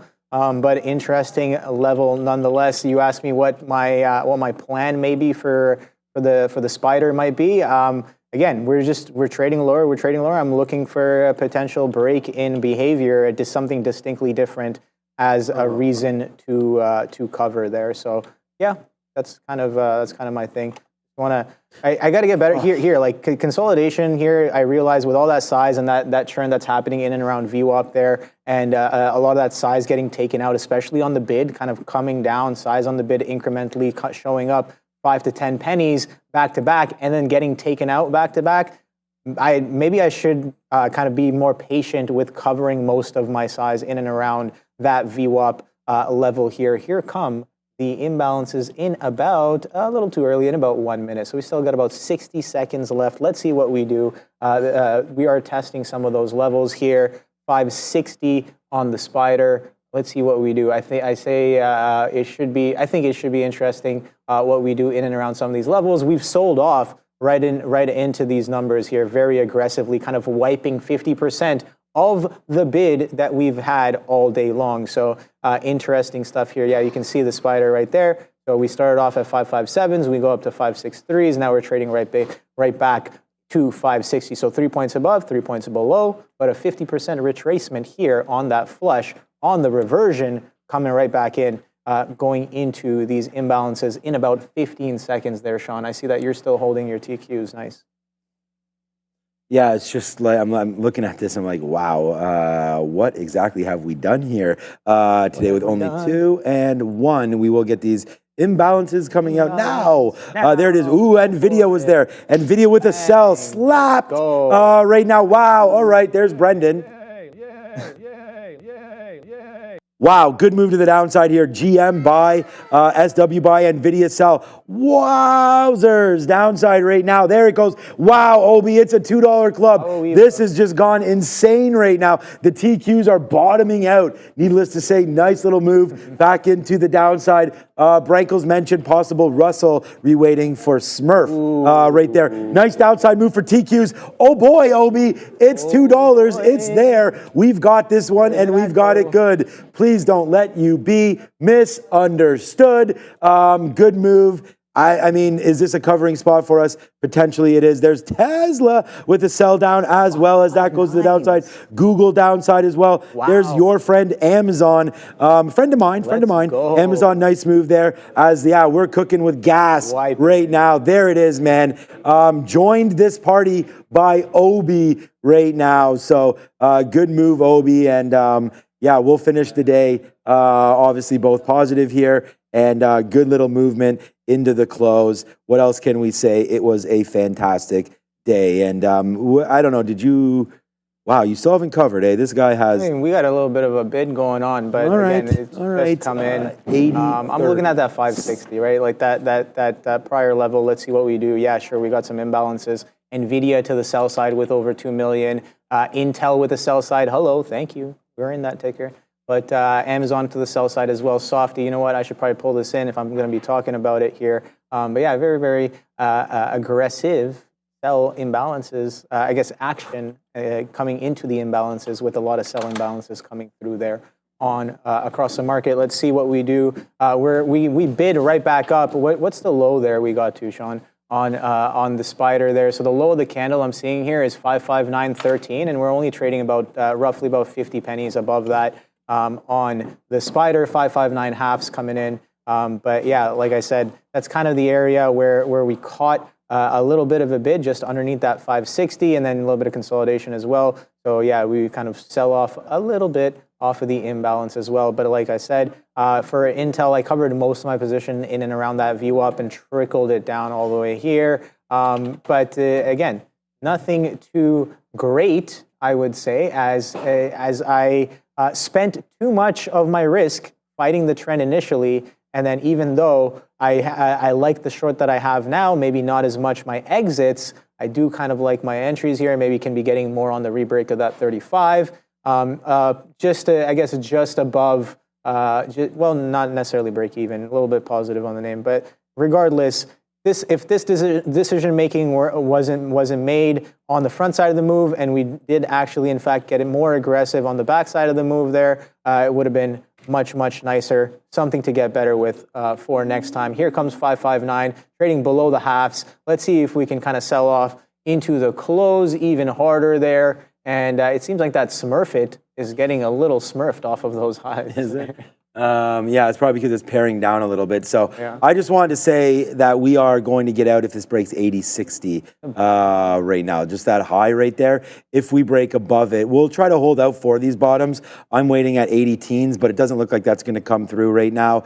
We have to wait. I mean, at 355, most of these imbalances, and I actually did not see what Adara put in the chat. So let me go have a quick look there. The market was $3 billion to sell. So that's a big move. Obviously, most of that, we saw some big names on there, including NVIDIA, Amazon, Google. Some of the higher price names were sell side. So we'll take advantage of that, obviously, but we'll just take our last 10% out right there to end that trade. So that is that. No more reloading. We are now out and pretty much done for the day now. We will be on the recap show with Dara and I believe it's the Fibonacci Princess, Tammy, coming through. So we'll have her on. And if not, the show must go on. Dara and I will have a fantastic time there at the end. So there it is, man. I cleared out of that move for a good little trade there. About 82.22s there. Mine is a one trick pony too. One in, but just multiple outs. We weren't super confident on this 200 period holding, but it did for a while, then it did again. Then we got VWAP twice. Then we got a nice push down to $81. And then there it is, the final straw, the one that did not break the camel's back. The one that broke the camel's back was just this 83 for the TQs. And again, the NASDAQ was up over 1% at one point. Didn't give it all back, but hey, man, half retraced back end. Good move there today if you're bearish. I feel like, let's see where we hold. But again, closing on this kind of a move, pretty good. The bears kind of went up there at 20,070. Let's see what happens next week as earnings are sort of ingested and started up again. Banks part 2 coming on Monday, and then we get some tech names. Big tech name for next week, Adara? We have Netflix. There you go. That's right. It's always Netflix starting off. Yes, sir. So that'll be a good one. Netflix is not a bellwether for tech names, though, because we've seen Netflix miss and then everyone else beats and vice versa. Completely different game, Netflix, right? Streaming, subs and all that. We're really interested in where were they able to monetize, if at all, AI? What does Apple say about their cycle coming up? What does the spend look like? Do they have plans on spending more on AI in some of these chips? NVIDIA could be in for a run here, especially if some of these names get hit. So yeah, interesting week coming for us next week. Interesting recap show coming. And yeah, thanks again, Obi. I know you filled in a lot this week. Yeah, thank you. Again, thanks for having me there. Wishing Neil a speedy recovery. Right. Again, he had a bit of his, he had the Achilles tear. He had his surgery today. And hopefully he will be on his way to a fast recovery. Hopefully that gets better very, very soon. But yeah, no, man, it's the honor is definitely mine, kind of sitting up here and just, observing and butting heads about trading ideas and different charts and stuff. And again, I love kind of interacting with the chat with you guys as well, giving us ideas and asking questions, and keeping trading as fun as it can be, I guess. Definitely, for sure. Lots of strong moves there today on the way up, and I guess if you're a little bit patient, you got on the way down as well. We come right back in, but again, like I said, something better I got to do is get with the trend, man. If it's holding above VWAP, again, this was holding above VWAP as well, but we are a lot more extended above VWAP than we are here. Here we're kind of hugging VWAP, right? Similar kind of story. You know what? Those aren't too bad here. I just got to cover, get a little bit better with getting out of it over here, but make a little bit of a comeback. Nonetheless, got to get so much better with our processes there, Sean. So I think that's the mental we got to keep, right? Try to get a little bit better every day. The journey never ends. The market is ever changing. Can we stay adaptive? Can we stay on our feet? Can we float like a butterfly, sting like a bee, and continue that nimbleness throughout our trading career? And then that's hopefully what I wish to master. Yeah, I always think that it's like trading is not necessarily about what you did today. It's about what you do tomorrow, because you can always make double or triple what you did today. You can always lose that as well. So if you got to stay focused, try to stay as humble as you can, because these markets, like one day you make 1,000, next day you lose 2,000, you're down, right? So you got to like not celebrate those wins too much. Understand how you got here. If you can understand how you get somewhere, then you can get there again. You know, that's like you were saying that you're a little disappointed that you didn't have a bigger position there. But like you said, man, it's the process. Keep doing it every single day over and over again, and that will start to make more sense. And then you'll have the shares you need, and your journey has just started, of course. So there it is, man. Yes, the Fibonacci Princess has confirmed. So she'll be on with us today. So it'll be all good. It'll be all good. Right there, TQ's making a move down. All right, Obi, man, thank you so much. I'm going to head over to the desk. Got to get that all set up over there with only a minute to go. Thank you, everybody, for watching. I'm going to be on with Tammy and Adara in a matter of seconds. See everybody over at the big desk. Awesome. Thank you, Sean, once again. We are coming into the last minute. I have taken a cheeky little position on the spider. Let's see if we can get that 559 in the next few seconds there. Only about 60 seconds coming in. I guess Intel trading a little bit lower. You know what? That is aggressive to the upside. I don't necessarily want to get or stay involved with this one here. 40s coming in. So you know what? Thank you. I will come back to that on Monday. So again, hopefully you guys had a solid trading day. A lot of opportunity to the upside. Nice little reversions happening as well. And yeah, a lot of opportunity to the front side and to the back side. Very, very aggressive in the last half hour. So again, great opportunities. Thank you guys for joining us. And I got to start the timer here with about 5 seconds left. All right, timer a little bit early there. 3, 2, and 1. Thank you, Adara. And yeah, okay, so the SPY bid, look at that. The SPY bid right back up to 560 there. I see people in the back yelling. Hopefully it was something nice there. And look at that strong push on Intel as well. That bid coming in right here after hours. So it's a good thing. A little bit cheeky on my part, but I was looking for a quick 30, 40 penny push back into 559s. But again, hope you guys have a great weekend. Hope you guys had a solid trading week. A lot of opportunity this week. CPI, PPI. We had Tesla moves. We had what else? What was some big news that I'm missing? I know I'm missing some stuff. Uber and Tesla a couple of days ago. Yesterday. That was real nice, and a bit of a reversion happening today as well. I will see you guys next week. Earnings coming in real hot with the season starting again. We started off with DAL and and Pepsi yesterday, and today with a few of the banks: Wells Fargo, Citigroup, JPM. I didn't even see how JPM kind of closed off today on the day. Let's take a quick look at that. Sideways, it would seem, on JPM here. So JPM a little bit sideways. Let's take a look at some of these banks here. Wells Fargo a little bit sideways. Citigroup, I lost on this ticker earlier, trying to look for the bounce long here, but it does finally come in. Let's see where it actually came in here. So I went a little bit sideways. I was looking for a reversion to VWAP off of this bounce, a 64 hold on the initial bounce there. It doesn't really come in. Comes in where, I guess, if you look at the sideways trend kind of slowing down there. After these tops right here. So maybe getting in back at that 64. It seems like that 64 was a decent area. Look at that expanding volume with the confluence for the reversion back into VWAP there. Gives us about what? A little bit of a push from 64 halves here if you start a little early, all the way into 65s. But taking a look at this, still a little sideways and sold off aggressively off of that. So those were some of the three of the banks that kind of happened today. But without any further ado, hope you guys have a great weekend. Don't go anywhere. It is Sean and Adara at the big desk for market recap. Stick around for that. Take it easy, guys. Hey everybody, welcome. We're standing today. We are. Why not? We've been sitting all day. We're going to stand up aside a little bit here. Thanks, Adara, for those wings. Those were great. I know you did that pun challenge. Yeah, that was there. legitimately impacted my trading and my brain, and it made me have a lot of realizations about life. So ended up being good for me. I just snuck one of those garlic parm ones. Those are good. Right? That was a good call. That was a really good call right there. Wow, look at gold today. GDX, GLD starting to go to the upside right now. Thank you for joining us. Is it okay that I stand? I guess it is, right? Looks okay. All right, nice move here. GLD, GDX starting to go up to the upside, but what a good day we had. Surprising for me. I didn't think we'd have that kind of a recovery day today in the market. Gold back upside there. And look at the Qs. Oops, it's 3 of them. There's the NASDAQ. Nasty day yesterday. But the thing is, Adair, we made more than half back.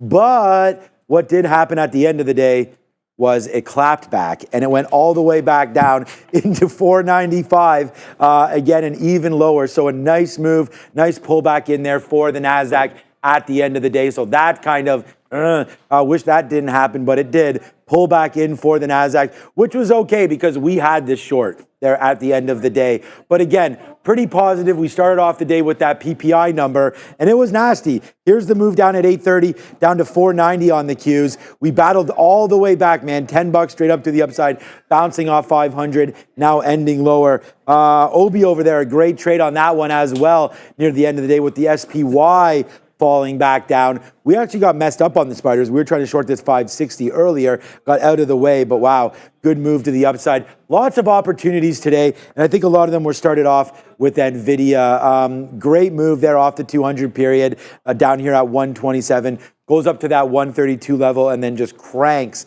back in to the end of the day. Anything interesting catch your eye today? Yeah, I got shut down, I have to say, and I know what did it too. Basically, I got very attached to the idea that Tesla was going to be ranged from 247 to 249, and then it would not be able to hold 249, and it would be a short from 249. I literally was ignoring stuff I was seeing for book scalp. It's like I became someone else, bless you, that I shouldn't have been. I was actually initially up on the day, and then I just completely traded into oblivion with Tesla. So I've learned a lot from that. Ready to take some screenshots, to look at some trades. I want to do some detailed journaling because I know exactly, or I want to figure out exactly what went wrong in each of those trades. So yeah, not a great day, but a great day for learning. Fantastic review there, but you were in sim mode anyways. You were mentioning. Well, I ended up having to go to sim because I got shut down. That's why. Yeah. Oh, so your ID got accepted. I didn't even hear that story. Okay, I good. didn't even finish. I don't even know how I'm trading because I don't even know if it's been accepted yet. But I'm trading. It must be. It's working. Okay, so. good. All right. So what was red today? Wheat. Really? Silver. Let's have a quick look at wheat right now. The wheat fund downside. Now I wonder why that is. I mean, I was guessing maybe wheat. I know Ukraine and Russia. It's gone through its moments here of glory, but back down into $5. Well, watch out for that. Again, not too sure why that's going around there. Maybe we have to ask Chris Bretcher. I know he trades a lot, different agriculture and different names like that, commodities and whatnot. Silver was down today, but down 2%. So that's, again, not great after a nice little candle there yesterday. An island by itself up there to $28. I mean, we can look at a couple names here, including that was sector heat map. Let's go look at some individual stocks now. We had Apple with a big move up. The markets popped right back up yesterday after a negative day yesterday. Of course, being led by the big guy there, Apple and NVIDIA. Participants shook off those PPI prints earlier on. Tesla yesterday down 7 or 8%. Where's Tesla here today? I don't see it on here, but Tesla today, how much was it? It was 3%. I just want to say what it was up now because at the end of the day, there it is. So still 3% there for Tesla. Again, a lot of these names pulled back, but we showed you dramatic pullbacks in many names, not in Tesla.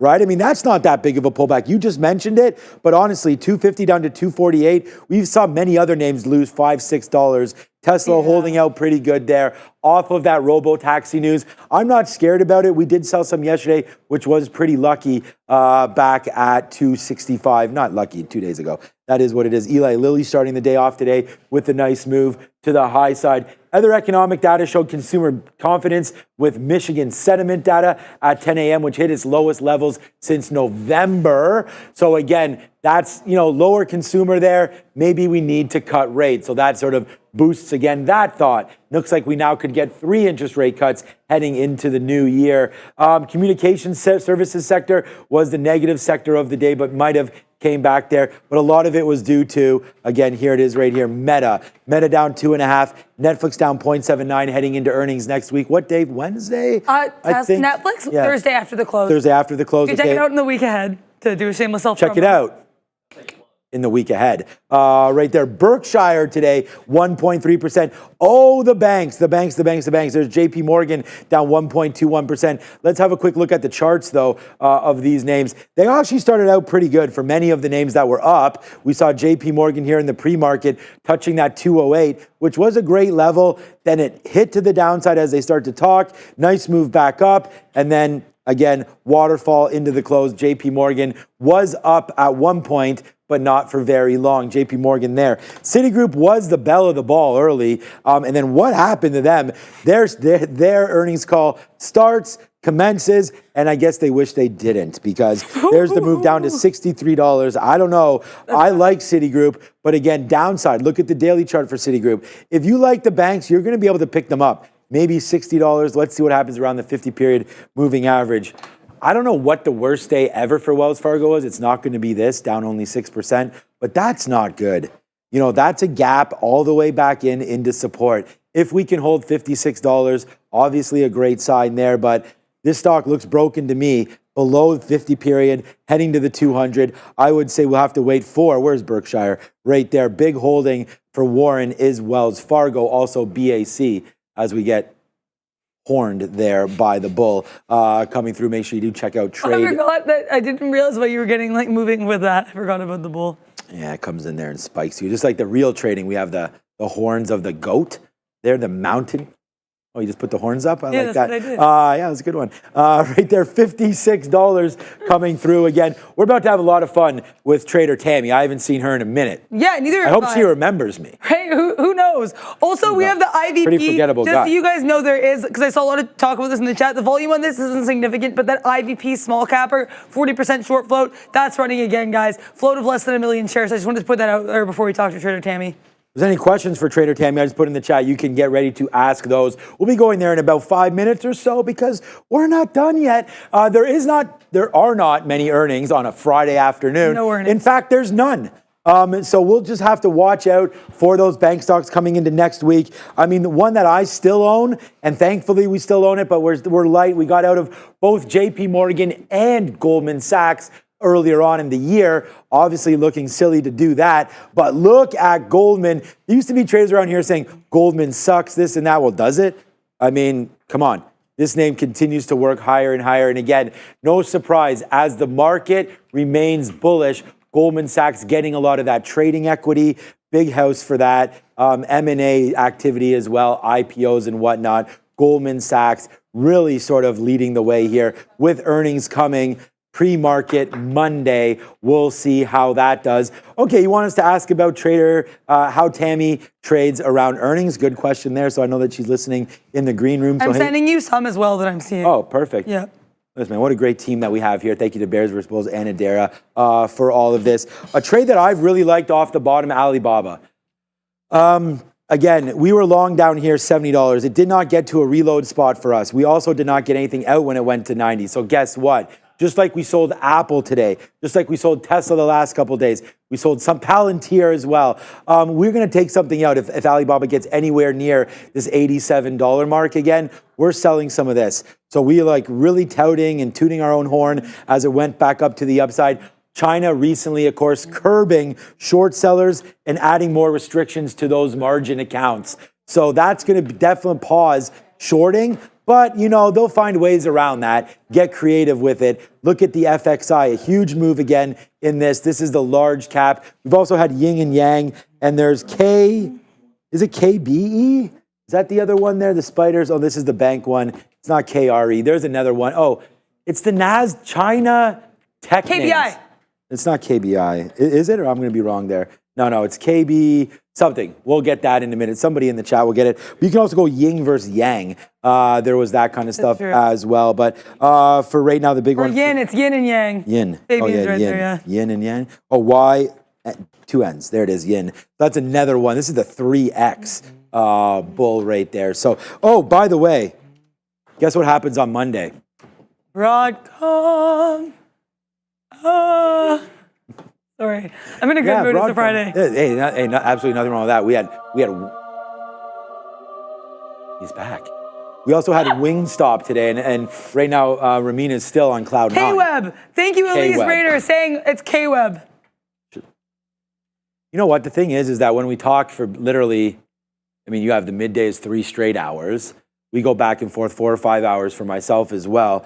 You forget some names, and there it is right there. Look at K-Web. Beautiful bounce off of the 200 period moving average. We really like some K-Web around there. Don't yin-yang the yin the yang down there. The chat always winning for that one. What else was negative today? Little XLC. We talked about communication services. We brought that to everybody's attention. Also, U.S. oil down. Okay, I'm in XLE. This was Andrew Rader's pick yesterday. XLE today up 0.25. I like Starbucks. I think Tammy also is a purveyor of Starbucks. I don't know if we like the stock or not, but if we look down here, you could easily see that this is a nice move for Starbucks. I like the stock. I want to buy it. We have been dip buying it, but do not have a full position yet. So I like this name down here, Starbucks, $72. Look at the weekly chart. This goes all the way back to support of COVID levels, back down there to year 2000, June. So good levels there coming in for Starbucks. Of course, we always talk about Nike,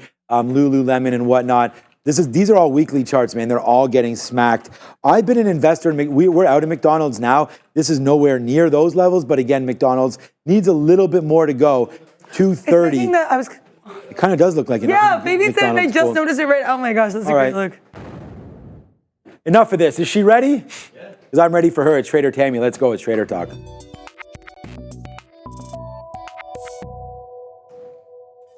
Hi, Tammy. How are you? Oh, Sean, hello. I have missed y'all. Oh, good. I've missed you as well. We talked about that. I said, I hope you remembered me. I got maybe a little darker than last time as we go. And we had our Trader TV Live hat. You like this hat right there? We got a nice little hat on there today. I do. I'm going to need one. Let's make that happen. Yeah. I don't think enough of us around here have them, but we'll definitely try to send you one as well. I don't have one. I do not have one. What's going on down there in beautiful South Georgia? Well, I mean, I'm the same way. I am getting my tan on. Of course, I don't tan my face anymore, really. The rest of my body is very tan.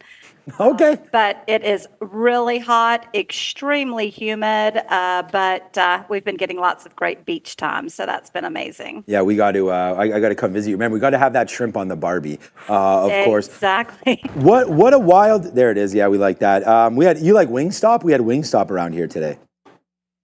I've never been to a Wingstop. Okay, fair enough. Me neither. We just get them ordered and delivered in. Okay, let's move. Amazing. I love wings. I'm a huge wing fan. What would be your sauce?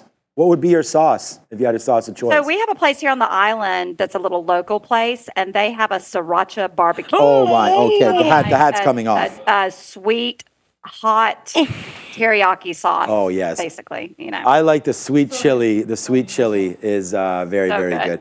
We like that. What a fun couple of days we just had. Yesterday was a nice little red candle there in the NASDAQ and bounced back today. Did that take you by surprise at all? I sort of thought we'd have a continuation day to the south side. Anything interesting come across your board at all today, Tammy? I'll tell you why it didn't take me by surprise, because I had time and price. Okay. So we were getting very extended. I actually already deleted it off of this chart, but I had a symmetrical projection here, exactly where we stopped yesterday. And then, as you can already see over here, let me move it more in the center of the page here. I had timing July 8th through the 10th. And when we do our timing or anything else, we say it can be within one bar. So that means it was also good yesterday, July 11th. So I had time and price come together for the pullback yesterday. That signal anything today that we could possibly get a little bit of a rebound? We hit some levels yesterday, maybe got a little bit exhausted. It was funny to see that pullback at the end of the day. It looks like the bears weren't done selling. Nice little pullback in that last hour. Did anything there indicate that maybe we had topped out? Maybe the move continues lower into next week at all? Well, what's going on right now is that here on, I haven't cleaned up this chart yet, but I can go ahead and pull it on over and show you.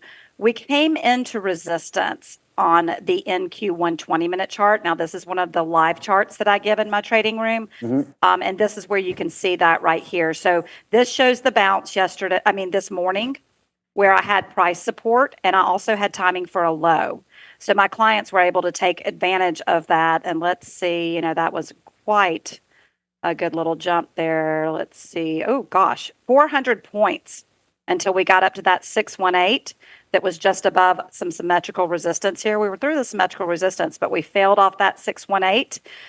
And now we're just pulling back. To be honest with you, the thing is that I'm watching here now is that now that we've had a really nice pullback on Tesla and Apple, for those that have the FOMO, I don't know if they're going to want to jump in and get a piece of this now. Here's Tesla from this morning. We bounced off of that price support, and now we've got new targets on the upside. And all those people that have been waiting for a pullback, who knows if they might just jump in and keep, pushing this thing higher. And if we've got some of these, Apple, when I looked at the other day, was now the number one, market cap. So, the people that missed their opportunity might be jumping in here. So we could just keep going. To me right now, it is really a hard decision to make. And, my husband's been trading for over 35 years, and he's an amazing trader, but he feels uncomfortable buying, Right. but he feels uncomfortable selling. I mean, we're super extended. Something else that I've looked at, that I've been looking at for a few months now, was that when we had that 31st of March low in 2020, and then the 31st of January 2022 high, that was 22 months long. Okay. Then we came down to the low of 31st of October 2022. Now, look, we're almost up. In August, we will be 22 months up there. So we do have some symmetry on the monthly chart also, looking for a high for us to have a pullback. Well, and, we need a decent pullback. This was not a pullback, hardly a pullback, right? Isn't it amazing, Tammy, that it's like we go straight up 500 points for the Fed rate tool, right? Fed rate straight up 500 basis points. I wouldn't have thought that you'd have a monthly chart looking like that straight to the upside as we enter, and I'm agreeing with your husband here, as we enter into now a rate cut cycle, that normally would start the engines back up there to the upside because again, and so I'm confused equally. I'm pretty much confused every day, but even more so now wondering about what this market needs to do. I've been trimming some longs in the long-term portfolio. One question I wanted to ask you about, because you are, what's that tagline that you have? You define the risk. That is what right. Go ahead. What was it? Well, define the risk, and I also help you manage your risk. Right. So, help you define your risk, and then once you're in the trade, I'll help you manage your risk. So I'm going to ask you to define my risk in Rivian, RIVN, if you can call that up. Okay. Have a quick little look here. I just got some out. I was buying Rivian. I actually only bought it once down here at 11 and change. And it's not to toot our own horn. We didn't get anything out last time it ripped up here on Volkswagen, but there's a really huge recovery, and what a move. Basically, just in the last week and a half, we went from 14 and change all the way up to 18. Just looking at some levels, we had that top candle wick today up at 1875 here on the daily. That gives me a little pause for concern. Maybe the sellers got exhausted there. Do we see some more upside? And if we do have that FOMO and we think Rivian might be that next electric car company to take off to the upside, is there a level of support that you potentially would be looking at to get long? Well, we need to pull back a little bit more for me to be looking for support. You could do a really low time frame chart, but you're getting kind of micro there. And I would be more comfortable for you taking that as a day trade. I wouldn't be comfortable for you holding that over the weekend. I'll tell you what I'm going to look at right now is maybe, what is the uphill battle at this point? And what is the resistance? So, what do I do here? I go back and look at previous swings in the market. I project them from the more recent low. And that was the 16th of April. I feel like I was on around that time. We talked about Rivian back then. And then I start kind of looking at, where are we? What's going on? Where we're at right now? And it does look like we are starting to pull back a little bit. What I can do is go ahead and what I like a lot is the fact that you don't have any more symmetrical resistance until a lot higher, until $23.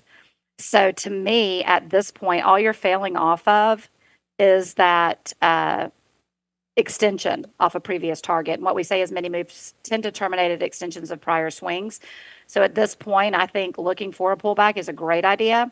And I will need to run that for you. But if the high is in place from today, assuming that, I can't tell. What was the low when it closed?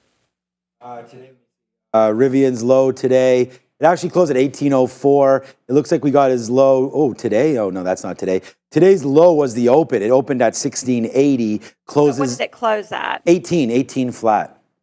Oh, 18 flat. Okay, great. All right. I mean, that's kind of what mine is saying. Well, 1811, but yeah, the data can vary so much off of over different platforms. So sometimes I just kind of like to say, what are you looking at? So it was 1805, about 1805 or so. So, you're going to have a lot of support on the way down. I mean, if that high is in place from today, we're looking at anywhere from 15 to about 18 as a good place to enter for some risk. I don't want to look at anything that's too far below the market because I want to give you some closer risk. But, I think anywhere from about 15 to 18 is a good opportunity to be able to get bullish. Thank you thanks for looking at that one for us. We were wondering as well, we had another question here from Isla Ficaro in the chat asking you about SoFi options heading into earnings and what your thoughts on SoFi might be. Let me run a chart. I do not currently have that one, but I do like come over to me quickly. Let's let Tammy load that up. So here's SoFi, guys. July 30th. We get earnings for SoFi, so right there, current debt $3 billion, cash on hand $4 billion, so they're still surviving, obviously. Revenue of $3.2 billion, looking okay. I mean, options today volume up 155%, so that's real nice there. Earnings per share finally turning positive last quarter for SoFi, but everybody knows that's watching this show. SoFi's been really beat up, man, down to $6.30, $6.50 or so. Today closing around that $7 mark, Tammy, above the 50-period moving average. I don't know. For me, if I'm looking at this as an equity trader, I don't trade options, but it might be worth a shot. Maybe options aren't overly expensive down here at these levels, but does SoFi interest you at all heading into earnings? Well, to be honest with you, I haven't had enough time to really look at it. All right. It looks like to me we're coming up to a huge wall of resistance. Now, that doesn't mean that you can't have some amazing earnings and then it fly right through it. But I'll tell you, I think we've talked about this before. When it comes to earnings, and I remember somebody asking this right before I got into the room, how do I play earnings? For the most part, I don't. Okay. That was going to be my next question. My work is, Carolyn Borodin, who's the Fibonacci queen, who I learned under, and I'm the Fibonacci princess. She calls it a crapshoot. I call it a gamble or whatever you want to say. But our work works great, except for earnings, because with earnings we don't know what's going to happen, and it could fly through our work. It could fall straight through. It could fly through resistance. It could fall straight through support.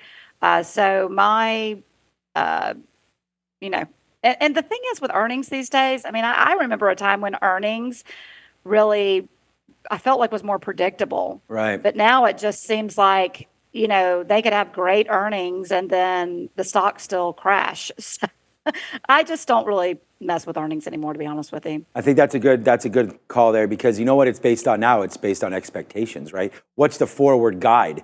You could have one of the best quarters you've ever put up. We saw that with Microsoft. If they guide a little lower, you can get hit just on that number. I mean, Meta alone on the spend for AI dropped about $100 off their last report, only to shoot right back up again. We saw the same with JP Morgan as well. Exactly. Here's what I like to tell you is if you're really interested in SoFi long term, I would say wait until after earnings and then let me set it up for you. Because after earnings, then I can give you a great place to enter, and then you can use that for risk. So it's a lot safer. Yeah, I don't advise getting into anything pre-earnings unless you really had that good feeling and you want to dip into it 10% of your position or something like that to start off with. Like you said, if you want to gamble, don't put your mortgage on it. That is for sure. You and I have talked about some of this Ozempic and all that kind of stuff and some of these names that continue to climb higher and higher and higher. And I know me and you had talked about Eli Lilly. What an amazing stock this has been, breaking through that $800 level. Like, there's basically been no pullback. I mean, there's been a couple days where maybe you've had some opportunities to buy the dip, but there was hardly any dip. As this name is, I don't think it's rocket science here, but this is going to get to that next $1 trillion company. Market cap right now, $900 billion. You are just minutes away from this name breaking through that $1,000 mark, in which I think would again then be a catalyst for a split. Any thoughts here on Eli Lilly, any of your clients or anything like that holding longs on this? Are we still excited about this name? Eli Lilly, any thoughts? Yeah, so I do have a chart on Lilly because I do have a lot of clients that are interested in it. And what I joke about, with my husband sometimes is because we sit in here in an office and trade all day together. Of course, I'm like, trail up your stops if you're bullish, trail up your stops if you're bullish, trail up your stops if you're bullish. But this thing just keeps on going. And I remember very well when we were like in this, area back here where it was kind of up, down, and I was running that like crazy. And I was like, I really don't know what to think. And then all of a sudden it just took off. I kept giving support and resistance, and then it just took off. And since then, there haven't been a whole lot of opportunities for pullback and buyback. I do think that this is a great stock to own. I do also encourage you, though, to look at, some of the other smaller companies that are doing, the same drugs. And, especially if if you don't trade options, you have to have quite a large account to be holding on to a lot of Lilly. So, obviously. I wanted to give you one last opportunity because we are bumping up to 4:30 right now, and we got to let you go. I got a practice to run to, Little League practice. Tammy, is there a name that we didn't cover that maybe you're hearing a lot of interest on from your side? Anything that there's traders either piling into, looking for a short, getting anxious on? What is the name that is on Trader Tammy's mind that we have not discussed?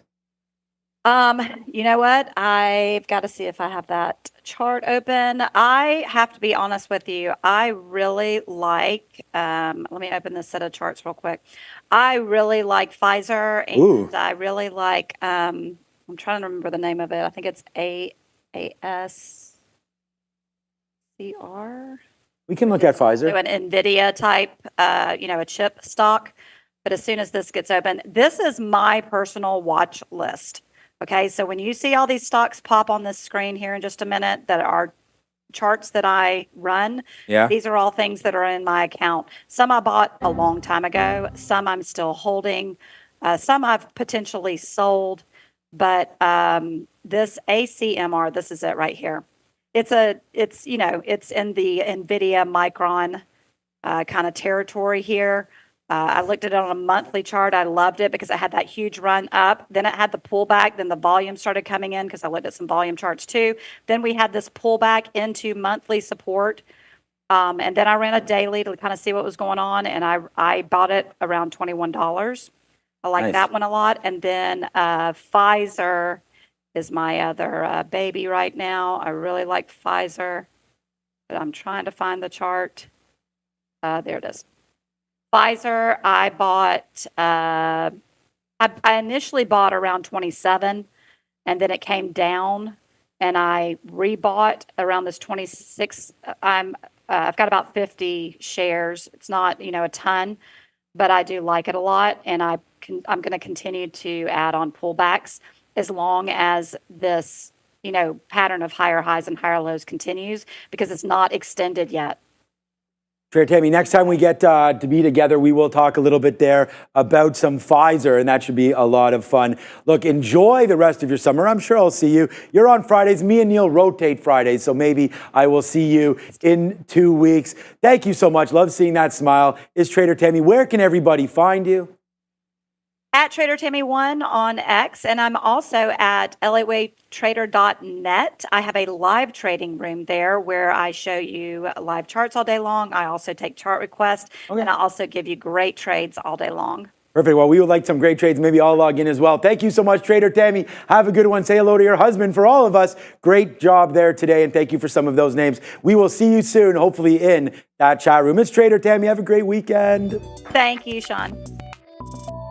Dun, dun, dun, dun, dun, dun. It is now 4:32, and when Adara's dancing, you know we've got some good stuff happening around here. Oh, yeah. Yeah, and all natural energy. That's why we love Adara. Obi today, what a great trade. Oh, there at the end of the day on the spot. That spy. We did spy that trade. Itsy bitsy trade. That's all I got to say on that. Yeah, the itsy bitsy spider went up the water spout. Down goes the market and wash that trade out. But right there, the TQQs, boom, boom, boom, right here. Here's my trade, very, very similar. My guy was short up here. We were short on this break, and this was a really eventful close to the end of the day there with the trade on the TQQs. Trader Tammy shows you live trades. We do something like that on our show as well.